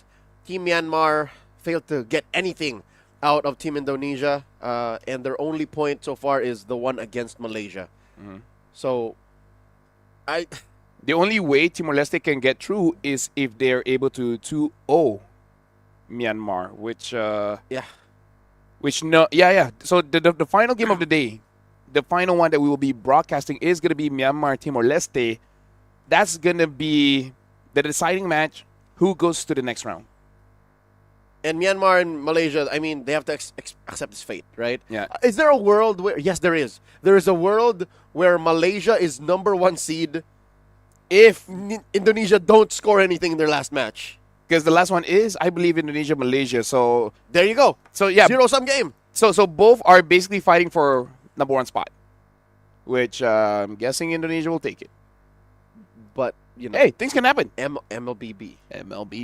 You know, Myanmar took a game off of Malaysia. So, and yesterday Singapore took a game off of Malaysia as well. I'm seeing a theme. But this is the group stage. The ladies, the athletes on stage are getting their dance on. I like to see Team Laos in high spirits. They're going to need it going into this match against Vietnam because between these two... Well, they're already excited. I think Vietnam has the more... Oh, she's going again. Yes. Vietnam has the more... Yeah. So Vietnam has the more established MLB ecosystem, while Laos is developing region, but they have so much promise. Yeah, so much promise for sure. My only worry is that Vietnam, their wins has been off of comeback. So what if Laos is just don't let it happen, you know? Grab the early, grab the mid, and then be careful when you're ending the game, and then Bob's your uncle. I'm guessing no uncle here. No, actually, no. There's a few Bobs in Asia. For sure. Yeah. In the Philippines specifically, we say boy is your uncle. Boy is your uncle. Yep, because everybody has a tito boy, an uncle boy. Ah, I see. What is the most common uncle in Malaysia? Yeah. Honestly, the most common uncle is more for Chinese than Malay. Okay, and that is Uncle... Gotta ask Gideon for that one. Yeah, you see, I'm not Chinese enough. You're not? I'm not Chinese enough. I only enough. Like at most is a ni hao. Ni hao. Yeah. Go to the States. Ni howdy. Hey, yeah.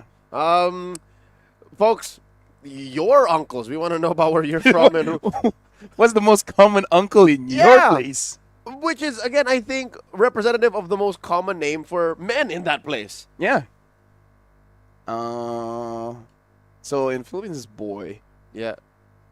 Okay, so because everybody's nicknamed boy somewhere somehow and then childhood. in Indo it's just pa. Pa. Yeah. Like pa Mr. something. Pa epi. Pa. There was a caster. Pa pulung. Pa pulung. Pa and I believe wa as well. WAK. But I think wa is like more for grandfather. Okay. Could be wrong. Because I'm not Indonesian enough as proven from the last draft. Neither are we Burmese. Can we be Laotian and Vietnamese? Yeah, I think we've understood. We've done it yet. Yeah, yes. We've understood their draft, their gameplay. We're able to break it down. The Burmese, I think I have a pinky in on the circle, but I don't completely understand as well where they're coming from. I wish them luck in their next match, their last match on the broadcast later on, Myanmar versus Timor-Leste. But for now, we're waiting for the Laotian and the Vietnamese ladies to get into gear. This is going to be a best of two games, no matter what happens, a point per game win. So we got to see Laos. Will they go away from the joy? Right, because they do like the joy, but in terms of the results, does vary. Their game 1 against Thailand looks pretty good. In game number 2, just nowhere to really go in. And the hot pick here in the women's division is that Minotaur. Is it? Well, yes. Right. It's much easier utilized, but I was thinking, like, how are we not talking about Sufata's Bruno? Le Sauvage. That might be the answer if Vietnam really wants to go late. Yeah. It's like, hey, we can play that game too. It happened so fast, and it was towards the end. It really wasn't the main highlight. The main highlight was the comeback victory, but that was what caused it. Feeding over the damage opportunity, the damage profile that was so good on the Bruno, Sufata's Bruno, off of the, what was that? The Carmilla. Curse of Blood. Curse of Blood. COB. The COB, the Cobb. Right? It was very good. It was very good. And then I think the MVP was the Eve then, because she set up so much. And does like 36% damage. So like Bruno did a lot, but did a lot at the end. Yeah, the Bruno finished the job, but who was building it from, the minute 0 was that Eve. The Eve made it so that no one is healthy enough to end the game. Mm-hmm. They will try. She kept it close. But stars shatter. That was a star shattering something. I mean, that one is Novaria. But there's a lot of star-based heroes in ML. Like Cosmic. Yeah. Cyclops, the Novaria, the Eve. Yep. The whole Zodiac line. The whole Zodiac line. Yeah. One of these days, there will be a skin where Clint is Cosmic. Does he not have it yet? He has a badminton one. He has a pirate one. He has a cowboy. I mean, this is basic. I mean, He has one where he's a dragon. Yeah. It's just about time where when he's using his second skill, he's just throwing planets at you. And it's like, take planets to your face. And I'm like, howdy. Ni howdy. No, you can't say that. Yeah, but the guy on TikTok does it, and it's pretty. Who's pretty the funny. guy on TikTok? I'll show you. He's an amazing guy. Okay. Good friend. Looking forward to it. This reminds you of Mirko. This is Team Vietnam. I can see in my head Mirko saying that. This is Team Vietnam. Smiles all over too. Make sure that your hands are sweat free. So she's using a combination of a heat isn't pack that weird? and powder. Yes. What is You it? use you use powder to make sure that you don't sweat as much, and then use a hand warmer, and that kind of makes you sweat a bit. So here's the thing. Go ahead. The hand warmer is more to regulate the temperature. Mm-hmm. Because for y'all who don't know, it's really cold here. In the Sala Frakiao. Why do you have to say it like that? Like what? It's a big secret. It's like, guys, don't let anyone else know. No, right? I'm just it's saying. Really it's cold. just the way I started. Yes, but why'd you say it like that? It's really cold here. Because it is. Isn't that how you would talk to someone? Who's Yes, you're not wrong. But you make it sound like the biggest secret in the world. Like, don't let your uncle know. My uncle boy. Yeah. All right. In the Sala Frakiao Hall here in Chulalongkorn University, it's very cold. I wonder if it's because they just have really good air conditioning, or it's because the sun's not that hot here. Yeah, or they space things out so well to allow for the tech to breathe. Because something when wiring is too tight and it's warm, it affects the performance. That's what I'm thinking, and I'm so happy that the organizing body here in Thailand for SEA Games 2025 has figured that out. That's why they need a combination of powder and heat packs. That question led to that whole conversation popping up. Yeah, that dissertation. Yeah. Haven't used the hand warmers a lot. I feel like in my entire career, maybe once. They come in different shapes and sizes and like activation, Yeah, the one I used was a kettle. Then that's one of the old-fashioned ways to do it. Yeah. It was warm, but a little bit too warm. Some might say C-ring. Yeah. Here it looks like the players are getting ready. And while we're having this conversation, I thought of another hero that we have not seen. That you want to see. Ish. It's like I want to see, but I don't want to see against me. What is it? The Pac. The Pac? Yeah, the Pac. Because the Pac do be scary. Because every once in a while, you scroll to TikTok, and once the music ramps up, flickers in, jazz bomb, done. Okay, here's the thing. It's been a while since we've seen a hero like the Pac in the EXP lane. Yeah, or anywhere. No, like specifically, I'm saying a hero with so much burst that's all they're known for. Yeah. Tell me something else that the Paquito does.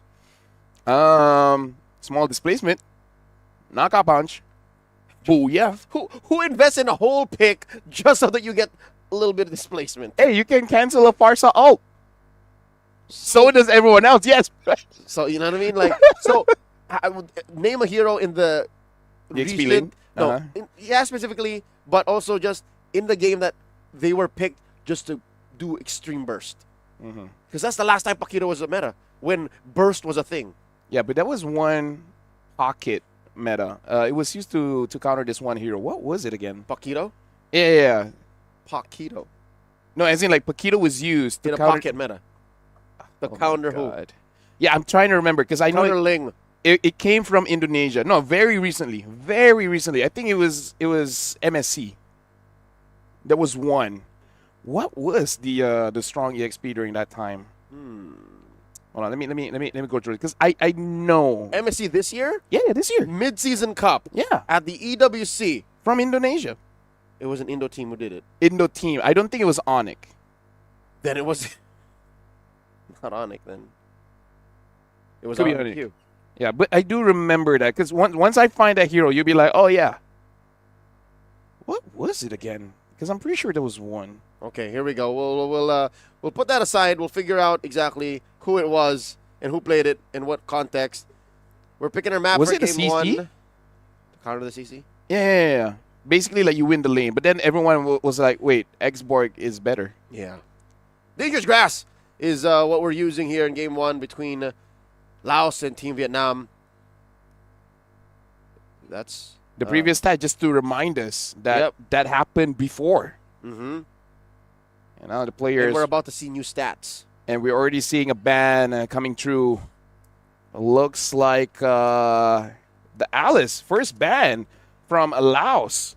Rarely do we see that, but here we are. Vietnam banning out the Grok as well as the Haya. So in terms of first pickable hero, now I got to think about the Jushin because eventually we might see a Minotaur.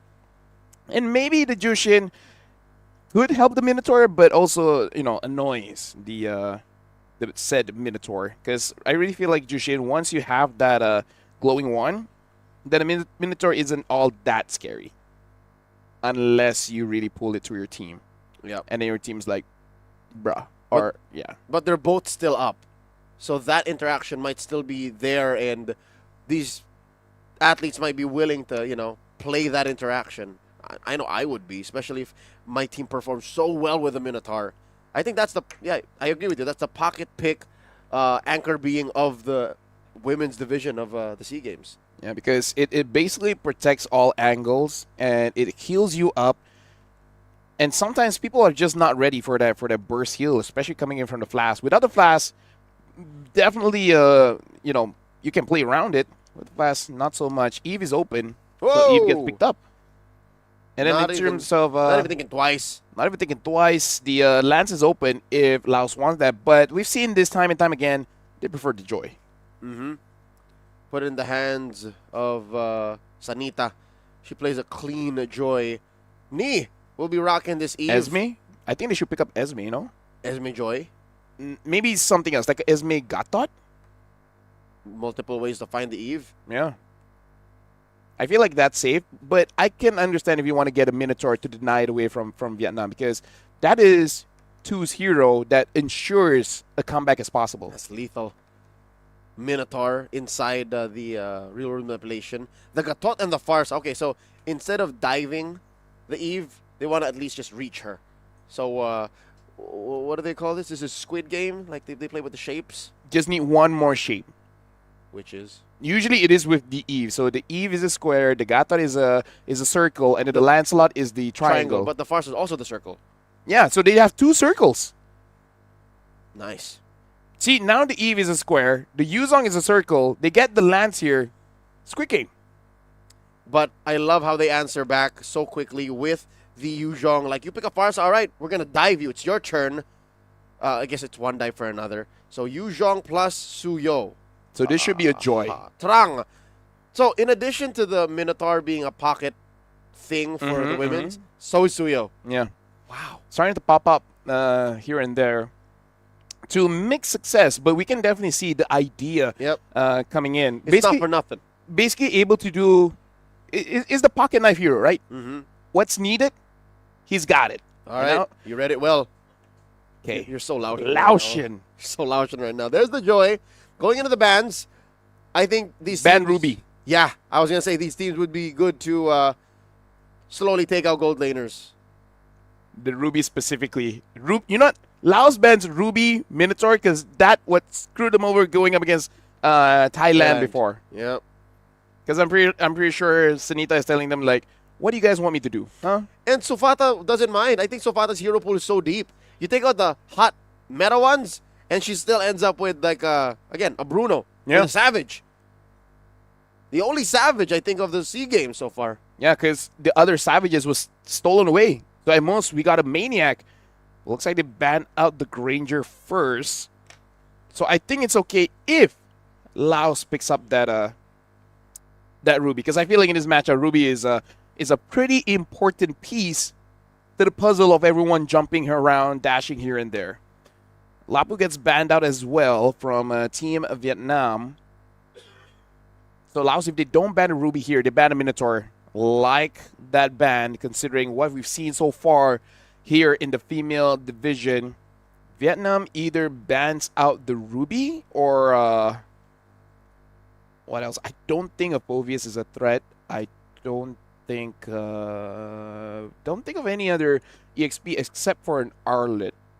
But I feel like they're fine to let the Arlet go considering they have the Yuzong. Yeah, Ruby. Ruby is the only one that I feel like is a solid ban here. But here's the thing. Even if they do ban the Ruby, does Sufata want to play the Ruby? Because look, Vietnam might want to play the Ruby because there's a little interaction with the Eve, right? And you stop the Joy. Yeah. So. But then what else do you want to ban out here in the EXP? A glue? We haven't seen that for a while. Phobias. I mean, I said the Phobias, but I thought it would be A-okay considering you have the Eve and the Yuzong. So do they want like a Harif? Don't deny your Vietnamese roots. You know what? Yes, they can. They can open both up. Harith or Ruby. Mm-hmm. So, Laos, you have an option. Both are kind of okay for you as well. A lot of magic damage if you do end up with that. See? But there you go. The Ruby. I'm Laotian enough to know the Ruby was a good pick there. Or kind of feel like I don't even have to be Laotian to know it's a good pick there. But we don't know if this is actually Foy Fai Lin's or Sufata's. Yep. Again, you're Malaysian. You know that Ruby XP is pretty good. Yep. I know. There's a good Malaysian player by the name of Kram. I let you call him Malaysian player. What do you mean? yeah. Malaysian player. I'm pretty sure they're pretty okay with the... What would be his name? Ikram, right? Ikram, yeah. So, Team Vietnam here, do they still want to commit to a higher pick? Jok lang Kram. Yeah, he's watching this like, hey, don't give me ideas. Matilda and X-Borg. All right. Wait. From out of left field. From out of left field. Wait. You pick up an X-Borg into a Joy... X-Borg Gold. Into a Joy Farsa. Matilda Rome. That's quite brave. And then Red 5 can still pick something pretty bursty. Yeah. Bruno. Put the Ruby in EXP. Yeah, again, we alluded to Ruby XP being a thing. Yeah. Ruby versus Yu Zhong is pretty okay. Yeah. Honestly, I like that better. Yeah. Right? Just get that Bruno. You already got a Savage, so what's stopping you? It makes sense because Foy Fai Lin was the one who picked the Ruby. This young lady right smack dab in the middle of the screen was the one who picked it. And we alluded to it, and we get the Savage Laotian in. This X-Borg, I'm very iffy with it. Look at the burst that they have. The Bruno can burst. The Bruno can burst. The Joy can burst. The Farsa can burst.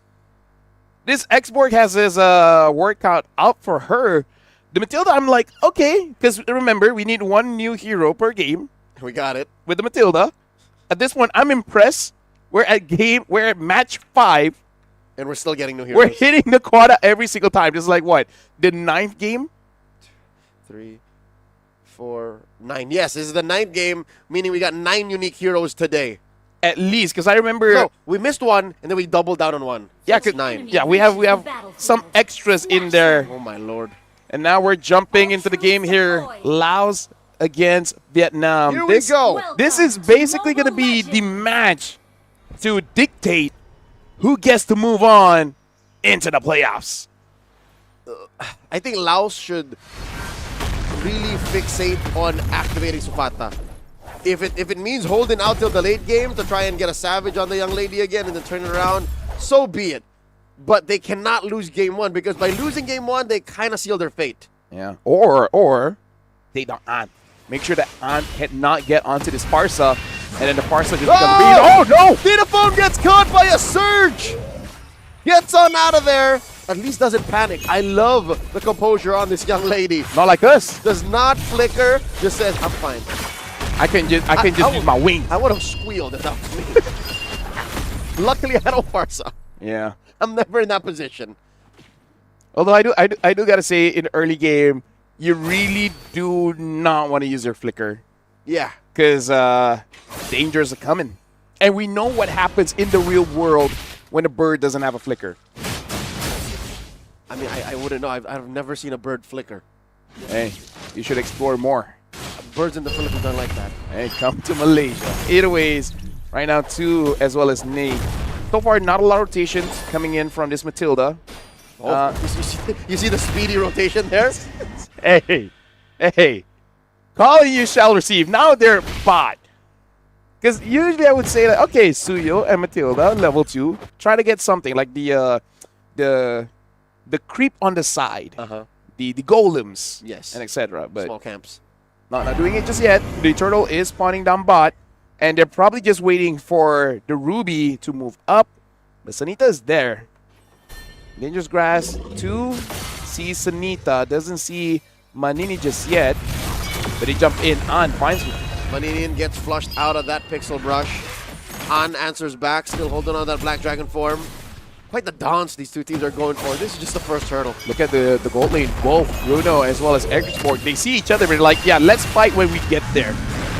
Better airstrike starting up already. 45 lane taken out. Real world manipulation to pin them down. Black Dragon form, finding stragglers, trying to get them into the crosshairs of this last insanity. Flicker forward, Sanita backs out, and one might fall. Tang goes, Manini gets the kill. Ball to the face of Chow. Sofata finds her. 2 for 1. Laos wins. A little bit too aggressive, but good catch on Manini. Finds Trang overextending, unbreakable, taunting inside the turret. At that point, Trang just took too much damage, gets taken down, and all the while, Zapata gets some balls and then just with the mech leg, kicks it all around. In the long haul, though, Vietnam were able to finesse a winning trade.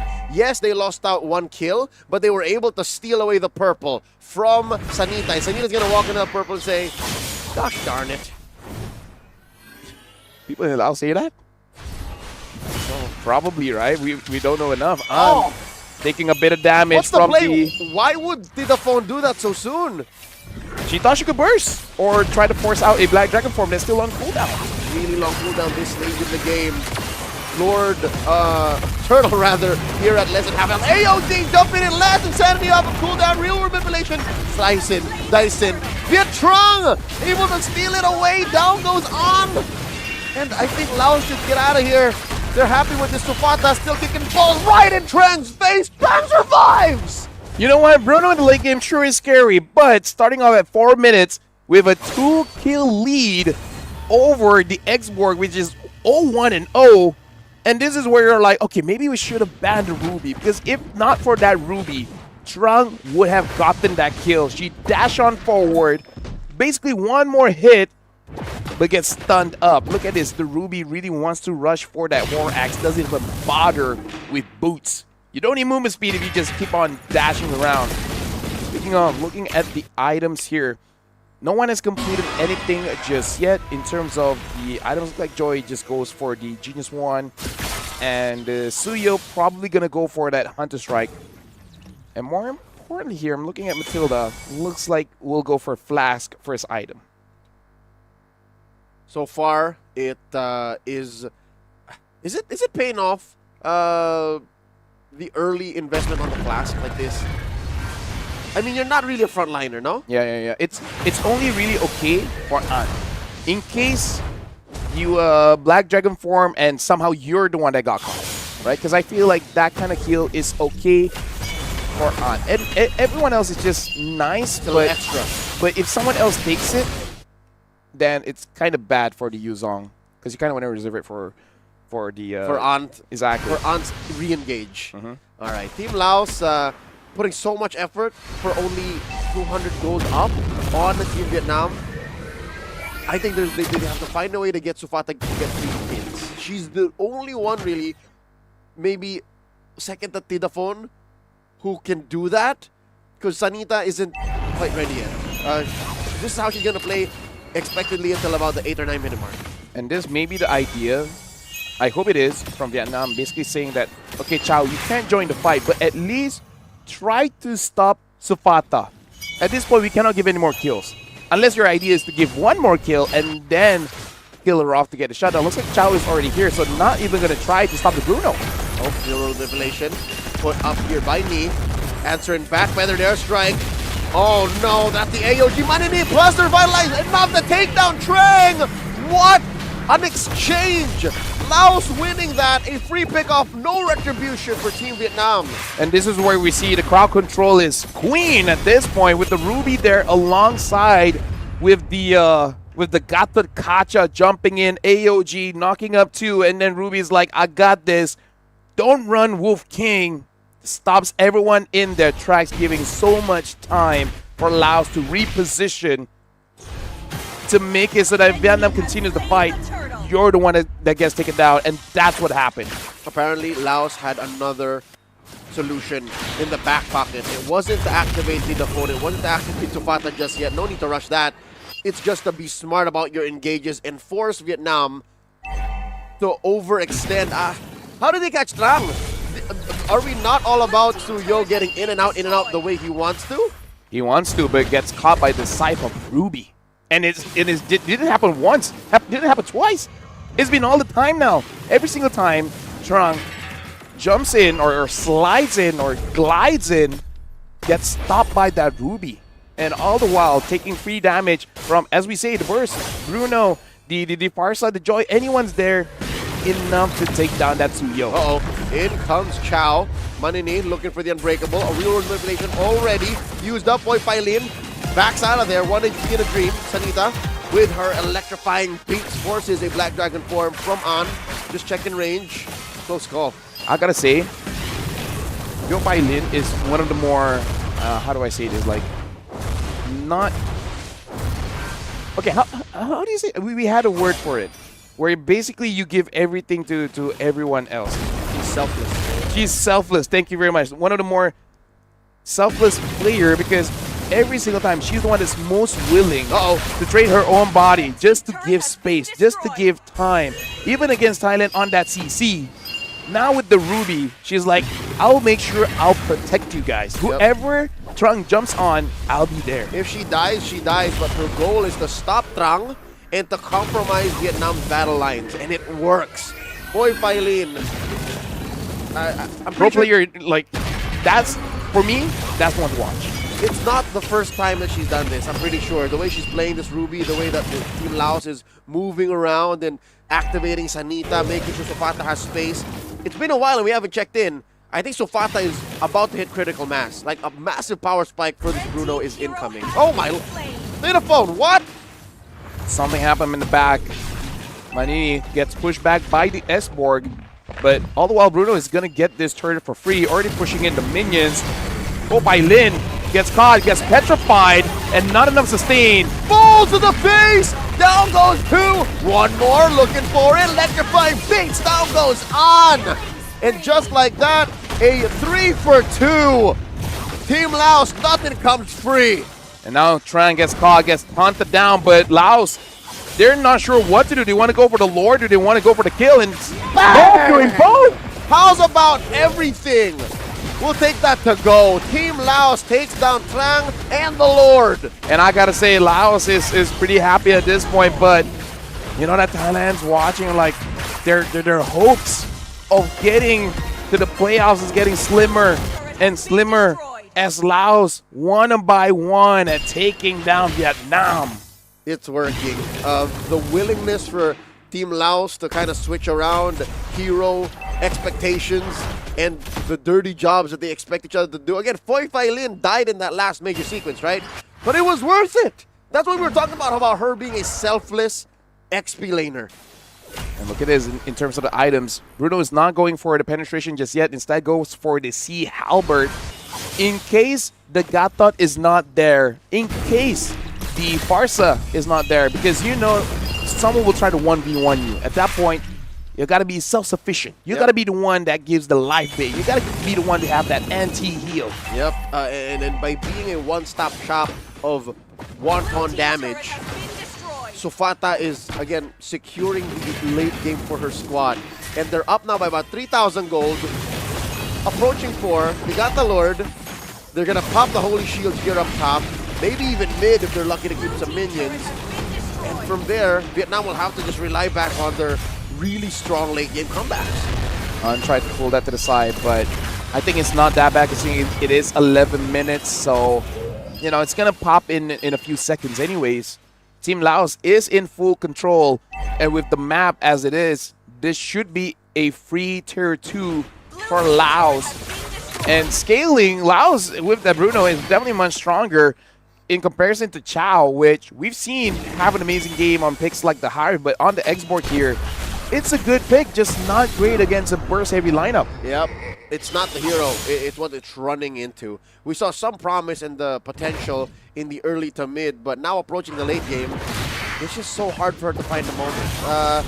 Maybe that's what the Matilda was for, but in hindsight, it feels like the Matilda is more of a reparative pick. Is that the thing? Like, it's there to guide and close up the gaps and weaknesses in Vietnam's draft, but at that point, is it worth it? The problem is you don't even notice that big shield coming in from the guiding winds. It's much different than a Minotaur, where the Minotaur gives you heal and shield with the flash. True heal. Yeah, so this Matilda pick isn't really making your squishies tanky. So I think this is just their option B in case the Minotaur gets banned.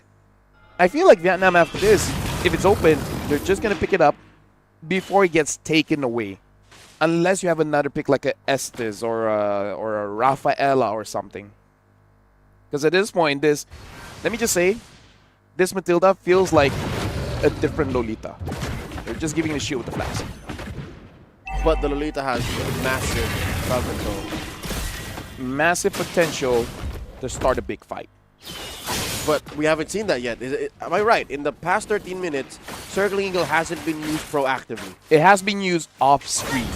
Because Farsa did die once, so I'm pretty sure there was a Circling Eagle involved. Yeah, the Circling Eagle involved. Someone went onto the Farsa, gets a kill, great. But yeah, so I only see twice.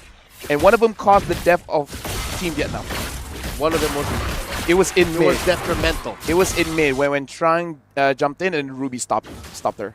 Okay. So that was the play that, you know, gave Laos 2 kills. I never really liked Matilda with Suyo. It felt like too much mobility for very little payoff. Lord here for Team Laos marching up top, and there are no tier 2, so this immaculate synchronization of the waves is what might cause Team Vietnam to lose maybe an inhibitor or 2, and they're knocking on the doors. Try to pull Lord to the side, but that's not going to work. That an S-Strike used to zone people away. Samita now with the Wishing Lantern. Manini try to push An goes in, Petrify, gets all of them, and now he's on the chase, gets another kill, gets Tripata, and now AOG to save yourself. Go by Lin. Keep on sacrificing for the team, stopping the engage, making it so that Titapone gets away scot-free. As soon as Sufata fell, I'm pretty sure Laos knew that it was game over. Sanita dying, sometimes she does overextend, she's a joy. Foy Fai Lin, she was willing to sacrifice herself, but Sufata had no business being part of that squad being up close, but maybe that's just on. That was all on. No, I feel like that was all on. Like getting Petrified onto 4, forcing them back, and the follow with the Furious die. The Black Dragon form, gets the chase, gets the Ruby, gets Sufata. Everything is there on Mega Play that saved the game for Vietnam. That was her main character arc. That's going on TikTok. With a really cool soundtrack and edits. Okay, not that one.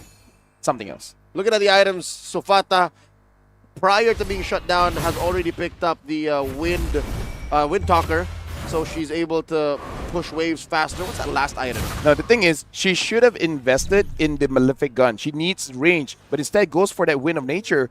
I really feel like it's worth investing for a Malefic Gun, some penetration, but more importantly, range, so that that does not happen, so that Aunt doesn't get close. It's that interaction between Bruno and the Malefic Gun that almost single-handedly took over the M6 World Championships last year. Nightmare, Kuala man. Lumpur, Malaysia. People all over the world were figuring out when is it going to get nerfed, how do we play against it. But yeah, I don't think that's on Sofata's to-do list. But I agree. What's going to go? The Wind Talker? No. If you already have the Wind Talker, it gives you movement speed. You might as well sell your boots. It's either or. Either you keep the boots or the Wind Talker. I agree. I agree. Sell the boots. Pick up the Malefic Gun.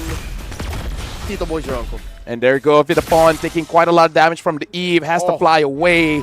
Still having that flicker and information that the RWM is down. Chow taking a bit of damage coming in from Bruno.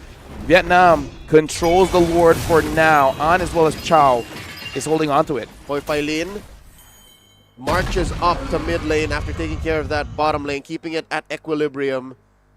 I mean, it's just a matter of time before the real world manipulation comes up, so it's okay to use it to check for range. So far, Team Laos, they're not waiting for anything. Battle spells, ultimates, yes, ready and waiting. Vietnam, though, they still need that real world manipulation. I'm guessing, what, 10-15 seconds more from now? Yeah. While Laos starts the dance.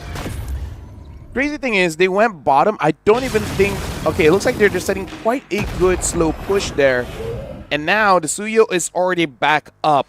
I wonder if Vietnam, they just want to stall this out and let the minions do the work, at least on the long lane, and eventually wait for someone to overextend. And in this situation, maybe Hoi Fai Lin, because once the Ruby's out, at that point, Trung is like, my time to shine. I'm 0-3-1.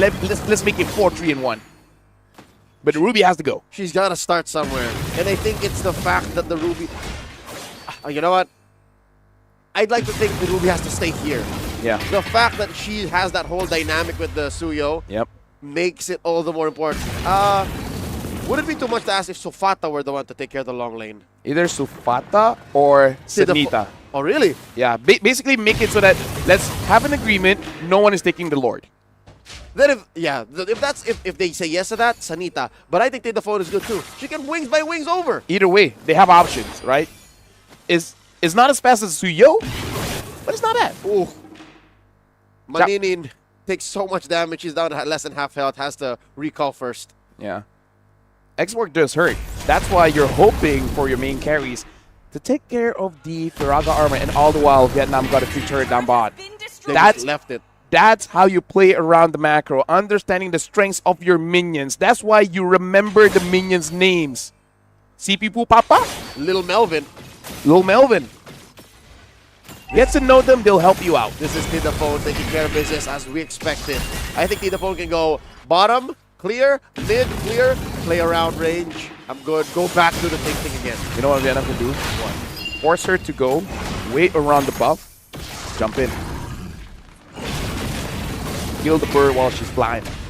Kill one bird with one stone. I'm pretty sure Laos will be much wiser than to allow that. Because they'll notice that, hey, wait, where's everybody? You know, vision is key. Just send the U-Zone. A dragon against a bird, 1v1. You know what? I think he can do it. Here she is! Coming through.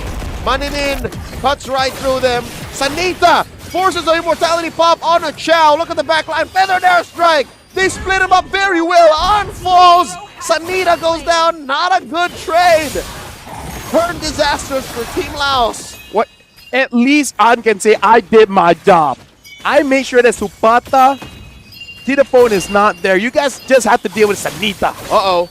Look at this. Hoi Fai Lin right in front of them. That does force a winner crown trigger on knee. Down goes Sa. Did not die the entire game, but look at this, Laos. A lot of minions are marching towards Team Vietnam, but probably going to take it safe, get the Lord, and looks like Suyo is not going to contest for this one. This is a very difficult game for Vietnam, but they have come back before. But can they do it again? LaFell You said they weren't going to contest, but it looks like Chao has other thoughts. Hu and Trang have also checked in. They see that the Lord is at a third of its health. Oh, foiled by Lin comes in with the I'm offended. Poppy Chao. Look at Trang. In comes Sanita. That is a two-player advantage. Trang is going to get popped here. Run, Trang, run. Sanita finds her. Two try to help, but just a little bit too far away. Sanita grabs the Lord. Laos is making sure there's no comeback angle from Team Vietnam. Lord instantly spawns. Coming up top, and Team Laos, they can start to set up the angles, making sure that the minions will clash at the same time. By the time Lord has arrived, Chao and Trang will come back. That might be the final hurrah for Vietnam to set their comeback. LaFell, this is disastrous. Yes, Team Laos spent a good amount of time setting that up. They had to rope-a-dope and fake the fact that Sufata was going to back off, but they're already in the base, took away all of Team Vietnam's inhibitors, and the Lord is marching in, forcing a defensive Black Dragon 4, real manipulation, after by Neo G, after by Feather Strike, last insanity by Chao. Chao is dropping, Chao is very low, no immortality, no last insanity, and the base cracks. Team Laos gets game one. Laos needs one more win so that they can confidently say that they can go to the next round. At this point, we need to know what's going on between Thailand and the Philippines. If Thailand is able to get a point over Philippines, then this march is getting closer and closer. Impressive performance by the ladies from Laos. They're taking the momentum that they got from their last game, from their match against Team Thailand, and they're bringing it here. Sufata's Bruno, 100% win rate. And the thing is, she's shown that she can bring it late and she can bring it early. Anytime there's a fight, if you give me space, I'll give you balls. It's so good. You know what? I'll go even as far to consider to ban it. If I'm Team Vietnam, just ban that Bruno. Red, no. Second phase. Second phase, if there's still no gold laner, ban the Bruno. I don't expect to see the Bruno in the first phase. Yeah, and the thing is, I really feel like Team Vietnam executed well. The ban that they really should have gone for was that Ruby. Trang had no way to engage. The only way that Trang could come in is probably from behind. You see that Trang, just one more hit, getting a kill onto Supata. And then Ruby is there and say, don't run away, Wolf King. You're the Wolf King. You don't get to run away. And all the while, An also has trouble because every single time Furious dives in, there's no follow-up because someone is going to get stopped. At that point, you wish Moonton updated Suyo to have anti-CC while he's dashing. He doesn't.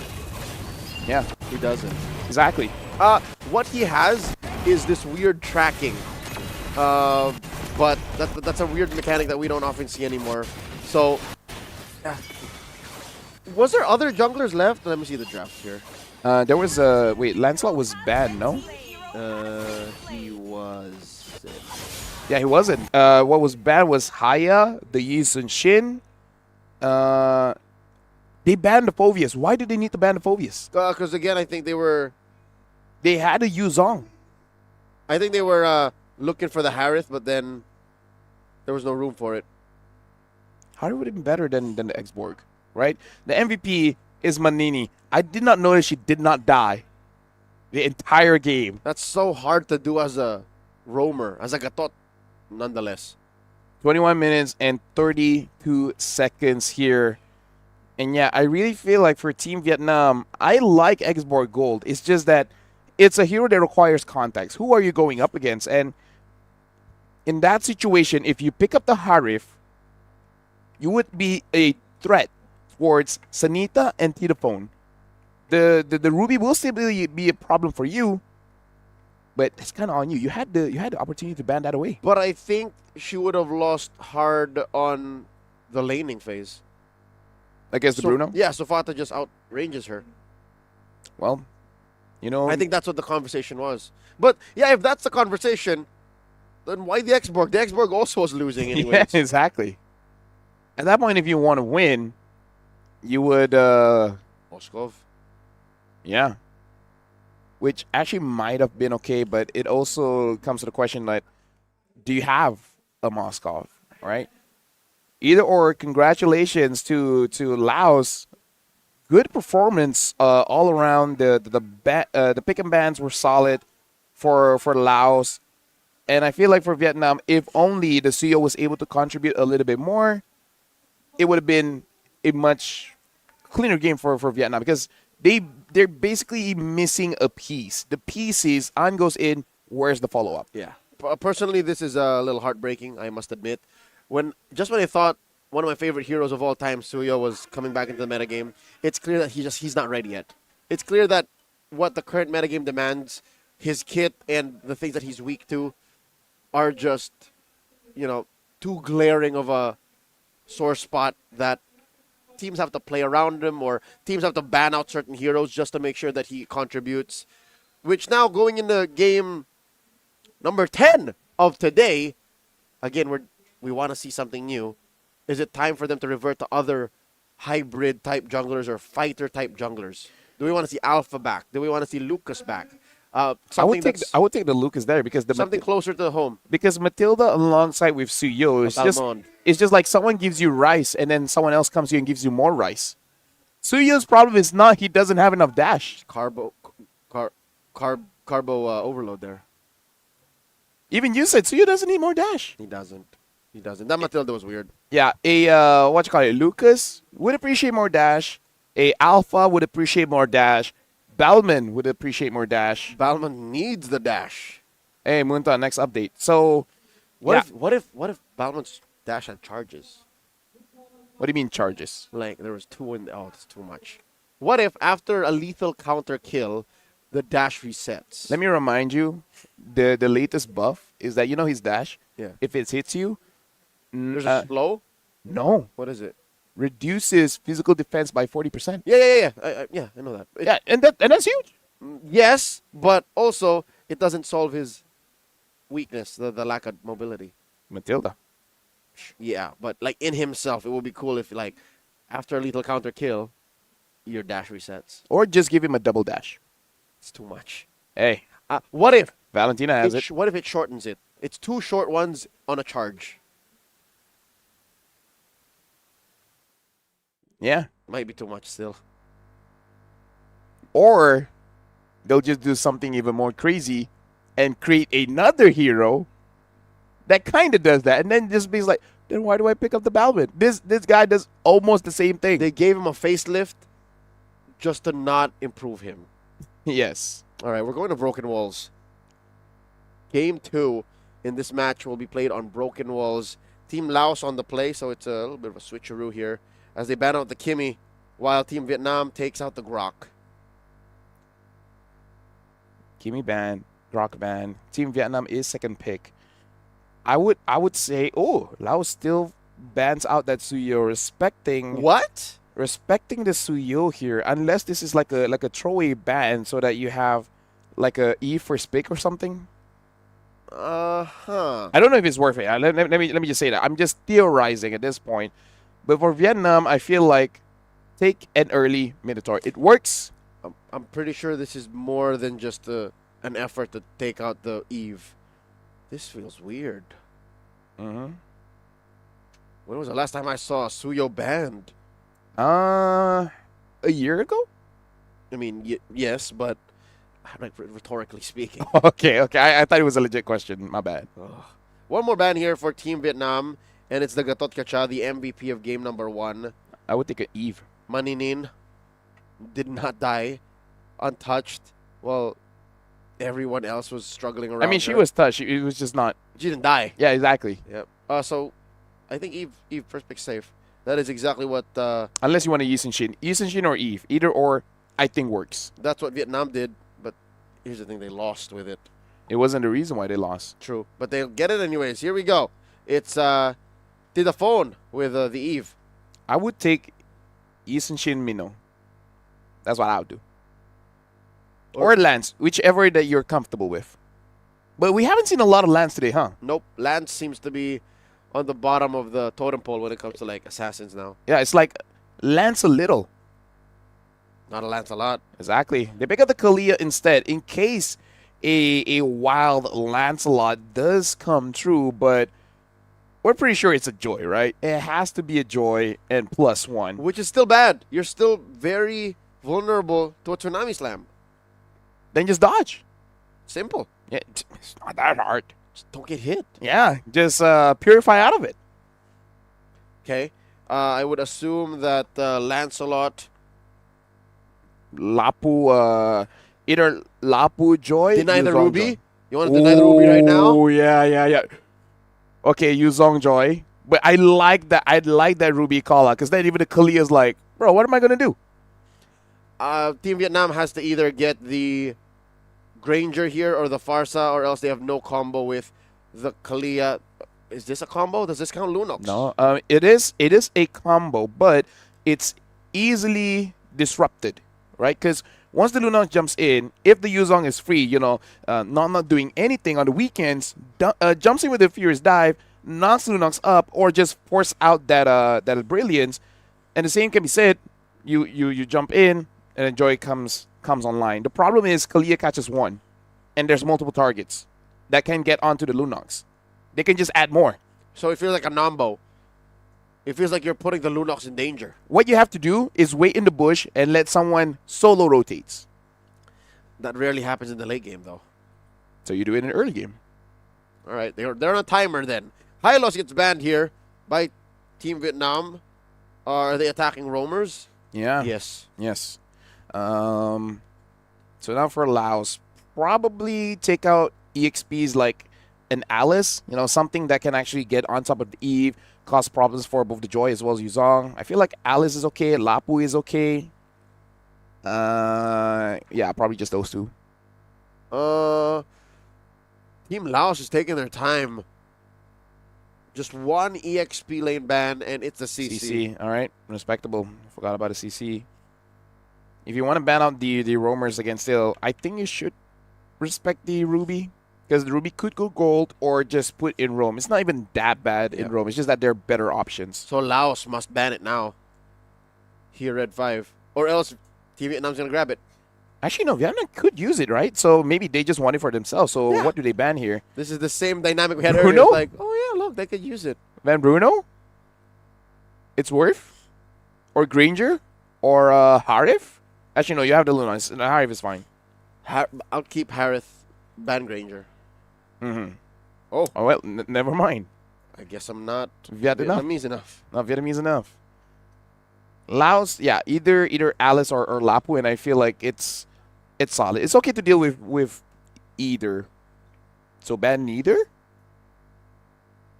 Nah, that's too crazy. They could instead ban a gold laner again. It would be crazy if Vietnam just puts Lunox in gold and just have another mage in mid. Now, that would be crazy. Like a Farsa. Farsa's still open. Yeah. Because you need a combo. Or Valen. Valen. That's what I'm looking for. Or Valen. She'll work too. There's the Ruby. Mm-hmm. They themselves know how dangerous this Ruby can be, especially for a jungler. So for Team Vietnam, I would go for Alice, but they go for the Granger instead. So playing marksman for marksman, Vietnam has 3 long-range heroes, and Laos has 2 divers, and now adding the Uranus, which is not great against Kalia Lunox. Wait, is that a gold lane Uranus? Yes, unless it's a gold lane Yuzong. But I'm guessing gold lane Uranus, yes. You know what? I'm okay with either. I might actually prefer the gold lane Yuzhong. Depends on what Vietnam picks. Laos' turn to play the Matilda. And now an Esmeralda. I'm liking Vietnam's draft. Mm-hmm. They have answers to the problems that Laos has. And Laos' problems are kind of weird. It is. The threats that they present are kind of weird. Uranus needs one more dash. Well, all right, I think we're seeing the layout. LaFell, I think we are seeing a gold lane Uranus. This is so not Sofata. Yeah. You know how, trying to predict what this draft is doing and everything? I'm a bit stunned for Laos. Not gonna lie on that one. For this game specifically. The only thing that comes to mind is charge in.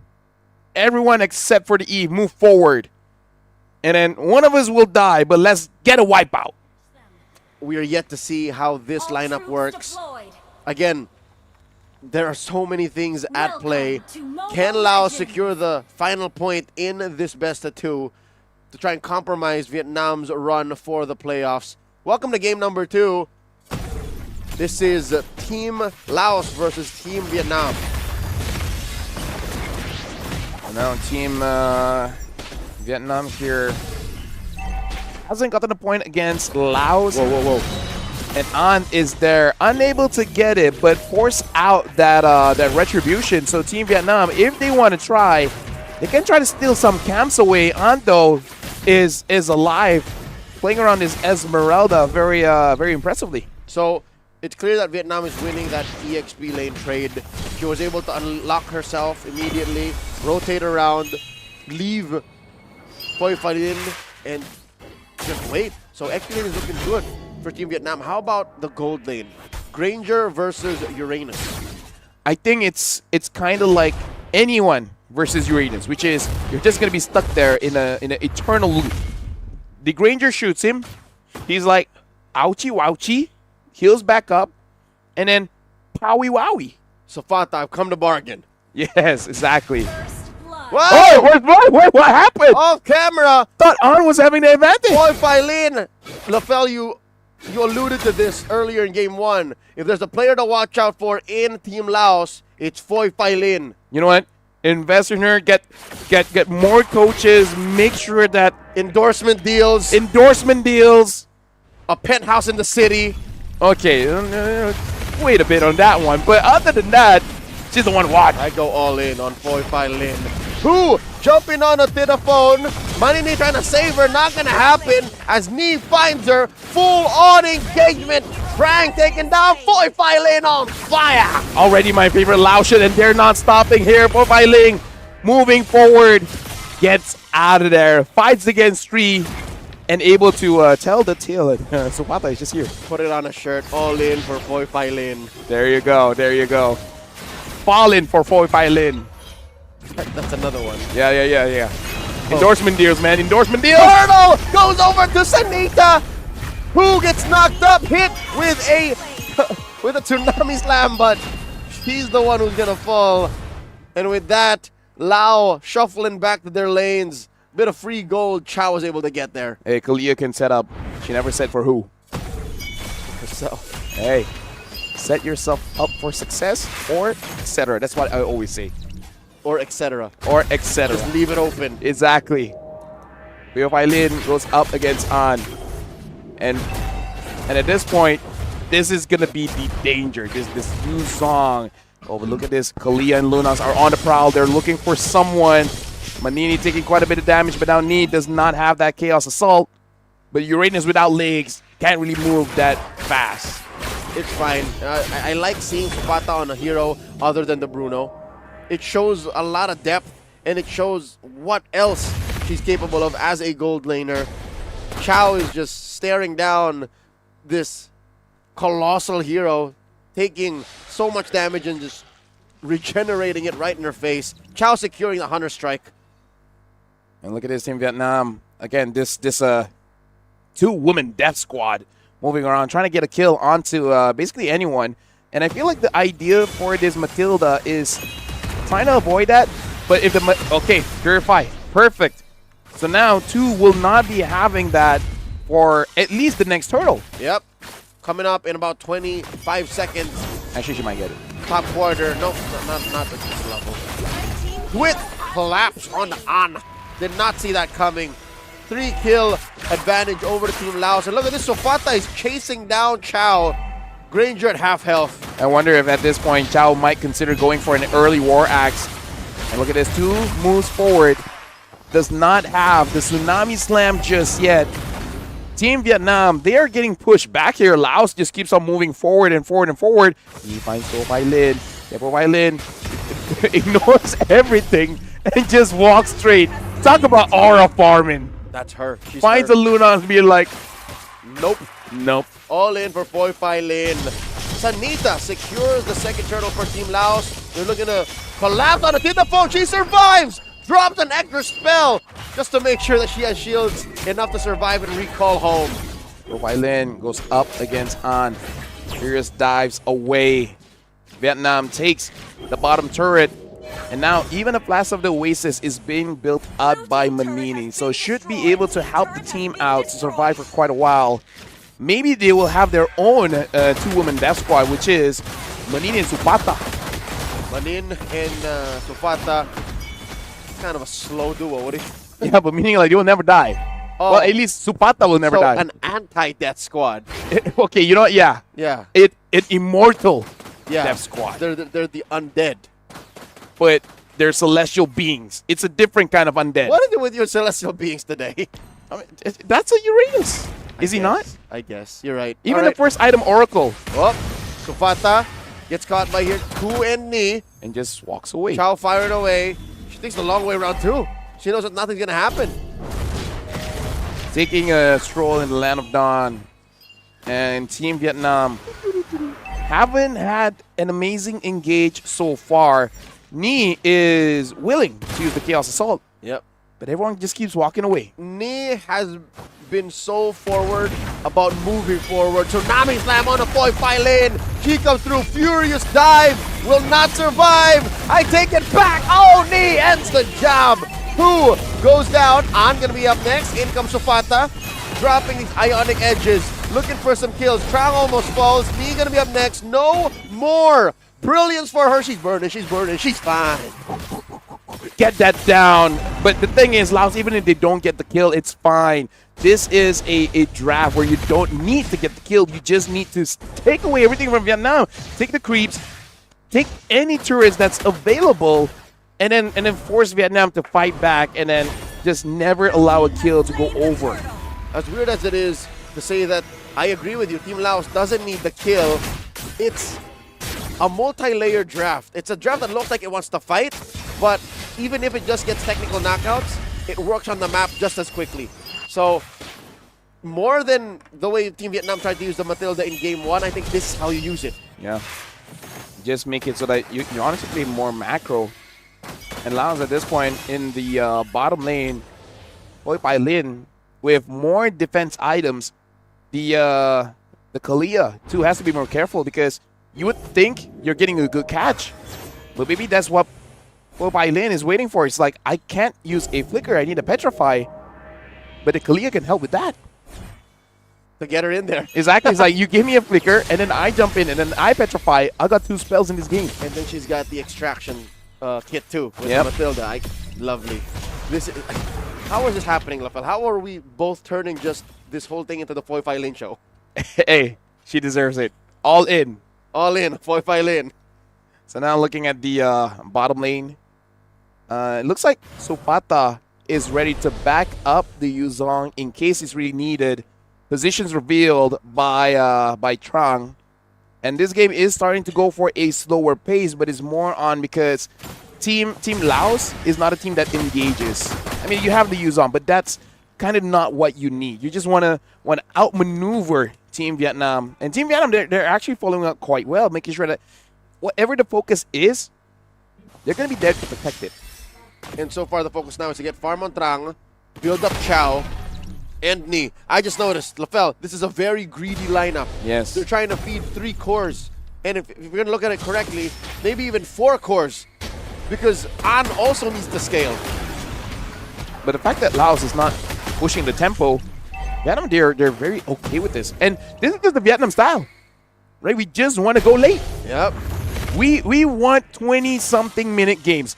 Because one thing that you can say, they love MLBB. Hey, there you go. Oh my lord, Foy Pai Lin gets shut down. Chow gets her, shoots her out of the sky. I'd say for Team Laos, say goodbye to trying to take this first lord. Trying to fight a 5-woman coalition from Team Vietnam. I mean, they are down about 2,000 gold, but you just don't have enough of a kit. Hey, they have a lot of firepower here. Janita moves forward, only finds 2. Unable to get anyone, including An. 2 has to get out of the fray. Manini is able to get out.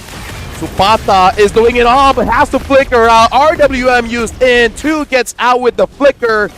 Vietnam is able to get out with a slither of HP for everyone. How did 4 heroes from Team Laos push back 5 from Team Vietnam? In comes the Foy Pai Lin. just to make it to the fight in time. She's putting up a barricade. Sanita secures the Lord. They thread the needle. Team Laos. This is a very, how do I say this? Peaceful draft coming in from Lao. You're just politely asking your opponents to move away and let us do our job. Pacifist run. It's a pacifist run. It's like, I will build enough so that you feel scared. It's like Pokemon. They don't die, they just faint. Yes, they faint. They'll come back. Nurse Joy will help you out. So far, this has led Team Laos to build up enough of an economy to be sustainably healthier than Vietnam, despite there being a numbers advantage. And now, for finally, oh, that is Sofata actually. That's a softie on the Uranus. Where is the damage coming from? Did Chow build the Malefic Roar before the fight? No, she didn't have it. It was just 5 members. So it's all 5 then? Yeah, Lunox, Esmeralda, Eason Shin, and the Granger. Literally everyone. Literally everyone. I'm like, why is she so... Oh, that's why. Yeah. It's not like she's a softie, it's just too much. A numbers game. And now they're able to deal with the Lord. Laos, now trying to get mid, might not be able to. They get the outer turret, just not the mid tier 2. Yep, bottom lane tier 2. Threatened to be pushed by Foy Failin. Playing defense here is An. And luckily she hasn't died anymore. Because again, folks, that's the truth of the matter. The Esmeralda also needs to somewhat scale. Yep. She needs to keep buying items on pace with the opposing XP laner so that she eventually becomes the core that she needs to be. This is, I hate to say it, a quad core setup. She needs to dance. The moment she stops dancing, the screen goes gray. Now An is the selected target, but Manini has to get out of there. Quickly realize that I might not want this fight, especially when the Joy is not there. Violin, though, having that 100 strike. At this point, Laos should be comfortable taking a few kills. Right? Go for it. Especially because Sanita does have that wishing lantern. Now you can. I'd say go for it while you can. Oh yeah, true. Because once Team Vietnam's quad core lineup is all farmed up, you would have no chance. Damage would be too abundant, and they would be so ready to take you down. On their point blank falling Star Moon single-handedly kicks out 3 members of Team Laos. Yo, I could have sworn this game is longer. It's only 12 minutes. It feels long. I thought it was like 17. Yeah, it feels long, but maybe it's because of Team Laos a pacifist run. There's no kills, so it always leads up to a point of tension, and then the tension is never released. And then they just keep going back. Because usually you go macro when it's really late. And this is already a very macro-centric game. Yeah. So they're putting the late game here in mid. It's like, why do we have to do that later when we can do it now? And the way I why see tomorrow? When you can do it now. Yeah. And I can see how we're never going to get to the point of fights happening over and over again. Because when the late game eventually does come, like the real late game, you can't play like that. You can't play, a brawl play style. Because that'll cost you. Beautiful now does have that Divine Glaive. Sanita does have that Wishing Lantern. So they have Tank Bursters item here. So maybe, as long as they can stop An, because An does not have that Purify, if somehow Boy Pai Lin is able to stun her up, even just for a little bit, they might have enough. I'm saying might. They gotta try something. Speaking of, wait. Yeah, Boy Pai Lin. I wonder. Yeah, she knows. She knows that there's 2 here. Spots 2, forces a response. She's not the one to do this. She is not the protector of turrets. She cannot be the one to clear that. She needs to join this fight. Lord now at half health. In comes Boy Pai Lin. Yet on. Just barely gets away. Sanila takes her down. Quick knock up. A lot of Ionic Edge stacks put on by Sufata. Over Pai Lin. Pai Lin, half dragon form coming through. Furious dive. Answer with Tsunami Slam. 2 flickers back out. And I think this is... Oh! The Shuf takes her down. And this is going to be enough of a sign for Team Laos to say, let's take down the Lord. A cool Yu-Zog does not look at explosions. Walks away, gets the kill. And look at his Strong is there getting shushed away by Supata. but Knee is there. Chaos Assault has to get out. Gets Knee, but is that worth it? Shut down. Sanita gets the kill, and now Supata goes up against Chow as well as Trang and gets Chow. This Uranus is unstoppable. Even only having 2 kills, but you know what I mean. 3 for 1. The sequence was so long. There were 2 Black Dragon forms out of Boy Phylin. If earlier it wasn't clear that they needed to get the Lord, all the more now. Supata spots 3 coming her way. Bounce Shocker by Trang. Sees that they're already taking it. Lord at a fourth of its health. Tsunami Slam on Supata. Supata keeps on going. And gets dropped by Sanita. Lord gets soft reset. Another loss for Vietnam. And Team Lao says, this time. Sanita has all she needs. The Divine Glaive, the Wishing Lantern to take down this this Esmeralda, especially when she's all alone. There's no help. Not even from Laos, because the more people, being around Esmeralda, the more tanky she is. So if it's a straight 1v1, it's all joy. That's all Sanita. 404. Error not found. She's been playing perfectly. I mean, she played slow, much like the rest of Laos, but this is a pace they're comfortable with. They're up by about 4,000, 5,000 gold. They are pushing through. Up top, that's where the Lord is. They're still tier 2 in mid. That's how slow this game is, LaFell. Despite all of the lead that Laos has, they're just about to break through in mid. Laos, the Lord is going to be escorted by Sanita, Yopai Lin, as well as Supata, as moving walls here, pushing Team Vietnam away bit by bit. And at this point, both are equally dangerous. The Lord is about to march in. In the Black Dragon form, Yopai Lin is going to look for an angle. Will she find it? She does! Gets 3! Massive combo! The whole kit! The kit and caboodle! Boy Phylin falls! So does Money Nin! All 4 of the inhibitors on! Runs away! Tries to save herself from the wrath of Sanita! Sanita finds 1, 2 for 1 the trade. I think Laos should cut their losses. Get on out of there! They push that mid-tier 2. Almost taking down that inhibitor. But Laos gets on out of there. Yopai Lin did die, so it didn't translate into much, but that was cool though. Gets 3. That was flashy. I think it was enough because they needed something permanent on the board. Yeah. So that is the inhibitor up top. Would have been better, I mean... if they get mid as well? Yes, or if it was bottom lane, because the bottom lane is the long lane. Would have made this Lord fight or dance even better. Supata though now does actually take quite a lot of damage from Knee as well as Chow. It looks like even for these 2 cores, they got what they need. So Supata might not even feel all that safe. He takes a lot of damage, force out the Brilliance and the Flicker. That is a lot, but if Vietnam can play around that, because the Lord is gonna come in 45. So a while. So just dance. Actually, I feel like that Flicker was significant. Because yes, the Lord comes up in about 30, 40. But it won't be, her Flicker won't be up by then. She will have like at least 20, 30 seconds more. Oh no, they try to find one. Catches Supata. Supata dashes through the wall. Consecration through. A lot of skills wasted. No response from Laos. 45 seconds before Supata comes back. At the same time, like, what were they gonna do? I feel like the call was that Supata, Uranus, just try your best. And it's like, guys, I tried. But this is at the point of the game where Uranus can't take down like what, 3 cores? I think it was too greedy to expect that Supata would do what she did to Knee to the 3 cores. Yeah. Because that's what they wanted, right? They wanted to pull off Flickers, steal out, bait out the ults, and then they wanted her to survive. I think that was just too much. Yeah. At least now they should roughly have a good idea on their limits here. In Vietnam and Laos, this game is extended, going to about 20 minutes and a few seconds. Knee with the Holy Crystal. At this point, even if it's the Brilliance and not the Chaos Assault, it will actually deal significant amount of damage that Chow and Trang can just execute on.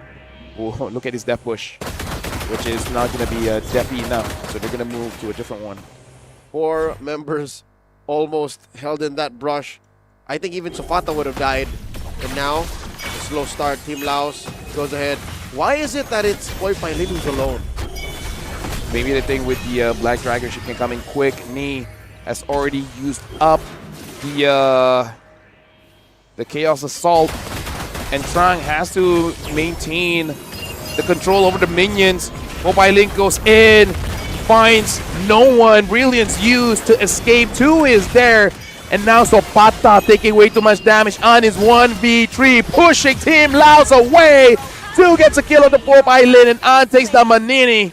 And now An again, surviving all the while, takes T the phone. Sopata gets on, but all alone, the double kill for Ni. Team Vietnam, this is their time. They love MLBB. Quad core lineup doing it here. 20 minutes in. Pops right through. Takes down Sanita after she gets out of the winner crown freeze. Ladies and gentlemen, Vietnam equalizes. Game 2, 1-1. That was an amazing series, and I feel like we already have an identity for Team Vietnam, which is you have a window. If you don't end the game by this time, it's Vietnam's time to shine. And this gives some space for Team Thailand. If they got a game off of Team Philippines, what are we looking at the scoreboard here? If they got a game out of Team Philippines. Hey, that's what we have to look at, because we don't know what the score is right now. Not yet. Not even sure if they're at game 2, only at game 1, game end. We'll get that update soon-ish. Soonish.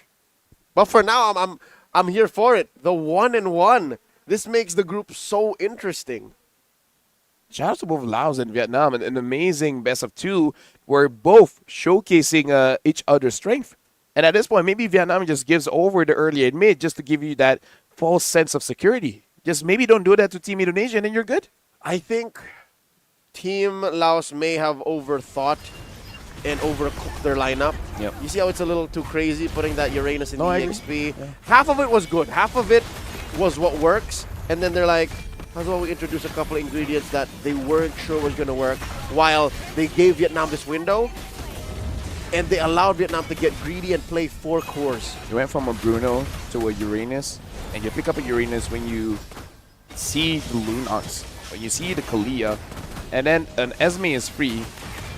Not gonna lie, Supata kind of asked for it. Yeah, I appreciated what she was doing, but she's much better at being actually the source of damage. Because looking at it now, like, who was the real source of damage? Besides Poi Fai Lin coming in kamikaze style. Sanita, sure, but I think she's better at cleanup. Did the phone, sure, but I think she needs more setup. So where does that put us, right? Like the damage spread isn't as sound, especially when it comes to the ultra late game, which is where we found ourselves. And the comeback queens strike again. You would think it's an easy draft to execute, but it's actually more technical than you think, because we did discuss this earlier on. There's layers to the draft that Team Laos put out. But the thing is that really what you want? Like, wouldn't it be better if it's just something simple? Yeah. Right? Because throughout our years commentating this lovely game for years, we've grown to appreciate where if something makes sense, if it's straightforward, more often than not, that's the right answer. Sure, you have some games where the unorthodox picks, the surprises, it works out. 100% kill participation. Shout out to Ni. 7-1 and 7, 609 GPM. This Lunox was dangerous. Also known as Sa. She putting up them dubs because she wanted to get the dub here, and she did, equalizing in the series. She, as early as I'd say the 6th or 7th minute, was playing like she was already fully built. And that's how you gotta play if you're playing 4 cores. You have to not be afraid, because if you're constantly waiting, then you're putting nothing on the board. She was one of the first to say, maybe we should fight this. Because if we don't, then we would have lost so much more, so much sooner. She ults without hesitation. Exactly. Even if the opportunity seems slim, she's like, I'm going to try. Hey, she did it again, right? Sky Piercer on Lunox. Did we lose? Can we really argue? We shouldn't. We shouldn't even try to ask the question, like, why did you... No, just... I think we owe her an apology. I'll write a letter, you give an email. I will send it over, yes. I'll send it over 3 different sources of social media. I'll get a Farsight to transfer it over. Yeah. make sure you ping her on socials too, because you got to make sure, birds these days is not reliable. Yeah, very, very unreliable. The last bird I sent a letter to came back with rubbles. What even are rubbles? A bunch of rocks. How even? 33% of damage is what? She said these were the rocks that tried to take her down. Get it? Yes. Get it? Kill two birds, one stone. A lot of damage coming in from Nee here. That's why she deserves the MVP. And just the killer instinct from all 5 members of Team Vietnam. Very, very entertaining. Very well done. Congratulations. We got one more match on broadcast. We have Myanmar going up against Timor-Leste. It's the other group. By the time we come back for this match, we should know the results of Group A. At that point, we know who's going on. Either ways, this is Leo. My name is Vel. We're going for a short break. After this, it is Myanmar, Timor-Leste.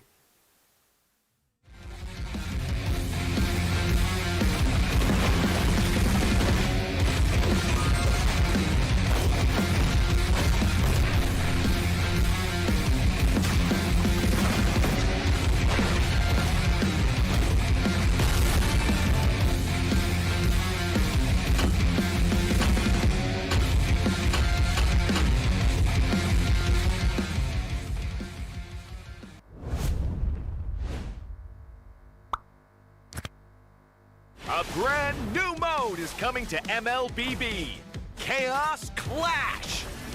Team up in trios, begin at level 3, and fight on a fresh map with no minions or turrets. During the preparation phase, grab Chaos Fragments to boost your power. As the match goes on, the Annihilation Tide emerges, pushing the action to the limit. Here's a closer look at how this new mode works. Chaos Clash is a multi-round 3 versus 3 mode. Wipe out the entire enemy team to win the round. Teams lose HP each time they are defeated. If a team's HP drops to 0, they're eliminated. Rounds continue until only one champion remains. When there's an odd number of teams, one team will sit out the round. After certain rounds, heroes automatically level up and earn gold. Use this time to buy equipment and boost your power. All full equipment except boots costs 2,000 gold. From round 11 onwards, teams earn bonus gold. Adapt your loadout and strategy to stay ahead. At the start of each round, you will receive random chaos fragments that boost your power.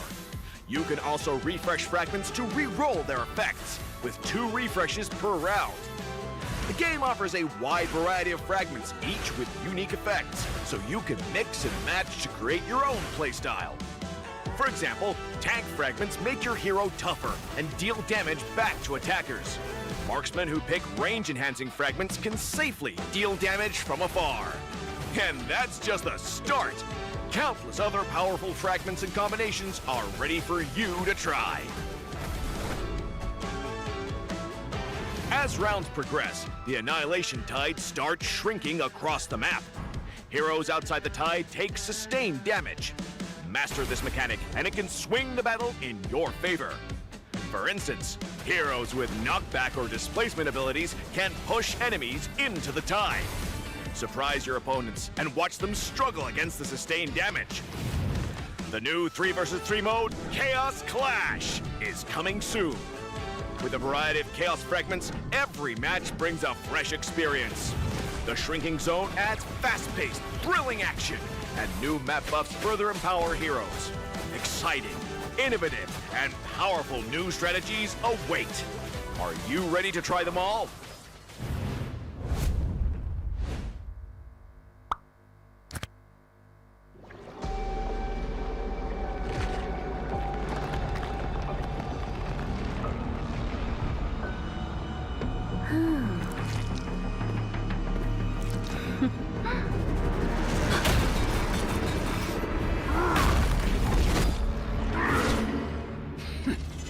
Does the Lord of Lava also crave the Sovereign's blood? Fool! The tyrant's remains will only bring doom! Under her brutal dominion, our warriors were corrupted into foul bonds of decay. Sovereign of the Abyss, Obsidia. Her curse still flows within the Sovereign's blood.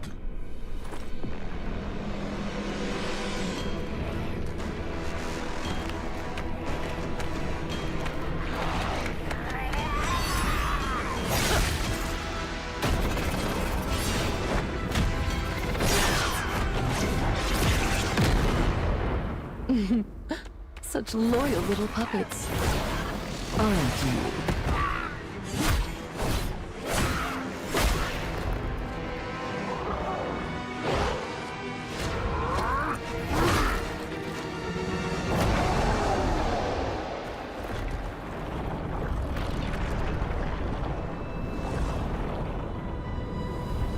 You are merely a puppet, no different from my spawns.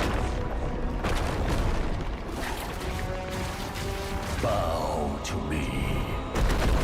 Keep your throne, or be destroyed. The Abyss bows to no one.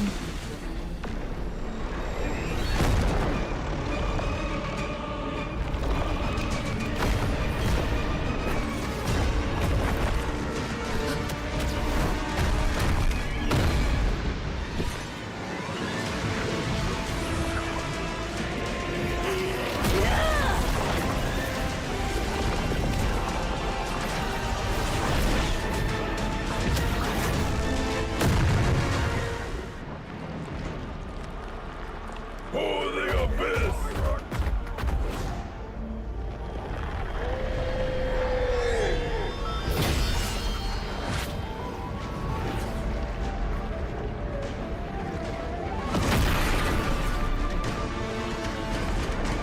These wretched spawns reek of its corruption.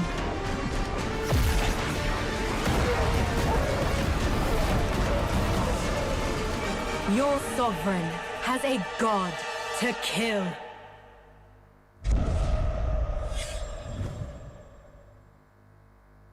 Hello, everyone, and welcome to another patch preview.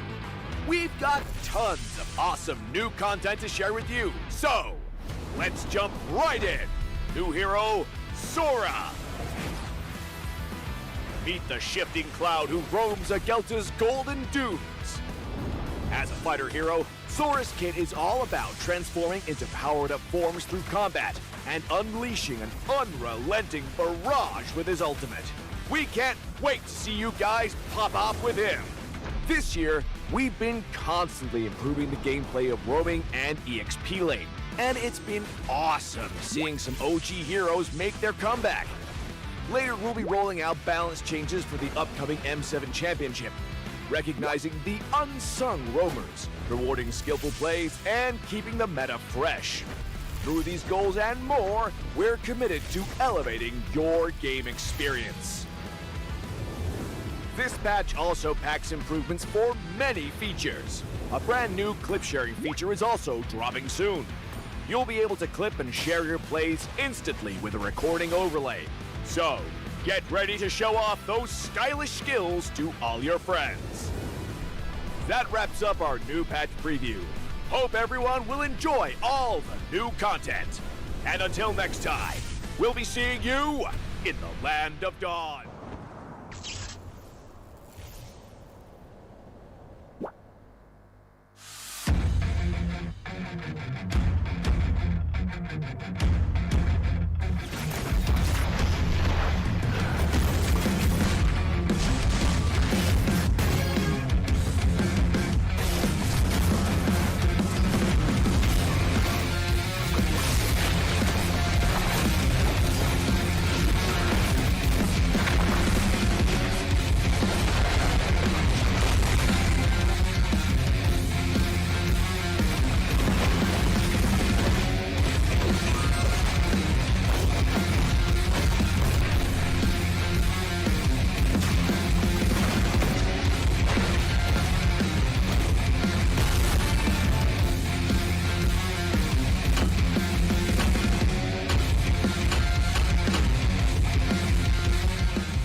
coming to MLBB.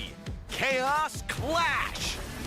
Team up in trios, begin at level 3, and fight on a fresh map with no minions or turrets. During the preparation phase, grab Chaos Fragments to boost your power.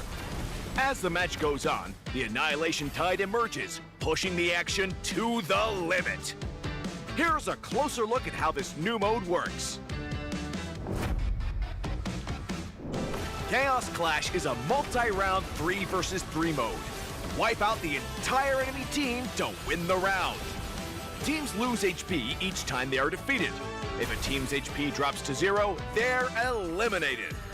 Rounds continue until only one champion remains. When there's an odd number of teams, one team will sit out the round. After certain rounds, heroes automatically level up and earn gold. Use this time to buy equipment and boost your power. All full equipment except boots costs 2,000 gold.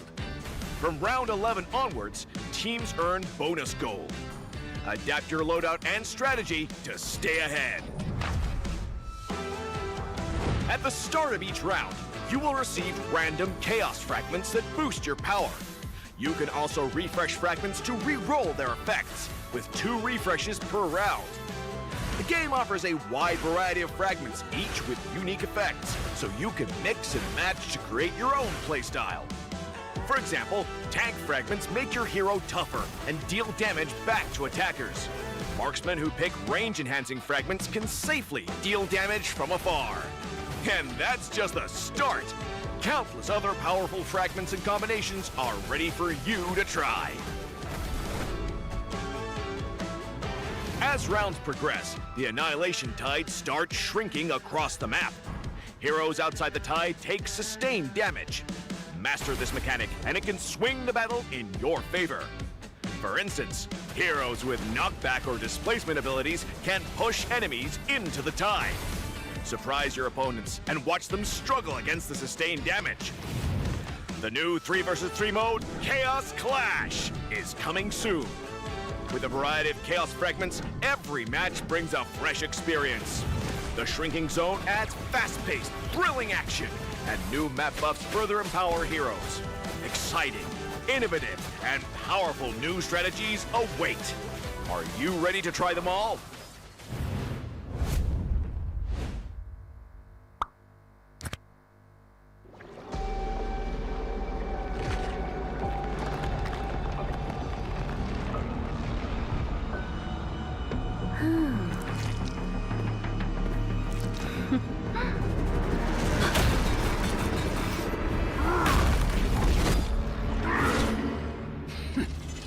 Does the Lord of Lava also crave the Sovereign's blood?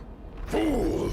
The tyrant's remains will only bring doom! Under her brutal dominion, our warriors were corrupted into foul bonds of decay! Sovereign of the Abyss, Obsidia. Her curse still flows within the Sovereign's blood!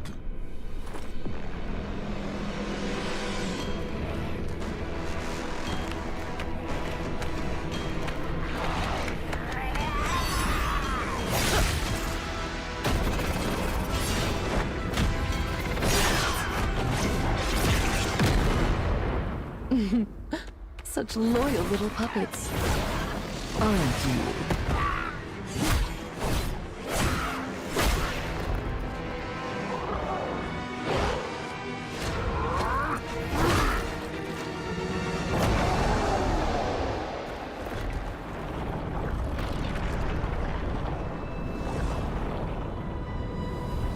You are merely a puppet, no different from my spawns. Bow to me. Keep your throne, or be destroyed. The Abyss bows to no one.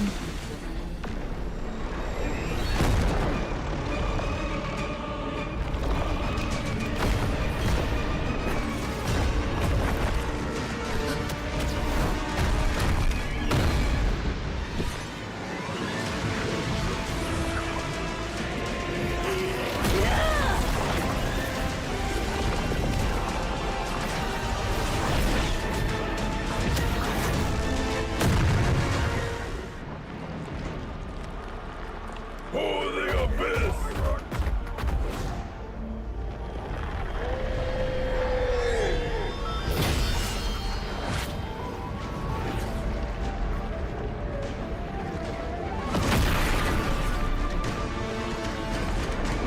These wretched spawns reek of its corruption.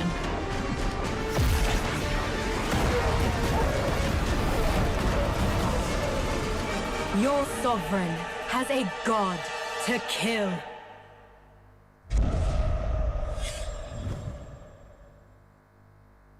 Hello, everyone, and welcome to another patch preview.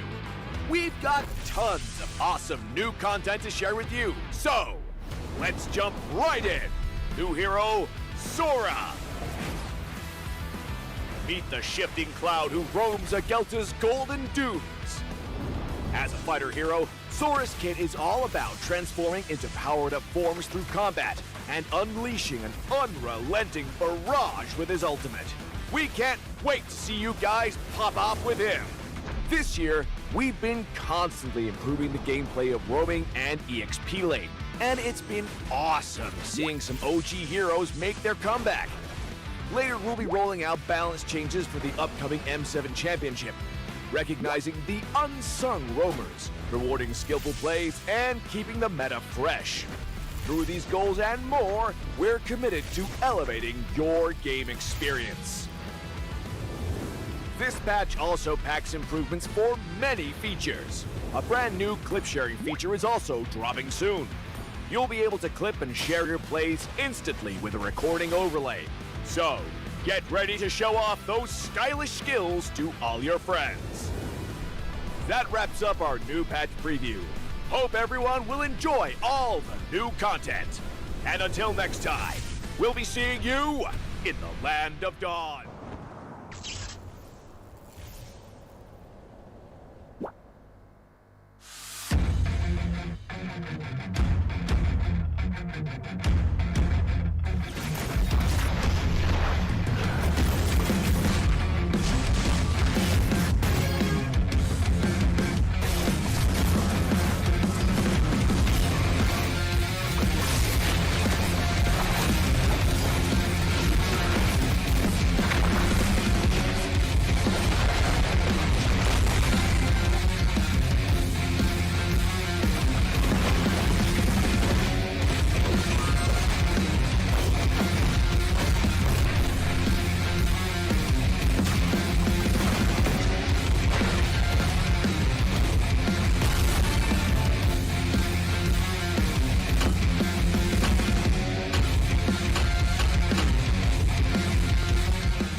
A brand new mode is coming to MLBB, Chaos Clash.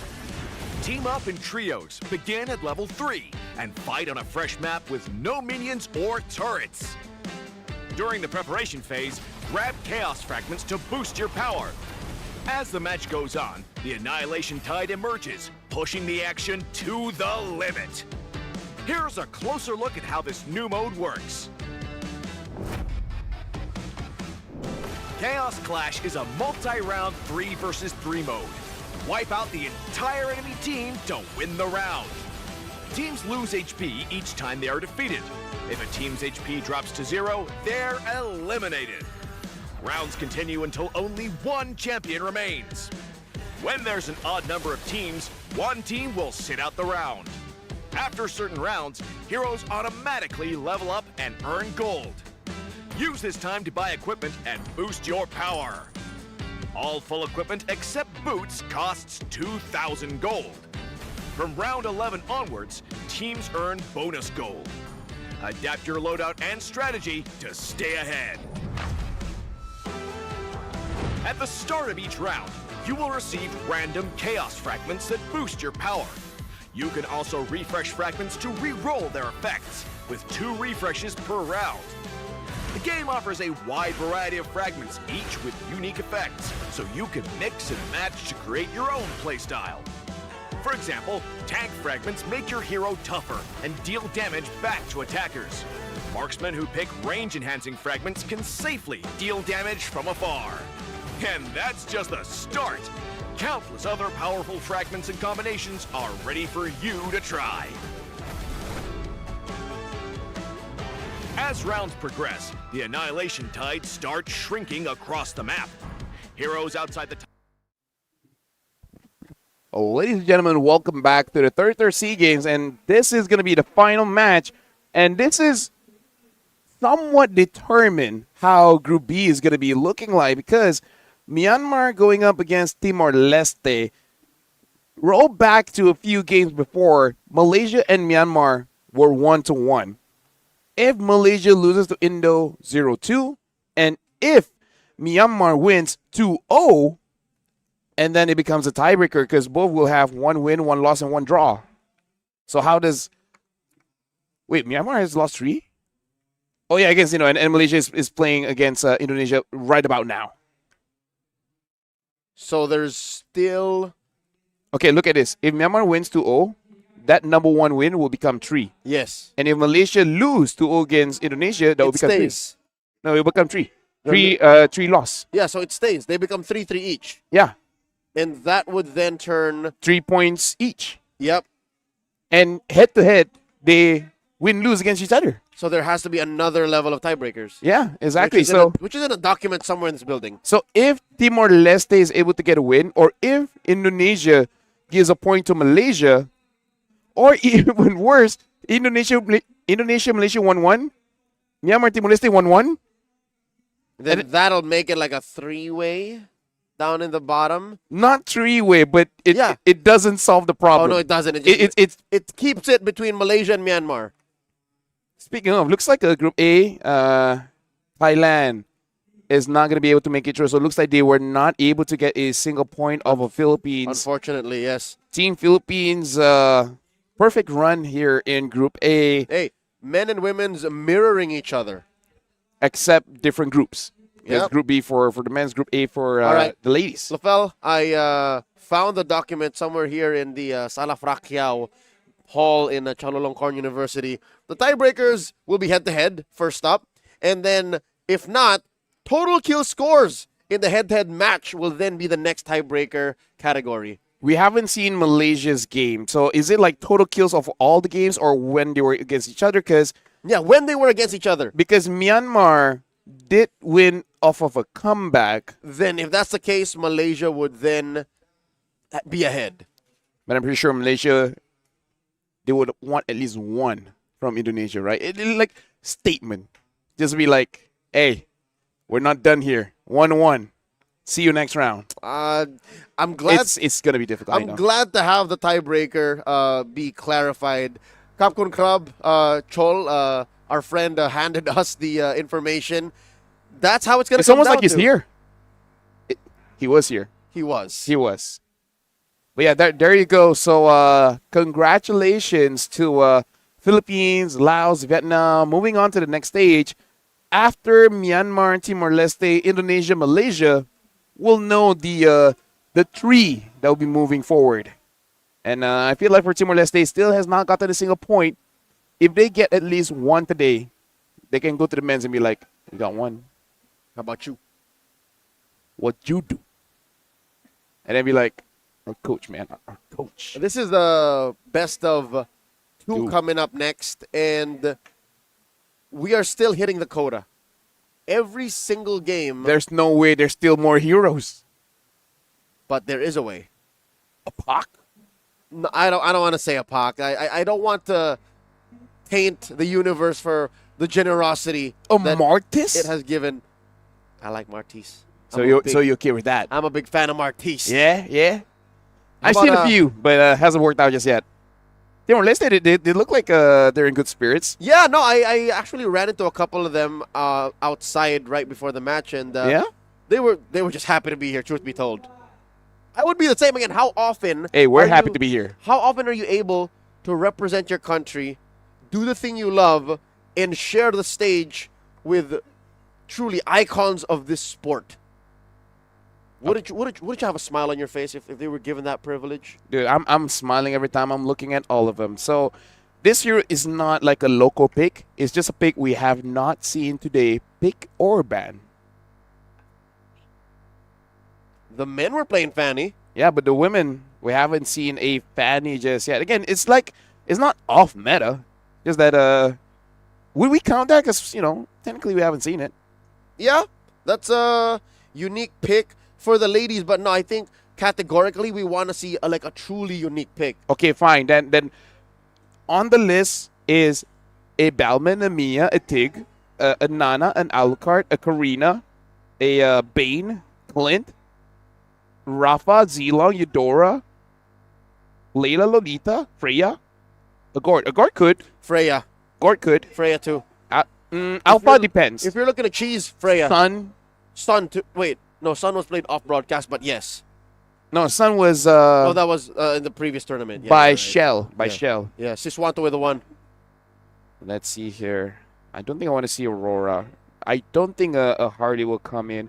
There's opportunities for a carry.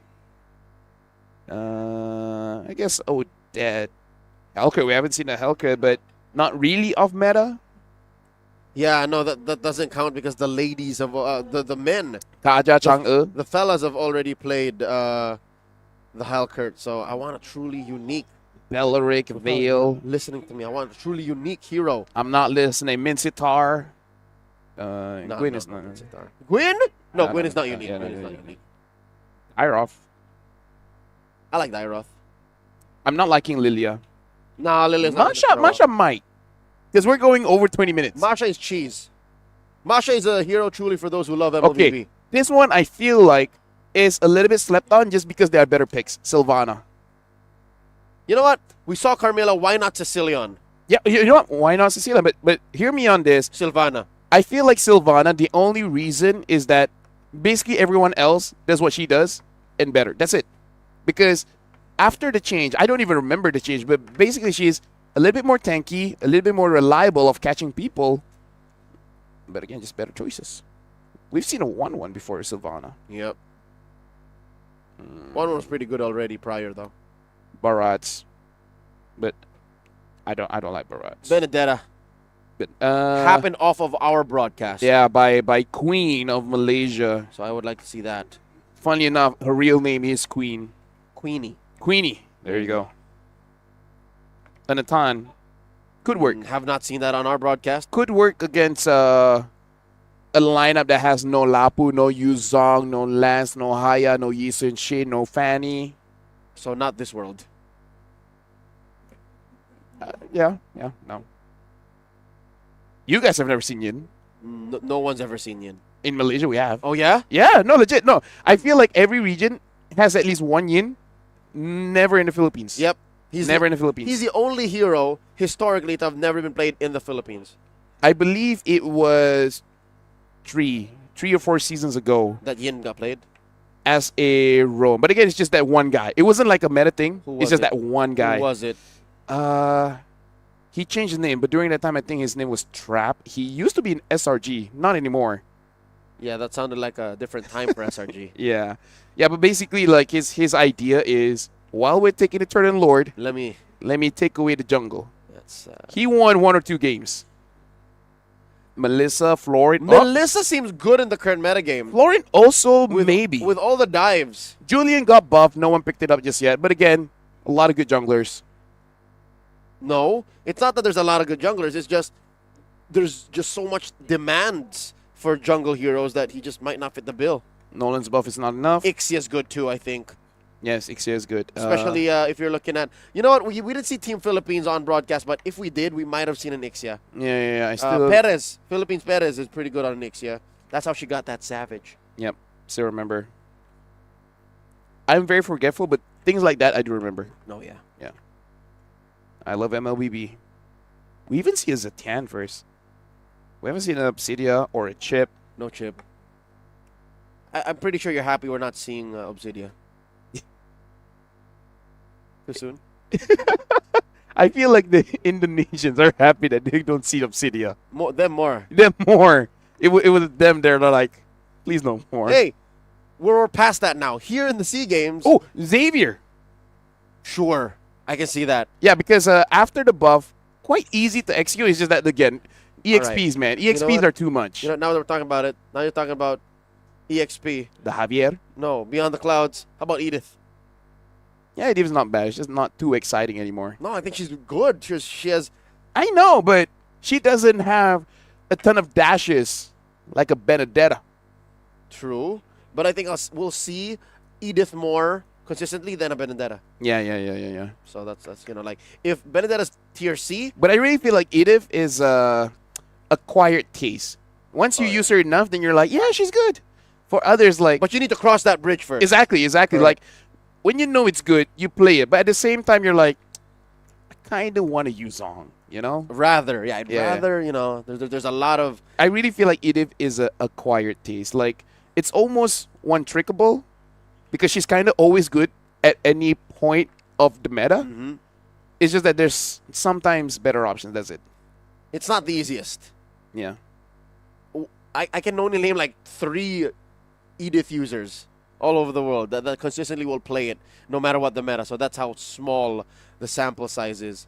Folks. But I think she's not a bad one-trick hero if you want to go. Kind of like a Cho. Cho is better, of course, but meaning like, I feel like there are some heroes, if you one-trick, you will survive the test of time. You can kind of turn your brain off too. Like if you're not playing a 5-man, and you're just, you know, like, I need a solid hero with okay sustain, surprising damage output, good crowd control I can chain with. Edith is your gal. Yeah, Edith's your gal. Yeah. Which I really feel like there are a few heroes that you can one-trick, like a Claude, like a Haya, like a Cho, like a Grok, a Farsa, a Valentina. I one-trick Bane. Bane. Like heroes that, despite nerfs, may not be competition pick. Yep. But in rank, we fine. For sure. I think the ladies are doing the thing that we talked about. Yeah, they're testing the pung. That's right. They are ensuring that the competitive experience on the mobile phones on stage are up to par. The MS is at a number that they are favorable with. Yep. The latency on the screen and the way that their fingers slide off of it are to taste. The screen is working. When you slide left, it goes left. When you go slide right, it goes right. I don't understand when I play games, they have that on reverse. The inverted X and Y axis. It's so weird to me. No, just mainly the Y axis. Yeah, it's so weird to me. Like, I don't get used to that. That's why whenever I play a new game, I gotta check the settings first. No, like, why was that the default? Like, is it like just something? It's tilting. You know what I mean? Like, hold the camera, right? Hold the camera. All right. Where do you want it to point? Straight. And then up or down? Yeah. Tell me now. Down. Down. So if I want it to point down, do I press this? Look. You know what I mean? So you see how, in reality, there is an intuitive form to the Y-axis being flipped. I don't live in reality. Wait, that's not. Is this all a simulation? Wake up! Oh, sleep is amazing, though. Is that what this Why is? would you wake up? Take the blue pill. Shout outs to Madara, man. He had a point. The Madonna? Madara. Uchiha. Madara. Oh, from One Piece. bro, you gotta stop. What? You gotta stop. There were times. Yeah. What you did just now? The Harry Potter thing? What? What are you talking about? I was talking about something magic, and you're like, oh, I love Harry Potter. Like, no. Dude, you know what? Shout out to Star Wars. I'm a fan of Star Wars, dude. I've never watched. Not a single one? Okay. In the main line, there's 9 movies, right? Let me tell you the things that I have not watched. Which do you feel like is okay and not okay? Okay. I have not watched Harry Potter. Unacceptable. I have not watched Lord of the Rings. Same. I've not but watched also Star still Wars. frowned upon.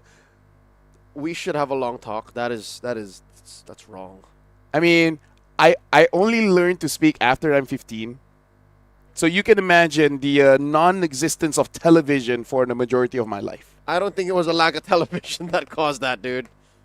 I know a lot of people who still has some semblance of a speech impediment and watched a lot of television legit, in their childhood. I've not seen any of those. It was not a part of my childhood. I understand that, but I don't think it's connected to the speech impediment. Because Renmar did not watch any Dragon Ball. How dare he? Look how he turned out. Pretty okay, actually. It's just, that's still the one quirk he Wait, has. what was my childhood? Hold on. What did I watch as a child? Dude, it's okay, man. Looking back in the past 40 years, it's going to be difficult. I think I watched the news. Whoa. Current affairs? I'm a well-informed guy. Current affairs? Even today, I'm the one to tell you guys what's going on. That's true. LaFell is oddly the guy who says, hey, did you see this clip wherein so-and-so happened in this part of the world? I'm like, no. I am engrossed in useless social media trends and the current gig we're doing, which is the SEA Games. Dude, I am... I'm so old and so young. At 9, I was so mature. I mean, I can only imagine growing up in I'm the like, 80s. Father, please. This is childish. Men with light swords? Father, be mature. Turn on the news. It's 8 o'clock. I would like to see what is going on. Father, give me my coffee. On the other side of the world. My pipe, please. Ooh, I love bubbles. Anyways, right Wait, now... I thought you liar. I thought you couldn't speak. Hey, I'm an unreliable narrator. You made me believe. How are we supposed to know now when it's the truth and when it's now when it's a now you fragment of your memory? Now you truly know what it means to be my friend. You can hear me, but you're like, are you sure? Today I learned. Today you learned. Speaking of learning, I learned that we are still waiting for the draft to happen. Well, to be fair, I feel like I learned that quite a bit, like 6 minutes ago. Yeah, we've been in the midst of them testing the integrity of the devices, of the connection. The fans, the audio, the headset. The audio, I think, is something that is just not as tangible on screen, but they're also testing that. Yeah. See how they're smiling, see how they're having a conversation. That means someone made a joke and they heard it. That's right. Effortlessly speaking into the mic as if they were whispering into each other's ears. Yeah. I would like to... Stop. I would like to know... No, I'm telling you now, like, jokes aside, the headsets that are provided at high-tier competition like this are that sensitive. I am legit curious if at one point, not saying the SEA Games, but at one point of any esport competition, you have that one guy that's a bit too annoying, and then someone just presses the mute button. As in, like, you can't hear that guy. That's what that little box is to the lower left corner of the screen is. Like, those are actual sound interfaces that I think, with the permission of their technical liaison officer and their marshal, they can say, can I press this, please? I do not want to hear her, please. My gold laner can shut up and farm. She keeps telling me about I don't know, something that happened yesterday that I'm not even a part of. They didn't invite me. Who even is Gilbert? Gilbert, man. That guy. Haven't met him in like 30 years. Because I've never met a Gilbert. You don't know a Gilbert? I'm in Malaysia. What? Gilbert is it's a pretty common Western style name. Yeah, do you think there's a lot of Western Malays around? Yes, but not Gilbert. You've been around the world, sir. I've not met a Houston. I've never been, nor have met a Houston. Yeah, see, there you go. All right, ladies and gentlemen, I believe I've met a Charles. The testing, I met several Charles. The testing seems to be wrapping up. We saw some thumbs up coming in from the ladies of Timor-Leste. I think it's just more of Myanmar clearing stuff up. And if I could take a guess. Please do. It's more on the devices because the ladies aren't speaking into each other's ears. The comms are clean. Yeah. Good check is what they say. The cleans are comms. That's what they say too. Good check. Yeah. So, yeah, they're probably just testing and they're like, have you checked that one? It's like, no, how about you? It's like, I mean, yeah. So I asked you. And it should be good, yeah, because we're not looking into Timor-Leste anymore. Yep, so Timor-Leste must be... they're done. Good. They're like... Uncle is all their bobs. It's only 7, but it feels like it's way too late for me. That's the age catching up to you, man. Hey, you know what? I'd like to think that we're in for a treat here this time. We keep asking for a fresh new pick. we're bound to get at least one in one of these two. Dude, I would be so impressed if somehow, some way, after this long day, after like what, we just finished our 10th game going into our 11th. Yep. If somehow Wow. we have 11 new picks, I am so impressed. We already do. Remember, like there's some games that had multiple. Yeah. Yes. So we're gonna get. So at it's least even a dozen. more. We're gonna get at least a dozen. If we get one more fresh pick now, we can skip the last one. I think the count is good. So we're like advancing on one. And then we can afford a blank. Yes. We're like, you know what? Just go for normal. We haven't seen a Nolan. A Nolan has buff, but I feel like it's not the right buff, personally for me. Because I think that one was also cooldown, which, okay, but I think what the Nolan needs is either farm faster, like give a buff towards like creeps, or damage. Yeah, or just damage onto someone. Because I've had a Nolan try to burst me. Oh, yeah. When I'm a Florian, and I you felt survived. nothing. Yeah. I literally healed myself back to full. It's been a tough time being a Nolan. The last time I remember him being hot was at the wake of the M5 World Championships. The last time in my memory Nolan was good, SRG wasn't there. That's how long it was. Yeah. And SRG has been here for 2 years. Exactly. So before Prime SRG. Yeah. So sad Nolan sounds. That's what you get for being an absentee father to Layla. Yeah. You prefer time, space, travel. Interdimensional conflict. Though, as I say that, I think I understand. Layla turned out pretty well. She's happy. Growing up without a father led her to, becoming a hero for the Moonian Empire and then eventually becoming the mascot of MLBB. Knowledgeable enough to have a lot of weapons, knowing a lot of technological friends, Even in a different game, she has a mech suit. So that's interesting. She has a mech suit? She has a mech suit. She's even a commander in the other game. So basically, she's like Edith, she's still but not Edith. Yeah, she's still like a protagonist in the other game. Exactly. And you have people teaching Layla how to use the mech suit, and she's like, I got it. I survived without a father. I can do this without a guide. Step aside. Oh, hi, Dad. Wonder what that interaction was like. Remember how he just suddenly popped back into her life? And he's like, I remember you. Nice. You grew up fine. And she's like, yeah. Anyways. Where's mom? A good question. I love Who's mom? I love how MLBB lore is just both unnecessary yet nice to have. Yes. Because I mean, Diggy's friends with Einstein. I'm pretty sure they patched that. No, Einstein, not Albert Einstein. I think it's a different Einstein. Yeah, it's a different friend, timeline. It's a friend he's met like amongst the labs in the Moonian Empire. Yeah, Einstein was the one that created the gravity boots or something. Yeah. Yeah. It's not Albert. Yep. Not Gilbert.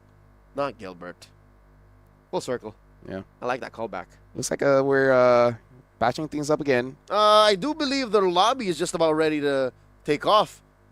That's what the screen shows on the screens right now. And no, just going is like, I want to see what other hero that we haven't used. They're just rolling because these accounts, ladies and gentlemen, if you haven't seen yet, have like infinite diamonds on them. What I wonder for Team Thailand, did they keep up with changing EXP heroes every single game? I would kind of be Rakshid. I would be pretty impressed if you're able to keep up the entire day and not use the same hero twice. So Rakshid went through Lapu Lapu, Alice, Arlet. Arlet's the best for her so far. Yeah. She goes through CC. Phoveus. She can go through Phoveus. Glue, Esmeralda. There's a lot. She's fine. Yeah, but like I know there's options out there, but I would be impressed if she like challenges herself and tells the coach, I will never this is a global ban for me. I'd like to see if which jungler they kept. Oh yeah, true. Yeah, they had 3 games, so it can't be a 50-50. It'll be an odd split. Somebody's gonna have played more, and if it's up to me, I would play with no offense, all right, no offense. I think I would have played with Sok Fan Fong. The team just looked like they played a little better for her, around her, but not to take away from Namsiripongpan. Namsiripongpan was actually a good carry. Like, just a singular hero that says, leave it to me. But this is a team game. We're still waiting for the ladies to prep up and jump into the game. Again, it feels like Timor-Leste, they're done for quite a while here. They're just checking things out, see what skins are up, see if there's any Easter eggs that maybe Mutan has put there. Okay, we see the map. Praise be. Broken walls. Why not? Praise be. I would like flying clouds. Okay, we have a 50% chance, and we got neither. Off to a great start. I mean, we have a 25% chance each. It's hard for us to hit that. Math doesn't lie. Here we go. Who's going to be on the play? Who will be answering back? Do you think science can lie? Okay, Yes. they don't lie. It's just that they're not. It's not fully understood yet. Exactly. Because things change after 4, maybe 5 to 10 years. Yep. A different research comes up and be like. Until something becomes absolute. And there you go. Lunas gets banned by Team Timor-Leste. Probably going for something front heavy, a Uranus, a Baxia, a Lapu, and Esme. So the Lunas does make it so that there's a lot more room for Timor-Leste to move around, and Team Myanmar sees that and is like, you want the Uranus? Huh, nah. Not gonna happen. Zushin, Baxia, Hayabusa, Grok. These are all heroes that are in the game, but also often banned. So now Uranus is there. CC now next on the chopping block. What is going to be the final ban for Timor-Leste here? They're banning up mids. Lafel, this is after she got nerfed. Yeah. She's still... she's not as oppressive. She got nerfed twice back-to-back. After the first one, whatever. But the second one, I feel it. Yeah. Because it's move speed. Yeah. And speed kills. Oh, yeah. If they're going with the team here of banning out the mid, I think ban out a Valen. They ban out an Exborg. Okay. It's a very specific kind of ban in the first phase. Look, every single one of them destroys frontline. Why do I feel like a Fredrin might be up? Would Timor-Leste do that?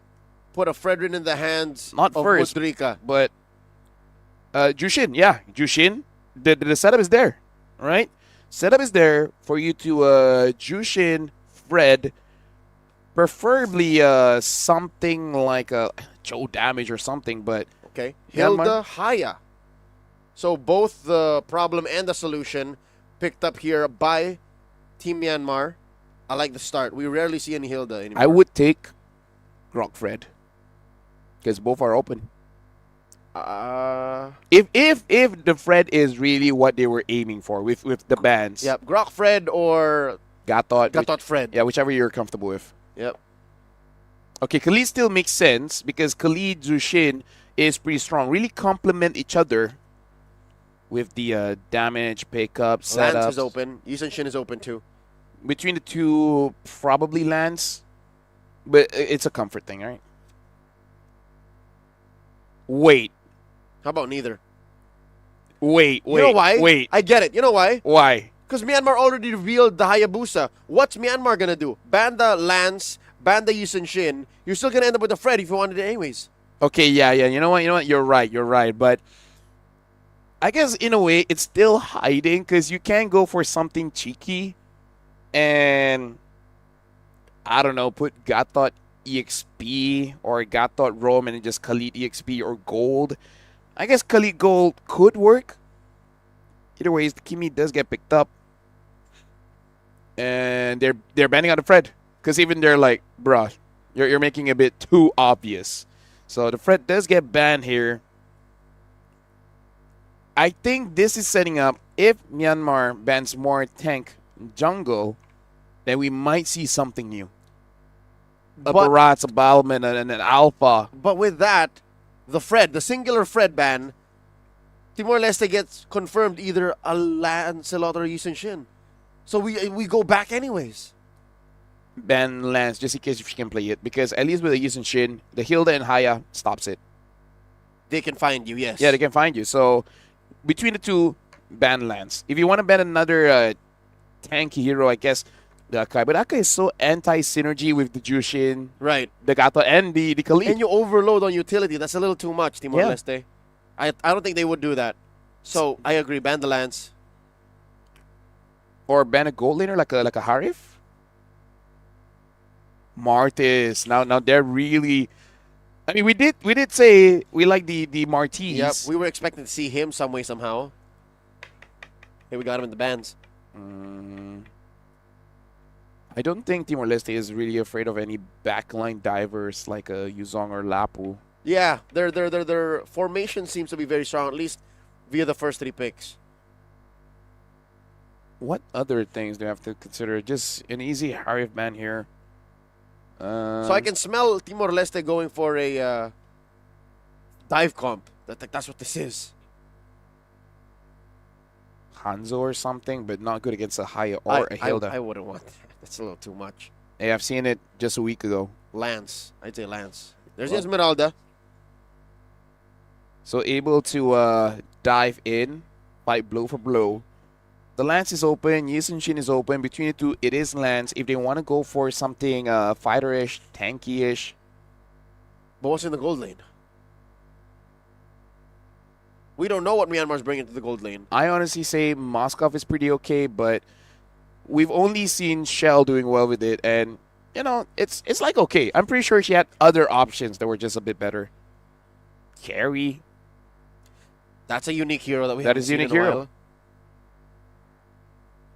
Which is able to do okay, especially when your team is incentivized to keep on moving forward. So you're kind of in the vicinity of getting protected. Oh! And a Bane, there you go. So, okay, how is it in the 11th game we still get something new? I miss you, little buddy. Both your heroes. Bane in the gold lane. Suyo. Pinch me, I must be dreaming. Timor-Leste, thank you. What does Myanmar answer here? I don't think they were expecting these two. A Claude is okay against a Bane Gold. That's right. It's so hard to take care of a Claude. And they don't really have pretty good catch. But never mind, they go for the Lapu, so this Esme is going to go for gold. So an Esmeralda Bane in the gold lane matchup. Yeah, it's Trico. So it's not even them switching up, letting Lapu deal with the Bane. So Trico is taking a challenge.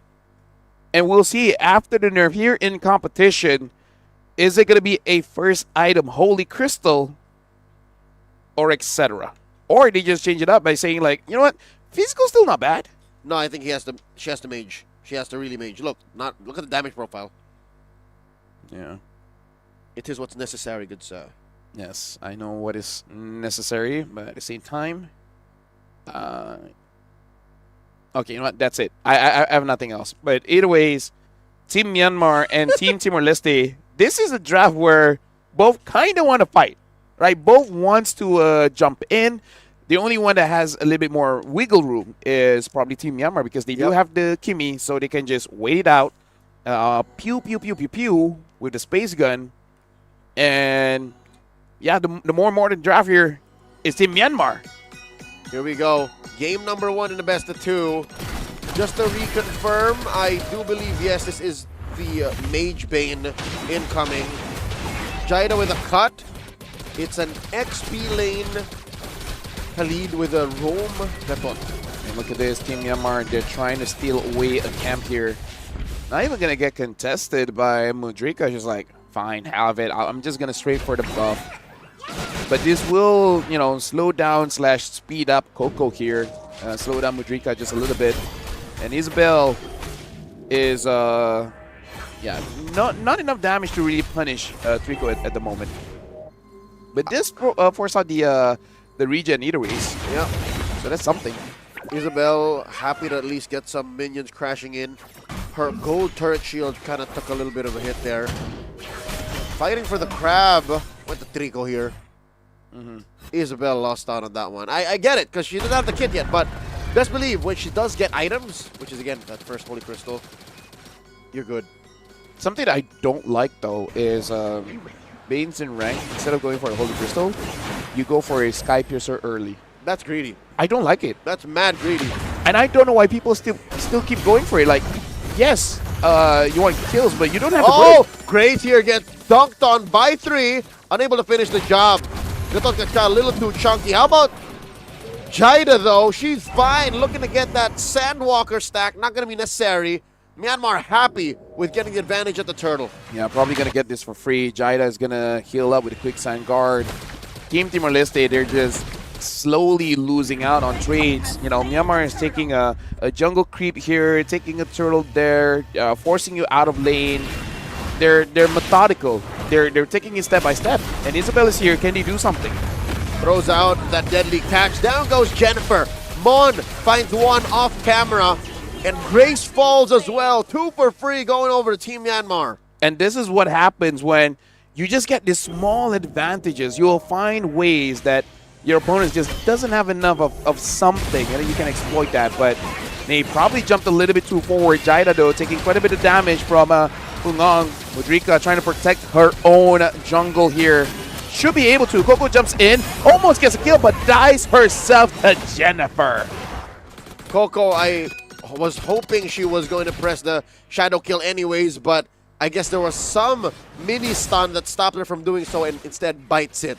It was the perfect timing too, Lafel, because the buff went down, and that means there was less spot for the shadow kill to jump onto. Unfortunate for Coco. Yeah, but look at this, quite a big lead here. Mon is level 6. Jida just hit level 5, so a full 1 level difference between 2 EXP laners. And Mon going mid, sees Jennifer, but at this point I feel like, do you really want to overcommit against Grace and Jennifer? Yeah, just trying to zone them out. And this is good because Mudrika taking some farm away from Jida. No! Jida here, quick sand guard, trying to get away, does survive. Grace covering her back with the AOG, you were saying.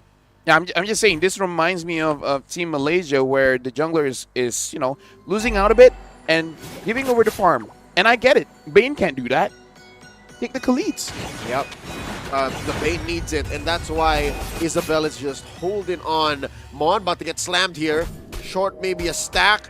And look, Tirico is just dancing around her. Solo kill! That's the only thing a Bane wish he has. Some form of dash. Has the movement speed up, but again, a dash just feels different. Team Myanmar on the turtle. Coco is going to get it. Mudrika is not going to be anywhere close. Level 7 for Mudrika. Same for Coco. So at least we can say they're losing by about 2,000 gold, but it's relative. They're not losing by too much just yet. In theory, yes, looking at the numbers, but in practice, it feels really bad. Jida here gets dogpiled, waiting for that quick sand guard. Brock, not gonna happen as Tirico gets her down. Straight up for Myanmar. That is the AOG coming through. Moving around to 3v3. How's it gonna work out? 1-for-1 the trade. Grace very low. Grace pops her Revitalize. Take down by Tirico. Yeah, Tirico is able to sustain out of all of that. Jennifer now having the Clock of Destiny. And all the while, I kind of feel like Timor-Leste, they're kind of in no nicer way to say, but wasting their time trying to get kills over in that lane, where I really feel like for Mudrika, he needs to farm out, because all the while, Coco has been farming freely. As a jungler, it's nice for you to get kills, but you kind of have to know where you're at. Can you actually get a kill, and can you do it fast enough? Because even if you can, but you're taking way too much time, it's better to just go for those creeps. It's a delicate balance as a jungler where you want to help out your side lanes, but you still want to make sure that you're fed. And economy is tight here, given that there was just a 2,000 gold lead. Now 3 up for Myanmar. Shadow kill all across these 4 members of Timor-Leste. Mon pushes out the wave. Myanmar is still in control. This is so hard for Timor-Leste to recover from. They already go for the swap. Okay, easy question here. If Timor-Leste can extend it up to 20 minutes, the Bane scaling at this point, is it doable? Oh no, Isabel gets caught! Push that question up to 22. Then maybe we'll have a discussion. But right now, them getting past 15 is even questionable. Well, admit, looks like the Hayabusa is going to fully commit onto Jennifer. Jennifer able to get out of there with the Crimson Beacon. Now for Team Myanmar, yeah, it does seem like it's going to be pretty difficult for you to get, you know, to the later stages of the game, because Team Myanmar, they're taking control, but they're not losing control. They're not overcommitting so much. They're just like, we're going in, we're getting it, we get what we want, we're not going to do too much. It's not as impressive of a lead. It's not like there's a smorgasbord of kinds of initiations. Coco isn't even really getting that many kills, but it's a slow, methodical approach. It's a painful kind of choke, and that is an AOG that Grace will get punished for. A kill for Fu Non. At this point, it really does feel like a safe investment. Like, we're not going to lose much, and we're going to have a pretty steady gain here. Where Team Myanmar, they're not paying him much, and Coco dives in with the Ogi Shadow Kill. Shares between 3 members of Team Timor-Leste. Myanmar gets the mid-turn at 7 minutes and 40. And Timor-Leste, they're just losing ground. They're losing farm. And at this point, yeah, even if they do get the items, even the setup is going to be quite difficult considering that they have a Jushin, a Khalid. It does feel like they're not utilizing the strengths of their picks pretty well. And I think part of it is because of the odd placement, you know, the Khalid not being roamed. Yep, it's getting out of hand here. As Mudrika gets taken down, 3 members. That deadly catch by Isabel done almost 0 damage. At 8 minutes, I wonder what Isabel has. Does she already have the Holy Crystal? I mean, she better. But by the way the map is looking and the record on Tirico building her Brute Force Breastplate, I'd like to think Isabel pivoted over to other items like that she needs. When you're losing like this on the main, my best advice is to invest instead on an Arcane Boots, build smaller items, and then slowly revert back to the Holy Crystal once you farm down. We see right now the Queen's wins for Mon. Team Myanmar is trying to get that Holy Shields, unable to get so for now. The Lord has spawned, and yeah, at this point, looking at the items would help quite a bit because the last item I saw was Jada on that Blade of Heptases, which is not going to be enough here. Because you kind of have to be the one sustaining alongside with Grace, because even if you get to jump on someone, unless that someone is a Kimmy, you're not going to get a kill. Isabel, if not for the Holy Crystal, what, a Genius 1? A Lightning? No. I think like just the small increments of it, but the main... So chop suey for mage. Yeah, and then but the main point is the Arcane moves first, and they catch Jaida. There's nowhere this Khalid is going. Didn't even get the flicker anymore. All in an attempt to try and protect the Holy Shields, but it looks like the inevitable has already come to us. Top lane pops. Lord down bottom. No Holy Shield there. Mid lane about to pop as well with the Siege minion coming through. Jennifer, unable to really catch anyone, and if she does, there's really no follow-up. Because if you go in, then you're going to die, because the follow-up from Team Myanmar is just going to be a little bit stronger. Trico dancing around, and they're waiting for the Lord. The Lord is coming down bot, trying to get as much damage onto that bot inhibitor to basically confirm that the Lord enters the base. Looks good for Team Myanmar. They can take it slow. Timor-Leste just can't. Look at this. Isabel throws out her deadly catch. He gets caught out. AOG underneath the tier 3. Grace is trying her darndest. Does not press her Vitalize just yet. Team Myanmar are in the base. Right now, look at this. Jaida taking quite a lot of damage. Myanmar gets more. They jump in. Coco goes for the Ogi Shadow Kill. Gets one. Gets Mudrika. They're inside the base. Team Myanmar gets 1 point off of Timor-Leste. The Burmese end quick. Lafel, following in the footsteps of Team Indonesia, in about 10 minutes and 40 seconds, they claim victory. 1 point going over to Team Myanmar. Speaking of, gotta look what's going on there, because they said the game is looking pretty good at this point. For who? Malaysia. Can I see? They're in the lead. They have 7 kills to Indonesia's 4. This is game 1?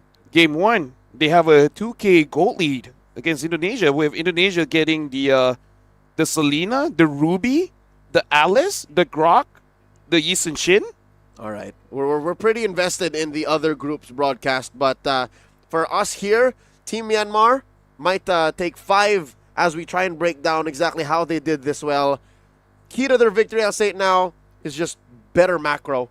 They just understood where on the map they can attack, what parts of the map they take resources from.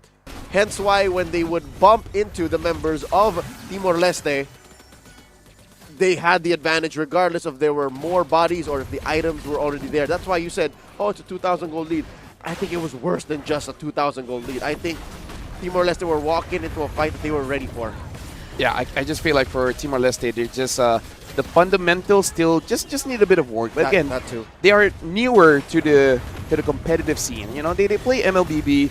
They're having fun, but you know, against the cream of the crop here in SEA Games, it might be just too soon. You know, give them a few more patches of play, and they'll be fine. It makes sense. I think a lot of us are forgetting that Team Myanmar here, the ladies playing, are from Falcon Esports. That is a well-known organization out of Myanmar, and the Burmese really do love their MLBB, and they are talented.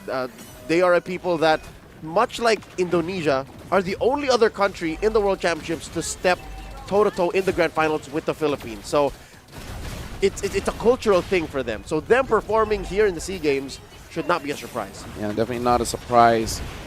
So at this point, if they keep this up, if Indonesia takes down Malaysia, which right now I'm not so sure about that. Once Malaysia gets at least 1 point, then I think you know, Malaysia will stay in number 2 and 3 go 4-0 and 6.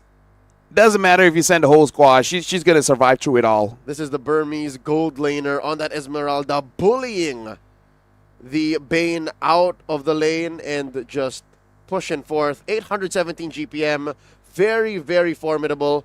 The build she got, take note, this is how you build it. I see a lot of people have conversations and discussions like, why would you build Dominance Ice on a Esmeralda? Isn't that counterproductive? No, not really. You are still giving the fresh shields and denying their own shield generation while still using the kit as the Esmeralda. A lot of people do that and think that even with Baksha, like, isn't that an overkill? Like, no, it's what you need. And you got to consider the new passive. The more people around you, the more hybrid defense you get. And that's kind of what an Esmeralda wants to do. You want to be in between everyone. Exactly. So with one item, and that it gives both physical and magical. Exactly. One item, you get AT, armor, and magic resist. That's worth it. That's the best value in the game. I mean, sure, you got to be in between 5 people, but as an Esmeralda, you can do it. For so many years now, Dominance Ice has been a must-buy item. Yeah. Brute Force Breastplate had its time in the sun, but Dominance Ice, despite all the changes it's experienced in the past 6 months, is still one of the first few items frontliners buy. Yeah, but after Glowing One, then people start to make a few good points. You know, you can go for more Chop Suey because you already have that anti-heal. And at that point, if the mid is everywhere, fine. You can have the option of delaying. But if the mid is not. Yeah, exactly. But again, it came to a point where it's negligible. Sure, early Dominance Ice is good, but if the roamer says, I want to build something else, it's not a bad thing. It's not a bad thing. But now Dominance Ice, OP, bro. Because of that OP, secondary passive. Like, the problem as a roamer that I felt, the reason why I don't build early dominance is because I die too fast. Because magic damage is too much. But now the Black Eye Shield gives you armor and magic resist. So I'm like, hey. And its item build also demands the little cloak. Yeah. So it is built in magic defense. So that honestly helps out the roamers and the EXP so much, because the biggest problem is, I know you want me to give anti-heal, but I need to survive. If I die, anti-heal's not going to help. And now you get the best of both worlds. There you go. So good item progression patches coming in. Looks like Malaysia and Indonesia are still going. Talk us through exactly what's going on. So Malaysia has 41,000 gold. Indonesia has 38. Chen on this Yusen Shin is 2, 3, and 3. Siswanto on the Selena 1, 2, and 3. Lim 1, 1, and 4. And Malaysia has been controlling the majority of the map. This is, I believe, the second Lord that's marching towards Indonesia. Impressive. Wow. Malaysia putting Indonesia in their place. Again, Afrina is 4-0-2 on his joy. these are the defending world champions when it comes to MLBB. And it's a good draft. In the realm of the women's division. And will Indonesia lose? That's the question. Will they lose a game? Sure. Maybe not 2-0, but even if you get 1 point. Exactly. What does that look like looking across the group where Team Philippines has confirmed to have gotten a clean sweep throughout the groups? Malaysia just got an inhibitor. Quite disciplined, not to overcommit against Team Indonesia. Real-time play-by-play cross-broadcast, folks. we're overtime. Yeah, we're doing We're casting two. We're doing two things. Yeah, but again, this is important because we need to know what's going on in this group because this basically decides where Myanmar goes to. Yep. Because at this point, fine, Timor-Leste might not be able to make it through, but Myanmar, if they get 2-0, yeah, the points gain makes a difference. Myanmar wants 2 so that they have the same points as Malaysia. If Malaysia gets 1 off of Indo, then at that point, there's no tiebreaker. That's right. Malaysia's number 2, Myanmar's number 3. 2 free pickoffs on Team Indonesia. Malaysia's inside the base. Yeah, right now, we're looking back at the players. I wonder if the game will end before we jump into the draft because another inhibitor has been secured by Team Malaysia. Minions are coming in. 15 minutes of the game. Let it play out. Let it play out. Malaysia's doing it unstoppable for Farisha. Jumping in. The minions have been cleared out by Team Indonesia, but Tree has dropped. Aliyah almost escaped with the AOG. They're fine. The defense happened. The Folks, game is extending. Yep, we can lock back into this one. Myanmar versus Timor-Leste. Is there a world where Timor-Leste can get 1 over Myanmar now, seeing how they played, seeing game 1? Doubt. So, at this point, if I was the coach, be like, what do you guys usually spam in rank? You know, how about that? Because that did seem just a little bit uncomfortable. That looked a little bit too loco, you know? It looked overthink-ish. And, yeah, I just feel like be more aggressive, trying to win out the mid, trying to win out the side lanes, EXP or gold. Because I feel like they lost everything. If you win at least 1, then you have 1 person to play around. Yeah. Despite very strong heroes being left out in the draft, I agree. Lane to lane, they kind of dropped the ball here. And you know how, ironically, how difficult that is, right? How you make 1 mistake and then no sense of, how do I say this? Correction. You know how like when you're off balance, you kind of like pull yourself over? They didn't see how to do that, especially in the last phase wherein they went Bane Suyo. Something tells me, LaFell, this is a hero pool issue. Oh, yeah. I think Timor-Leste just have really strong preferences. Yeah, true. I see what you're saying. And that's kind of what we're talking about, where they're just not comfortable. Even though the draft is sound, but if you don't know how to play, you don't know how to play it. If you know how to use like the combos and everything, that does not mean you know how to play it, right? Yeah. Right? You're still worried about how it interacts with the other 4 heroes in your lineup. Like, I know how Gushin combo works, but that doesn't mean I know how to play a Gushin. The Lord is in. The Lord is free hitting the base. Malaysia versus Indonesia. Team Malaysia. Will they do it? They get 1. Malaysia just defeated Indonesia in the other broadcasts. Breaking news. As we prep for Myanmar versus Timor-Leste Game 2 in their set, confirmed Malaysia has beaten Indonesia in Game 1. And, okay, if Malaysia wins another one, then I think they're number 1. If they sweep Indonesia, you're saying? I'm trying to think about it, yes, because... 1 game at a time, LaFell, 1 game at a time. No, I'm just saying, because I'm making it a calculation, because Malaysia does have a 1-1 against Myanmar, right? Yes. If it's another 1-1, yeah, then Indonesia will be on top. It's just that, all right. You almost got carried away there. No, I'm just getting the math here. Yeah. Yeah, because then Indo will have 2 wins, 0 ties, 1 loss, and then Malaysia will have 2 wins and you're looking at what could possibly and inevitably be a sweep here for Myanmar.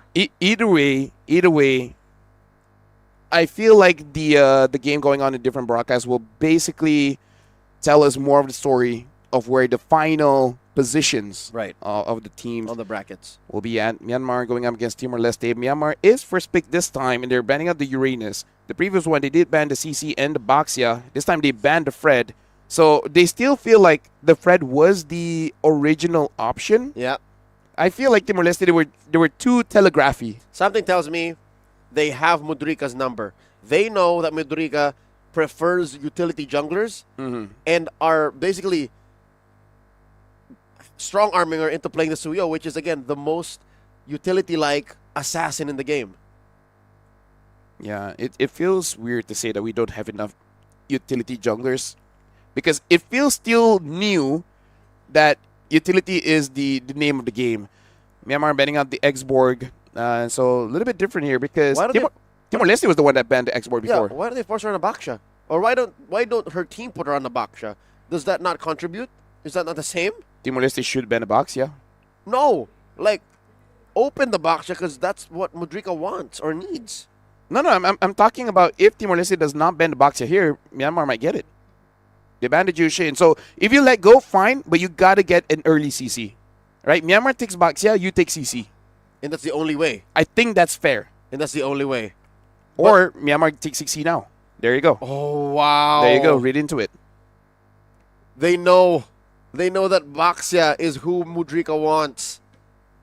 Will she get it? 2-pick swing.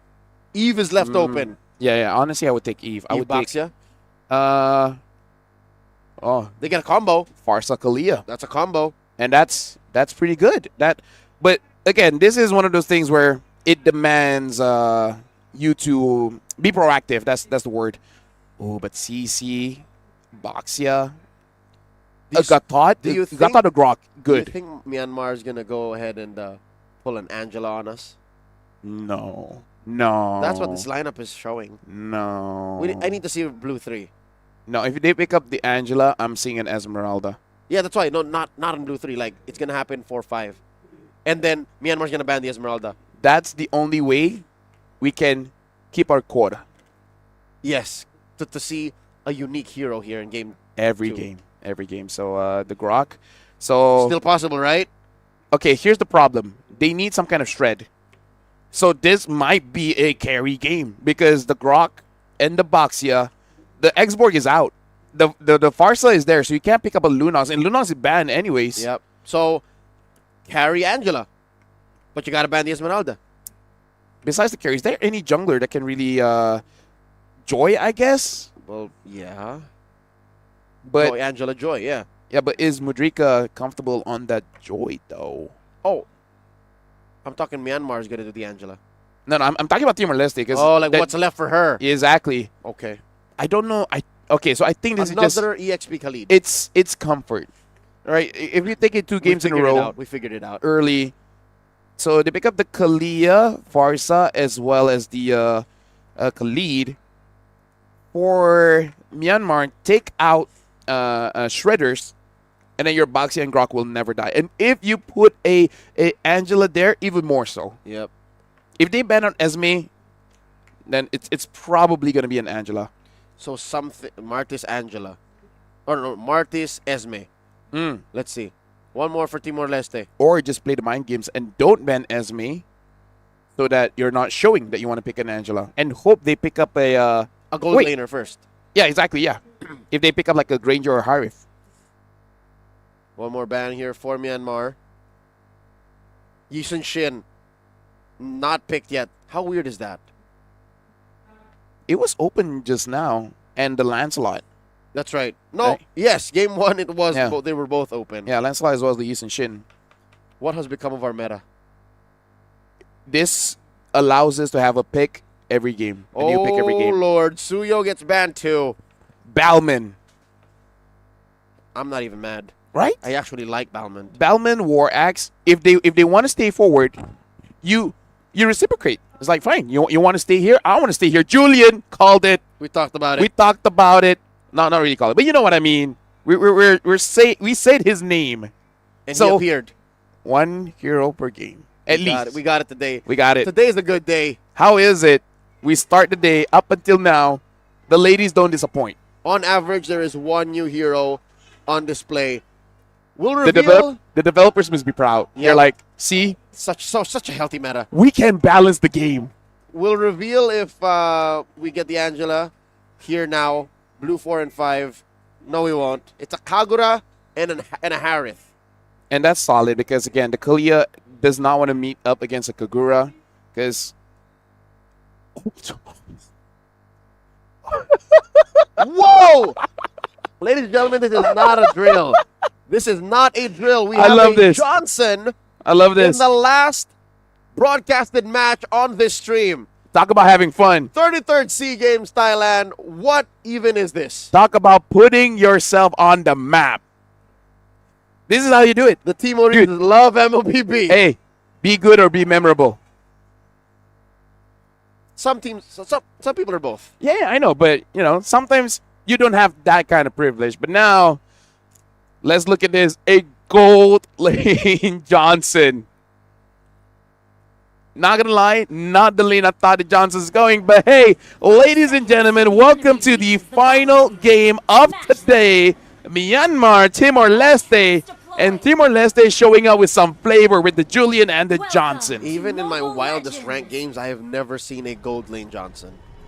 We're not wild enough. We've not been in Timor-Leste. I've never been to Timor-Leste. My dad has. That was years ago. Let's look at the laning phase. I wonder how Isabel is recovering from that experience against the MVP of Game 1, Tiriko, because something changed in her, man. Something snapped. Johnson against the Harith, like... With focusing Mark. Yeah, good luck even... So she's just... What is she going to do? Just survive the first 5 minutes?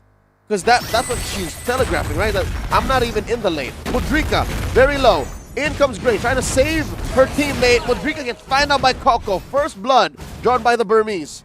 The crazy thing is, Johnson, like if we want to be smart with it, is great against a basically full physical lineup. But this is not that. Nope. Right? With the War Axe, the physical items really doesn't matter that much.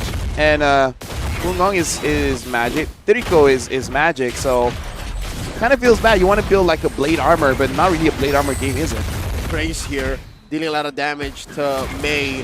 Even Coco is magic. Yeah, Coco is magic. Coco doesn't have to do damage, but she will. Isabel getting the cooldown boots, so gonna get that rapid touch. Wait, is it even rapid touchdown anymore? I think they changed it. Full throttle is the ult. Yeah, so wants to get the full throttle as fast as possible. So you go to the gold lane, so you can get fleeting time. Lapel, can I make a confession? Go make a confession. I've only ever casted one other Johnson game in my career, and that was in MPL Philippines Season 8. I've been in a lot of fun matches, so I had a few. Oh, wow. This is the trick. When the Johnson drives through. That's it. We're waiting. Coco here secures a turtle. All this while, Mon goes ahead and defends against 3. They try to jump on a Jada. Jada with the flicker. The Unite catches Mudrika. Mudrika suffers her second death. In comes Grace, looking for that Tsunami Slam. No one home. Here's the full throttle. Where is Isabel going? Crashes into the purple. The orange, rather. And there's a knock-up. There's a hit. Isabel with the flicker out. She's going to get punished hard. Fungon finds her. Good try. How's that? That was pretty good. Thank you. I panicked. I called the orange the purple. Hey, it's okay. It's okay. Mistakes happen all the time. Speaking of, Grace wish she had level 4. Maybe could have picked someone up, gotten inside the turret, maybe gotten a kill. But hey, you know what? Isabel tried. Right? There's only so much a Johnson at level 4 can do when the enemy is deep inside your jungle. At least she got a hit. She did. She crashed in, and that's where she put that AoE. Now the orange buff, rather the purple, getting stolen away. In comes another full throttle. No one inside her. Isabel is going to get pummeled here. I mean, they tried the combo through with Jennifer pulling the feathered airstrike there. Grace jumps in. May just disincentivize any further movements. Yeah, pretty short drive with all things considered. Myanmar is not allowing Isabel to have fun. And you know when you pick Johnson, that's kind of what you want, right? You want to have fun. Half the reason why is you want to have fun. Exactly. And then Myanmar's like, no, bro, come on. Mudrika might want to have fun, but after suffering 2 deaths, same as Isabel. Actually, yeah. Kind of like Mudrika and Isabel Slightly targeted. Okay. That is a huge takedown. Grace falls. Didn't even get the flicker. My question, what's the combo here? Do you want Mudrika inside the Johnson and then Yes. they come through? Is that looking at it, it's the only combo. Exactly. Really. So Mudrika comes in, knocks up using the enhanced chains. Thank you very much. Enhanced chains.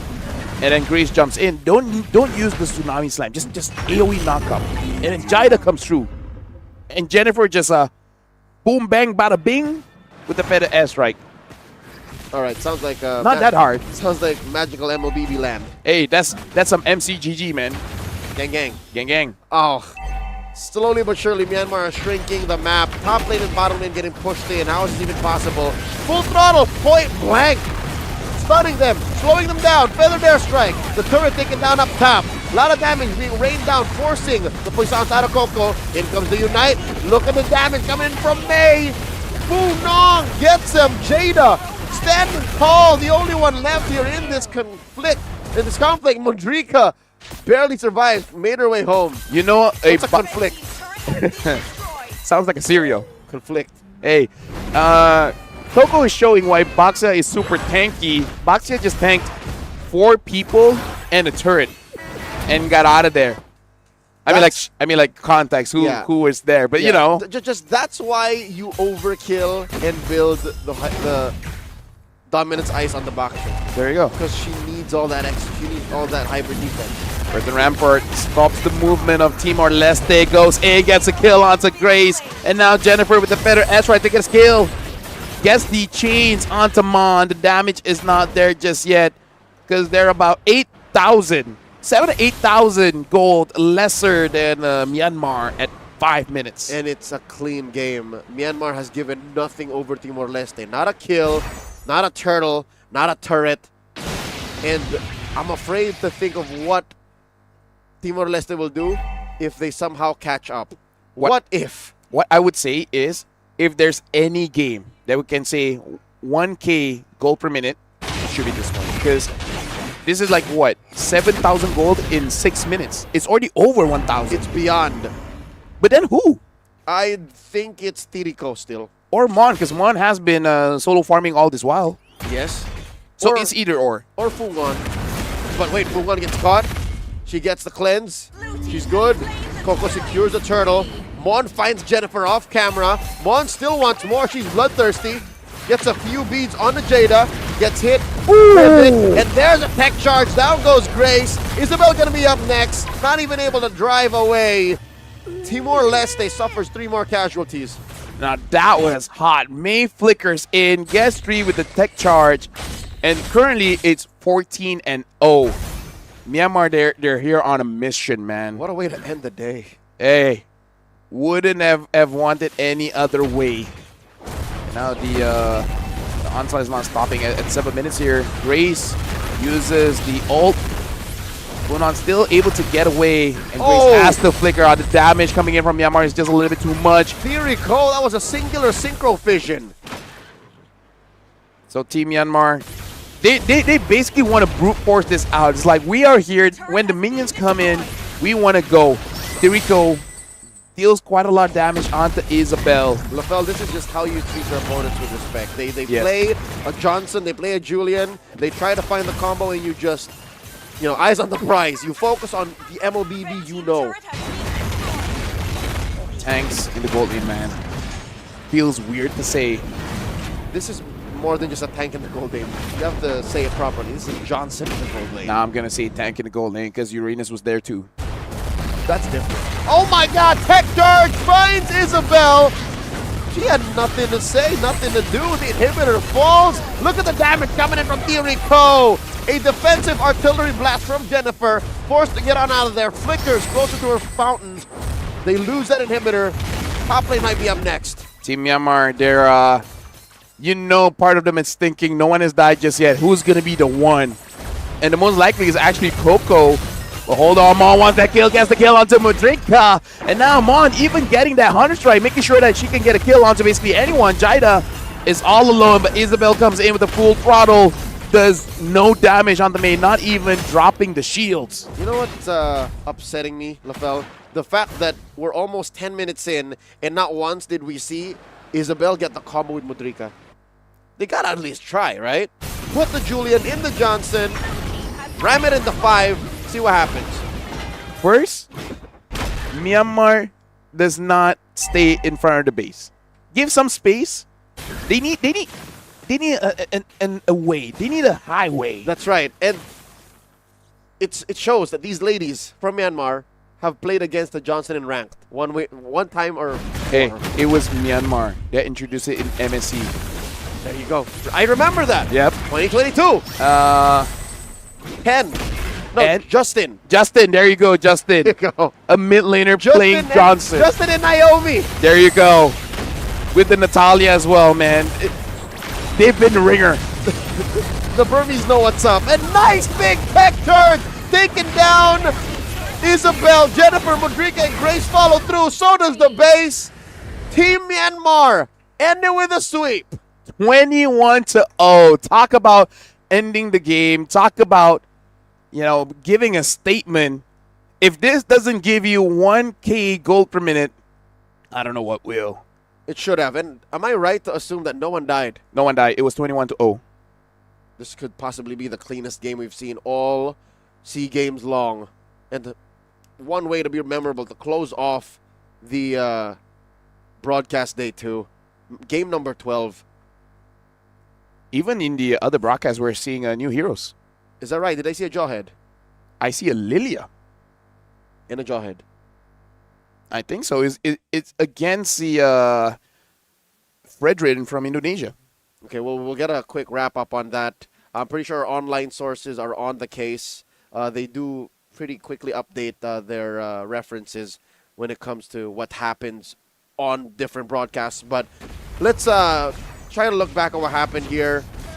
So this is just Team Myanmar probably thinking to themselves that this is a legit strat, guys. Because play it like you feel. Play it like you're afraid of it. Because hey, Justin did this. Yeah. Right. So yeah. They were Falcons then. Yeah, they're like, hey, you know what? You try to use this against us. We were the ones that brought it to the international stage. Our predecessors. It's like we know the combo. You will never get to execute it. You know the amount of Johnson we had to face growing up. Trying to audition for this squad. They're like, okay, come into custom. Justin has a few words with a Johnson, and then they're like, no man. You think this is fun in games? Not for us. Yeah. You don't know what we've been through. Yeah, quick update on the Jawhead situation. It wasn't a Jawhead. It was the Grok skin. I thought it was a Jawhead. So yeah, the Lilia is the only unique pick played by Team Malaysia. Either ways, right now, again, a lot of amazing tech charges. This is one of those games where who you want to give the MVP? I would give it to May because those tech charges were clean. Oh yeah. Maybe I would give it to Tirico again. I mean, like, or Mon. It's either or. It's 21-0. Pick whoever. They deserve it. I think so. Because they were so disciplined not to give a death over. The temptation was there. Yeah, more than the MVP. You know what I'm excited to see? What? Of who the MVP is? The gold game. Like, what is the highest GPM on whoever the MVP was? Let's see. If it's 9, it's like, okay, but come on. In the SEA Games, we need at least one person with over 1,000. Should have hit 1,000 plus, right? No. Told you Mon could have possibly been the MVP. But the CC, 8-0-5. She dealt so much damage as soon as she got out of that lane. 872 on the GPM. You know what? When we see the overall stats, LaFell, that might show us who eventually did get the 1,000 up. But we have to do manual calculation. But we can do it. It's easy. Quick maths. Let me bring up a calculator. All right, sure. Let's see here. Tirico is 7K, 9 minutes. No one got 9. No one got 9K. So it was a collective 1,000 gold up. Yeah, but... Because look, they gained almost 15 up. Yeah. So Mon was the highest. And yeah, only 800 something gold per minute. There you go, folks. The game got balanced. It's so hard to get over 1,000. In fact, this past month, I only see one person got it. Who was it? Skies. Oh, yeah. Yeah. That is Hawk of Hawk. Team Malaysia on the men's division. And I believe it was a Yusunshin. Yeah, Yusunshin tend to do that. When he was invaded early. He recovered and farmed out of his mind. Very fast. All right. Ladies and gentlemen, once more, a look at the damage dealt and damage taken numbers. Yeah, see, look, 32% on Mon alone. Yeah, I mean, like, there's enough tankiness for you to ramp up with your yo-yos. At this point, even the developers are watching is like, no, we're not going to never again. We already done it twice. Mm-hmm. Unless something crazy happens in M7, then they're like, okay, you know what? Fine. There's got to be She will only use one yo-yo. There's got to be a natural way to weed CC out, because if I remember correctly, even as far back as the Mid-Season Cup in Saudi Arabia, that was what, July, June of this year? She was already a very strong hero. That was the perma ban. Yeah. Right, in the grand finals. Not allowing Kram to get it at all. Ikram, sorry, my bad. Forgot Malaysian Kram, of course. But either way, that is Maaf. The final game of the day. Myanmar closing it off 21-0 against Timor-Leste. So a collective 10 minutes of competition. For this Oh, one, 20. for this broadcast, we are done. But the groups are not finished just yet. As we're watching Malaysia and Indonesia, they are at the start of their second game. If we may, as soon as this broadcast wraps up, we would like to invite you all to move over to these other broadcasts that may be carrying a team that you might want to watch. And I think this is the only one left. This is the only one left. This is the only match. Okay. Everything else is done because the other one is Philippines against Thailand. And that wrapped up already. That wrapped up. So that was done. This is the only other one. Please go ahead and join our good friends Karakuri and is that Rizy Pew Pew? Yeah, Riz Pew Pew. Okay, join Zan and Riz, and once we wrap up here, you might want to watch this because again, it's possible Indonesia may suffer another loss. Starting off, Indonesia already has a lead, but actually in terms of goal, Malaysia is the one with the advantage. That's what I'm saying. Well, I'm interested to see this Lilia pick. Will it really work out? Especially for me, I don't like it. But when you have a Phobius, you were very vocal about not liking it. When you have a Phobius, a Grok, and a Fredrin, I can see it. You want that kind of damage.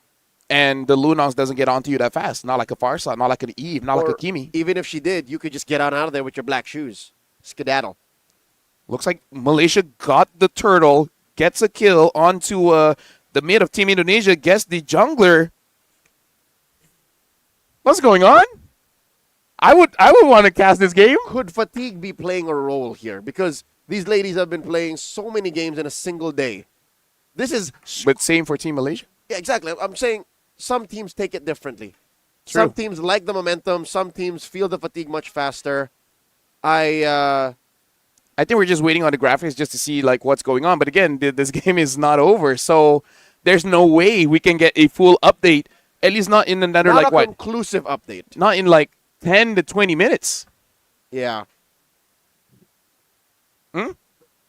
Standings? Yeah, let's go. But the game still hasn't finished. Let's look at the current standing as this game is still ongoing between Malaysia against Indonesia. Let's check it out. Would you like the podcast while we wait? Huh? Yep. We might be going for a break. No? I mean, like, at this point, because we basically can't do anything until the game is over, apparently. Elapsed about 7 minutes into game number 2 between Team Indonesia and Team Malaysia. No palpable lead on either side. If anything, Indonesia is down 1,000. Yeah, they're down. I can't believe what I'm seeing, folks. I can't believe what I'm annotating slowly to you guys as the broadcast comes to us. Over to you. Unless you've already opened it. Truth be told, it's very rare that this happens. It's easier for you to watch. Yeah, Sis than one for us to share. Sis 1-2 with a 1 on this Moskov is 0-0-3. So what is that? Twice now Shell played this? Yeah. Maybe even more off broadcast. Could get a comeback. But as it stands, Malaysia is looking we've seen several Moskovs do that. Yeah. I gotta say, Afrina is having an amazing time going up against Indonesia with the Joy and now with the Lancelot 4-0-1. Having a field day the Malaysian jungler.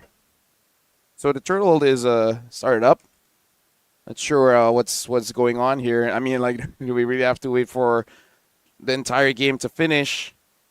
Just watching Malaysia, Farisha as the Lapu just got a double kill onto Indonesia. Malaysia got another turtle. So one by one, they're just picking off Indonesia here.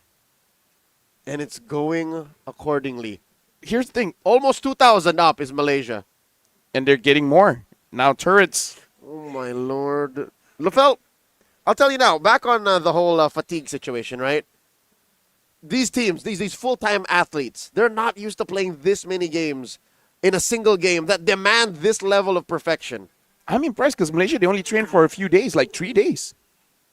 This lineup, I mean. I mean, they might have been fresh. You know what I mean? Like, the demand of this tournament might be something that they take as a challenge, while for some other teams, it might be like they're focused on more themselves, which is, again, self-preservation. It's a human instinct.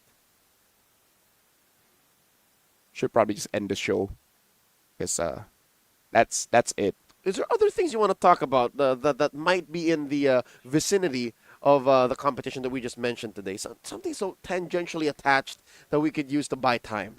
Minotaur is amazing. I like Minotaur. I would sing its praises, and I feel like the choices that the developer made to make Minotaur viable is good, because that's Minotaur's problem. You can't frontline, and now you're not the toughest frontline, but you can do it. My fiance loves Minotaur. Yeah? She swears that's her middle name. Fiance Minotaur? Yes. Not gonna dox. She refuses to learn other heroes. Yep. Because Minotaur is so good, and I'm so happy to see Minotaur be a legit pick, if not in the women's division, everywhere. Yep. Meaning the other division, too. I have a feeling we have to wait for this Malaysia against Indonesia. Was that the case yesterday? Nope. It was not. But maybe because we were legit the final ones. Anyways, Malaysia, Indonesia. They just killed Chen. I hate that Suyo. let me just watch. I hate to see that Suyo is suffering so much because of players' preferences. That we're seeing a really low win rate on Suyo, when maybe he just really doesn't belong in the metagame anyways. Or just execute it not in the preferred way, you know? Maybe it's difficult to say I prefer a certain way. No, meaning like, you know how if you're able to pressure the jungle, that's kind of like what you want to do as a Suyo. But if you're just farming, you might as well use something else. Like you might as well use a Joy, a Yi Shin, because it doesn't feel like a farming hero, right? It feels like I want to be in your face kind of hero.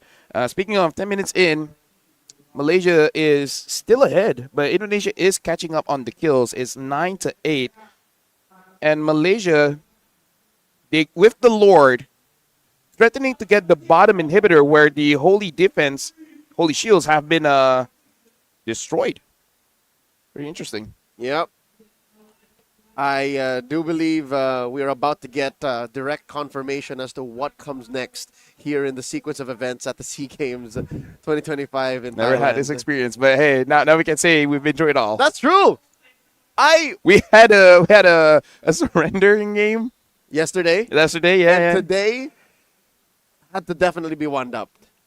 Yep. There was no way today was going to be normal. Well, Malaysia is taking a game off of Indonesia, so that's already not normal. If they get a 2-0, whoa. Whoa is an understatement. Whoa, indeed.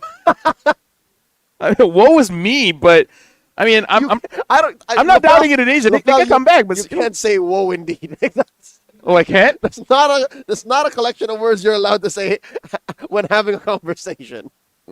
What's wrong? It's just especially not while Malaysia's about to win against Indonesia. Oh. Maybe I'm missing something, but you know, in my defense, the show is over. I mean, like, imagine this while the show is going on, we're watching a different show, which is the same show, just separate.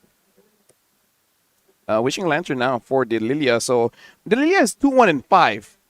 Already a pretty good score line. Do we want to cast this game? Is that possible? Can they throw up the actual broadcast?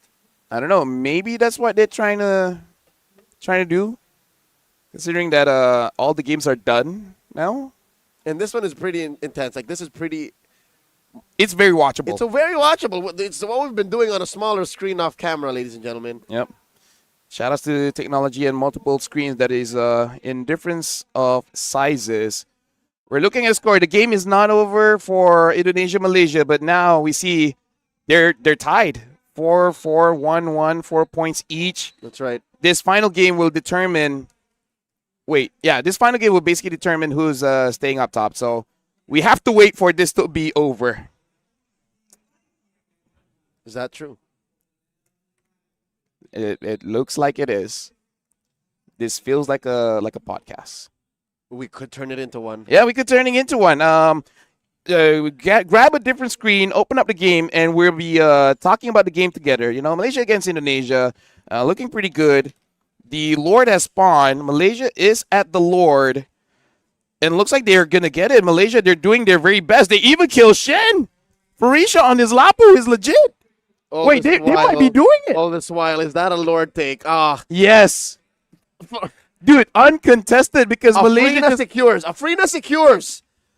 Okay. Folks, just to put this into context, if Malaysia wins, Malaysia shoots up to 5 points. Is that right?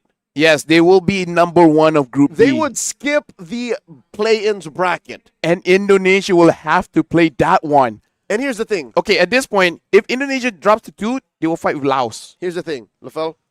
I don't think Indonesia minds. I agree, but still, it's still a shock. Like, it's an experience. It's a turn of events none of us expected, such as what's happening now. Mm-hmm. Well, Siswanto just got a kill over to the Gatot. And now Malaysia is moving forward. 5K difference, by the way. 5,000 gold. Doing quite a lot of damage. Shen is almost taken down. They're going to break through mid. Siswanto on this Moskov is level 15 at 50 minutes. Maybe full build at this point. Malaysia should be happy with that, and they should disengage. Folks, Group A is confirmed. What you're seeing on your screens now as the standings here is confirmed. So Team Philippines will be skipping the quarterfinals, and they've essentially locked in a battle for third, while Vietnam and Laos will be playing in the quarters, each going up into a best of 5 to try and play for the semis. Mm-hmm. And a lot of unknowns are happening today. We had a full day of new picks all around. I'm just looking at Team Indonesia, and it's just Siswanto with a 1 with this Moscow. That's the only way that they can come back into the game. And Lafel, truth be told, even with all their inhibitors down, I think it's very comebackable. Yeah, of course, geekable. In fact, we've seen many a Moskov win a game from a position like this. But as a Malaysian, I have. Yeah. Shout outs to Innocent. But the worry is Indonesia might not be able to manage the map. Oh my lord, Queenie down. And Honey is at this point we're just casting it. Yeah. Having to use the winter. Afrina is there killing Spreedo. Hanis does get taken down. Team Indonesia, this might be the comeback, but Afrina gets a kill, gets a double. Oh my lord. Afrina is full HP. Can she get more? Has to get out. And yeah, the Moskov is wrecking shop. Siswanto with a 1 does it. Siswanto with a 1. This is Farisha trying her darndest. It's a Lapu-Lapu. She's still surviving. She takes it down. And all the while, Moskov has to go back because the minions are pushing in. If Moskov is not there, the minions could end. And she gets limb. Oh my goodness! And I don't think the Moskov. Hold on, Farisha, don't do too much. Don't do too much. Even the Hasclaw. Farisha, no! Too much. We've become over invested. I mean, like, what else are we gonna do? At this point, is this a watch party? Even the production is not here, so you know. Whoa. Whoa, indeed. Whoa, indeed. That's not a bad word, is it? Oh, hold on. No, tech charge. Tech charge onto Quinn. And the SODs is not hitting so far. Siswanto with a C has to flicker out. What if Malaysia actually does it? That would mean that That what? There's thousands of people watching, folks. Oh yeah. Rarely does the Does the what? shout outs to you guys still here because show's over. You know, just letting you know. Technically not. The show is still on. Yeah, we have to wait. We're in a state of limbo right now. Mm-hmm. We're glad you're here. Yeah. I'm glad that we have a lot of friends. All over the world. All over the world. And hold on. Look at the Lord. The Lord will get reset. Farisha on this Lapu is going to be super scary. Probably just looking for that. Moscow jumps onto the Lunox. Lunox gets taken down. And now the Moscow trying to get onto Farisha. Farisha taking way too much damage. Alia is there. Oh, the stun actually hits onto the Moscow. I think we're going to take a quick break here. Yeah? All right. Well, let's go for a break. See you guys later. Bye-bye.